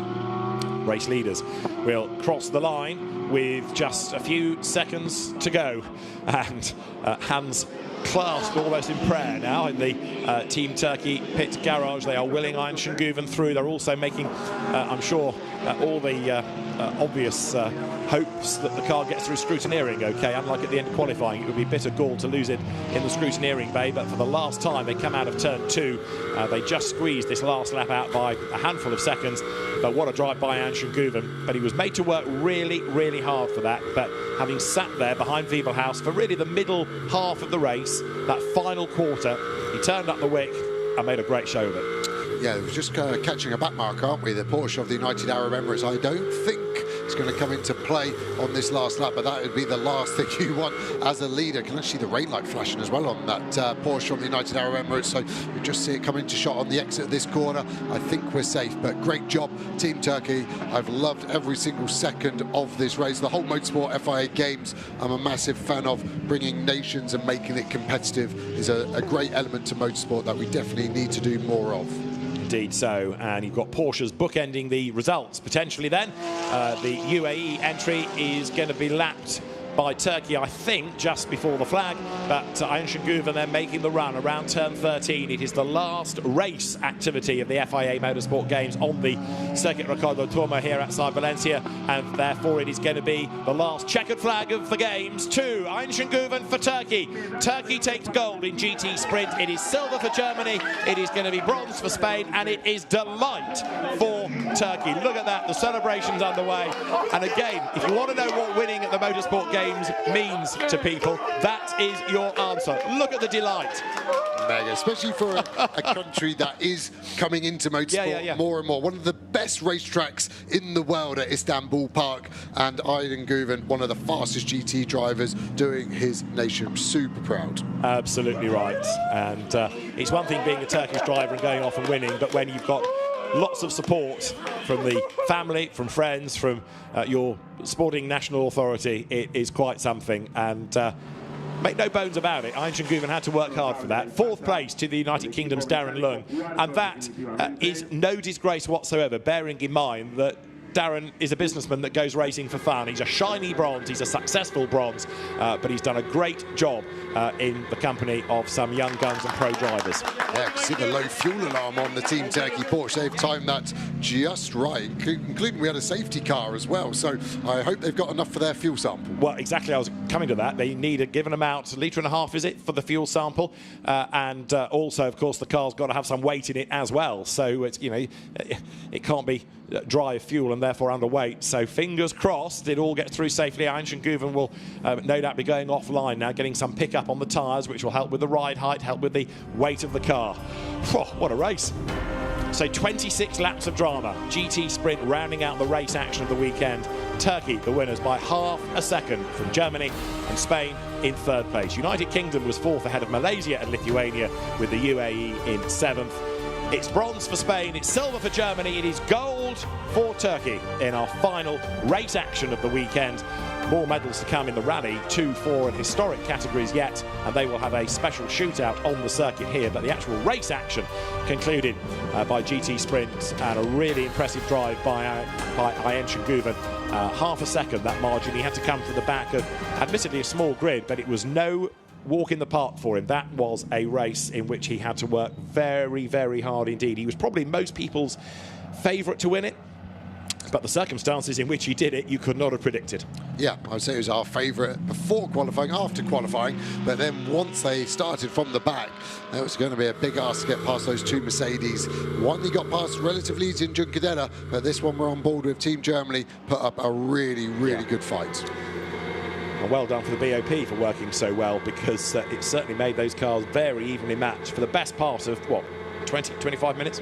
Yep, and the safety car added another dynamic, but yeah, Güven cruising through pit lane, getting the congratulations from Marshall fans and other team members, and he will then park up and get ready to get the gold medal. Indeed, he'll be waved to the fan village, the road will be cleared, and Ayhan Şengüven for Kom Ledegar's team, Schumacher CLRT, and there are the Turkish fans and family and friends and the rest of the ASM that are all ready to greet him when he arrives at the village. Lots and lots of cheering going on. Where's the car? Come on, out of the way, say the SRO officials. We need the car to come through here, please. Out of the way, out of the way. Stop enjoying yourselves. Ayhan Şengüven being given a great reception by the Turkish team, and he arrives at the foot of the podium. The car will need to be scrutineered, yes, but the provisional results confirm then the Turkish team takes the win, and there Germany and Spain for the other medals. So yeah, that was a race that was absolutely full of drama, and Ayhan Şengüven, boy, did he have to work hard for that. It's going to be a huge amount of relief as he gets out of that car finally, and will get embraced by what seems thousands of Turkish representatives. He's done a mega job all day today. So Ayhan Şengüven, almost quite understated about all of this. Everybody else has been doing the leaping around. He just maybe quite worn out after all of that. That's not quite a full stint of an endurance cup race, I'll grant you, but he did have to work hard for that. Well done, Ayhan Şengüven. Lots of applause. Lots of footage being taken, and in a moment, gloves off, helmet off, we'll see the reaction. Thumbs up You can see the smile in the crash helmet, though, can't you? Yeah, his eyes beaming all the way through there, and yeah, he's pretty chilled with his nature in and out of the car. But yeah, make no doubt about it, he is delighted. So with the Red Bull sponsorship, Red Bull athlete Ayhan Şengüven takes off the crash helmet, the balaclava, and there is your gold medalist. It is the Turkish driver Ayhan Şengüven, who is your gold medal winner in GT Sprint, and goes back to the team to celebrate as his race winner's Pirelli cap to adorn his head. And then with the team, Kobledega are a happy man as well. There's Danny Junkadea, the bronze medal winner. But we really need a word, don't we, with Ayhan Şengüven. What a drive. There's a really disappointed looking Danny Junkadea, but a totally different facial expression, I'm sure, for the GT Sprint gold medal winner, Ayhan Şengüven. Congratulations, all of your team. So happy for you, as are we. What a fantastic race for you. Yeah, I mean, I'm the team captain of Team Turkey, so still we have done gold medal in these games. We have silver, thanks to Ali and Iskender, but yeah, we are missing gold. And after qualifying, I think it was under control, but when we get penalty to start from last, I know it's a small chance, but yeah, I give everything, and thanks to the team and thanks to the federation giving me an opportunity, we take the gold medal. You've done your country so proud. How does it feel? Yeah, I mean, for us, Turkish flag is important, so, and you don't race often for your flag. Normally, we race for the teams and manufacturers, so it's a great opportunity, and I'm super happy. Now, the overtake. It took a few laps to build up to it, but it must have felt so good to get it done. How did you approach it? Yeah, I mean, it was difficult, to be honest. I was not much quicker. There was one corner where I was much quicker, so I tried there, you know, so it happened. I'm happy. Congratulations, winner for Turkey. Well, what a drive by Ayhan Şengüven, and still the celebrations continue. It is something, in fairness, that almost takes you by surprise. You know, you and I get used to seeing the reaction of teams at the end of a race, and it is exactly that, the teams, the mechanics, it's the engineers. It's never quite this number of family or friends. I know that the fact that you're doing this in the fan village is part of it, but you know, this is a non-championship race. For some, it's meaningless, but actually for everybody involved in this, it is hugely important and quite emotional to represent your country and win a gold medal. Yeah, it's a huge amount more wholesome, isn't it, than a normal race, and I think the drivers are now realising it, and it adds a huge amount of emotion and pressure at the time as well. So when it goes well, it's amazing, and when it goes bad, you feel a little guilty on the shame you potentially brought on your country. But we like the stakes being high exactly like that.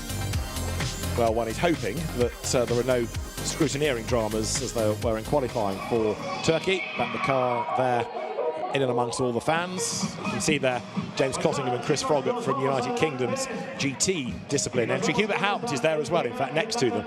So they're ready to cheer the medal winners as well. And the Spanish team organising the podium, getting the drivers called forward. You've got some Team Sweden there, seeing themselves on the big screen. So it's not just the top three nations represented in the crowd, it's a whole gamut of nations. And for Spain, Danny Junkadea steps forward. He looked decidedly miserable, though, when he got out of the car. And look at that, it is still not a terribly happy man. Second up the steps for the silver medal is going to be Finn Wiebelhaus. Silver today, gold yesterday, but it's been a good weekend for the young German driver, and I think we'll be hearing a lot more about him. But he's got his flag, he's got his Pirelli race winner's cap, and in a few moments he'll have a gold medal because he's got a GT Sprint win at the FIA Motorsport Games. It is Turkey's Ayhan Şengüven for the top step of the podium and the gold medal.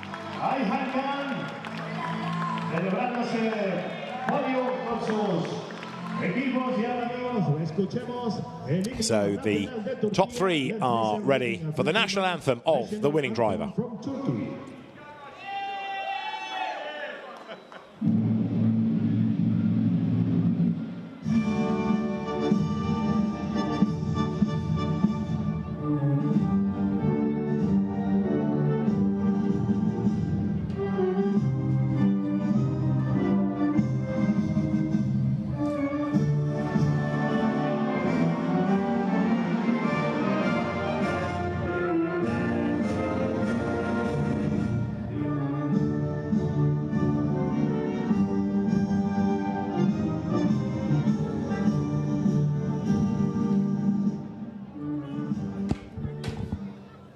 The medals await at the FIA Motorsport Games. GT Sprint, the last circuit racing activity of the weekend.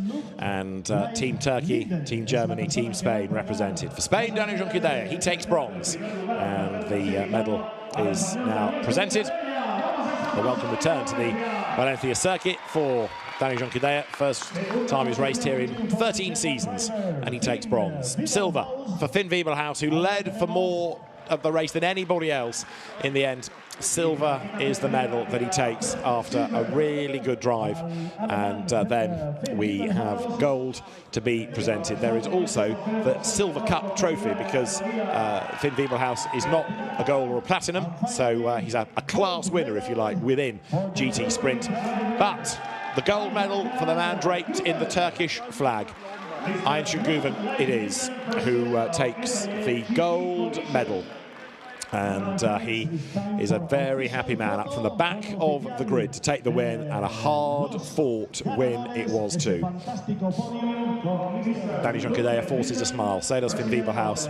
No forcing needed for the man with first on his cap. Ayhan Şengüven, he's won gold at the FIA Motorsport Games. He was the winner of the FIA GT Nations Cup back in 2018. And after another impressive season in GT racing, Ayhan Şengüven gives the flag back to the ASM, back to the team, and will make his way, now soaked in champagne, to go and get his bottle as well. Ayhan Şengüven is gold medal winner in GT Sprint for Turkey. What a fantastic race. I could not keep my eyes off Turkey, Germany for the last 20 minutes or so. Incredible. For a moment, I forgot that there's more cars on track, because it was all eyes on them. Totes. Yeah, it was amazing. Brilliant racing. It's exactly what you want to see at this stage of the FIA Motorsport Games. You know, it keeps coming thick and fast, and they're just behind us preparing that exact same track for the rally sprint off, which is coming very soon. So that's exciting too. Let's have a look at the medals table now, which has been affected by that last race. But Spain still on top with 6 golds, Germany second with 2 golds, Brazil in third with 2 golds, Belgium in fourth now with 2 golds, Italy. So there's lots of teams on 2 golds. United Kingdom in 6th place with 1 gold. So that battle for who's going to be second place is like super tight. And I think if Germany would have won that, they would have probably gone first. So that's also... Yeah, it's okay. Turkey deserved that medal for sure. Yeah, in that Porsche. Really, really good. Great driving. That was fantastic. I think we're going to continue straight into the race action, because we're not done yet. We've got more highlights coming. We are up for some more karting. This time it's the Karting Sprint Junior final race that we're looking at. We're heading towards the tram lines once again. It will be 18 laps here at the Aspar circuit to decide the gold, silver and bronze medals for Sprint Junior in these FIA Motorsport Games. We are green, we are racing. Great start for Zulfikari, not a good start at all for Arias. It means that Van Rooyen of the Netherlands has chaos in the second half of the field. Several drivers already off. Good start for Turkey, good start for the Netherlands, who have never had a karting sprint medal in the FIA Motorsport Games. Zulfikari leads, but Mats Van Rooyen, who's been continuing to improve across the course of the race meeting, Anthony, is very quick there in second place. Certainly is, and it's been an absolutely phenomenal start still from the front runners here as they head through into the infield section.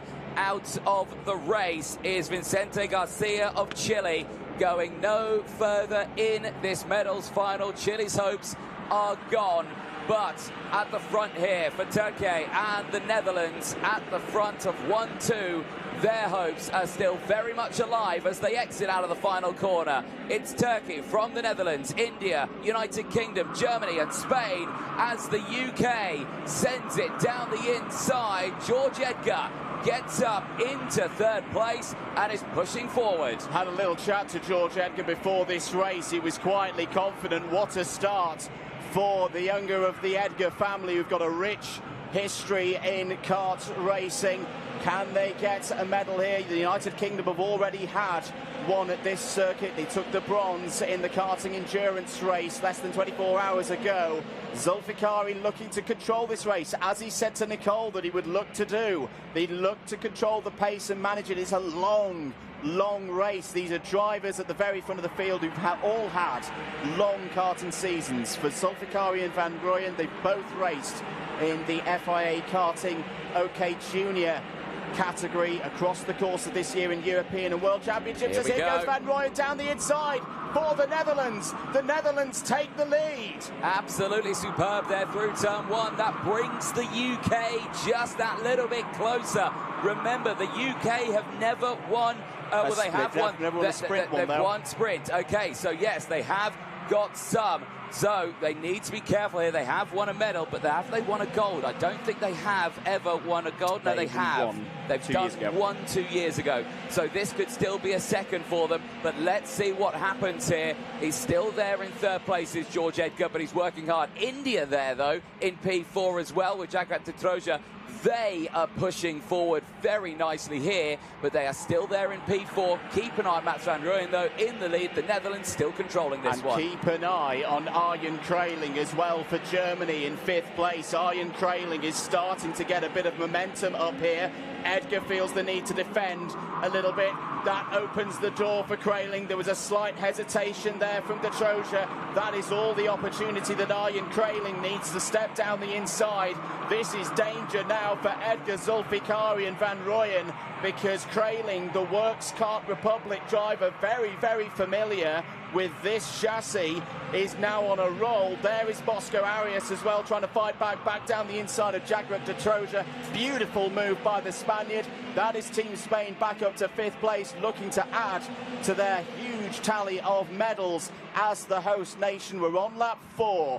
We're still in the early stages of this one. Mats van Rooyen leads for the Netherlands. Iskender Zulfikari, 2nd place, silver medal at the moment for Turkey. That would be a brilliant result for Turkey. Always Van Rooyen a little bit wide out of the chicane. No, he gathered it back together very nicely. Top 3 have got to work together for me at this point, Anthony, because they cannot let, if they want to medal of any kind of colour, they cannot afford to let Arjen Kraling get involved in this top 3, because he is getting quicker and quicker. I criticised him a little bit yesterday. He was off colour. He wasn't quite where I expected him to be in the heats, but today on Sunday he has come alive, and that's where it matters as well. He's there in P4. He is closing in. Iskender Zulfikari as well. You saw the graphics setting the fastest lap of the race. George Edgar, though, has not dropped off the back, and that means that Mats van Rooyen is not able to break away as well. But like you were saying, Kraling looking much stronger right now. He could be the big key in this one for that second group behind. If he can focus and bring that second group with him, we'll have a huge group of drivers all fighting for the gold, silver and bronze. But Kraling's going to go defensive, though, because Bosco Arias just looks to the inside there into the braking zone of turn number 1.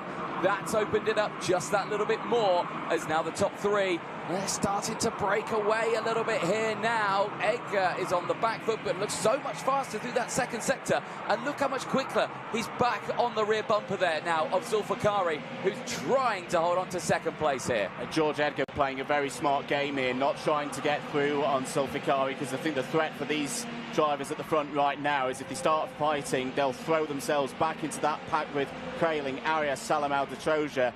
Not just throw themselves into it, they'll disappear out the back of it. They've got to keep organised.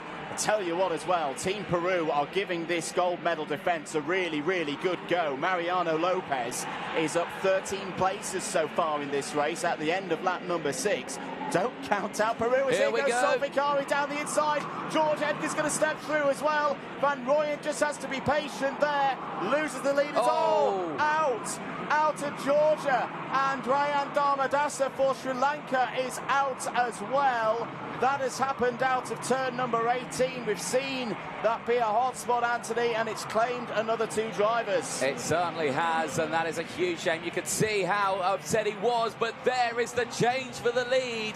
The United Kingdom lead in Spain in the junior sprint final. George Edgar has done what the UK have needed to do in the sprint category. He has put it to the front, and now he's controlling this one as the marshals do a brilliant job of cleaning away the carts at turn 18. But Iskander Sulfakari is still there. You can see they've opened up the gap. There is a gap now between them and third place, but that train of third will still get the chance of closing in. We're only lap 8 of 18. There is a long way to go. Here's that accident. Oh, that's a huge shame. That is a huge shame. I don't think that's fully on Rian Damadasa there. I think he may have been assisted into the back of the driver from Georgia, Kobayadze, unfortunately, but that is a huge shame for both of them, out of this final. Yeah, for Kobayadze, nothing he could have done about that, and that was simply too many carts into one piece of real estate here at the Aspar circuit. These are big, big laps from George Edgar here. He's starting to drop Iskander Sulfikari, and you just wonder across the course of a competition like this, we haven't seen this pace at all from George Edgar so far this week. Has he just been saving something in reserve through time qualifying, through the heats, to put himself in the best possible position? He races through a very, very competitive national championship. He is not a driver who's been racing at the FIA European and World level in OK Junior this year, and like the drivers immediately behind him, but you wouldn't know it right now. Team UK lead, but here comes another kick. Once again from Van Rooyen, sticks it down the inside. Lovely move there. Netherlands back into silver medal position. Now they need to be careful. Now they need to really be careful, because if they start fighting for second place, they will lose touch of Edgar. He will just break away. They don't want that. They want to keep him in the fight. But again, when you see those two different racing lights there, that's the mistake, and that could cost them. But here, Mats Van Rooyen, now it's split them up. Now it's 1-1-1. It's all a long train now as we keep an eye on Mariano Lopez, who is still doing a brilliant job of closing through the field, is still there in 11th place, up 13 places for Peru. But eyes on this fight now. It's all a case of let it simmer down. Let's see who's going to close in those little gaps, as investigation flag going out to Rian Damadasa, who we just see, of course, with that incident with Georgia at turn 18. Big send down the inside. Through goes Bosco Arias of Spain and claims another position, getting past the Croja from India. So at this stage of the race, Anthony, what would you say? I'm feeling that there's almost a little bit of, well, not a stalemate, but, you know, everyone's knowing what their pace is relative to each other now. They're just ticking off the laps and going, OK, no one's going to pull away in this one. They're going to get reeled back in. The slipstream is powerful around this circuit. Keep yourself in play. Brazil aren't going to do that. Salamau steps down the inside of Kraling, gets up to 4th place, but particularly for the top 3, I think they just wanted to keep them as strong as possible as Kraling responds back down the inside. That's going to hold both Brazil and Germany up, but Brazil are now off on the road. Oh, well driven by Salamau to get back on circuit, but it's lost out. Klara Kowalczyk is through into 7th place, but I think for the top 3, they've just got to keep the powder dry right now for the next few laps. Leave it for a big, big push right at the end of this race. That's an interesting notification as well, Anthony. Investigation flag for Team Spain and Bosco Arias. Yeah, indeed. Now, of course, if you were a watcher of the karting endurance race yesterday at the dying stages of their race, Spain ended up under investigation, and we all saw how that went well. But in this one, let's see what happens. This is closed in. Now, Edgar, Van Rooyen and Zulfikari, they're at a stalemate, yes, but those gaps are much, much smaller than what they were a few laps ago. This is not over yet. It is going to be a fight to the line, but we're on lap 12 of 18 right now, and I think Mats Van Rooyen is just looking that little bit faster. And there, Edgar, he took a tighter line there into 9 and 10. He is just trying to put that cut right in the middle of the track. United Kingdom have had a very successful year in direct drive and OK-based FIA categories. They took the European Championship in seniors in the shape of Joe Turney. They took the World Championship, of course, in the shape of Ethan Jeff Hall. They also took the junior title in the shape of Kenzo Craigie. Can George Edgar add his name to the list of long achievements for British drivers in international karting in 2024. Mats van Rooyen doesn't want that to happen. He wants the first gold for the Netherlands. The Netherlands, such strength in depth in their karting ranks for many a year, but they haven't had a medal before in the FIA Motorsport Games. Zulfikari is still there as well. Do not count out the Turkey driver. Bosco Arias now up to 4th place. I was about to say Bosco Arias needs a big effort, and he has put in a big effort. He's just gone purple through sector number 1. What has he got in sector number 2? It's good pace. Don't count out Arias. He's there. He's in that danger zone for Van Rooyen and Iskender Zulfikari, that if they start fighting, Anthony, 0.9 of a gap, well, that's to the leader. 0.6 is the gap from 3rd to 4th. Arias is going to pounce if these three start fighting. Oh, he certainly will. And again, I'm just keeping an eye on Zulfikari as well here, because you're seeing the gap now starting to extend a little bit between Edgar and Van Rooyen. This is going to mean he's going to go for the move. He is going to go for the move. That brings Arias straight back into play, and it releases Edgar and the United Kingdom in the front by even more now. But Zulfikari had to do that. Yeah. But, oh, he's going to fight it back. This is going to cost them. This is going to cost them the gold if they continue fighting like this. But now it's Van Rooyen back into 2nd place. Zulfikari under pressure from Arias. Spain is back on the scene and back fighting for a bronze medal here in the FIA Motorsport Games in Sprint Junior.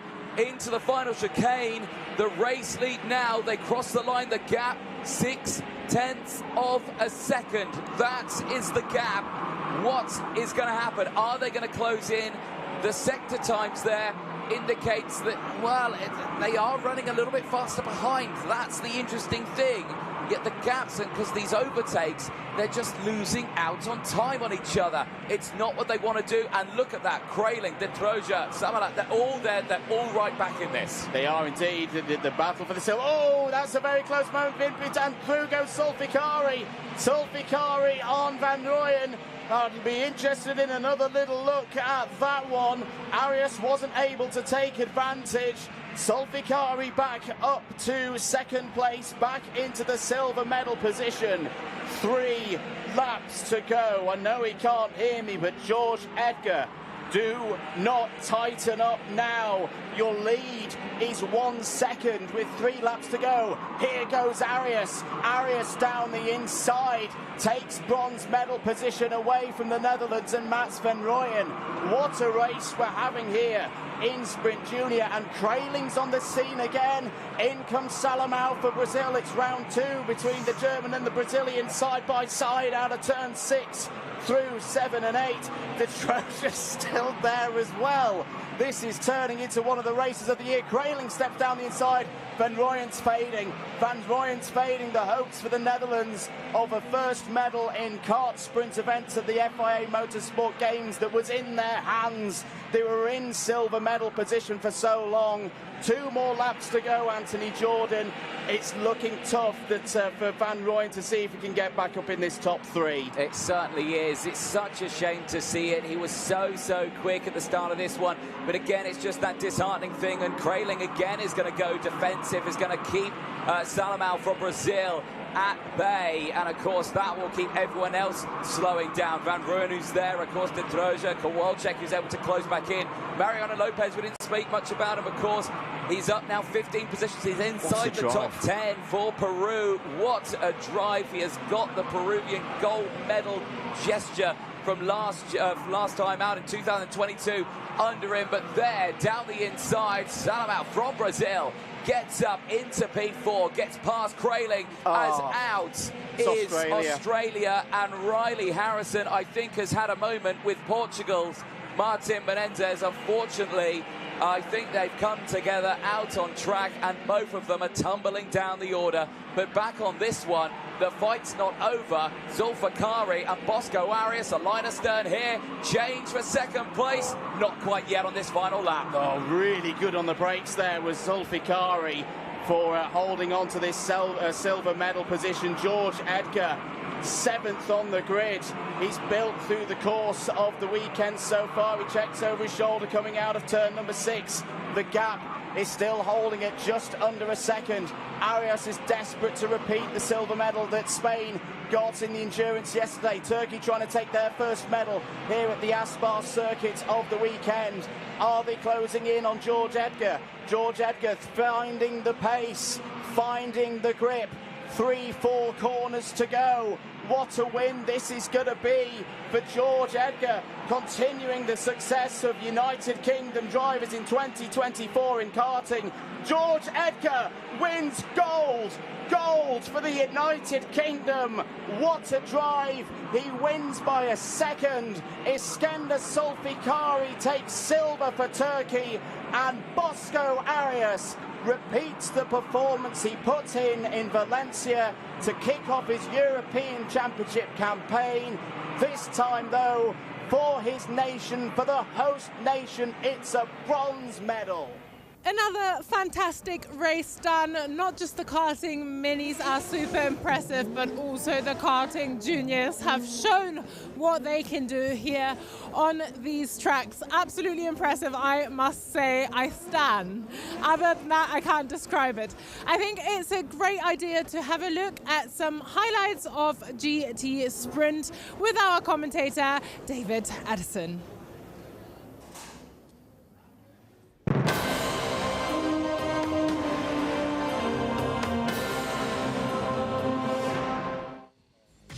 The final race activity of the FIA Motorsport Games for 2024 was GT Sprint.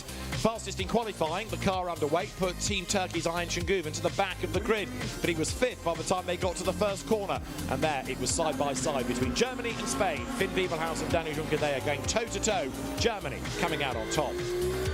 Turkey, though, on a mission.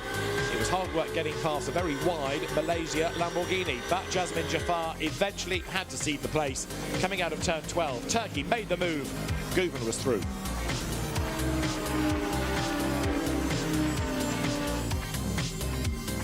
The next target for Turkey, United Kingdom. And down at turn 11, through on the inside line went the Porsche. And that corner was going to be important much later in the race, after a safety car because of Chinese Taipei going off at high speed at turn 1. That enabled Juncadella for Spain to catch Germany, Turkey to catch both Spain and Germany. And it was a three-way shootout when we went green once more. Wasn't long though before Turkey bagged second place, diving through on the inside, coming through turn 8 with a great move. And then late in the race, the lead at turn 11. He teed up for that for many a lap. Having got ahead, Turkey wasn't quite out of the woods. Bang, a tap in the tail from Germany, but that just pushed the Porsche on, and it was a delighted team that started to celebrate in the garage. The checkered flag at the ready and a first gold medal of the 2024 FIA Motorsport Games to Turkey, and Ayhan Şengüven, that gold medal winner, ahead of Germany and Spain. GT Sprint delivering great action. GT Sprint delivering a gold medal for Turkey, thanks to Ayhan Şengüven. Little bit smoky around me. That is from the drifting, but on the left hand side you'll see some rally cars, and I think it is time to go back to some rallying for the super stage final. I'm getting all mixed up. Let's go to the rally. Historic rally action is ready to get underway here as the medal stage, the top 3 in the classification at the end of 14 special stages, go head-to-head. Forget what's happened before, forget cumulative times. It's just a shootout between Ben Mellors nearest to you in the Toyota, Antonio Sainz in the middle in the Porsche, and Andrea Zivian in the Audi Quattro. Ben Constanduras, David Addison alongside one another, looking forward to what promises to be quite dramatic and something, Ben, a little bit different. It is. It's a format that is cross between rally and rally cross, I suppose, or the super special stage of Stadium and Race of Champions, because here we have 3 cars. They're going to cover exactly the same distance, 12.4 kilometers in length, but they're going to do different routes to that distance because we have created 3 different laps, variant A, B, and C on this track. And Ben Mellors will do A, then B, then C. He's on the outside, and he will appear to lead most of the first lap because his first lap is quite a bit shorter than the other 2. The Quattro of Zippo he's on the far inside, so he's going to take variant C first, and he will appear to be at the back. But then he will do the slightly shorter routes afterwards and appear closer to the front. And the only time, and the final time that we see them coming through what would usually be the first corner here, but will be our last corner, that will then give us a clue as to who's fast and who's slow. But only when they get to that point, because they'll be on different variants up until that point. The three cars. Oh, absolutely. I was with you all the way from the moment you open your mouth. The lane is the lane chosen by the fastest driver. He can choose which lane he wants to go in, and there you've got the three lined up, ready for blast off. In a way, it's a little bit perhaps unfair this on Ben Mellors because he doesn't have as much grunt in the Toyota. So you might have a car that's been really good on twisty stages, but here, what did you say, 12 kilometres or so, it's going to be a lot of horsepower, and that perhaps is where the Audi comes into play. Let's see. It's drizzling out there. There's certainly not the grip that would have been offered for the GT cars a little bit earlier on, and that rain is expected to intensify. We are going racing in just 10 seconds' time. Listen to those engines. It is blast off, and the traction of the Quattro inevitably propels Andrea Zivian away like a stab rat, and so he will make the run now to a sharp right. Antonio Sainz in the Porsche goes on the conventional circuit, albeit in the opposite direction, and Ben Mellors is already on his way up towards turn 6. So they'll each do a lane, each do a lap. So effectively, it is a 3-lap race, and this is where, although you might think you know what the circuit looks like, it's amazing how much extra you can use for a rally stage. Yeah, Zippo's on a bit of circuit that is quite fiddly, but we rarely see it used in any kind of international motorsport. I think they used it once in Formula E testing. They are using the majority of the racetrack, but zigging zag back onto it, and then in the access roads behind the barriers. Hopefully they're not on the same bit of track at the same time. That's the idea of the way we've designed this track, that they're actually quite far out. Obviously contact is not allowed between each other, but also contact is not allowed with any of the cones. They get a 10-second infringement if they touch any of the furniture, I think. No, module was the word they used. Module, that's right, yes. Yeah. Pretend that they are trees or marshals. Do not touch.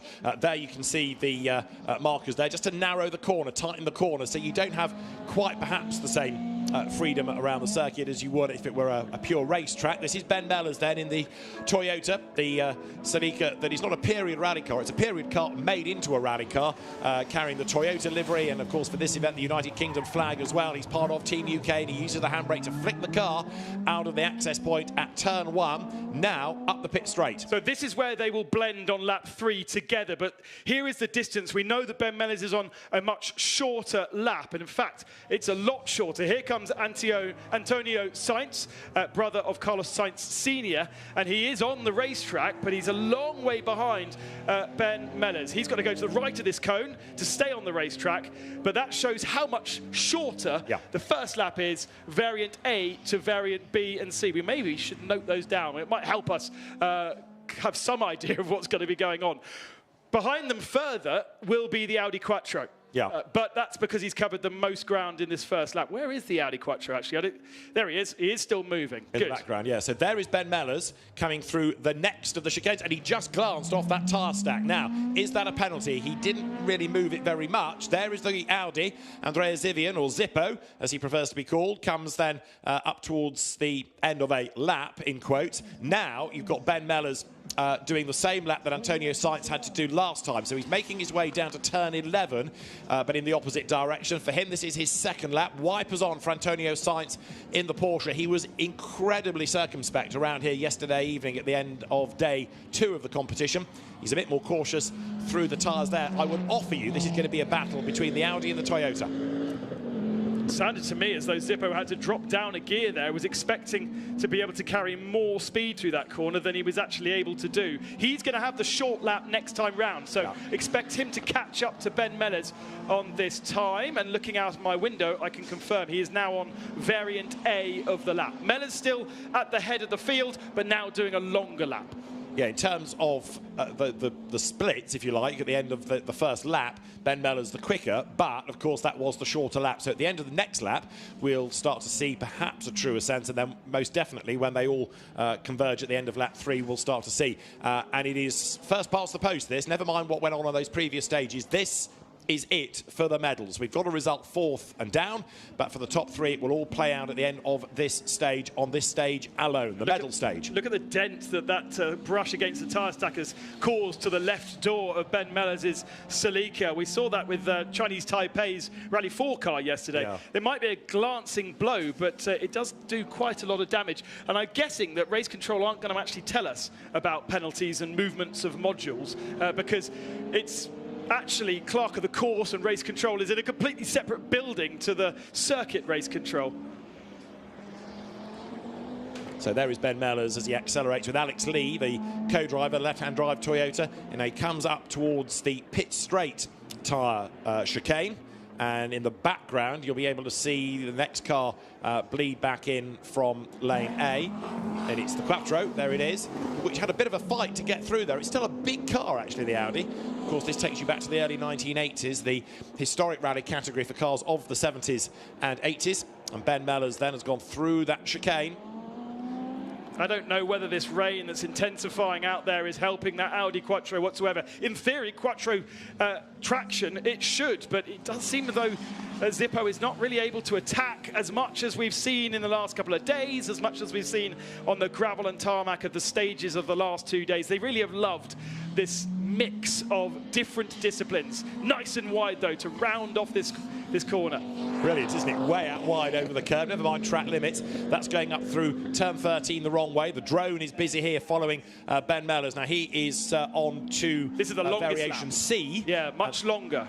Yeah, so this is where much of that lead, in quotes, is going to disappear. And it's only really at the end of this lap that we'll start to see the relative gaps and indeed who in real terms is ahead.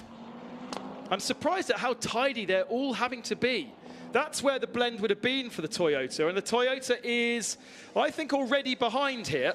So the Audi is ahead. Most of the rest of the circuit now is the same for variant B and C. It, in fact, is all the same. So that's a real gap between Zippo and between Mellors. Italy, I think, therefore, lead the UK. I would be tempted to go along with that, and that takes me back to what I was saying early on, but I think this is about grunts, this stage, and the Audi has got more with that 2-litre turbo engine than the Toyota has, the normally aspirated Celica, which barks its way out of that next chicane, chasing on behind, but the Porsche, in contrast to Antonio Sainz, still looks rather sedate in contrast. There's not really a vast amount of energy, it feels, coming out of the Porsche, but there is from the Toyota, and Ben Mellors is still flying as he goes now onto the perimeter road, chasing after the Audi, which we know is a big car to get through these little tight gaps. Joe Osborne today would have talked about energy in these mixed conditions, helping create grip, helping the car to warm up effectively, and that's what you need. You can't tiptoe around in greasy conditions because it just continues to feel greasy. You need to attack, you need to scrub and generate that grip to give you the confidence, and unfortunately Antonio Sainz has kind of looked a bit like that for most of the weekend. That was a big twitch. Well, that was from the Andrea Zivian Audi. He's going for another gold. He's already won gold medals out of the tarmac and gravel isolated competitions. There should be another one, I reckon, on the cards here as he makes the run towards the end of the stage then. The Audi Quattro, which has been the dominant car in historic rally over the course of the weekend, is on its way with a comfortable margin, I would say, to win the stage. In the background is the Toyota. It's going to be gold for Italy. It's going to be silver for United Kingdom. As up towards the line comes Andrea Zivian. He will go through the flying finish on target for the victory. And then for silver, it is going to be Ben Mellors there with Antonio Sainz set for bronze. So it is a stage time of 7 minutes 36 for Andrea Zivian. For Ben Mellors, who comes through for silver, 14 seconds the margin. And here for bronze is Spain. So Andrea Zivian has had a really good weekend. As I say, he's won medals already, Friday evening, Saturday evening. Now 3rd gold. Yeah, 3 golds. I think we might see the same in Rally 4. Have we got a car off? Oh no, it's a tyre stack behind a tree just out my window. I can see Marshall's dealing with something, but it is just a rubbed tyre stack. Of course, we also don't know. There is Zippo, 3rd celebration of the like. We don't know about penalties and rubs. although the only person that we really saw rubbing anything was Ben Mellors. That's not to say that he was the only one, but there is the Toyota. So a silver medal, and in fairness, Andrea Zivian has been the regular stage winner. You could argue that it's sort of fitting that he was the gold medalist, but we'll confirm that result in a moment. The three nations then, the three cars, Alex Lee, the co-driver, explaining now where they need to go. But already the celebrations are underway for Andrea Zivian and Nicola Arena, a third gold medal of the weekend, a third gold of the games. So this, the result confirmation: Italy taking gold, United Kingdom silver, and Spain takes bronze in the combined historic rally. You can enter tarmac or gravel or both, and this, if you like, is the both. So Italy, United Kingdom, and Spain. Antonio Sainz there brings the Porsche through to the end of SS15. Of course, they've had no mileage today, have they? Suddenly they have to turn it on. You know, they had a very nice, relaxed day. The same for the officials that are in the same building as us. You know, they've arrived and it's all been quite relaxed. But for the drivers, suddenly, boom, you've got to turn it on. Yeah, they did have a 2-hour service. So Parc Fermé opened at 2 o'clock. So they were able to do a few things to the car if they wanted to. But they were on tarmac yesterday. So, yeah, why not? Cars go into Parc Fermé now, and hopefully that will give us an opportunity to finally speak to Zippo. I wanted to go and interview him after his gold medals of the last 2 days. Very keen to go for dinner. And so I haven't been able to see him, unfortunately. But he's a great character, and obviously a gold medal in 2022 in the French edition, which had a similar format, but just a tarmac day. Yeah, so 3 golds this time, 1 in 2022. It's been a really good weekend for the Italian driver, Andrea Zivian.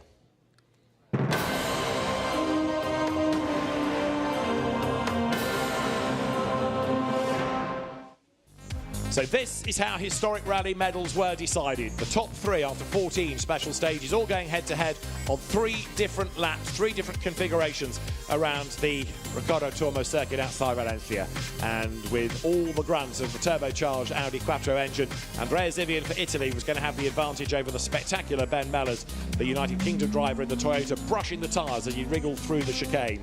He tried hard, he was on for silver. Antonio Sainz, like last night, was a little bit circumspect in his gorgeous looking and sounding Porsche 911, but there was no stopping Italy. Andrea Zivian had taken gold in historic rally gravel, historic rally tarmac, and now in historic rally. For Andrea Zivian, gold medalist in 22, it was a 3rd gold in 2024. So we're ready now for Rally 4, where your 3 drivers are for Brazil, Luis Stedila, for Germany, Tom Casa, and for Spain, Sergi Perez. And a Spanish win might well be doable here. We shall see, because Sergi Perez, Ben, has looked really strong over the course of the weekend. Before, however, we talk Rally 4, let's wrap up historic. Antonia Rankin is down in the service area. She's found Andrea Zivian, the gold medal winner. Nicola Zippo, we've just got the GBR car coming through here. We'll be very careful. Congratulations. What a brilliant weekend for you guys. It's not been easy, though. No, very not easy, because 3 races in 3 days is not simple for us, but we are very, very happy, because after 22 we are winning 3 gold medals in 3 days, so it's an amazing weekend for me. So I want to say thanks to all my guys that helping for the car, all my fans, all my support, all my family, and also my wife. It's a very beautiful wife. I love you. We are very happy. It's been we had a trouble the first day, and despite the win, and and to finish in this way and bring home 3 medals, it's great joy, and well, it's been a great event, and so very well deserved. Congratulations, guys. Nicola Arena, the co-driver, will take some of the credit for that, for guiding his man through the stages. So yes, he was the historic rally winner in 2022, when again it was a shootout like this at the end of the event. But this year, more competitions with medals up for grabs for, as we've been saying over the course of the weekend, historic Rally 2 and Rally 4 gravel and tarmac, and this combined. And also, we've been talking about the fact that there's a bit of rain in the air, so with more power and more grip, perhaps that was always going to be a shoe-in for Andrea Zivian. Right then, so we go from Rally historic to Rally 4 next. So modern cars, contemporary cars, but the smaller engined brigade, and we'll see how they fare over the next, 12 minutes or so of the stage for that. And front-wheel drive, crucially, in yeah. greasy surface. That's not going to be a lot of fun trying to get them to rotate. There'll be a lot of trying to lean on the front tyres, get the rear tyres to almost like a shopping trolley steer from the back end, because if you ask too much of the fronts, they're just not going to stick. That's the problem. Beautiful historic cars. The grid has been absolutely brilliant. The entry, lovely on both gravel and tarmac, and it's always a pleasure to hear and see historic races. And more, I think they've just announced that you can have a historic car up to 2,000 in historic events. So maybe next time we do the Motorsport Games, you'll have the likes of Richard Burns and Colin McRae's car. It makes you feel old, though, when you think about cars of 24 years ago now being eligible for historics. Right, let's go to Rally 4 next. It's been an interesting few days for the Rally 4 crews. What's been happening? Well, let's have a quick catch-up, shall we? Here's Ben to tell you the full story. Rally 4 saw a plethora of new drivers enter for a day on the asphalt. Drama already in stage 1. In the overall battle, it was just a two-car contest between Spain and this guy, Martin Koci for Slovakia. Stage 1 of the day, though, 10 kilometres in.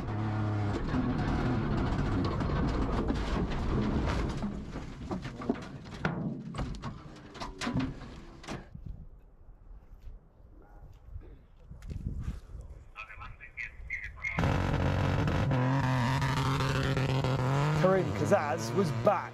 After sitting out yesterday with a technical issue, the Turk lit up the timing screens. Second in stage 8 and 9, he won stage 11, but then on stage 13 redesigned his Peugeot through an orangery. He lost 45 seconds doing this and set up a great showdown for the tarmac honours back at the circuit. That showdown was with the tarmac-only entry of René Nola from Germany, who had matched Turkey on some of the stages, but on the others slipped down to 5th. The scars were still showing on Team Netherlands' Opel after a roll on shakedown, but Nard Ippen didn't let it slow him down at all. He placed between 2nd and 4th all day long and joined this special stage showdown for the final tarmac medals. The story got even more exciting when, on the last stage of the loop, actual third position Greece, who had been strong in third all day long, crashed out. This blocked the stage, red flagged the stage, neutralising the fight. Qualifying for the medal race, Brazilian crew Luis Eduardo Steidl and Germany's Tom Kasser, who had to cope with a stone in his brake caliper, making it sometimes hard to stop. At the head of the overall, Sergi Perez. Uncontested, local knowledge, Luis Moya in a helicopter hovering over him. The young 20-year-old had all the comfort he needed to take most of the stage wins and a second gold. So is there another gold medal coming up for Spain? They are the medal table leader at the minute. 6 golds, 4 silvers, 6 bronze. Well, they're going to get a medal come what may, aren't they? The worst it can be is a 7th bronze, but it could be a 7th gold. And Spain, perhaps appropriately on home soil and tarmac for rallying, have been a really successful nation, a dominant nation in some categories, and they've really embraced the whole concept of the Motorsport Games. Entering every single category. They even had an entry into the Rally All-Stars category, which was an initial concept to attract some of the very best rally drivers in the world, but was canned a few weeks ago.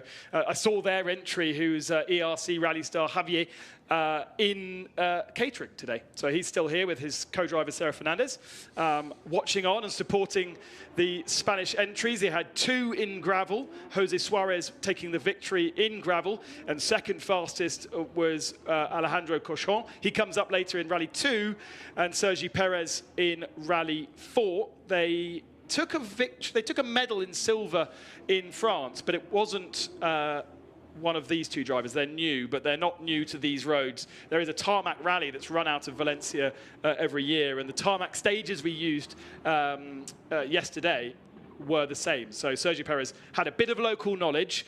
The gaps between these 3 cars were 9 minutes to Brazil and 13 minutes to Tom Kassa. But Kassa had some issues. He had a stone in his brake caliper, which stopped him from braking at all at some points, on the bar, on the handbrake, stopping the car. And so I'm expecting to see Germany do quite well here up against Spain. In terms of what we've seen over the last 2 days, that would make sense. Now, unlike historics, where you had all different technology, different engine sizes, Rally 4 and Rally 2 run to a rule set. So, in theory, these cars and what we'll have from Rally 2 will be much more evenly matched. They are the same car, Peugeot 208. So you've got lots of different options in Rally 4, but for some reason in this particular event, they've all ended up in the same car. So the regulation set says that you have to have 5 kilos per horsepower. So the weight of the car is X, and then it doesn't matter what engine you've got inside the car, and there's a big variety between Ford, Opel and Peugeot, but this looks like a one-make race that you'd see perhaps in France or Germany. So they're all lined up good to go. Germany, Brazil, Spain are your 3 drivers. So with the wipers on for the cars, they're good to go. Nearest to you is the variation C, middle is B, and we've got A for Germany as we blast away, and a good getaway by Brazil. Luis Stadili able to really nail that, got the bite. So the short lap is going to be taken by Spain, heading up towards turn 6, and you can see the others now taking their sort of medium and long laps accordingly. Yeah, so Germany's going to be on the, by looks of what we're going to see at the end of the first lap, on the back foot. Lots of fiddly corners to do on this part of the circuit that's not so strong. Rear loss of traction. They've been sitting at that line for such a long time, and those rear tyres don't do anything at all, really, other than keep the rear bumper off the ground. In fact, look, that inside rear wheel not doing anything at all at that point. Hairpin on the bar. Whoa, time lost. Luis Eduardo Stadil absolutely throwing everything at it here. He's had a lovely weekend, really enjoyed the gravel element on Friday. Less so yesterday on tarmac, but he is really giving it some go. Sergio Perez completely sideways. Do you remember I said you don't want to ask the front wheels to do much here? They're not. They're hand-braking into some of these corners to get the rotation and then driving out of them. So Perez, who was last year's Peugeot Cup Iberica champion. There you've got Tom Kassa, the young German, who is this year's German 2-wheel drive champion. And Perez then looking good as the Spanish driver now heads towards the perimeter road around the back of the circuit. Also, don't ignore in all of this the Brazilian Luis Stadili, because he's won this year's Uruguayan championship. So you've got some very good, successful, very competitive drivers and going toe-to-toe in equal machinery. Yeah, and they've loved the fact that they're driving in unfamiliar territory. You know, so many of these Rally 4 drivers have only ever competed in their home country. Okay, Sergio Perez is in his own country, but for Luis, for Brazil, Ecuador and Brazil, but never in Europe. So we'll see what it transpires to look like at the end of not lap 1, not lap 2, but lap 3. So from the short lap, Spain goes through. So 1 minute 53 for the first lap, if you like, around variant A. So this is Brazil accelerating up towards the line. Spain's already onto the second lap, in quotes, and using the curb and using as much real estate as possible to try to get as much room and keep up the momentum. Through that chicane comes Brazil. This is Luis Stadili up towards the next of the chicanes, pressing on as best he can. The gap was some 20-odd seconds between those two in historics. It's a bit longer, a bit further out between Perez and Stadili, with Tom Kassa yet to break the beam. He's on the longest lap, though, so that is not unexpected. Perez has gone for the short lap first, and so now he's going to be losing that advantage throughout the rest of this race. Yeah, he's on the medium lap, I think, now. Long lap done then by Germany, so for him, he's now going to get nearer to the others. It might feel like a long gap now, but from here on in, the laps, or the sections of the stage, we should probably say, the splits of the stage are going to be shorter. So here is Spain coming out of the chicane. That brings him up now towards turn 8 on the circuit. So you sort of lose your bearings a little bit here, but this is now a climb uphill round the top of the track. and then he'll flick off the road again where the cones dictate. And don't forget that they still do have their co-drivers next door. Even if they're on a racetrack, their co-drivers will be calling these notes as though it is a stage. They will completely forget about the Valencia circuit that we've seen being used by the GT cars and the F4 and the TCRs today. They will see this as a 12-kilometre stage with notes.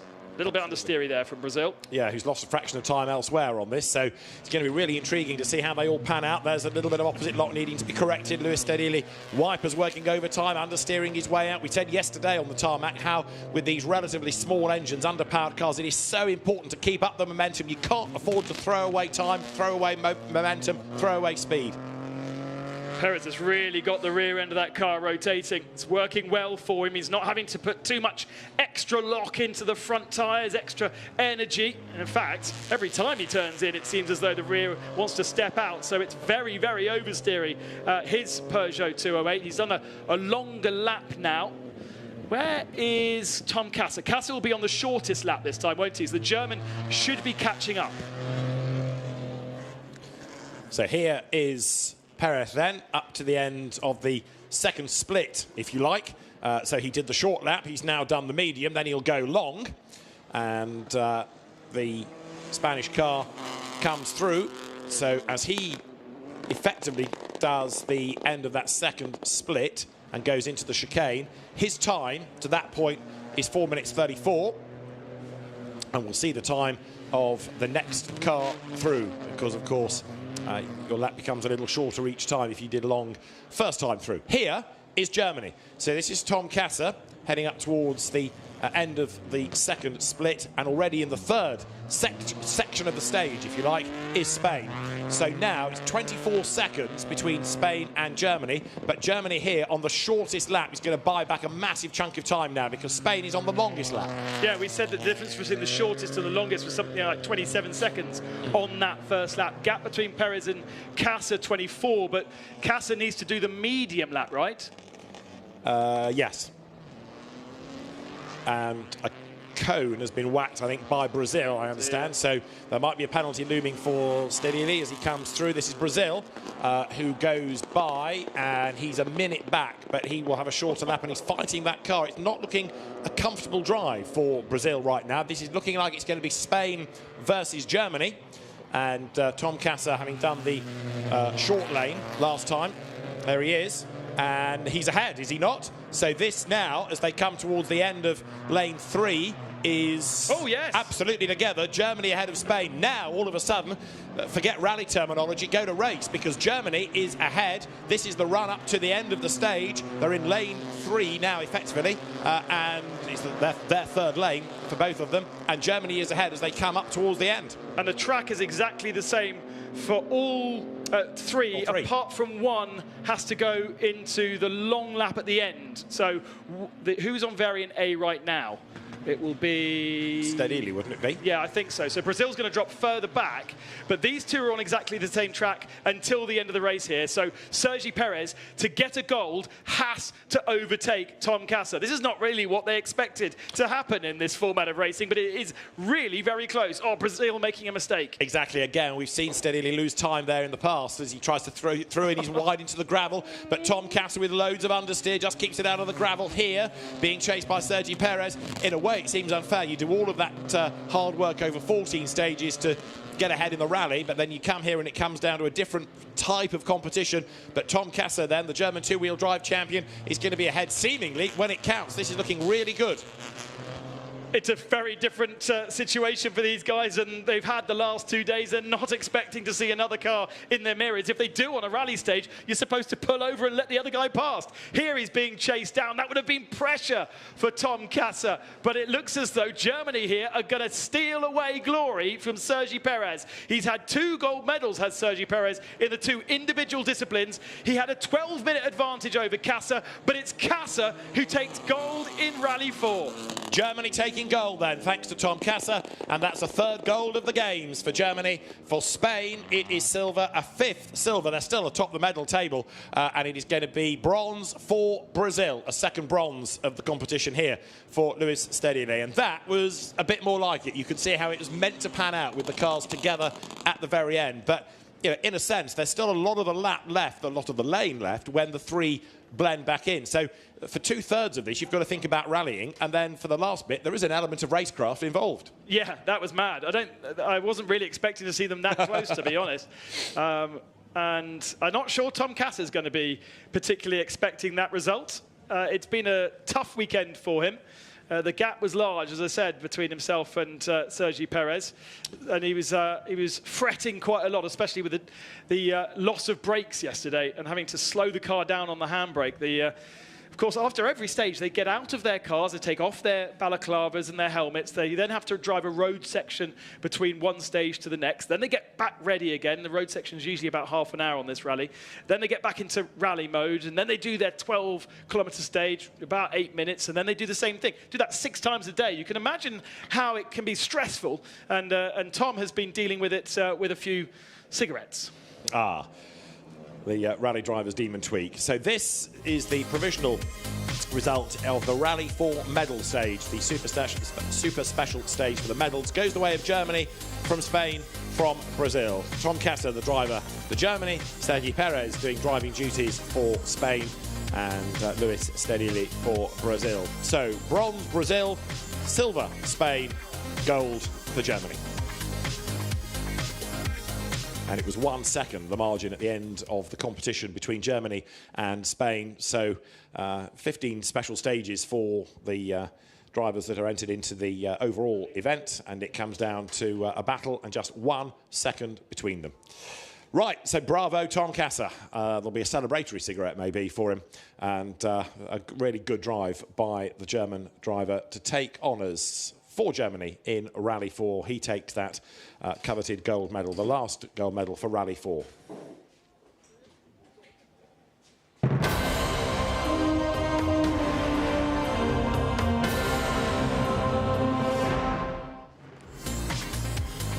The medals for Rally 4 came down to a shootout between the fastest 3 drivers over the course of the event. It was Brazil, Spain and Germany going head-to-head. And Brazil lost a little bit of time early on, with Luis Stedili being a bit zealous on the handbrake and the back of the car wagging rather than turning through the corner. He tried to regroup and also barged a cone out of the way. That didn't go down well with the officials. Lots of opposite lock needed for Spain, as Sergi Perez, who had been the dominant man in Rally 4, hustled on for a gold. But in the end of the result, it was Germany slightly quicker. Tom Cass had looked really good over the course of the Super Special and was just able to make his way up towards the end of his 3rd lane ahead of Spain. It almost came down to a shootout race between Germany and Spain, but Sergi Perez was never quite able to get close enough to make a move against Germany coming into that last chicane. So Tom Cass took gold for Germany, and it was silver for Spain and bronze for Brazil.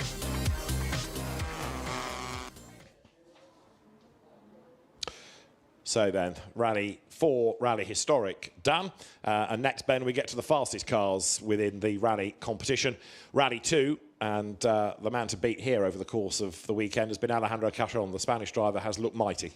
Yes, looked mighty out on the stages, looked mighty on gravel and on tarmac, but his main challenger, Ali Turkan, has had an adventurous couple of days. He's had a trip to a ditch. He's had a couple of overshoots as well. So the results, as we've just seen, are not guaranteed until we get through a medal race. And Sergi Perez, I'm sure, will be slightly disappointed on losing out gold on that last exploration. It was close, wasn't it? It was very, very close. And I think Tom Cass actually will be quite surprised as where he's ended up. We're going to have all the podium ceremonies at the end of these 3 races. And actually, we're going to have 9 podium ceremonies, because we're going to also award the podiums for the last 2 days. The gravel and tarmac podiums have not actually been done yet. I would be surprised if some of the drivers have stayed around to do those podiums, because a lot of the cars left and disappeared last night. If you were a gravel specialist, you took part on Friday, you wouldn't have taken part on Saturday, and therefore potentially would have gone home. I know some of the cars even turned into cars run by different countries on the second day. Yeah, that's quite impressive, isn't it, to do a car for one nation for gravel, one for a different nation for tarmac for 2 different countries, and thank heavens that the car wasn't damaged on the first part of the competition. Anyway, we're looking down onto what still feels like a sort of greasy, dampish circuit, doesn't it, here at Valencia, the Circuit Ricardo Tormo. The face of Valentino Rossi smiles out at you from the restaurant building in which we are based on the top floor, as also is the rally clerk of the course and the timekeeping service and the secretariat, and they are eagerly getting forward now the cars for Rally 2. Any markers that have been moved are put back into place, and the pit straight looking oh so different from how it's been for the bulk of the day with those chicanes put in place. Actually, fair credit to the circuit staff here, because in the space of about 10 minutes they've put all of that in. And there's quite a lot of furniture on the circuit, but it didn't take long to do. I think potentially this is a layout used in this local rally. They base at the circuit, they use the paddock facilities, and for sure they'll do a circuit stage. So I guess they have some experience in laying it all out. And it's a bit different to what we had in Paul Ricard, if you remember. The Ricard one kept the field much closer. That the little diversions they did were a lot littler. It's not really a word. Smaller, thank you. To these are kind of, lane A is probably doing 3 or 4 kilometres less, or 2 kilometres less than lane B on that first lap of the circuit, if you think about it in conventional laps of the circuit format. But if you think about it in rally terms, it is lots of corners and a lot of them quite similar, but actually it's a route of 12. So Rally 2 is going to round out the action on the circuit here. And the cars are making their way up towards the track and head round to the stage start. So let's just catch up on what's happened over the course of the weekend in Rally 2. Ben's got the story. First into the stage, Alejandro Cajon, leader after the first gravel day. He knows these tarmac roads and has the team and confidence and great support from Team España.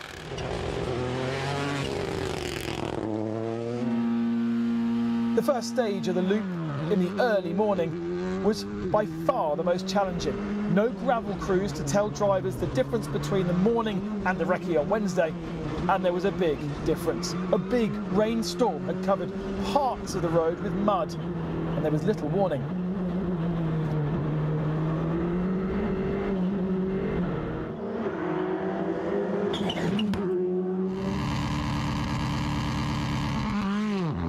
Ali Turkan came into day 2 happy after minor skirmishes on gravel and looked forward to a day with more grip.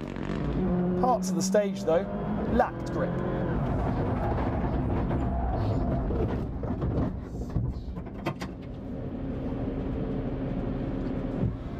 Remarkably, little harm done by this and only 17 seconds lost.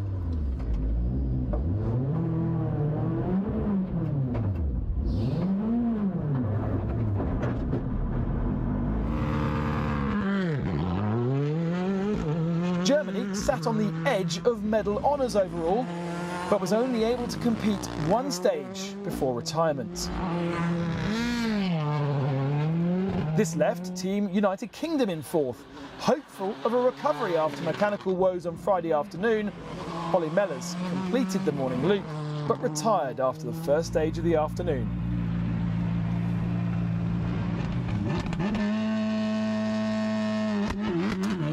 Medals today are also on offer for those specialising in tarmac only, and an unlikely name finished 3rd on the first of the day stages. Sandro Tavard-Kilda, maybe a 10-time circuit champion in Georgia, but has never raced four-wheel drive or participated in a rally.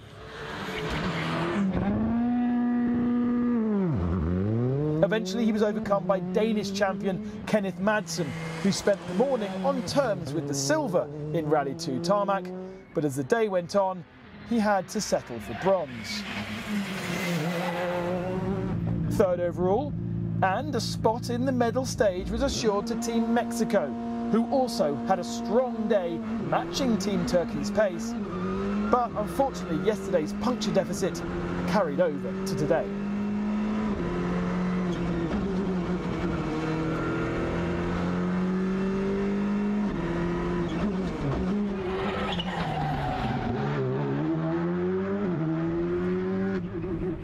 Despite his adventures, Turkan for Turkey would pick up his second silver medal of the Games and a spot in the medal stage on Sunday.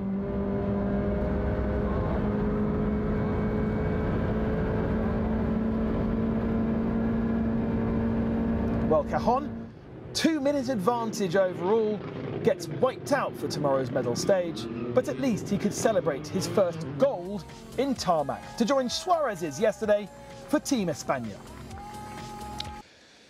So it was gold in the tarmac rally and in the gravel rally for Spain. So now Spain, Turkey, Mexico. We've had a gold in circuit racing today for Turkey. We've had a gold in circuit racing today for Spain. One was in GT, one was in F4. I can't offer you one for Mexico. I can offer you Argentina, which is in the same sort of region, but that's about as helpful as I can be. I mean, it's the same continent, David, but precisely. Not particularly close. Well, there are levels of close, but I don't think Mexico has yet had a medal. Yeah, so it's guaranteed first medal for Mexico. It's going to be a guaranteed bronze at the very worst, isn't it? At the very least. So Alejandro Amaro in the Mexican entry. Drivers are good to go. Who's your money on? I don't know. Ali Turkan's wild, as we've seen from the VT. He's had a few adventures. Yeah. I think we could see some fireworks from him. Cajon, there's Nicholas Klinger, who's been in charge of organising all of this from the FIA. And he's happy, I think, with everybody being where they are on the circuit, ready to go. It's quite a feat for the FIA delegates to be putting together all these things. Well done, of course, to the local ASN of Spain, who had to build a gravel rally one day and then a tarmac rally the next. Huge amounts of marshalling and taping to make sure that the junctions didn't interfere. We're going racing once again for the final time here in Valencia. 3, 2, 1. And it is blast off, and a great start by Mexico. The other two are a bit tardy away there, so that's going to help Mexico no end. Ali Turkan, Turkish rally champion. He has been a sim racing champion, but now he's got to go sort of rally racing, if there is such a thing. Mexico, though, will do the longest lap first up, and for Spain, they're going to do the shortest lap, the shortest lane first up. Right, Turkan, lots of fighting of the wheel, oversteer, understeer, bit of time lost, corrects it. They're tarmac cars, tarmac setup, but on a greasy surface now. It's a bit hazy out there, and you can see the wipers are still necessary. And watch out for the paint, really wet there, doesn't it? Because they're having to cross the painted white lines. Yeah. That usually you tell a racing driver to stay well away from. They have to go on them, and so it's going to be quite tricky. They've actually also sat at the line for a good couple of minutes, so any temperature they've built up in the tyre or in the brakes has gone away. That's why Ali Turkan had that horrible little snap, and you definitely don't want to be anywhere near those curbs. It's a lot wetter here now than it was for Ali 4. Yeah, absolutely. I don't think it's heavy rain, it's just persistent drizzle as a sideways Mexico car flicks itself through the chicane. So Alejandro Amaro then is the man behind the wheel. There's a bit of understeer there as he fights the car. You can see by the side of it that you've got the driver from Mexico, but your co-driver can be from a different nationality. It's not that you have to be both from the same country, but the driver must, of course, be there to represent the nation. This is Turkan then in the very nicely prepared and presented Ford, but the short lap done for Spain. This is Cajon coming up towards the chicane. In the Toyota Yaris that has only recently been released into the world of Rally 2. We've had it around a year now. And the latest generation technology of Rally 2. There's about 7 or 8 different manufacturers of vehicle you can have for Rally 2 regulations. It is the car used for the European Rally Championship. It's the spec used for the WRC 2 category as well. Plenty of cars around, and so with us, we've got 2 Fords and a Toyota in this final. So there is the Toyota, there's the Ford flicking its way sideways through that chicane. It is looking increasingly wet and slippery out there, isn't it? And of course, as the stage goes on, it's only going to get worse. This is Mexico. So the Skoda up towards the next of the hazards, if you like, the next of the chicanes. So at the moment, it is Spain on the first lane, 25 seconds up on Turkey at the end of the run on the first lane for each driver. See a bit of spray being generated there as Turkey touches the curbing. This, Mexico, up towards the end of the first lane for the Skoda. We're looking at the Toyota here, the GR Yaris, and then back to the Ford of Turkey. And now they're on their middle lane. variant again for each of them. Yeah, so Turkey's on the long lane now. So Yeah. Mexico on the middle, Turkey on the long, and Mexico will now do the short, but they're obviously the last car on track because they've just done the longest lane. It, as we saw with Rally 4, will come and concertina up when we get to the end of the race. But at the moment, it's each for their own, long distance between the three different cars, and now, hopefully, a bit of grip in those Pirelli tyres.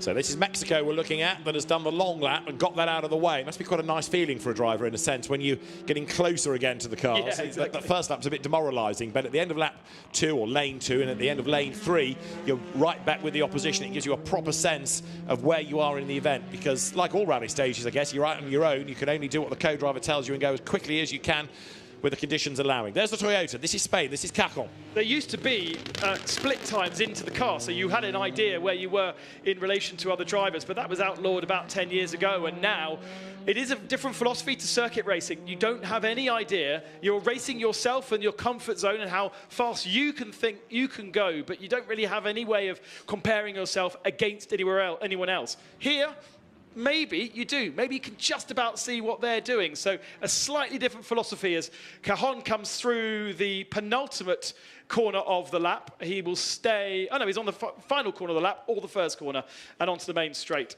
And he's about to start lane 3. So now, Karting, whose advantage was just under 25 seconds over Ali Turkan, it should come down a little bit, given what the second lane for each driver represents. So as they go now through the next chicane, this is Mexico coming down towards the outside of turn 1 and into the tyre barrier goes Mexico. Alejandro Mauro headbutts the tyres, time lost, big cheer from the crowd, which is not what you want to hear ringing in your ears, and time wasted. I fear Mexico will be bronze at this rate. Yeah, I'm afraid so, and I think that was as the form guide expected as well. That's unfortunately time lost. The gap between Cajon and Turkan not registered on the timing screens, unfortunately. Turkan has dropped a long way back. Has made a mistake, surely. He's way too far back to be able to catch up Spain. Spain are already in the long lap.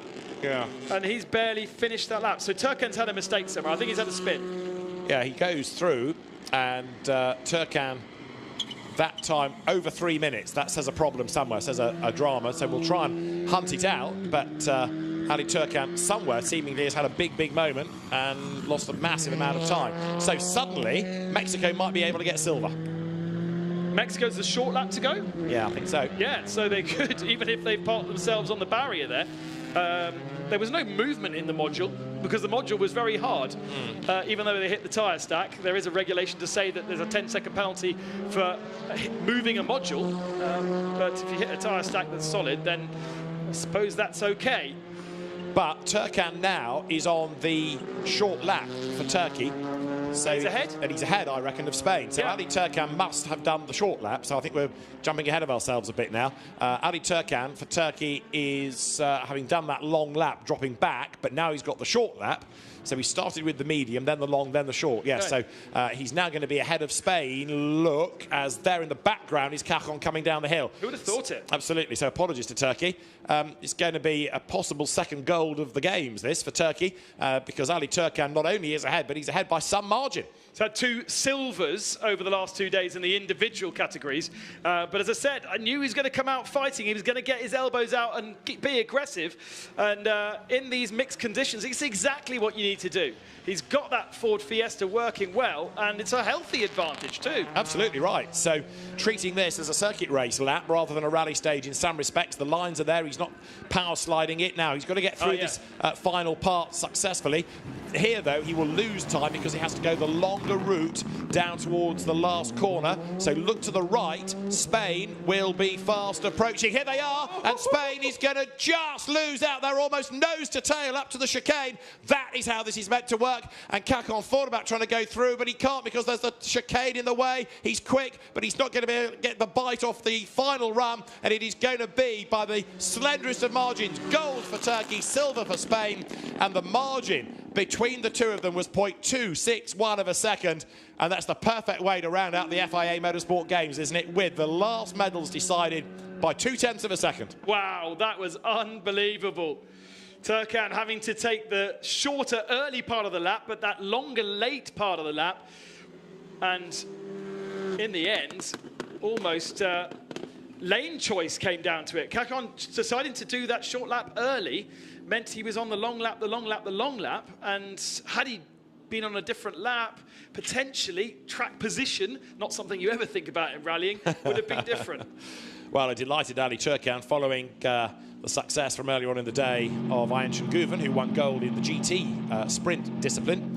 And that Turkey coming into this 5th in the medal table. So good effort for Turkey, which has been represented in not that many of the disciplines. GT, sprint, rally, yes, and esports and drifting. But when they have entered a driver, it's always been a driver in the top end of their national championships. They haven't. They really have got. He's a Red Bull athlete. He's leading the Turkish championship at the moment in a car, a class below the car class that actually he's racing. And in Rally 4, they had an entry also. Turkan with a medal 2 years ago in France. A silver then, 2 silvers over the course of the weekend, and a gold.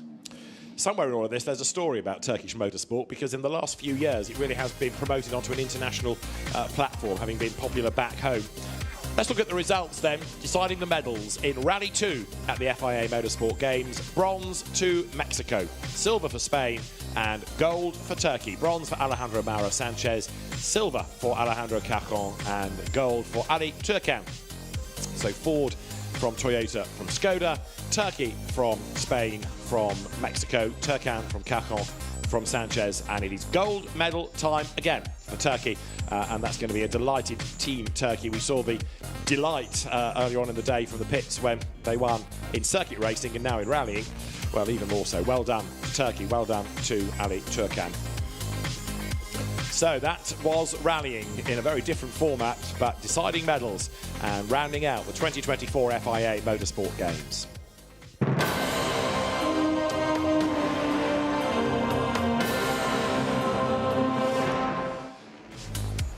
A great start in the Rally 2 medals shootout for Alejandro Mauro, put Mexico briefly ahead, but it was all about lane choice, and the first short lane was employed by Spain, and Alejandro Karting, who'd been the dominant driver all weekend in Rally 2, looked as though he was on for another medal. It didn't look the same for Mexico after this drama, just rejoining the permanent circuit. But Ali Turkan was looking great. A slow lane on lane 2 rather confused the situation. It looked as though he'd hemorrhaged time, but when they all blended back together, he was just ahead, narrowly too. And 0.2 of a second was the margin as Turkey headed home Spain for gold and for silver in Rally 2. Silver for Spain, gold for Turkey, and Ali Turkan, the driver.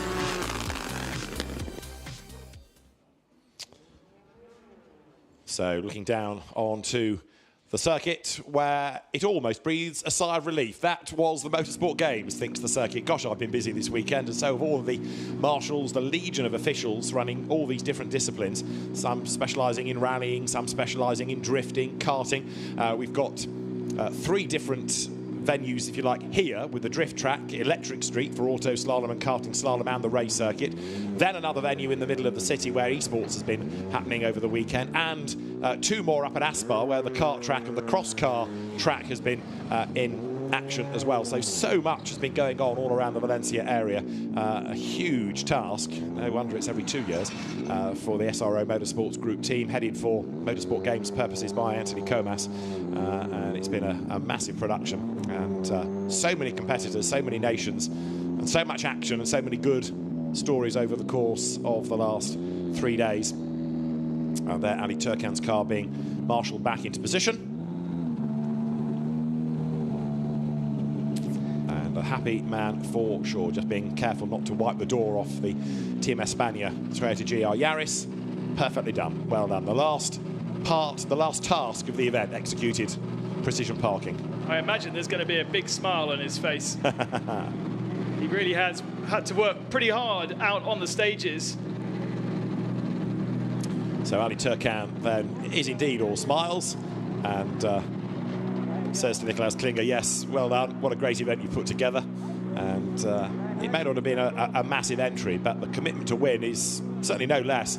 And rallying has taken the sport to fans around the region, not just here at the circuit, and that's been another great positive of rallying. Antonio Rankin is there, and our driver, Ali Turkan. Ali, freshly out of the car, what a fantastic moment for Team Turkey, another gold. Yeah, amazing feeling. I'm sure it was going to be a very tough weekend because the Spanish guys are so fast and they know these stages so well, but the target was, even from the beginning, 2 silvers from stages and 1 here gold medal. I don't know what to say. I was so excited at the beginning. It was raining, changing every time. I was judging the grip every corner, every single corner, and when I approaching the last corner, I was looking for Alejandro, and it's like, oh, it's very close. I'm like upshifting. Then we were cheering up. Then I saw red light flashing. Oh, I forgot to change the gear. So I'm very happy for my country, Turkey.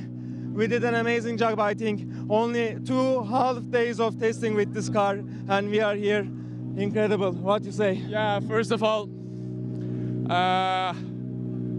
for all this event, with all the medals that we earned, I sent them to my mom. She passed away 2.5 weeks ago.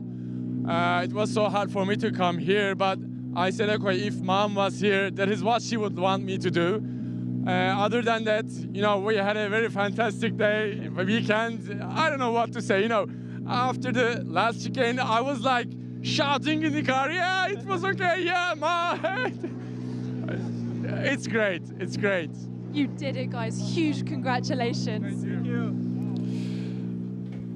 2 very happy driver and co-driver.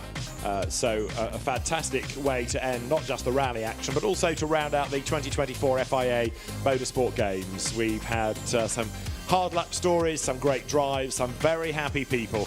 But most importantly, the motorsport world has come together. That was the FIA Motorsport Games. Absolutely one of my highlights of the weekend. That was spectacular action here at Circuit Ricardo Tormo. Now we're going to head back to the other side of Valencia, to the other circuit, to have a look at the Karting Sprint Senior final race. Here at the Aspar circuit, into the tram lines, lights are out, we are racing, and it's a brilliant start for the inside road. Czechia have bogged down, and it's gone completely wrong for the team, and there's a huge pile up at turn number 1 and 2. Multiple drivers involved, but the front of the field has broken away, and Ruben Moya this time has not been able to break away as much as he would like, but he is still in the lead for Spain as they go through. Who's involved here? Japan is involved. Oh, that's a huge shame for Kota Toshihashi, who was going to be starting on that second row of the grid. Looks like Nigeria's involved. Mexico is involved as well.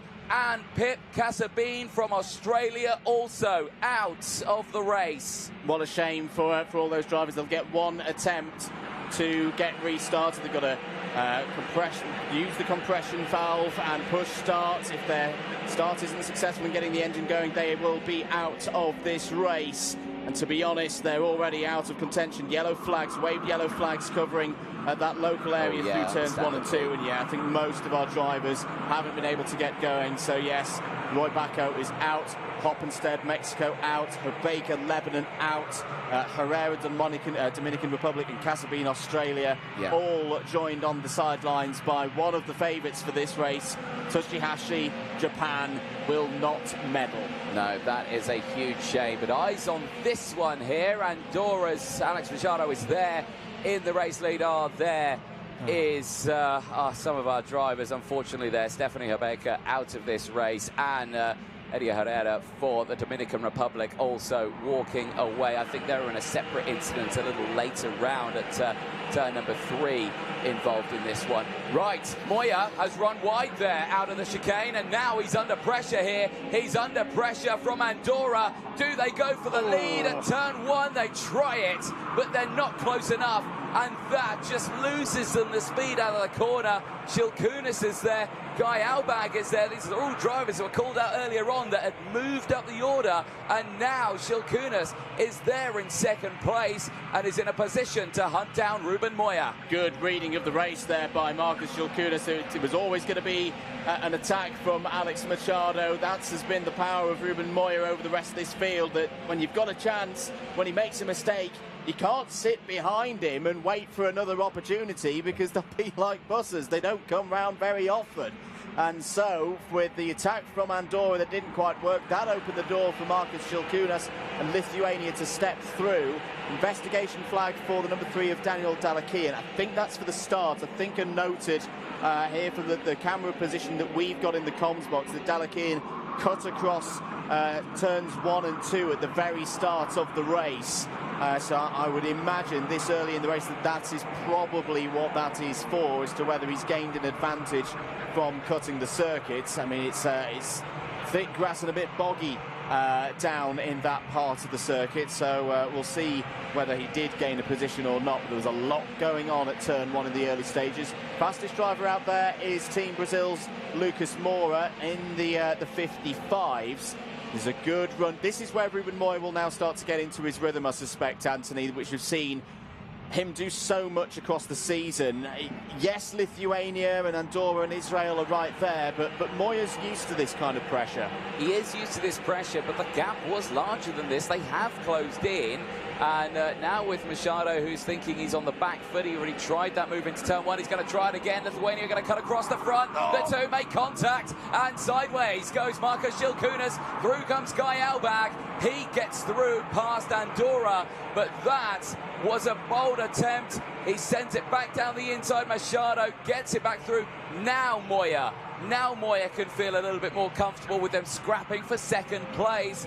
Albag just trying to get back through past Machado. He's not going to find the way through here at turns 9 and 10. And now you've got the likes of Roberto Bas for the Netherlands trying to close in, and is doing a brilliant job as he's got past Albag now for P4. Well, we saw the hopes of the Netherlands falter in the previous race. Maybe they're going to get a bit of a surprise one here if the number 26 can keep pulling through. End of the 5th lap. Moya's lead is 0.4 of a second ahead of Lithuania's Marcus Shilkunas.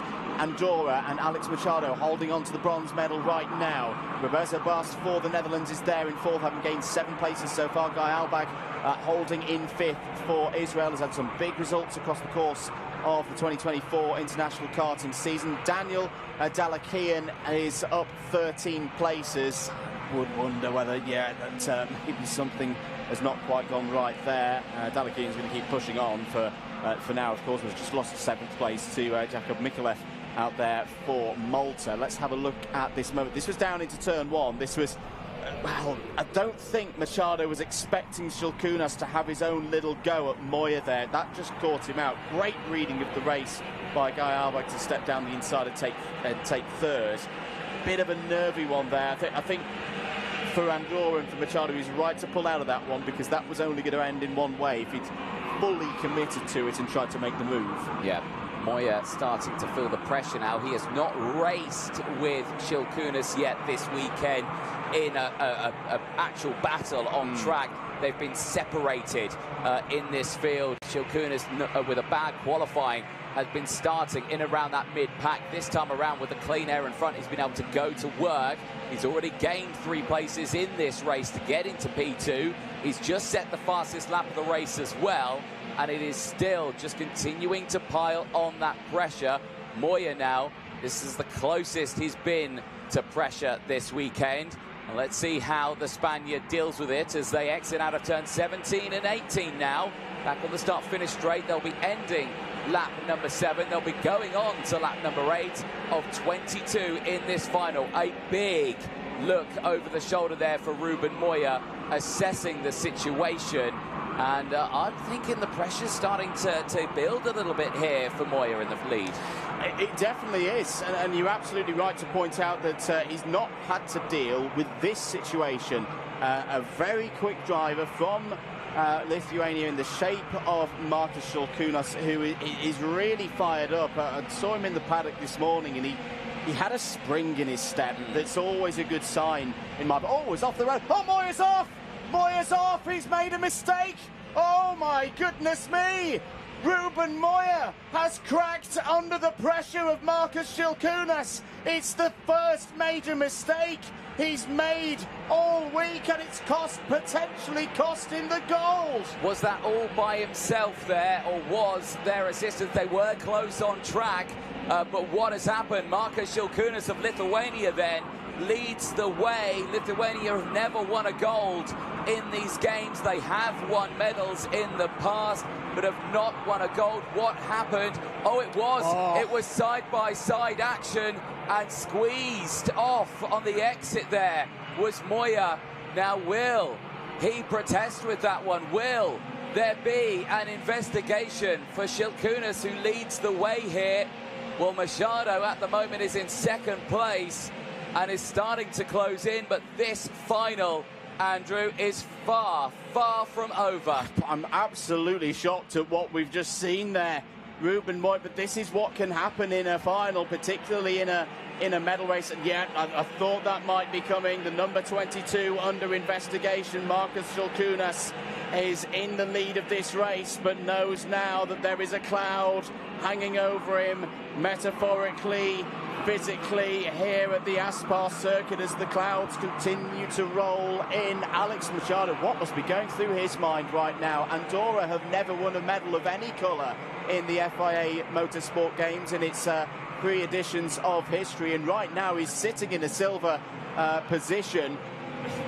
Very well could become a gold if there is some form of jurisdiction coming the way of Šilkūnas and Lithuania. They won their single medal of these games on Friday, a bronze in the Rally 2. Let's have a look at it again. I'm interested to know how did Šilkūnas get that close down the inside? I think just on the exit here, it's a tough one to call from that angle. Race control, of course, will have 10 different angles of that incident, front, side, back, and above, below, all of that. And, of course, so will the stewards as well, and they'll be watching that one, I can imagine. I know they're very different bits of kit. That is not too dissimilar to what we saw Team Spain be given a penalty for in the endurance less than 24 hours ago, in the last hour. Obviously, but much heavier carts, of course, the Sodi RT10s, but that is going to be one for the race official. I'm always glad I'm not a race official. Yeah. I'm really glad I'm not a race official now, because that is a really, really tough call. Yeah, but again, Šilkūnas will say that, I was on the inside, I had the line, it was my part of the track, and, he just decided to go wide and all of that. It's one of those, but again, Moya, he will say completely opposite. He pushed me off the track. It's one of those. It's word against word, really, but again, it all falls down to a third party, i.e. the stewards, who will look into that one. But we've not seen an investigation. We have for the 22. We have. Okay, so an investigation flag is out then. So, they will be watching that, and they'll be assessing. We won't know anything in race. We'll only find out post-race, but that certainly puts a moment in the works. So the second question is that how far can Šilkūnas get away from the rest of the field? So right now he's 1.6 seconds away from second place. If he can get to 5 seconds away from Machado, he might be okay. He might be okay, but there's still the tyre management aspect of a final. We're only just into the second half of this one. Markus Šilkūnas is building that lead over Alex Machado. Ruben Moya is back up to third place. I tell you what, Ruben Moya is not out of it yet for this gold medal, because Ruben Moya is coming back. He's coming back at Alex Machado. Round to complete lap number 12, a 55.754 for Šilkūnas, a 55.8 for Machado, another 55.7 for Moya. Moya is chipping away at the advantage that Andorra have in this silver medal fight right now. Guy Albach seems to be fading a little bit, or maybe he's just trying to reserve for later on in this race, maybe trying to play the strategy, because he's still not too far away if Moya catches Machado and attacks, and they hold each other a little bit. But it was a 56-0 last time around for Team Israel. Who's having good drives out there? Ishan Madesh is having a great drive, Anthony, for Team India, up 13 places to P12. Ghazi Motlakar is as well, up into the top 15. It's probably not going to be a medal for Team Mozambique, but we should give credit. This can be at times a bit of and I think the drivers have struggled a bit more with overtaking, with the change in wind direction here today. And yeah, it's a full credit to those drivers making their way through the field. Although it's one of those moments where I really shouldn't look down the order, because Madesh has just picked up a warning flag. Commentator's curse at its finest strikes again. Andrew Mather, that was him. Yeah, indeed. But no, you are right in saying, and I think actually I'll go back to India. They have delivered this season, haven't they? Especially in the world of karting. We've seen it in the mini, the junior and the senior. They've always been in and around that sharp end. This is Kuba Rajski out of the final. He's pulled it into parc ferme. His chances are no more. Eyes back on this one here. Shilkunas still breaking away at the front. The gap is 1.8. It's not enough if he does get a post-race or anything like that. He is under investigation, but he is still breaking away from these two here. Machado and Moya not able at this moment in time to close that gap. So the front still is in a calm moment here. Kua Lee, the next driver to receive a warning flag out there. The driver representing the Republic of Korea, currently sitting in 11th place, has gained 6 places, but still having a good run. Yeah, it is, and it's a repeat of the kind of form that we saw a couple of months ago, actually about 6 weeks ago, at the FIA Karting World Championships for the OK categories. It was a World Cup title that he won at PF International back in September. And it's the same OKN platform that everybody's using here for these FIA Motorsport Games, and I think he's clearly enjoying his racing once again. Indeed, and that was an interesting final. We invite you to go back and watch that, the FIA Karting Championships YouTube page, after this, of course, and after all the racing this weekend. Please do that. But I'm pretty sure that there was a large grid that started that race, but I think it got whittled down to just about 9 karts that ended it. About 9 or 10 that kept going to the end in very wet conditions. Oh dear, that's Germany have a little go at Malta there into turn 1. That's Eli Weiss trying to find a way past Jakub Mikulev for 7th place. Great recovery from Taylor Greenfield as well in this final. It's gained 7 places. But what a turnaround from the first set of heats for the Peruvian, who yesterday had a problem, was down outside the top 25 in terms of race results, and has really turned the weekend around. And you never know, still 6 more laps of this one after the completion of lap number 16. If there's a little bit more drama at the front, these guys in this chasing pack from Bass back to Weiss, they're not completely out of the discussion for perhaps a bronze medal or something of that description. Really tough moments here for Guy Albach, because he's on his own. He's got no friends out there in terms of pushing along in a bit of slipstream. He was very quick in the early stages, but I wonder if, kind of similar to what we were seeing with the Netherlands in the previous race in the juniors, go a little bit too hard earlier in this race, you pay for it in the last quarter. Yeah, it's all about pacing yourself in these ones, and yeah, it's just one of those you bang on of this.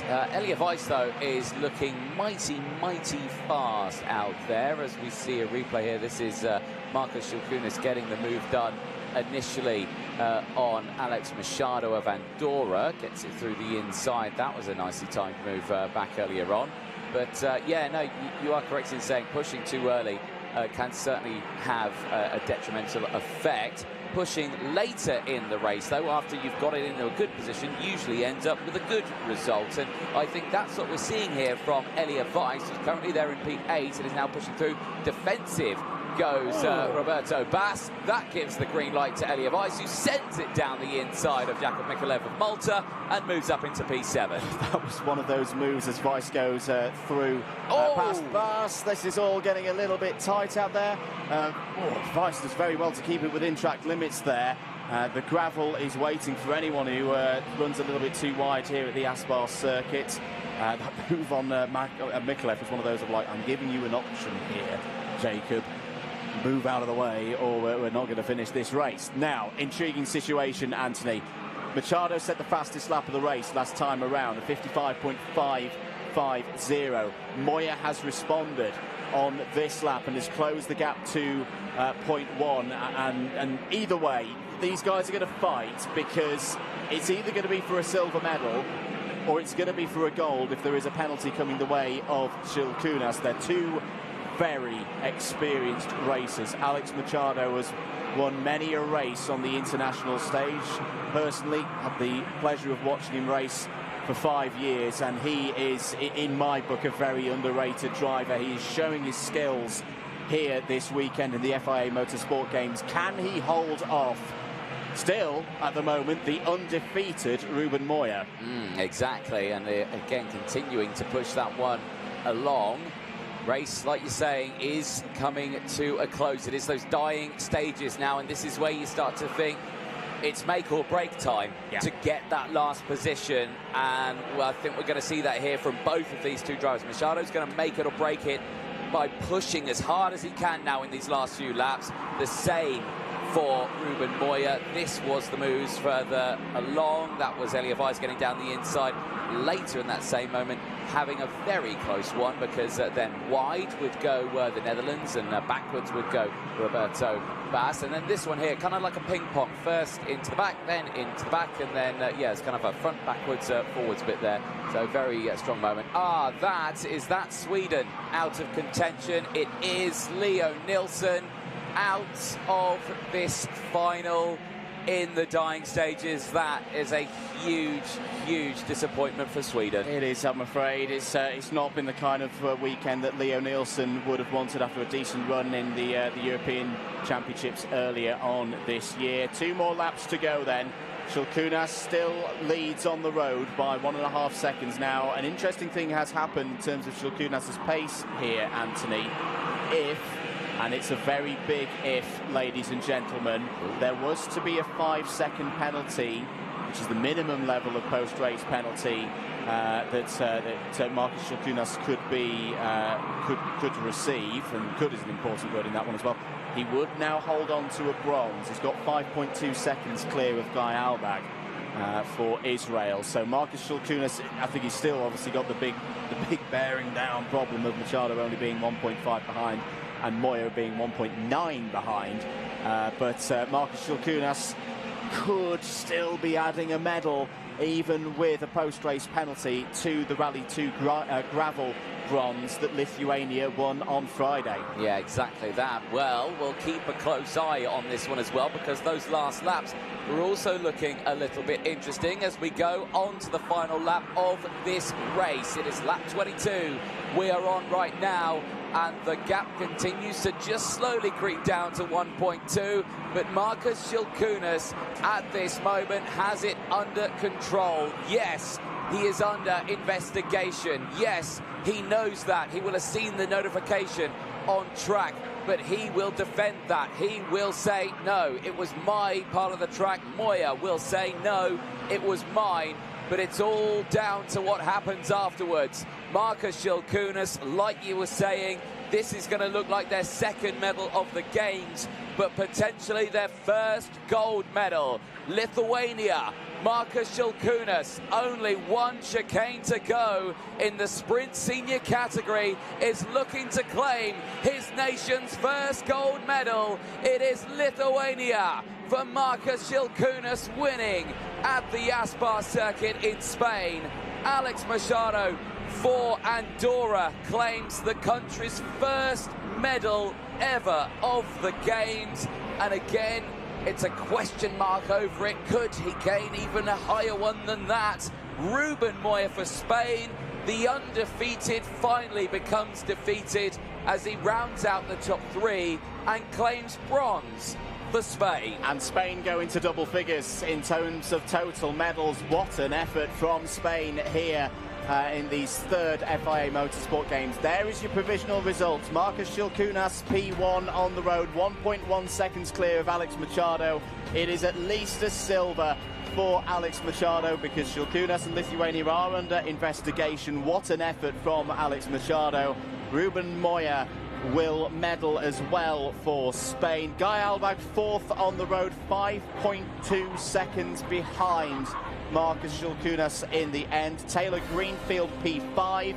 Do you think that the number 28 is going to be holding there in that top 5, gaining 8 spots? Elliot Weiss, Jacob Mikulev, Roberto Bas, Vaclav Brunkaska and Lucas Moura all up in the top 10. Let's have a look at some of the highlights from that last race here in the karting arena. There is Dalakian in the number 3 for Armenia. Portugal also took to the grass in a slightly chaotic start for this last medal race here at the Aspar circuit for these FIA Motorsport Games.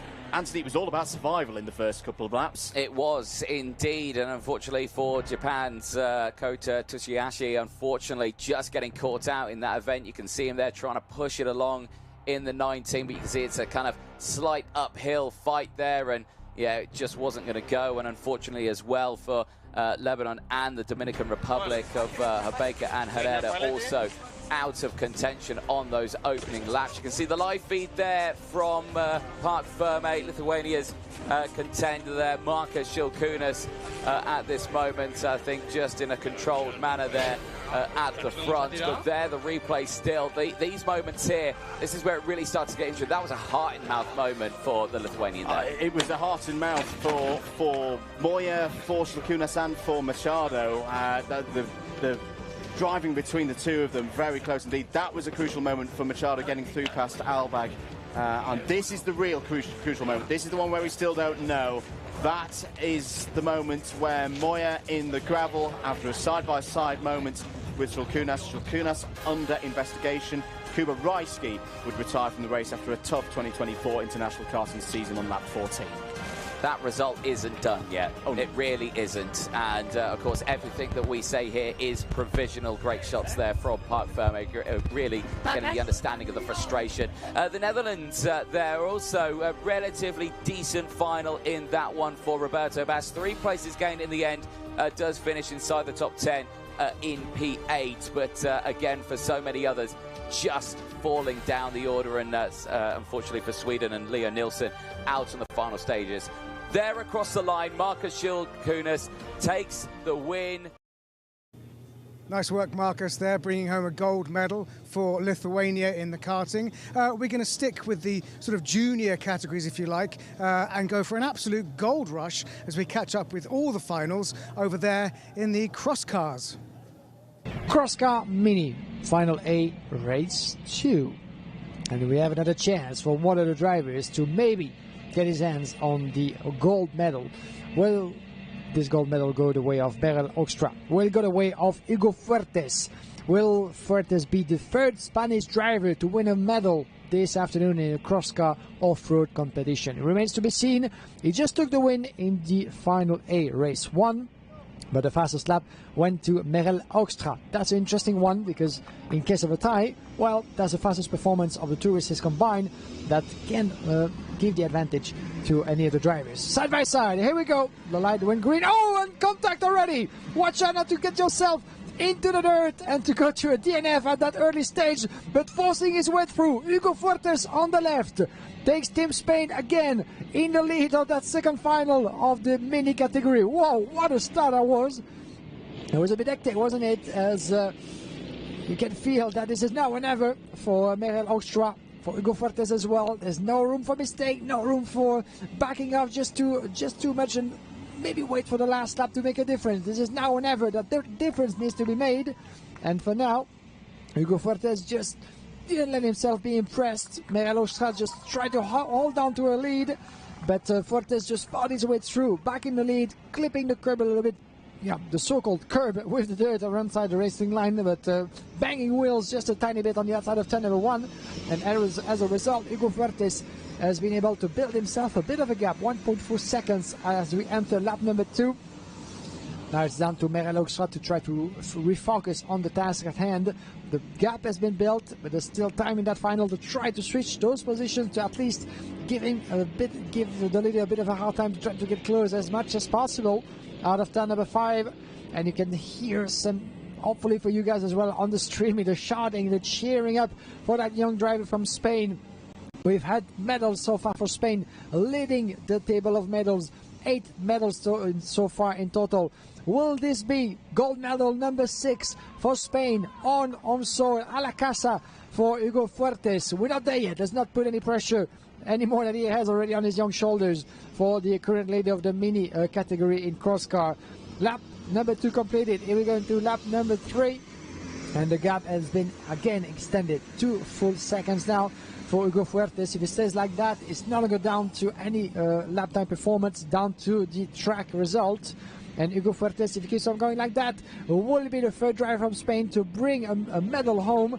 But he will be the only one, again, if he stays like that, to have it golden, as the other drivers in the junior and the senior class made it to a second place, with Diego Martinez after a crazy final in the junior class, only bringing home a silver medal, as Pina Quinquilla in the senior category was able to make it to second place as well, behind David Mea, who was back in the day, back at the time of that race, completely uncatchable. Here we go, ladies and gentlemen, last lap of the race, the fastest lap so far of that second final. And Hugo Fuertes with a 2.6 lead on Merel Hoekstra can certainly allow himself to back up a little bit, not try to do anything unwise into that last lap. And he's starting to look good. He's starting to smell good as well for Hugo Fuertes. He's been the fastest in qualifying, entering the weekend. He's been winning ever since, making his way, paving his way to the final. First race of that final A, the victory. Second race, just a couple of corners left into the last sector, the left in turn number 9. Let's keep the focus on until the checkered flag, with the cheering and the Spanish flags waving in the air as well. Winning on home soil, he's bringing gold medal back home. Viva España para Hugo Fuertes, winner of the first ever final of the mini category as part of the Crosscar competition. He's a gold medalist winner as part of the FIA Motorsport Games. Hugo Fuertes wins in front of Merel Hoekstra. And you can feel the emotion cheering up already, celebrating inside his little cockpit. And the cheering as well goes on the sideline as well, with the family members, the parents and the friends cheering on as part of the Spanish Federation. But Hugo Fuertes wins for Spain in the mini final in 2 races as part of the Crosscar FIA Motorsport Games competition. Well done to you, Hugo. Well done to Merel Hoekstra after the Proficiat. This is silver medal for Team Netherlands, gold medal for Team Spain, and bronze medal for Team Canada, with Ava Cabral, winner of the final B, at least based on track results. But a beautiful performance for all of our competitors in the mini class between 8 and 12 years of age. We had 14 to start with, but only 2 for the most expected of all races, the final A. But in the end, there could only be one winner, and this will go to Hugo Fuertes. So well done to Hugo, well done to Spain, bringing home 3 medals in all 3 classes, 1 gold, 2 silvers. A good day at the office in the Crosscar competition for Spain, as well as for the other drivers being part of that beautiful competition. This will be time, ladies and gentlemen, to run things up for this year's edition of the Crosscar. The time to enjoy the celebrations, the cheering up of all the friends and family members of Hugo Fuertes. Spain wins on home soil, and as the drivers make their way back to the pit, you can see as well a little bit further back for Merel Hoekstra. Some good words, certainly some debrief, some congratulations are in order as well for the performance of the young driver from the Netherlands, one of the youngest drivers in the entire field of the FIA Motorsport Games. 8 years old and 2 months, would you believe? But she pulled off a great performances, bringing home a silver medal under the applause and the cheering of both the Spanish and the Dutch camp. But the victory in the end in the mini class goes to Spain on home soil. La victoria para Hugo Fuertes and España on home soil. A beautiful achievement, and celebrations and congratulations are indeed in order for Hugo Fuertes. Once the light goes green, we are racing now for the junior final at last. Great start as well. Once again for Sasha Dayou from the middle of yes, he does, and this time it's going well as well for the Belgian driver Luca Gastel from third to second in the space of just a few meters, just behind the Frenchman. Where is Diego Martinez? Down to third place into turn number 5. The opening lap is going quite well. Oh, and I've spoken too soon. And the driver, unfortunately, going around the wrong direction into turn number 5. What on earth happened there? He got tangled a little bit and tried actually to get going again. The battle is raging, and taking the lead is Luca Cartel at the end of the opening lap. Belgium in the lead in front of France. Spain down in third with Diego Martinez trying to hold on. Then we have in fourth place Ceremonies Mutic from Estonia. 4 drivers in the same picture. What a heck of a start that is, as we've lost Pim Vlasak. The Dutchman, unfortunately, Pim Vlasak, just was removed of that spot where he got stuck in turn number 5, but that's a DNF by the look of it for Pim Vlasak.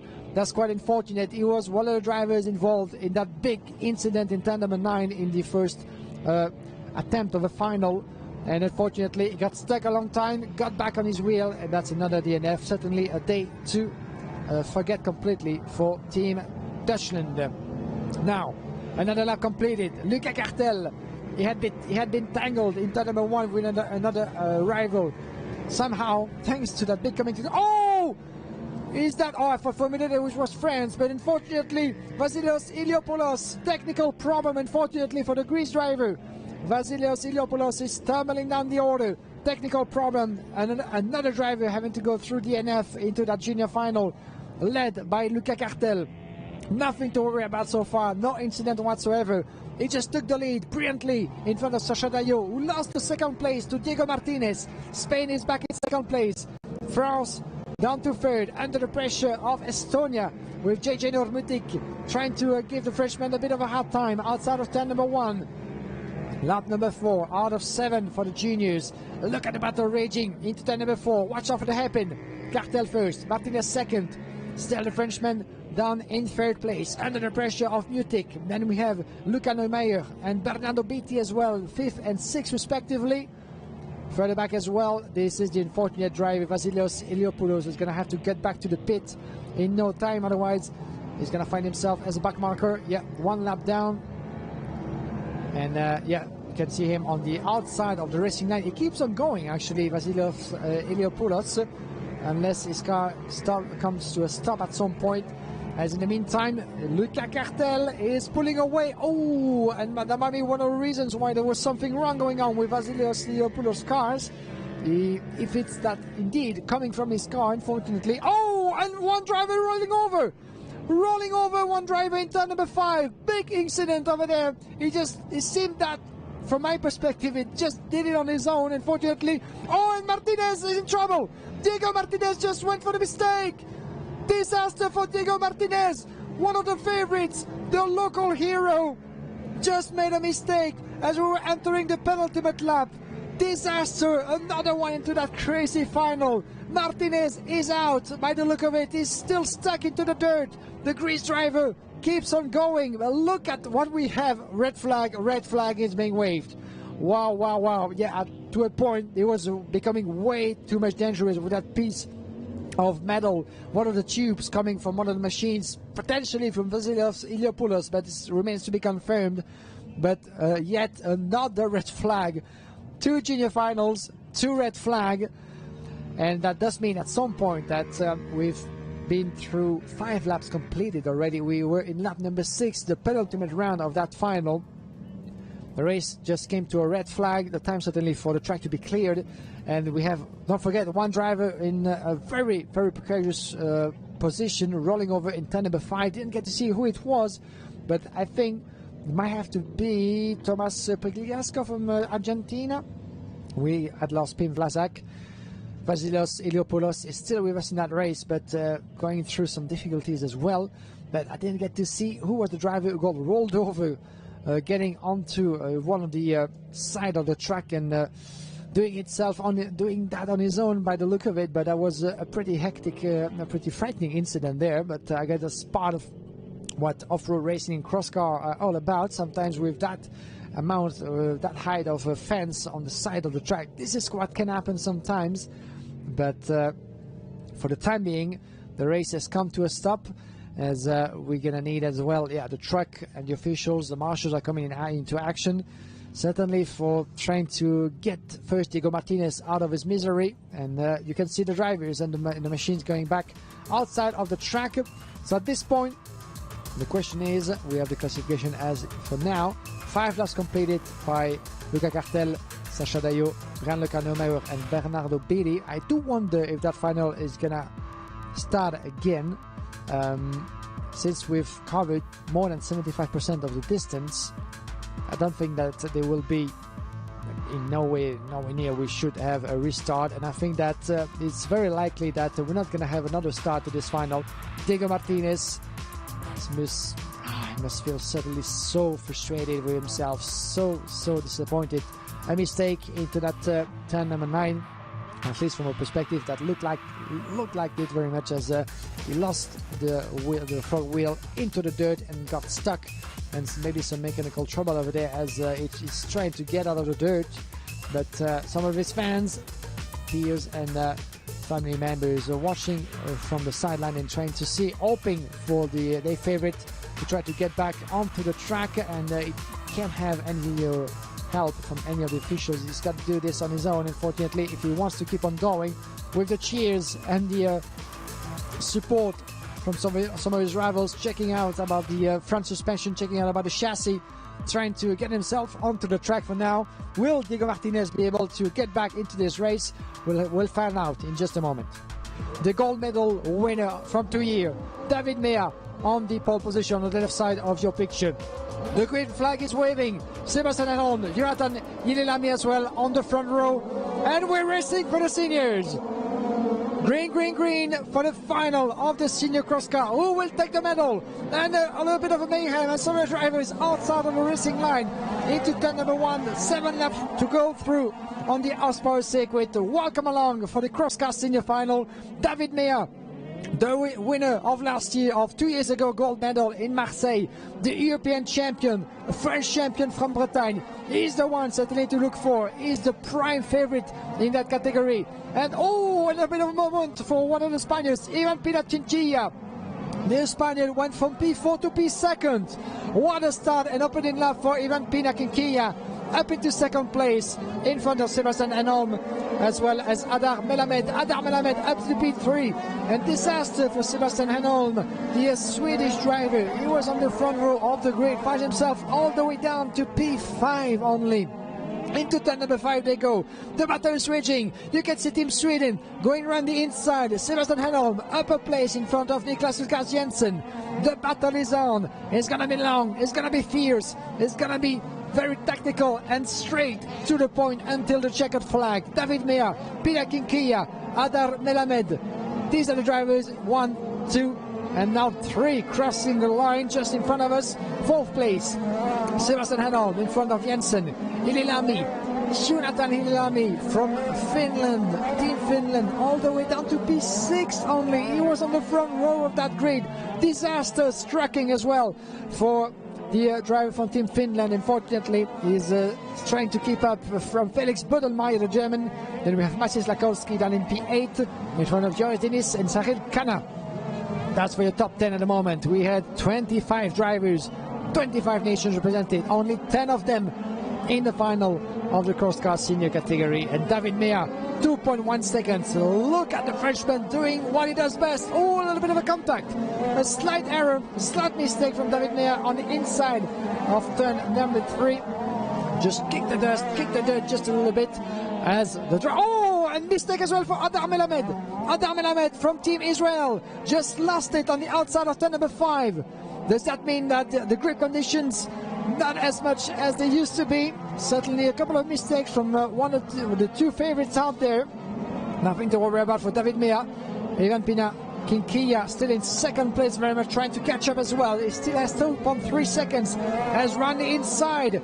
That's the number 15 of Jonathan Ilelami. He's trying to make up a little bit the ground that he lost in the opening stages, but unfortunately it's not going according to plan for Jonathan Ilelami, dropping another spot to 8th place in total. Ilelami was expecting to fight at the forefront. He's having none of it, unfortunately. And now, well, it's just all the way down to P8, very far from the driver he was hoping to give a hard time. David Mea 2.3 seconds still advantage on Pinac and Kia. The Spanish drivers trying every trick of the book to try to decrease that gap. 2.3, and now it's down to 2.6 now, almost 2.7. Well, Mea is doing the job. He's not having anyone else but himself to try to get his hands on that gold medal. Will this be back-to-back gold medal for France? In second place, Pinac and Kia once again, as 2 years ago in Marseille. He could only but have to conclude his weekend with the silver medal for Pinac and Kia. Once again, the scenario of Marseille is repeating itself at the advantage of the French driver in the lead. Sebastian Henholm from Sweden down in P3 still, with 4 seconds at disadvantage on Pinac and Kia. So unless anything dramatic happens into that last lap, either to David Mea or Pinac and Kia, I don't think that anyone else will have the chance to get his hands on the gold and the silver. David Mea, the Frenchman, the last few turns into that last lap of the senior category, the Crosscar senior, is, you can see his fist in the air. He knows what he's done. He knows the achievement at hand. Checkered flag and another gold medal for France and David Mea. 2 years after Marseille and winning on home soil, David Mea does it again, takes gold medal, back-to-back victories in the Crosscar Senior Championship final. Even Pinac and Kia once again having to admit defeat, but still that's another gold medal, that's another medal, and a silver this time for Pinac and Kia. Another medal for Spain, leading the board of rewards so far for the hosting nation. Sebastian Henholm from Team Sweden picking up bronze medal in third place from Adar Meladeh from Team Israel in P5. And we have Niklas Lukas Jensen, the number 96 from P5. Brilliant performance as well for Lukas Jensen, the number 96 representing, just give me a second, Denmark, of course. Niklas Lukas Jensen, Denmark, from the German Felix Bodenmeier. Then we have the Poland, Masis Lakowski, the Finnish driver Jonathan Ililami. Quite unfortunate turn of event for him, as he was hoping to fight at the forefront, but he was having none of it in the end. Then we have Johan Diniz from Portugal and Sahil Khanna from India. And look at the celebrations. It can start for the top 3 drivers of the Crosscar Senior Final.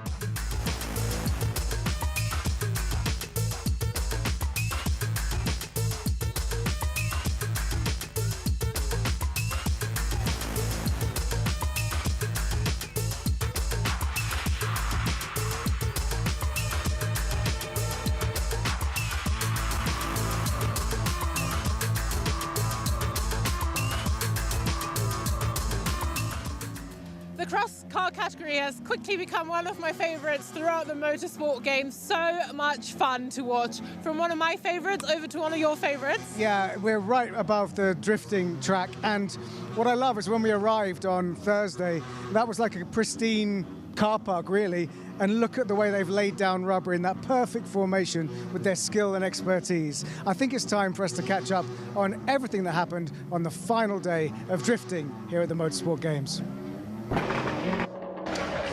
Drivers ready, judges ready, spectators ready, myself ready, and let's go. Second part of the battle.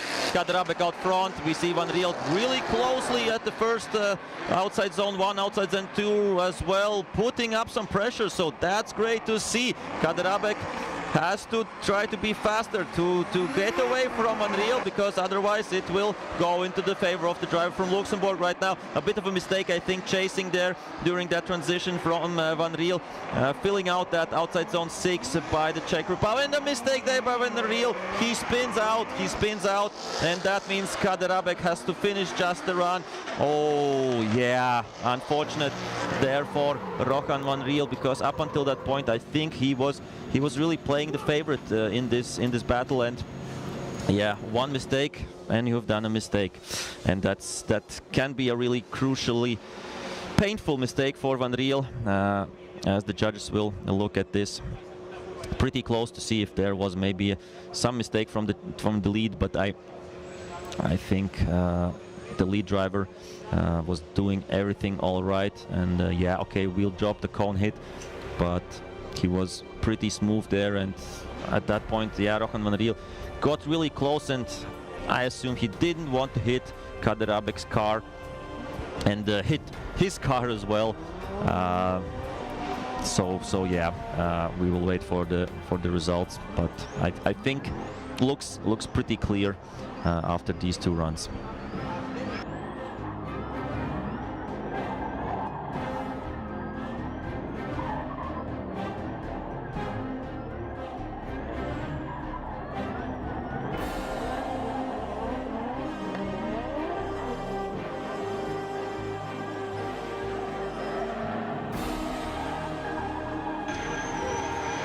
And looks like the scores are coming in.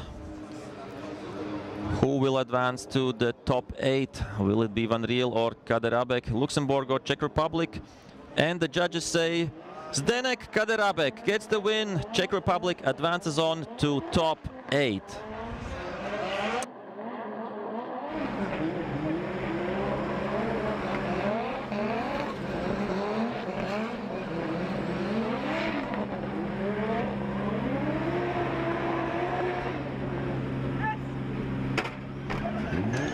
And we see the Czech driver is really happy about this result and is coming right now back to the pits to get ready for his top 8 battle against Simen Olsen from Norway.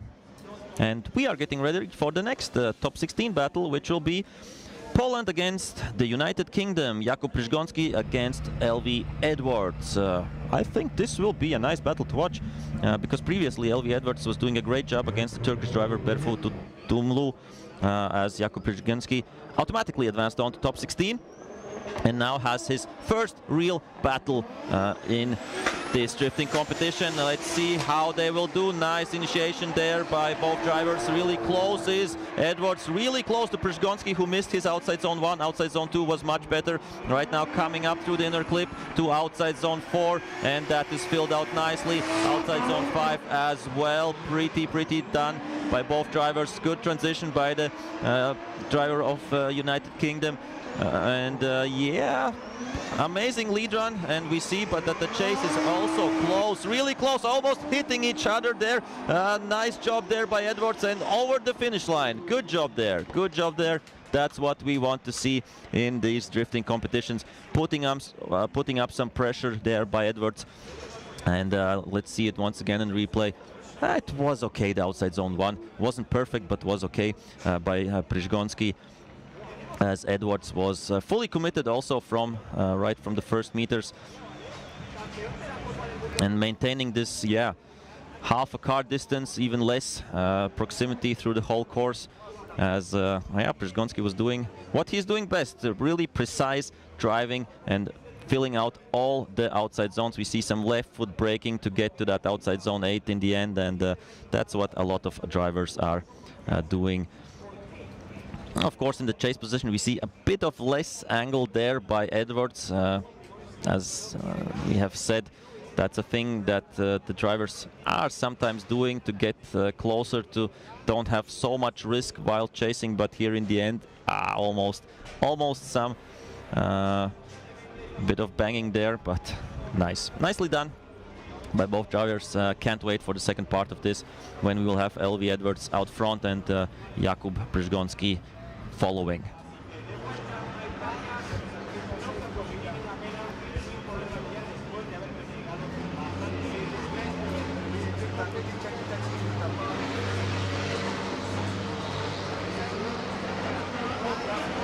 And we are ready to rock, we are ready to go. Second part of this battle, Edwards out front, nice initiation, good, yeah, nicely filled out outside zone 1, outside zone 2 as well. Przygoński is really close, he is really close. The proximity is almost 0 at some points.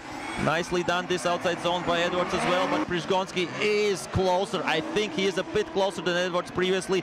Really beautiful stuff by both drivers. A good chase, and then you can, of course, good lead, and then you, of course, can chase there. Nice transition to the last corner, coming out to outside zone 8 here as well. Really close, and wow, what a run there. What a run there, and applause, of course, from the spectators and everybody there. Yeah, this is what we love to see. Jakub Przygoński and LV Edwards, I think one of the best battles up until now that we have seen, and now it's a bit of a hard job for the judges to decide who is better. But yeah, if we look through the whole run, I think yeah, Przgonski is closer on the chase. The lead, I would say, is quite comparable between the two drivers. Nothing major that would yeah, distinctive or distinct this. So I think, yeah, it was Edwards was aggressive and was putting on the pressure on Przgonski in his chase, but still we got, I think, a bit of a closer run there by Przgonski, and that is precision driving at its best. That is drifting at its best, as looks like we will have the result coming in pretty quickly. On the left we see the Polish driver, on the right the driver from the United Kingdom. So and the results are coming in, and all the three judges say Jakub Przgonski gets the win and advances on to top 8. But great job by LV Edwards, and I'm sure he has a bright future ahead of him in drifting in the future.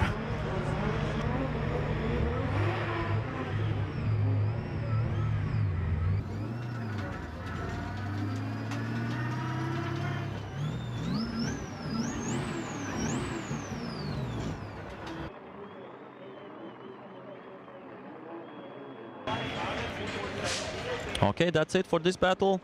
Next battle, oh, this will be a close one too. Love to see it. Itai Sade from Israel against João Vieira from Portugal. The Portuguese, yeah, surprised us positively in the top 32. Made a great run against the Lithuanian Vasiliauskas and made it into top 16. So both great drivers, two BMW 46s, 2-3 series. Let's see who does it better. Nice flick there by both drivers. Really close, really nicely done by Vieira right from the beginning. Sade painting that outside line, doing it pretty well. And is there some rain? I don't know. It looks like, yeah, the windscreen wiper is on, but what a great battle. So aggressive, so aggressive. Now coming up to that long outside zone 6. Both drivers still really close. And looks like that will be right up until the end. I think there's no rain, there's lots of smoke, there's lots of close battle, almost banging doors, and wow, what a run there. What a run there. We are only in top 16. We are only in top 16, and such great battles already here. So that shows the level of competition here at the FIA Motorsport Games 2024 drifting competition. So wow. What a run there by both drivers. Beautifully painted outside line there by Itai Sade through the whole course, and yeah, João Vieira was just following, mimicking and copying it right from the first meters. Yeah, here in the replay we see that perfectly. Oh, yeah, I'm speechless, but in a positive way. You can't say, or you can't add anything to that. It speaks for itself. So, oh, loving it. And I'm sure the spectators all around the world are loving this as well.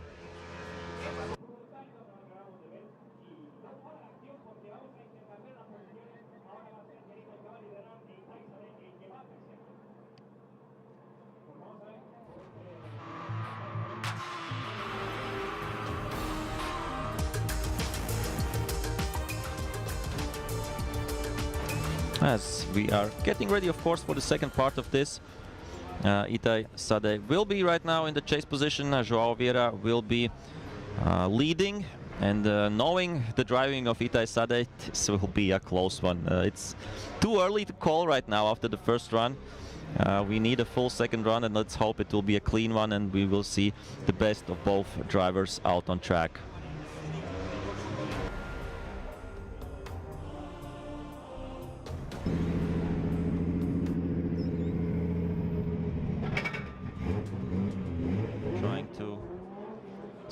And we have the goal sign, and deserve to be deserve to fight in top 8 against Jakub Przgonski, of course the bronze medalist of 2022.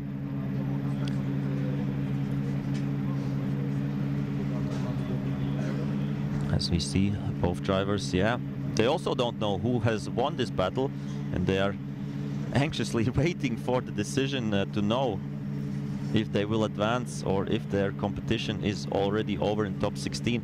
I'm sure both drivers would, yeah, I think would deserve to advance on. And here we see once again side by side these two battles. I think this was a bit of a mistake maybe by Joao Vera between outside zone 5 and 6. But otherwise, at some points, I think he was closer. Here it looks pretty similar.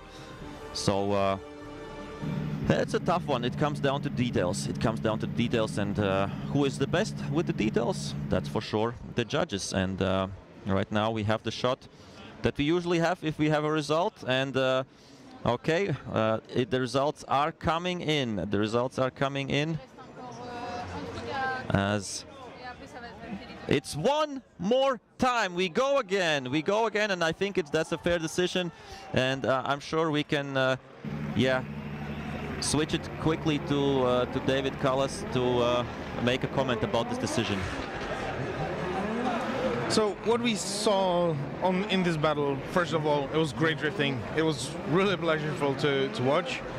However, we need to say that Itai was having better lead. It was more precise, a little bit deeper in the zones, and overall slightly better lead. If we look on the chase runs, then Joao was having way better mimicking of the line than Itai, and mimicking of the angle, when Itai was not so deep in the zones, and also not having that big angle as his leader. So we want to say it once more, and we'll see if both drivers can repair their mistakes. Great stuff, thank you, David. As we move on to the next battles, of course, and we will see this battle between Sade and Vieira one more time. And yeah, I think fair decision as we move on. And now we have Japan against Denmark. That's Koji Tada against Mads Benjamin Andreasen. And this will be a nice battle for sure. Again, yeah, really different cars there. The Japanese-style Toyota GR86 and the E92 Eurofighter. Let's see what they can do. Really close right from the beginning, almost hitting each other at the initiation at the first corner. Really deep zone there by Koji Tada, as Andreasen was on the inside line. Now he gives the space to the Japanese driver and tries to be side by side, and he does it well. He does it well. Right now, of course, next transition, everything's fair and square there, as Koji Tada is painting that outside line. But what the pressure there by Andreasen. What a nice driving from the Danish pilot. And they move on to the last corner. Yeah, lost a bit of proximity there, but came back, Andreasen, and over the finish line. So great stuff and great driving by both cars and both drivers, of course, representing Japan and Denmark respectively. The second part of this battle will be crazy as well, that's for sure. Wow, that was full commitment by Andreasen. You can't say anything about that. After that, maybe a little bit of a mistake through that outside zone 2 to inner clip 3. But here, wow, what a commitment by the Danish driver through the whole course. And let's see, why did he lose some distance here? Yeah, hard to say, but he came back at the end and put up a great show. And we have to say, not bad lead run by Koji Tada. I think, yeah, outside zone 1 was missing, but otherwise was okay. As they have switched positions and ready to go again. So we will see. Andreasen out front, Tada chasing, and one of them will advance on to top 8.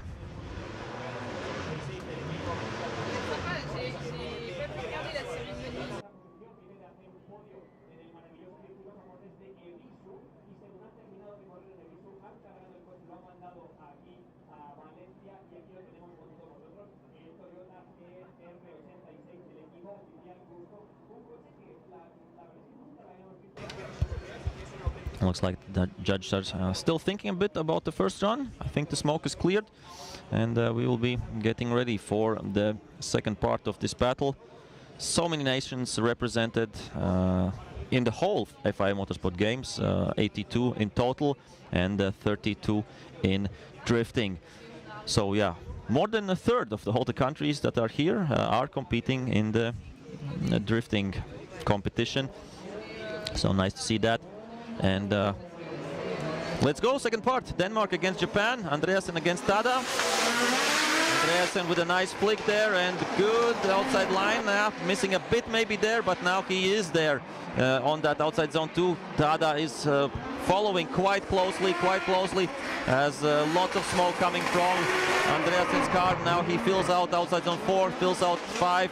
Tada with a bit of a mistake maybe during that transition. Bumper is trying to fall off because it was hit against one of the cones.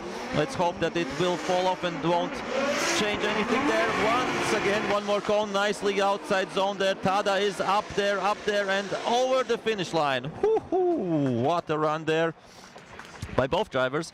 We have to look a bit, of course, closer on the lead, because during the run, I think we concentrate more on the chase and we watch how close the other car, the chaser, is.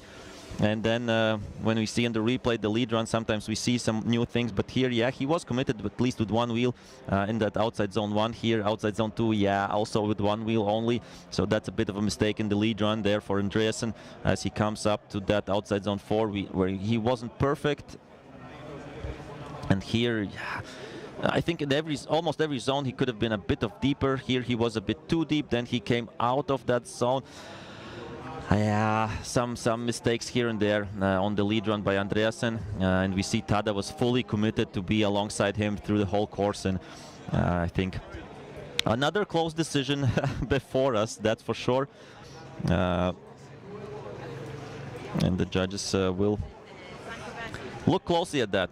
I'm always mentioning the judge because they are a really important factor here. They decide who advances on, but of course they have yeah, regulations and yeah, rules how they are judging, and every driver knows that, and they are told in the briefing what they can do, what they can't do, and what is more important, what not so. And here you have on the left side Koji Tada representing Japan. On the right side it's of course Mats Benjamin Andreasen representing Denmark, and the mandatory beautiful slow-mo shot that we have here on this, yeah, nicely done live stream. So has to be said. We have all the right all the right angles and everything, and now we are ready for all the right decisions. Only one of them will advance on to top 8. Who will it be? Koji Tada representing Japan or Mats Benjamin Andreasen representing Denmark? As we patiently wait for, and yeah, the judges are still having a look here on the replay. What I really liked about Andreasen's chase was the first part. Definitely, like, he was committed in the beginning, and there a bit of a, I think, small mistake by Tada in the chase at that point, but he evened that out by yeah, being really close at the other parts of the track. I cannot tell the difference. It can go either way from my side of view, but I'm sure we will get a decision, and we will get a nice view from the judges' point what mattered more in this run, or where the bigger mistakes were made, because I think both drivers would deserve to advance on to the top 8 or to the Great 8, as we are waiting for the results to come in, and I'm hearing that we will have the results in just a few moments. So let's see what the judges say. No. Don't spoil the surprise. As I'm hearing, of course, I'm sitting almost right beside the judges, and I hear some decisions, but we won't spoil it, and we will see it on the screen, of course, of this live stream. So David says Koji Tada, Erasmo says Koji Tada, and Vadhad, I think, says, yeah, Vada says one more time. So Koji Tada is the winner as he advances on. Yeah, really quite close call there, that's for sure. And congrats to Koji Tada, congrats to Japan for advancing on. But yeah, big congrats to Mats Benjamin Andresen for showing and putting up such a nice run, such a nice show. And I think I can give the microphone to David to explain. So we saw some mistakes from both drivers. We've been really focused on the initiation of Japanese driver because it was not that easy to follow. So we were not counting those mistakes from Danish driver in the first corner, but then he was able to deal with it slightly better than he was dealing with it. Afterwards, the lead run from Koji Tada was really good. And when they switched, I would say that the first part was done better by the Danish driver, but then he puts the wheel off in the outer zone 6 and slowed down. Also some of rotations which were making life of his chasers slightly worse. Wada thought that it is not enough to choose the winner, but me and Rasmo chosen the Japanese driver. Okay, thank you. Thank you very much for the explanation, as it was, of course, a close call, but in the end we got a winner. And now we go to the next top 8 battle, and that is Kristaps Blush from Latvia against Nasser Al-Harbali Urias from El Salvador.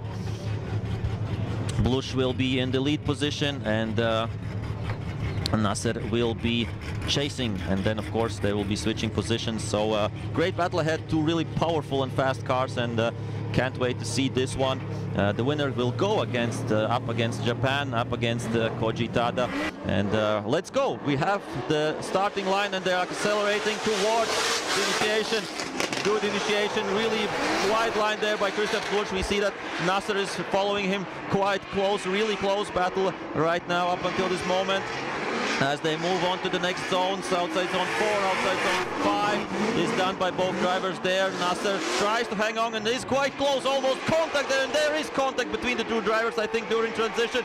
Nasser is giving 100%, and this is Kristaps Blush as well on his lead run. He is wide on the last corner, and what a close run, what a nice run, and what a nice sound there, and wow, amazing stuff. Amazing stuff by both drivers. We see the rear bumper is broken for Blush. I think for Nasser Al-Harbali Urias, there's some minor damage in the front as well. So I'm sure we will see from the drone shot what happened there. Yeah, beautifully filled out outside zone 1, outside zone 2, not so much maybe. But Nasser is staying on there really close. That was the first close call, but without contact, and here we see that he is, with a little bit less angle, comes here, and that's it. I think that is a mistake there by Nasser, but Kristaps Blush playing it fair, not like spinning out or something. He is a real true fighter, and he won't do such things that he has seen to done against him in FD sometimes maybe. But yeah, I think this was a nice battle, and really beautifully sounding cars. I think one of the two loudest cars there from Kristaps and Nasser. And yeah, let's wait and see how this will play out in the second part, as we have Kristaps on the starting line, but we don't have Nasser right now. I will try to quickly check what has happened there. I'm sure he is checking his car, but maybe he has taken the 5 minutes. I will quickly check and be back with the info.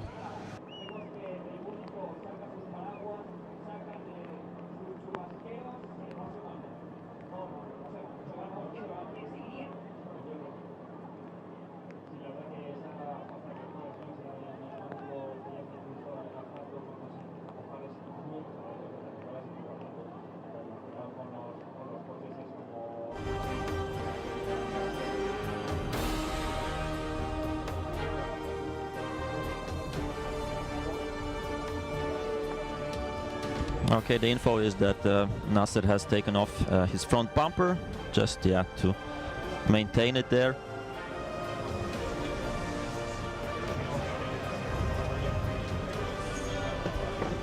yeah, the judges are looking at this and trying to see who was at fault at this point. And unfortunately, I think it starts drizzling a bit right now. We see the umbrellas coming up in the stands. We see it, I think, the rain on the live stream, and that's unfortunate. We had such great battles up until this point on the dry surface, and then it was really nice to watch and see so much speed, smoke. And now this will be a challenge for the drivers, because they have been used to drive in the dry conditions and will have to adapt to the wet conditions. So a bit of a shame. Let's hope maybe that this is a short drizzle, and maybe the clouds will go away, or the rain clouds at least will go away, and we will have some smoke coming up again in the upcoming battles. But yeah, right now tricky conditions for the drivers, because yeah, it will be lots of more slippery, and right now we are waiting for Nasser Al-Harbali Urias, and I think he's coming. Yeah, great to see. The bumper is off, but he is ready to go, and now he will be in the lead position, and Blush will be in the chase position.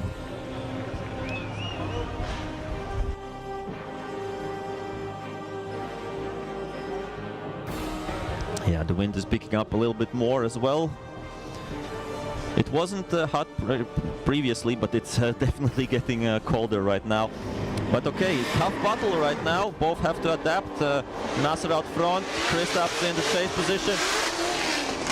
And good stuff right from the beginning. Kristaps really close through that outside zone 1, and really close through outside zone 2 as well. We see the smoke isn't coming from the rear tires. It's much more slippery, and the drivers have to adapt to that. They're going really close against each other. Here we see how much, a bit of a contact there before the transition, and right now to outside zone 6 coming through both drivers. Wow, what a great commitment by both drivers, really painting that outside line. Nasser, but Kristaps hanging on and putting up the pressure, and they're coming through the last corner. Kristaps with a bit of a less angle, and trying to get over the finish line. Wow. This was a eventful one between the two drivers. Of course, we have to take in account that the conditions are changing, and it's not easy to like be 100% on the game at that point when the conditions change so drastically. So here we see at the beginning full commitment by Kristaps. That was one of the best, I think, chase initiations we have seen during the whole event up until this point. Now we see the outside lines by Nasser, I think, are solid, no problems. Here a bit of a hit there right before the transition, and then we see that Kristaps comes back, recovers from that, and here in the end, I think losing a bit of angle, Kristaps Blush at that point against Nasser had to adapt maybe to come a bit closer. So yeah, tough call for sure. Judges are looking at every possible angle, and we'll try to get a result out of this. And we have to keep in mind, of course, the contact in the first run as well. During the transition, when Blush was transitioning, and Nasser Al-Harbali hit him a bit, but that was a thing that the judges were looking a lot at, so they should be having an understanding what happened there, as we see both drivers waiting for the results, as it's still, I think, a bit drizzling outside, and they're not coming out of their cars. They are patiently waiting, and only one of them, Latvia or El Salvador, will advance on to top 8, where one of them will meet Koji Tada from Japan. So Latvia against El Salvador in this top 16 battle. We have still one more time in top 16. That's Itai Sade against Joao Vieira. And yeah, I'm sure that we will hear after this battle, after this result, to see and explain the point of view of the judges.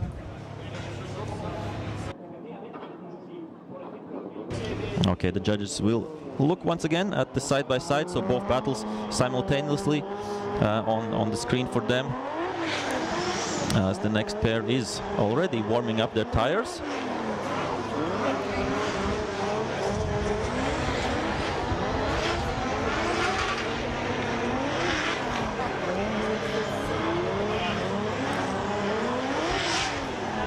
And that will be the one more time between Itai Sadek and Joao Vieira.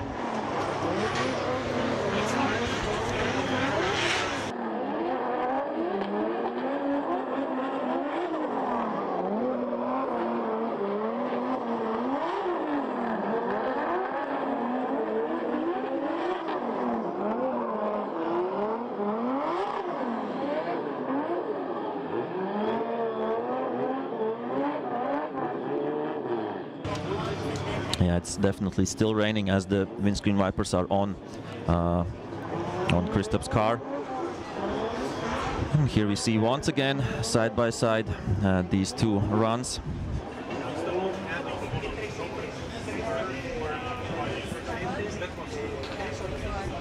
Yeah, it will come down to some details at this point. In both runs they had a bit of yeah, hits against each other.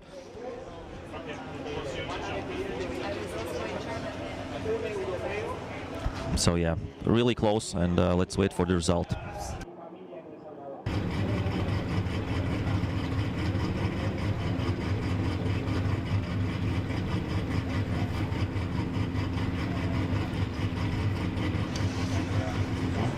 And here that the results will come in just a few seconds.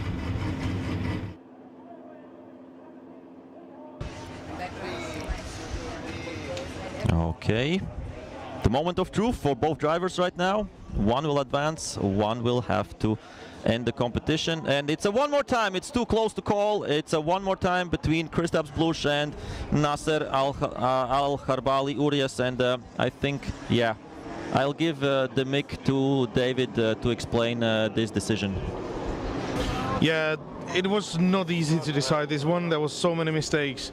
I would say that Kristaps was able to be more aggressive on his chase position immediately on his leader. He was fulfilling everything, I would say even way better.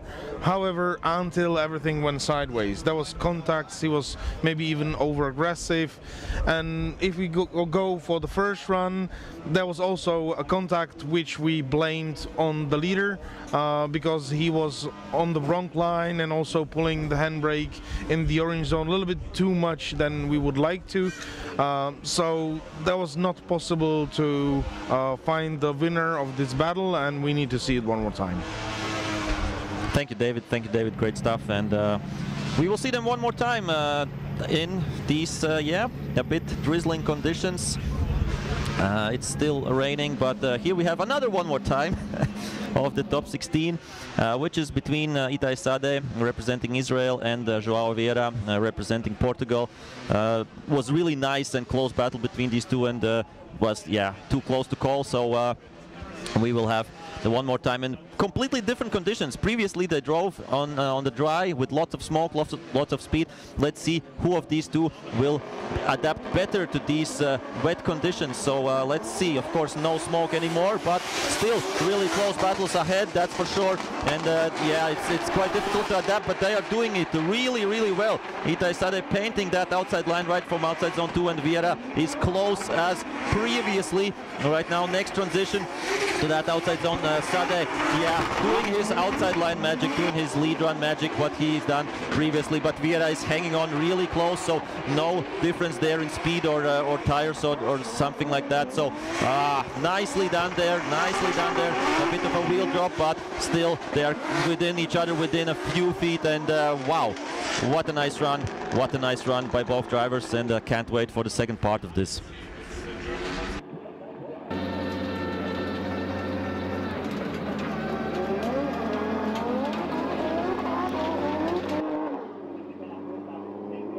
So here we see full commitment from both drivers right from beginning, from the outside outer zone 1.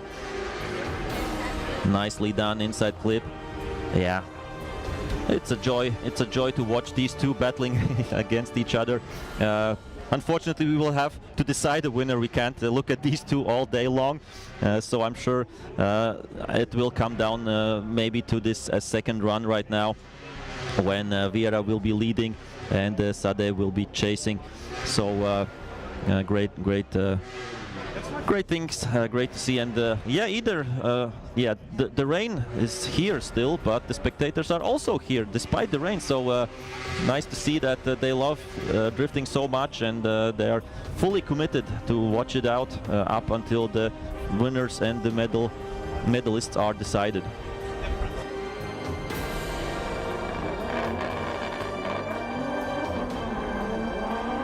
And both drivers are ready for the second part. We see they are accelerating, initiating, and nice, yeah, a bit of a better line, I think, by Sade in the lead. But we see Sade trying to come closer. Really going wide there, the Portuguese driver. But 1 wheel, 2 wheels off, a bit of mistakes in the lead run. But we see that Sade is more aggressive this time, much more aggressive than before the one more time, and he is pushing. He's pushing his opponent to the limit as they are coming now to the last corner, last transition, and now outside zone 7 done, and now outside zone 8, the last meters, and over the line.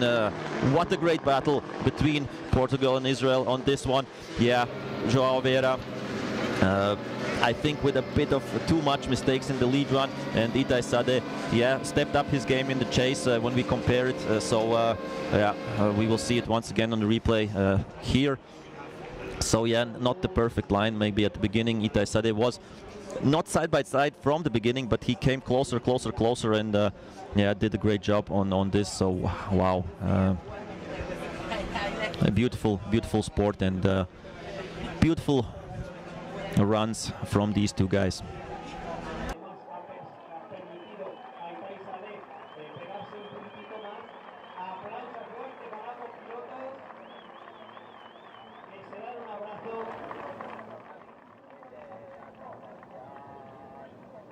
El representante de Portugal y el representante de Israel.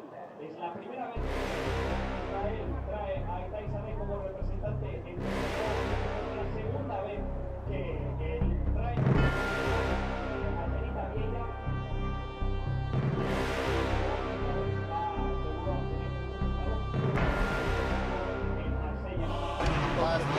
Yeah, beautiful ride. We can ride along with João Vieira on his lead run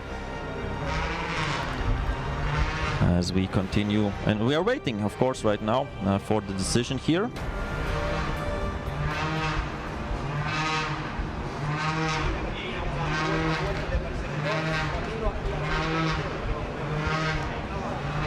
And it looks like the results are coming in any second, and the winner is Itai Sade from Israel. Advances on to top 8, but thank you, yeah, to João Vieira. Great showing by the Portuguese. So yeah, great run. And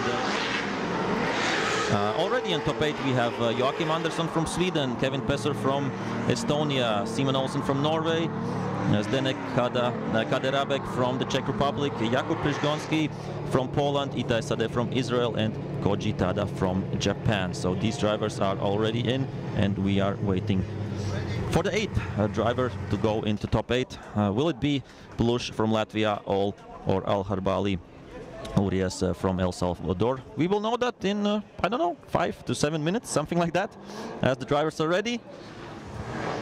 And both are going to that acceleration zone. Oh, a bit of a hit there at the beginning. And yeah, I think there was no space. Whoa, what is Nasser Al Harbali Urias doing there? He looked like he especially that it was on purpose, or I'm sure he didn't like the beginning when Kristaps went to initiate, but I think it's the lead car's choice how they initiate. And then after that, on the first corner, just bumped it to Kristaps Blush, and what was that all about? We will see the replay and try to understand. It happened right before the initiation, everything. And yeah, Nasser was side by side there, and but this was unnecessary. That second hit was so unnecessary. We don't want to see that. I'm sure he wanted to be aggressive on the chase, but that looked borderline from my side of view, from Nasser Al-Kharbali Urias representing El Salvador. But of course, the judges will go through that and decide that. As we see once again the replay.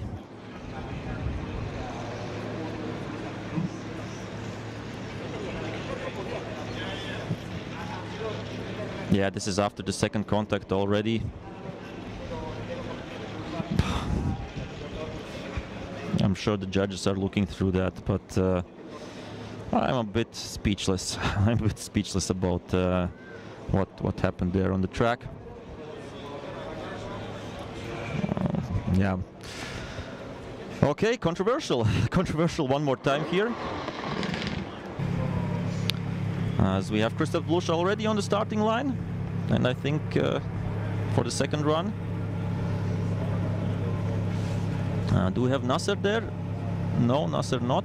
Nasser is not on the starting line at this moment. Nasser Al-Kharbali Urias. As the rain is still getting stronger and stronger. And yeah, it looks like they're checking Nasser's car, the mechanic of him.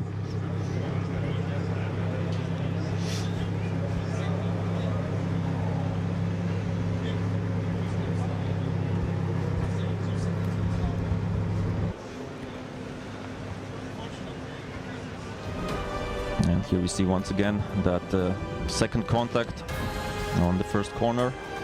The first contact, or almost contact, was before the initiation even.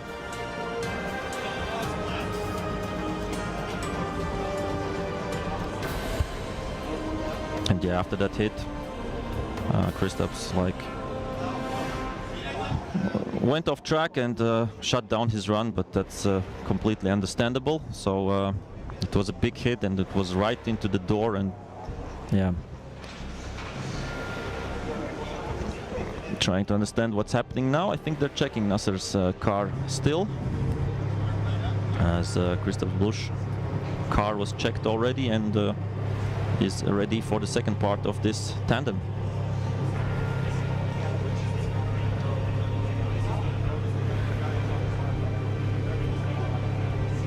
Fully focused there.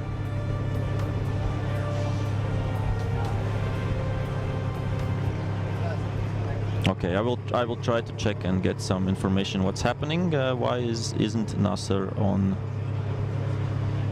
Why Nasser isn't on the starting line, starting grid?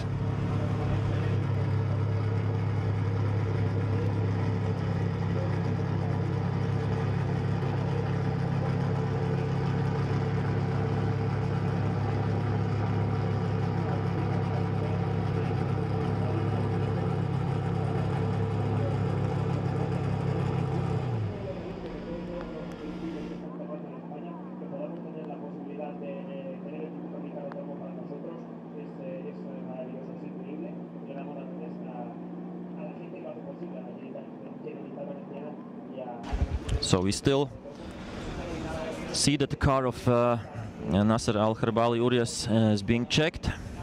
If he can continue right now, or if he has to take some technical break for him. Let's see if he comes back to the starting line or not.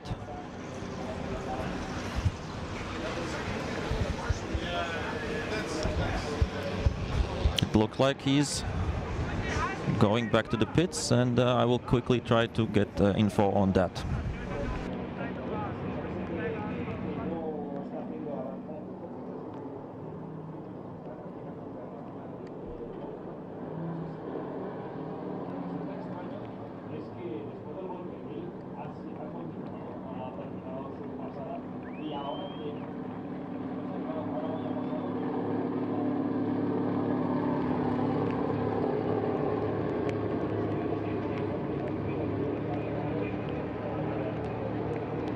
Okay, so Nasser takes his 5 minutes, and we will speak with David to understand what happened there. It was quite controversial, right?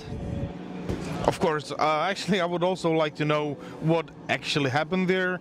We only can see what is available from the cameras and what we are having information from the start line. So first information from the start line, starting procedure was correct. That was the first information, and Nasser was starting very early. That was the information from the start line. Starting procedure from the lead car was okay. Lead car immediately after the green light started. So that's for us, starting procedure is correct. Then you can see two cones in the beginning of the track or in the middle of run-up, and that cone, we are calling it pace cone, is showing where the chaser needs to be behind the leader to have like full width of the track at that cone for the initiation. And as you can see on this markup, the contact happens exactly a couple of centimeters behind that cone. So we need to blame for that contact the chaser, that he was too overeager on the run-up, and he just started too much in front. We are even saying on the briefing that we are not recommending starting on the red light because something like that is happening. It is not against the rules, so we are not stopping the run, but we're not recommending because the run-up is pretty short and things like that can happen. So normally we are recommending that the chase car should stand with the front bumper just next to the rear bumper of the leader, and as the starting procedure starts, they should start slowly rolling, and when they see the leader move, they need to go. That is helping them to keep up with very fast cars, which Krista Blush's car is very fast, so we understand why Nasser did that, but he just overdone it, and we needed to blame him for that mistake. That went on. His place of initiation was completely moved to the inside, so his speed relative to the corner is different from the lead line. And what happened is that he tried to get to the leader, and he was just too fast. He was not able to slow down. He hit the leader and pushed him outside of the track, so we blame him for that. He needs to check his car, so he's now taking 5 minutes. So we will see if he will be able to repair the car, prepare it for the second part of the battle. Okay, thank you, David, for clearing that up, and that makes, I think, everything clear at this point. Nasser takes his 5 minutes, and as Kristaps Blush wasn't at fault in this contact, he can take 10 minutes if he wants to do that to repair the car or not, but he wasn't starting line. So, okay, we will see. Hopefully the second part of this, and we will see for sure the second part of this battle a little bit later, as we are now moving on to the top 8, which is Joachim Andersson from Sweden against Kevin Pesser from Estonia, who is on the starting line right now. And yeah, looks like Kevin looks and wants maybe to have a test run or something, or has some questions maybe just from the starting judge and starting marshal, but I think nobody has had some test runs, and everybody is doing it right from the beginning. Okay, maybe that's not what they talk about, maybe they talk about something else, but either way, this will be a great battle. Joachim Andersson from Sweden out front, Kevin Pesser from Estonia will be chasing, and this is our first top 8 battle. One of them will advance to the half or semi-finals or top 4. We call it in drifting top 4. We can call it also semi-finals because only 4 drivers will be in the top 4, and both drivers are ready, and we are ready for the first top 8 battle. Joachim Andersson from Sweden against Kevin Pesser from Estonia. Let's go. This will be a nice one. It's still wet, but we will still have really close battles and almost contact at the initiation there. Kevin Pesser tries to be as close as possible. Really wide line there by Joachim Andersson with a big angle as well, so nicely done, really fluid there as Kevin Pesser is coming closer and closer and maintaining that nice proximity through the whole run. Now they come from outside zone 4, outside zone 6, sorry, yeah.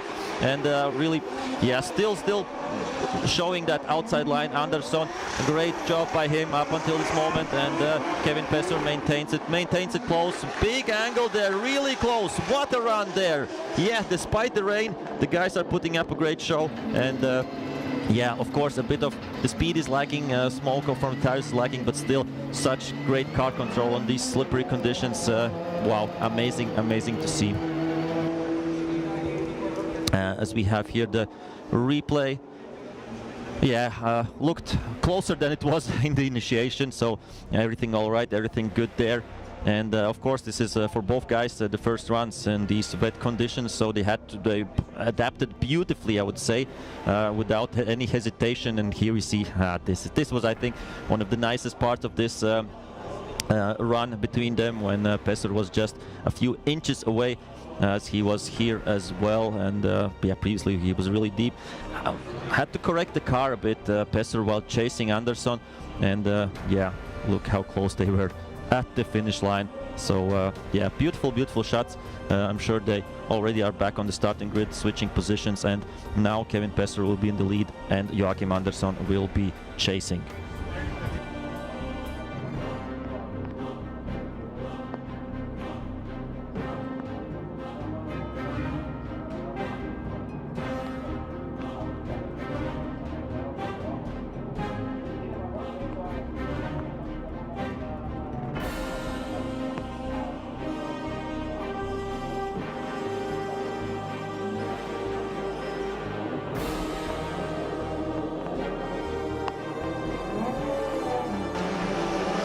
And I'm hearing both cars are coming up towards us to the initiation zone. Everything all right there. A bit of handbrake, not completely to outside zone 1, but it's tricky right now, of course, in these conditions.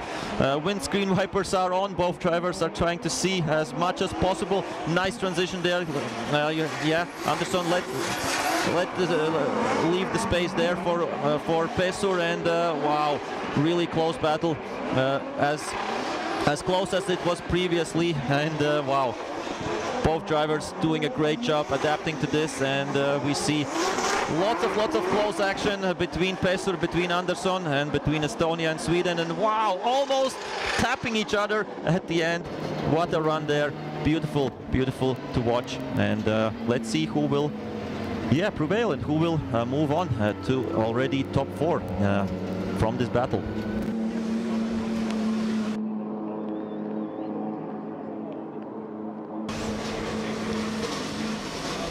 Yeah, not a perfect outside line there, as we see on the replay from Pesser, and Andersson was quite on it right from the first meters. So big commitment from the Swedish driver right from the beginning, and here lacking a bit of angle, then coming back. So I think there was a rub there as well a bit. So yeah, precision driving, really, yeah, a nice car control from both, and now it's of course just up to the judges to decide who should move on to the top 4.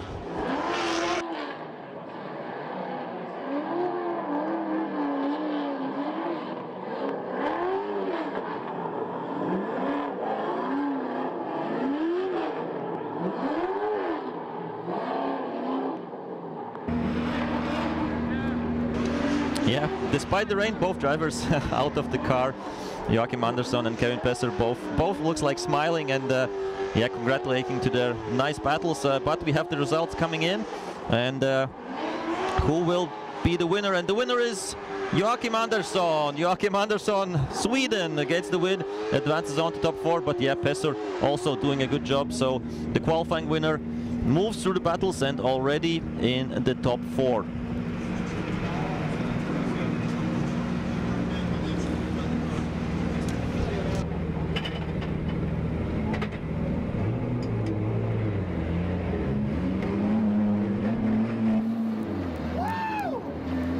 And here we see the emotions. That's how much it means to Joachim Andersson for moving on to top 4. He's so happy, but yeah, I can fully understand him. Nice emotions from the Swedish driver as he will prepare for his top 4 battles. And we are ready for the next battle. And it's only Christoph Busch on the line, so it means that Nasser Al-Kharbaliourias couldn't fix his car in the 5 minutes that he yeah, could get there, but Christoph Blusch is ready to fight, is ready in the second part of the battle, as he wasn't at fault at the contact, so he is, yeah, adapting to that wet line right now, to that wet surface, and of course, we know if one car isn't on the starting line, then it's the other car who will advance. So Christoph Blusch finishing the second part of his top 16 one more time and over the finish line. So yeah, just we will get just a formality who wins in this battle, but it is quite clear right now for everybody.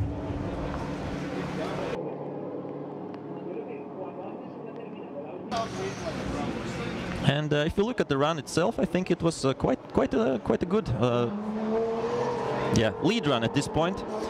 Should have been a chase run, but as I said, unfortunately, Nasser Al-Kharbari Urias from El Salvador couldn't fix his car, and that's why he wasn't driving in this second part of the battle.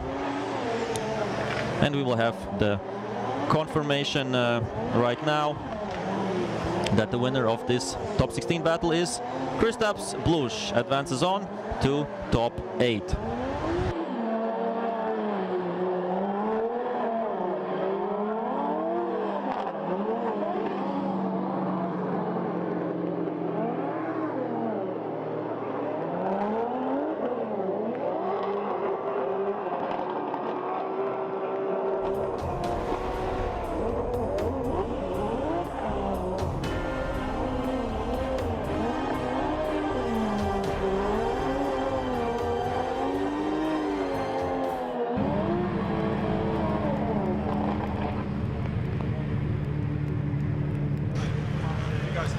Okay, we are ready for the next top 8 battle. That will be Simon Olsen from Norway against Zdenek Kaderabek from the Czech Republic. Both drivers also have done runs only in the dry in the competition right now today. Maybe they did get some wet practice maybe in the morning, but right now they have to adapt from the dry conditions to the wet conditions, and that means sometimes changing some technical some adjustments to the cars, of course.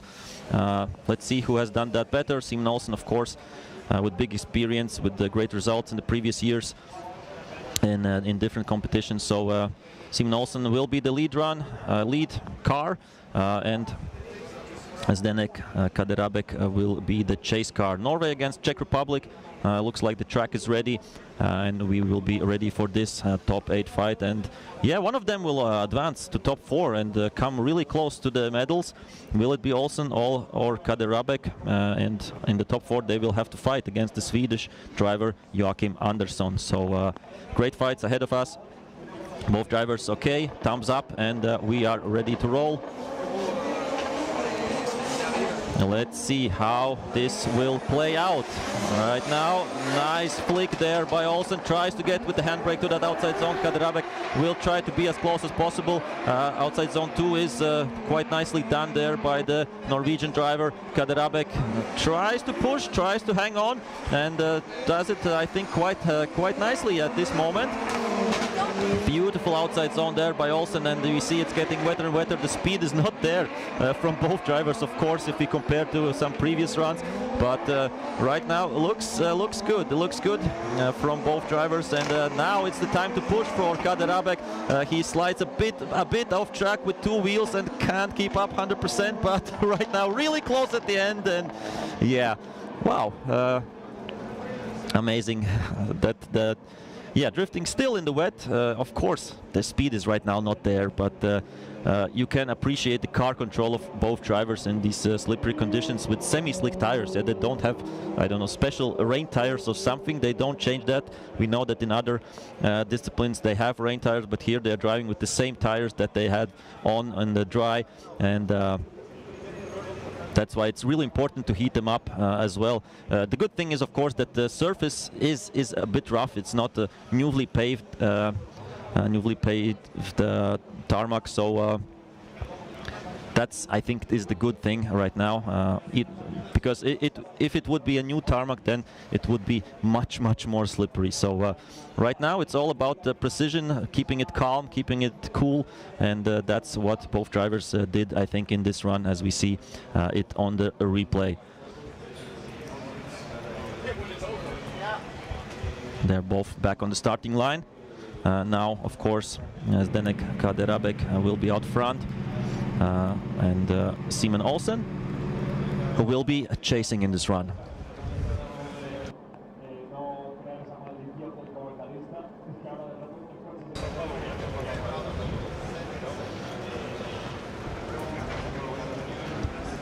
Okay, drivers are ready.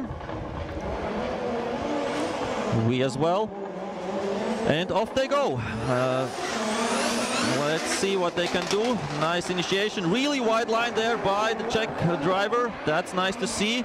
But Olsen is keeping up the pressure at this moment and is really committed to get the win here. But I'm sure that Kaderabek is as committed there as well.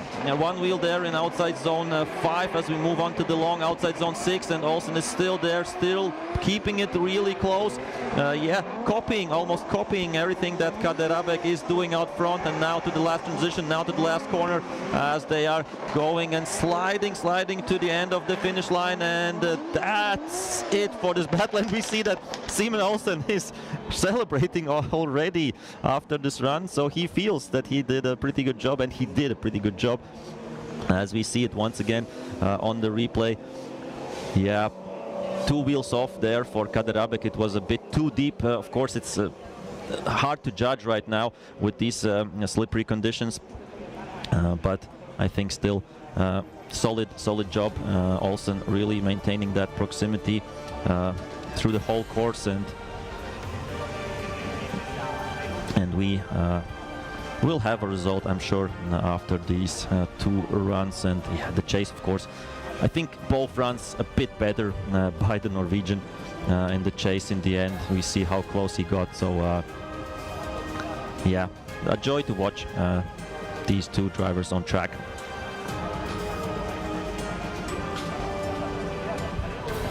And of course, the job isn't getting any easier. The battles are getting closer and closer, harder and harder, and the winner of this battle will have to go against Joachim Andersen, who is doing a great job representing Sweden in drifting. And the results are coming in right now, as we see the graphics on the screen. And it's unanimous. The winner is Simon Olsen. He gets the win. Norway moves up to top 4, and yeah, Zdenek Kaderabek is out of competition, but he did a great job to get to top 8. So I think he won't be sad about this. He had great battles and showed himself to the world.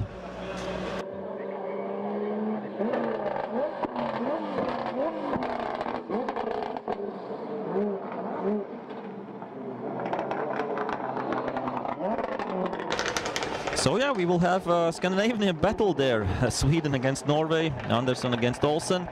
As still the grandstands are full with people and of course with umbrellas, but they will see this out. They will see these battles out as we are coming closer to the finals. We are waiting for the next cars on the grid. That should be. We see that before the warm-up zone, Jakub Przygonski is already there. We are waiting for Itai Sade to be there as well, as that is the next battle, next top 8 battle. Poland against Israel. Toyota GR86 against the BMW E46.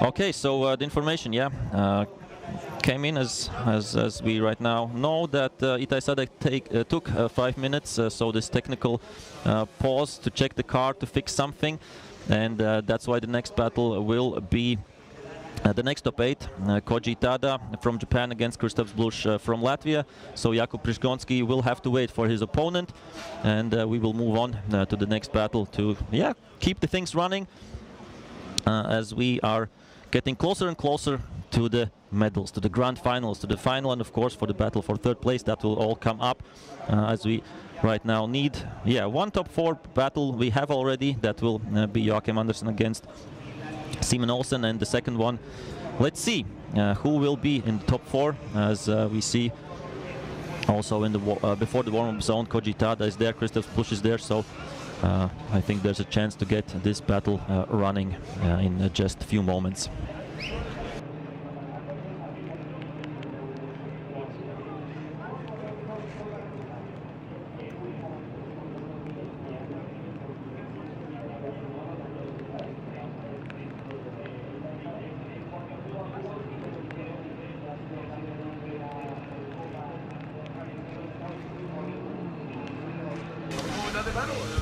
Okay, yeah, we see that Kristaps Blush is going to warm up his tires. Koji Tada will do that as well.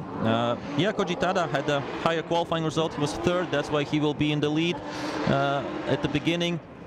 And Kristaps Blush with his 6th result in qualifying will be chasing the first run, and then of course they will switch positions. Really interesting, fully Japanese style against European / USA style. Driving from Kristaps Blush, so nice pair, really nice pair, which we all want to see. Koji Tada from Japan in his Toyota GR86 against Kristaps Blush in his HEK E92 Eurofighter, the original Eurofighter, the first one with which he has competed all over the world and in Formula Drift as well, where he took a win, a big win a few years ago, or it's not a few, but a little bit more, but still the car is going. Kristaps is in good form, and Koji Tada is in good form as well, battling it through here to come both drivers up to top 8, and only one of them will advance to top 4 and continue the fight. So great battle ahead of us, can't wait for that. Koji Tada, Japan, Kristaps Blush, Latvia. And I think Koji Tada hasn't driven in the wet, at least in competition mode here. So he has to adapt a little bit more. Kristaps knows the conditions, so let's see what will happen. Koji Tada out front, Kristaps Blush in the chase position, and nice flick there. Good initiation, both drivers really close to each other right from the beginning, right from the first meters. Outside zone 2 is nicely done, outside zone 1 wasn't perfect. Now they're coming through the inside flick. Now next transition to outside zone 4. Kristaps maintaining that nice close proximity through the whole run, coming closer and closer through the whole course, and now next transition on to outside zone 6. Kristaps Blush hanging on there, and pushing it to the limit as Koji Tada doing a good job on his lead run, filling out these outside zones. And now last corner here we see Kristaps a bit fighting with this slower speed, and over the line. Yeah, I think overcooked it a bit, Koji Tada, in the end, because from my point of view, I didn't see a contact there. Kristaps was really close, but let's see it here from the drone shot once again, right from the first meters of the track. The drone following really close, so nice to see that. It's so low angles, and here we see perfectly how the cars are, how close to each other, and there was almost a loft tap there from Kristaps to the side door of Koji Tada's Toyota GR86. And now we will come to the important thing, what happened in the last few meters. And here we see a little bit less angle from Kristaps, and now I think there wasn't any contact, and Koji Tada spin the car. Yeah, technically after the finish line, but he was, I think, on 90 degrees.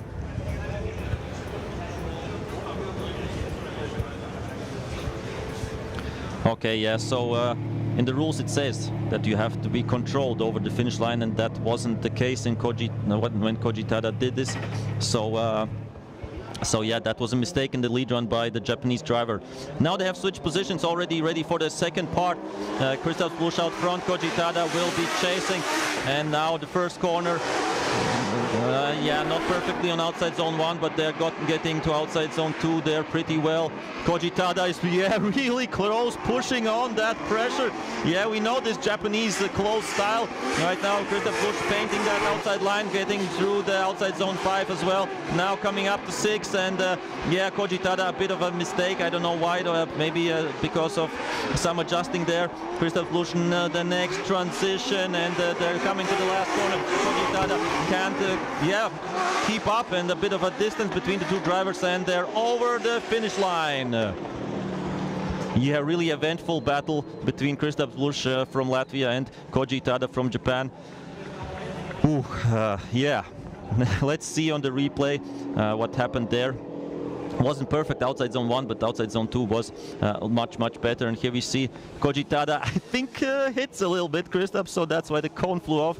So close was the Japanese driver to the Latvian driver. So, and here we see, yeah, sometimes the judges say that you have to be a little bit deeper after that outside zone, but nevertheless, the Japanese driver was adjusting to that pretty well. And here he lost some proximity, couldn't keep up in the last corner as Christoph wasn't painting 100% that outside line. And yeah, all comes down, of course, right now to which mistakes were bigger, which mistakes were smaller, as we, yeah, we'll know one of the drivers or one driver of this pair who will advance on to top 4, and it can come down to that mistake from Koji Tada in the first run in his lead position, just last meters of the run. And we see that the judges are ready for a verdict, and it is Christoph Busch who gets the win, and Latvia advances on to top 4. Thank you, Koji Tada. It was a pleasure to watch this real Japanese style here in near Valencia in Spain at the Circuit Ricardo Tormo. So this battle is done, and now we move on to Jakub Przygoński and Itai Sadek. They are ready to rock, and right now we see just Jakub Przygoński here. So it looks like still some issues for Itai Sadek. I will quickly check about that.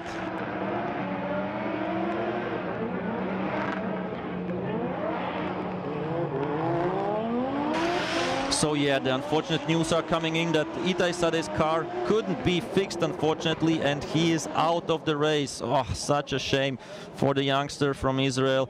He was in such a good form and showed really classy battles, but now, unfortunately, the car broke down, and I don't know at this point what it is, but yeah, Jakub Przygoński will get a bye run, so he is alone on the starting grid, and yeah, he will advance on to top 4. That's yeah, right now confirmed. He will do this one bye run, also to get yeah, a bit used to these conditions, and he is doing a great job right now, I think, on this outside line.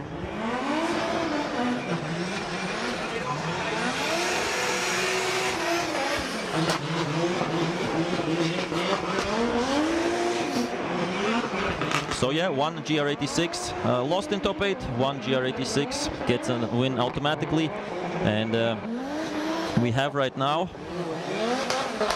yeah, interesting about the cars. I just noticed that the most popular car, of course, was BMW. BMW 3 Series models or other 1 Series or M2, but in the top 4 we have one Nissan S14.5, one Toyota GR Supra, one Toyota GR86, and one BMW. So only one BMW in the end, and that's the HGK Eurofighter in the top 4. So we see that, yeah, it's the most popular chassis, but sometimes the Japanese chassis are still prevailing. So yeah, here we have the confirmation, of course. Unfortunately, Itai Sade couldn't fix his car and is out of competition, and Jakub Przgonski gets the win, advances on, and we are ready for the top 4 battles. We see Joachim Andersson and Simon Olsen already warming up their tires, and now it's getting serious. The first top 4 battle. The winner advances on to the finals and yeah, has a guaranteed medal, gold or silver. The loser, the one who loses this battle, he's not a loser, he's already in top 4. But yeah, the driver who loses this battle will fight, or still have a fight, fighting chance. Wow, long day, sorry. Fighting chance for the bronze medal. So yeah, important battle. Both drivers have driven beautifully, Joachim Andersson and Simon Olsen, and I'm sure they will put on a great show in these, yeah, of course, wet conditions, but still we see close battles between them, and that still counts, and we are excited to see them. Simon Olsen is ready, the Norwegian driver against the Swedish driver Joachim Andersson. This should be a pretty nice battle, and looks like we are ready for it.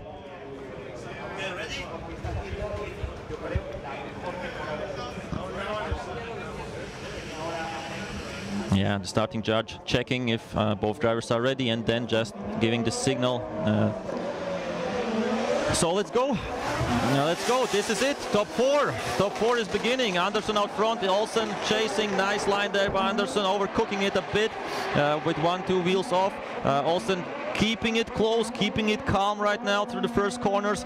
Now the first transition. And yeah, beautifully done by Andersson, still maintaining that outside line. That is nice to see. Olsen on the good chase position there. Wide angle from both drivers, or big angle from both drivers, wide line from both drivers, and yeah, simultaneously transitioning to the last corner, to the last outside zone, and yeah, what a beautiful run by both drivers, Joachim Andersson from Sweden and Simon Olsen from Norway. Yeah, amazing stuff, and yeah, they will switch positions and do it again. I don't know what else can I say here on this replay. I think fully committed by both right from the beginning, and yeah, I'm sure both drivers would deserve to get the win, but now it comes down to the second part of this battle, and let's see what Simon Olsen and Joachim Andersson can deliver when they switch positions.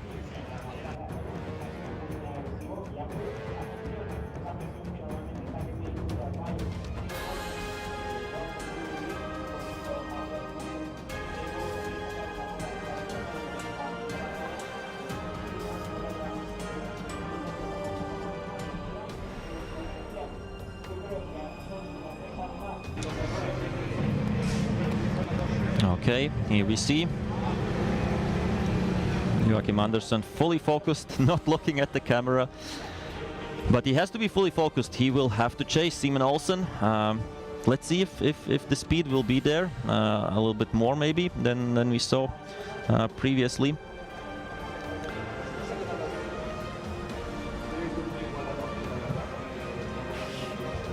As the judges are, yeah, still of course checking some things about the first run, but they will be ready for the second part every second, and yeah, can't wait for that. As we have, yeah, this second part of the top 4, the other top 4, and then we will go to the big finals. Fight for third place, fight for the bronze medal, and fight of course for the gold medal, which in 2019 Dmitro Ilyuk got from Ukraine. 2022 it was Christoph Busch from Latvia. Ilyuk is already out of the competition, but Christoph Busch has still a chance. So Simon Olsen, a good Scandinavian flick there, tries to go with e-brake to outside zone 1, but can't make it happen. Outside zone 2 is already much better, and Joachim Andersson is there side by side, door to door. Right now, first transition, or next transition onto the outside zone 4 they go, outside zone 5 through. And big line, big angle, yeah. I would say a copy, almost copy-paste of the run before they switched the positions.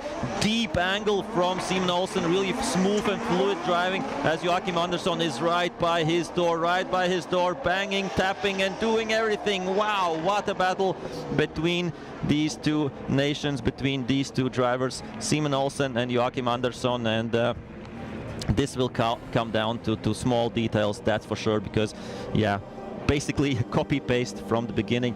I think one thing which speaks against Olsen during this run is outside zone 1. Joachim Andersson had it on his lead run, and somehow Simon Olsen couldn't make it happen. He tried with the e-brake, we saw that, but yeah, otherwise all the zones painted out beautifully there by Olsen, and Andersson following beautifully as well. So yeah, it will come down to small details, and I'm sure we will get an explanation after this result. So one of the drivers will go into the final and fight for the gold medal. The other will have a chance to fight for the bronze medal. So who will be who? We will know in not so much time, I would say, in just a few moments. And the both drivers discussing what happened during their runs, and yeah, they both seem in good spirits. I think they should be. They put up a great show for the spectators, and congratulating each other. Okay, we have the scores coming in, and yeah, I'm waiting for that. And the winner is, in this battle, Simon Olsen gets the win and advances to the final. The Norwegian driver is in the final, and he is pretty happy to say nicely, but Andersson will still have the chance to fight for third place. And a quick comment, of course, from David, one of the judges. If we look on the both runs, Joachim was putting wheel off in 3 places in his lead. Both drivers having e-brake initiation. Maybe Simon was having slightly longer handbrake on the initiation, but overall it was cleaner lead from Simon. On the chase, both drivers were able to get really nice proximity. When Simon was getting the proximity by cutting line in some places, and Joachim was reducing the angle. So chase to chase is very similar. However, Simon was having cleaner lead, which helped him to go into the finals. Okay, great stuff. Thank you, David. When we move on to the next battle, which is the other top 4, which is Jakub Przgonski from Poland against Krzysztof Blusz from Latvia. If I remember correctly, I think they met in the previous games, also in top 4, but maybe I'm mistaken. But yeah, let's see. That doesn't matter anymore. We are now in this top 4, and a good flick there by Przgonski, trying to get to that outside zone 1. Krzysztof Blusz trying to be as close as possible. That's of course his signature move, signature driving. And Przgonski going deep there now to the outside zone. Yeah, he's painting that out nicely. Krzysztof Blusz trying to put some pressure on the Polish driver as they have this transition nicely, beautifully done by both. Moving to the long outside zone 6 right now, side by side. Poland against Latvia, Przgonski against Blusz, and now, yeah, perfect line there by Przgonski, who has using some braking, of course, there to get to that outside line. Krzysztof puts up the pressure, and what a run, what a battle there. Beautifully done by Jakub Przgonski and Krzysztof Blusz. So can't wait for the second part between these two. And yeah, let's see from the drone shot. I think beautifully done by both drivers.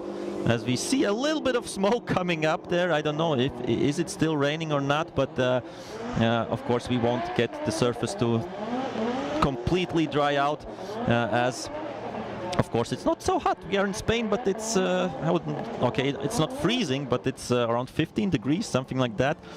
And yeah, the previous days it was much hotter, but yeah, it is what it is, and still we get great drifting here from both drivers.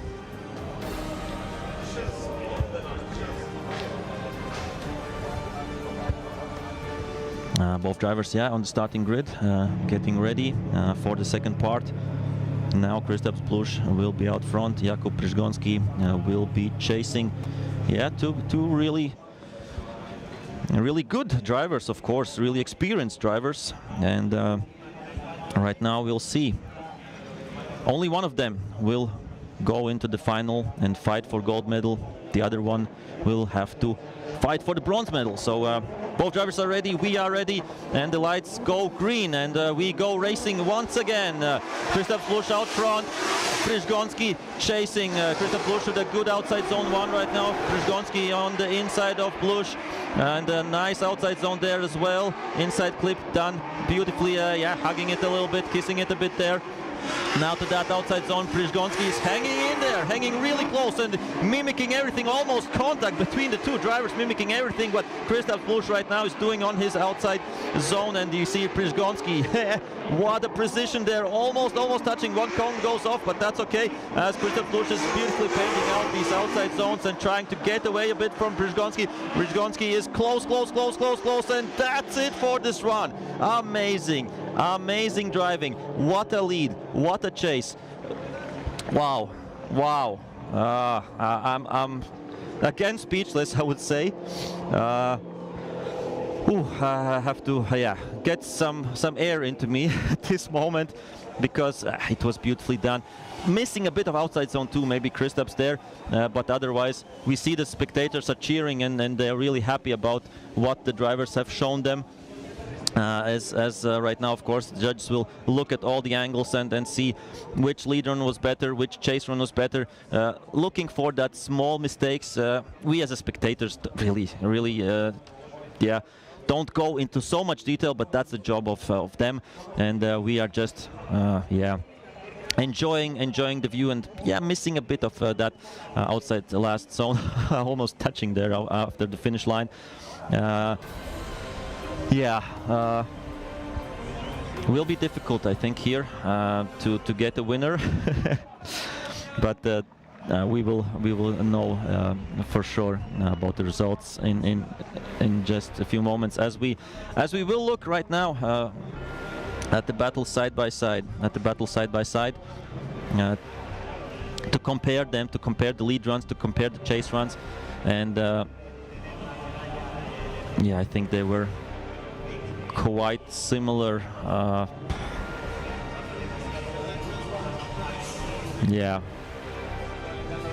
I think both drivers doing a great job. At some place, at some point, one driver was closer, other driver was closer, and then mixing and matching that up through the whole two runs. So at this point, Kristaps did lose a bit of proximity, as Przygoński was really close to him. I'm sure we will get the result, and both drivers in a good mood. Jakub Przygoński and Kristaps Plush representing Poland and Latvia, of course. So we will wait for the results. This is a big one. We have already one finalist, which is Simen Olsen from Norway. Joachim Andersson is waiting for the battle for third place from Sweden, and they will get these two opponents, but in which position, that we will see in just a few moments. As score is in. That is what I heard right now on the radio. And that means that we will get that score in just a few moments. So, into the final goal. The winner, firstly, and into the final goes this time.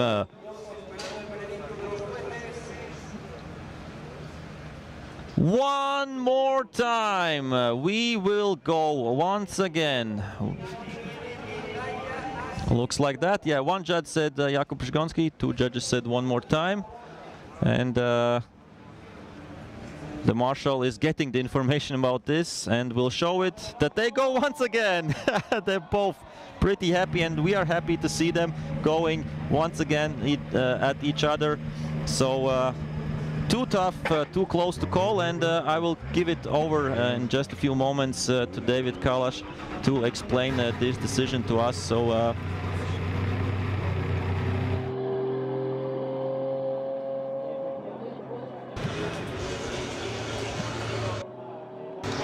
So they will go. Okay, so I need to first say that for the conditions which we are seeing here on the water, we saw an incredible battle from both drivers. We are having a little bit split decision here, where I thought that we can already decide based on the mistakes and achievements which we already saw. However, other judges were thinking it was not enough.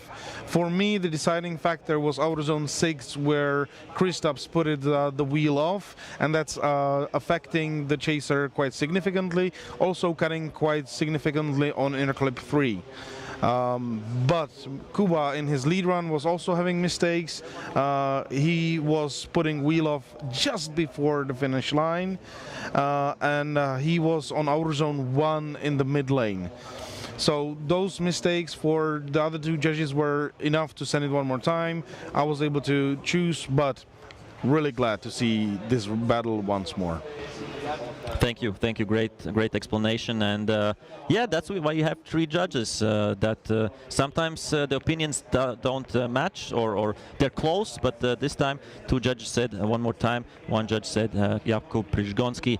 And right now the drivers are back in the pits, getting their cars ready for the one more time battle. I don't know if they will change tires or not. It's quite wet out there, but maybe some small adjustments to the cars, and that's fair to do. And so yeah, we are waiting for this one more time battle, because we can't continue because Olsen is in the final, Andersson is in the battle for 3rd place, and they need their opponents. So Jakub Przygonski and Kristaps Plush are back in the pits, and they will, I'm sure, go back out to the starting grid as soon as possible. But right now we have a few minutes pause, and we'll be right back with the one more time in this top 4.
we are back with the live action right now.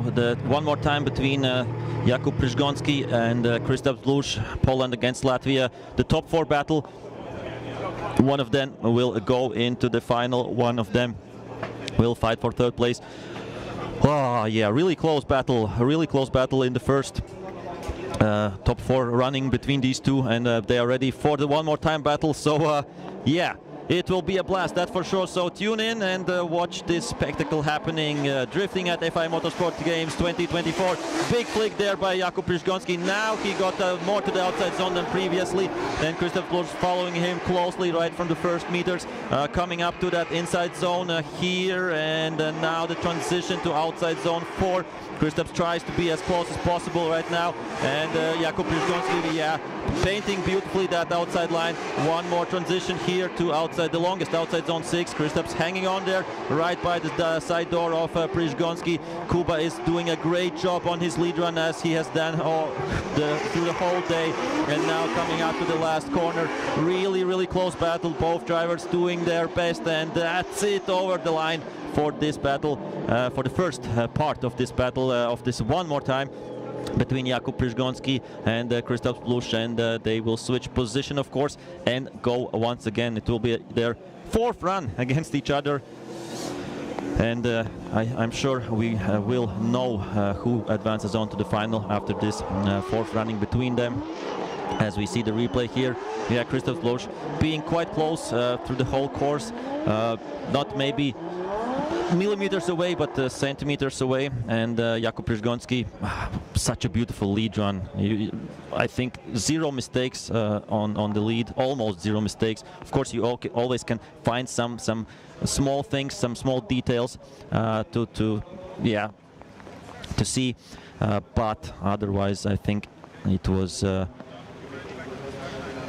yeah, in qualifying it would have gotten a lot of points, that's for sure. So now they switch positions, and Krzysztof Zlusz is out front, and Jakub Przygoński will be chasing as they're coming up and to the initiation zone. Krzysztof Zlusz with the initiation now on the outside zone, beautifully painting that out, coming now to outside zone 2. A bit of a handbrake there, and Przygoński is close there, loses a bit of some momentum, but I'm sure will fight back right now. Zlusz painting these outside zones as beautiful as Przygoński's did previously, and right now to the long outside zone 6 with both wheels there. Przygoński has come back, has gained proximity back, and he's now really close to each other, and coming up to the last corner. Now they have to pull the throttle down, and now Przygoński also being really close and side by side over the line. What a great top 4 one more time between these two drivers from Latvia and Poland, Krzysztof Zlusz and Jakub Przygoński. And now comes the tough part for the judges. I'm just enjoying it from the side, but the judges have to work on that. Yeah, a bit of a wheel job, but that's I think because of going deep in outside zone 1, and yeah. At this point, Przygoński did lose a bit of proximity, but got it all back here at this point, and was almost a tap there on this transition. So yeah, of course, at some point a little bit less angle, but that's what we see during the chases here on this track. So it will all come down to some small details, and yeah, maybe not wide enough at the end, but that's up to the judges at this point. And it's yeah, still raining unfortunately, but that's how it will be up until the end, that's for sure.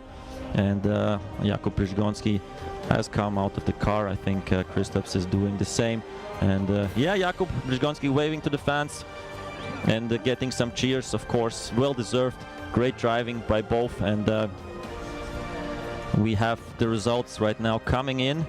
And who will get into the final? Who will fight? And it will be Jakub Przygoński who gets the win and moves into the final. And Krzysztof Zlusz will be fighting for that bronze medal in against Joachim Andersson. Jakub Przygoński happy to be in final, happy to fight against Simon Olsen.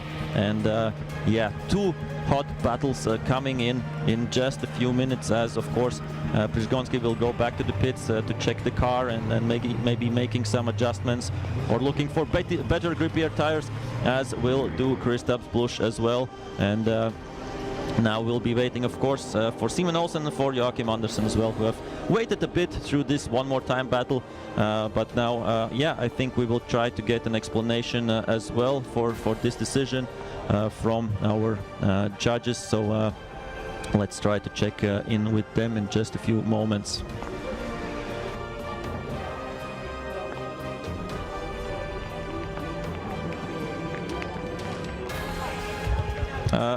So we will get to the judges to get a bit of an explanation about this decision, this one more time battle. Sorry, we've been already preparing for the battle of the third place and the final. I need to say that my colleagues were right. It was really pleasurable to see this battle once more, and it was now even more clear from my perspective who should be the winner. This time in first run, both drivers were better than in their first battle. Kuba Przgonski did only one mistake, and that's slightly longer handbrake on the initiation. Otherwise, the run was really clean, really on the line, transitions as we would like to see, and Kristaps was following it better than he was following it in the first battle. However, he was able to put during the chasing wheel off. He was cutting in some places, so he was losing a little bit of points. When they switched positions, Kristaps put wheel off on the initiation and also wheel off in between outer zone 1 and outer zone 2, which is quite significant losage of the points. He was slightly over-rotating after outer zone 6, and he put it a wheel, oh sorry, I already said wheel off at between 1 and 2. If we look on the Kuba's chase, he was cutting in outer zone 4, cutting at outer zone 7, but he was slightly having better proximity. There was maybe small contact before transition to outer zone 6, so we were not counting mistake of the leader in that position. However, if we look on it lead to lead, chase to chase, Kuba is getting more points. Okay, thank you very much for the detailed explanation here, and I think that makes it clear, this decision, who moves into the final and who moves for the fight for third place. And yeah, we will be getting these final fights for the medals in just a few moments, as we see here the full tandem bracket in the final. As I said, Simon Olsen from Norway against Jakub Przgonski from Poland, and in the fight for third place, Joachim Andersson from Sweden against Kristaps Blush from Latvia. So two great battles coming up in just a few moments in the next minutes. So stay tuned, don't go far, and we'll be back for the big fights for to know who will get gold, silver and bronze this evening here at the FIA Motorsport Games 2024 drifting competition.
we are ready for the battle for bronze medal, for third place. Joachim Andersson from Sweden and Kristaps Blush from Latvia.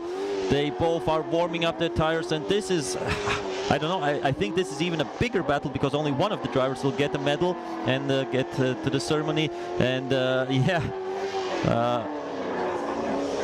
in the final, they have the medals already. Of course, gold is much more important than silver, but still, right now, we will decide the third medalist, the bronze medalist in this battle between Joachim Andersson and Kristaps Blush. Will the bronze go to Sweden or to Latvia this time? And we are ready for the fight. Both drivers have done beautiful runs through the whole day, and a pleasure to watch both drivers. And now we will see them going against each other. So Andersson out front, Blush following.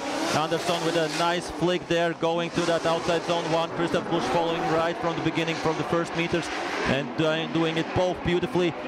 This is a real battle. This is a big battle for third place, and now we see big angles through both drivers, and nicely done outside zones there by Joachim Andersson. He is doing that beautiful, but Kristaps, we see maintaining that proximity so close right now to that long outside zone 6. We see Andersson is really fighting there and really doing everything he can, and he does it beautifully, as does Kristaps as well in his chase position. Now the last corner, how close can they get to each other? The last corner for this fight, the first part of this fight, and over the line. What a battle! Amazing battle between Joachim Andersson and Kristaps Blush. Now they have to switch the positions and try to do it once again. Now Blush in the lead and Andersson will be following, and we see here the replay. I think, yeah, everything beautifully done by both drivers to do it without contact. They are close, they are flowing, and everything goes beautifully during this run. Here was, I think, the closest moment where Kristaps was, and I think in the end he was close again. But look at the lead run by Joachim Andersson. Yeah, I think both wheels in this outer zones through the whole run.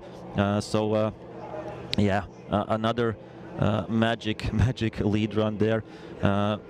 Maybe at some, no, I think there wasn't wheels drop, but maybe if you look more detailed closely, maybe something was there, but still really precise driving. And now they're back on the starting grid for the second part of this battle. Blush out front, Andersson is following, and here we have Kristaps on the outside zone, Andersson following quite closely.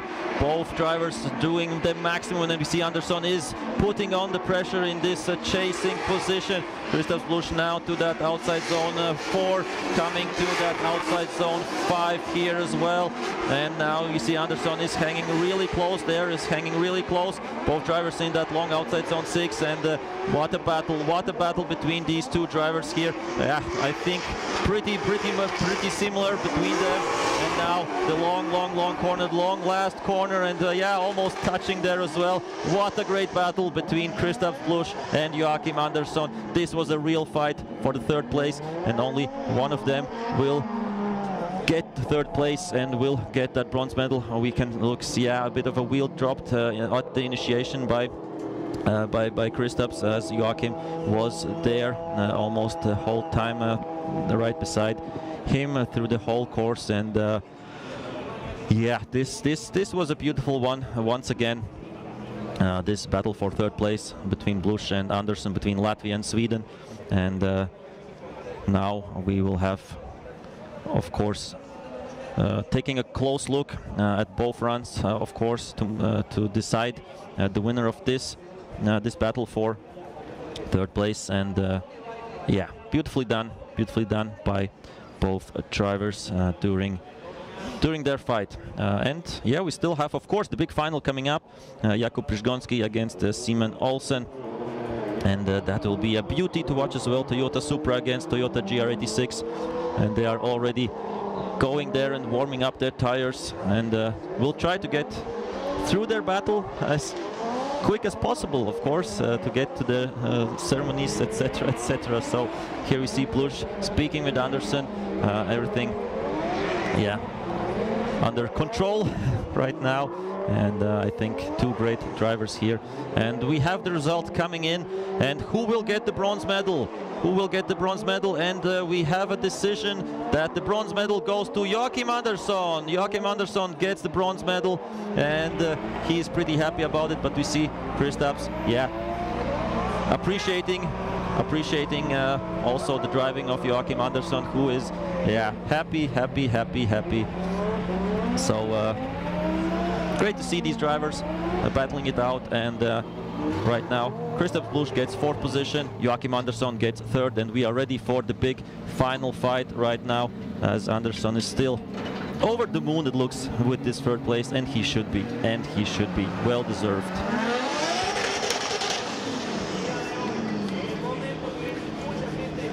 As they're going right now back to the pits. And we are ready for the big final battle. Jakub Przygoński out front, representing Poland. Simon Olsen chasing, representing Norway. Two Toyotas meeting in the final, one GR86, one Supra, and two amazing drivers. So let's see what they can do. Nice long e-brake there, but still he managed to get to that outside zone 1. Olsen following quite closely right now as they move through the course right now. And yeah, keeping it cool, keeping it calm, and that's what we have to do. Nerves of steel for these both drivers, to do not any mistakes, to be as wide as possible in the lead, to be as close as possible in the chase. And that's what we are seeing in this big final, the fight for gold medal. And I think they're both drivers showing their best, doing great. And here we see the last corner of this first part of this battle, and wow, so close. What a battle between Przygoński and Olsen, and can't wait for the second part between these two. Wow. Okay, let's take a look at the replay. I think, yeah, it is tricky with that first outside zone 1. If you want to be in it, you have to pull the e-brake. It looks like that, especially during maybe these conditions, and you have to pull it a bit longer, maybe, that the judges want to see. But on the other hand, maybe that's better than not like being in outside zone 1 at all. So yeah, it's a tough decision for the drivers to make, and as we see, what a proximity between these two as they are getting ready for the second part of this. Olsen now out front. Przygoński will be chasing, and we are ready to go. The possibly last battle right now. Olsen out front, Przygoński chasing. A bit of a wheel drop there, but he is in the outside zone there, Olsen, as Przygoński is maintaining that proximity right from the beginning. Yes, what a nice battle between these two drivers. As we see, it's a big final, almost touching there. What a transition there by Przygoński, leaving the space there, but keeping it cool and leaving no space between the two drivers. What again, monster transition there by Jakub Przygoński, and a joy to watch, just beautifully sliding through these difficult corners, and Przygoński is there side by side. They're coming to the last meter. That is the final. That was a final. Great job by both drivers, Simon Olsen and Jakub Przygoński, Norway and Poland. Yeah, 2 thumbs up, or all thumbs up for these two drivers in this amazing final battle. And it will come, of course, down to the details. Down to the details. But overall, I think great showing, and fully deserved cheers for the gold and silver medalists. We will know in just a few moments, of course, which driver will get which medal. But both are, in my mind, both drivers are winners of the event, and showed consistent driving through the whole day. Simon Olsen and Jakub Przygoński, two great drivers meeting in the final. And of course, cheers to Joachim Andersson for 3rd and Kristaps Busch for 4th place this time.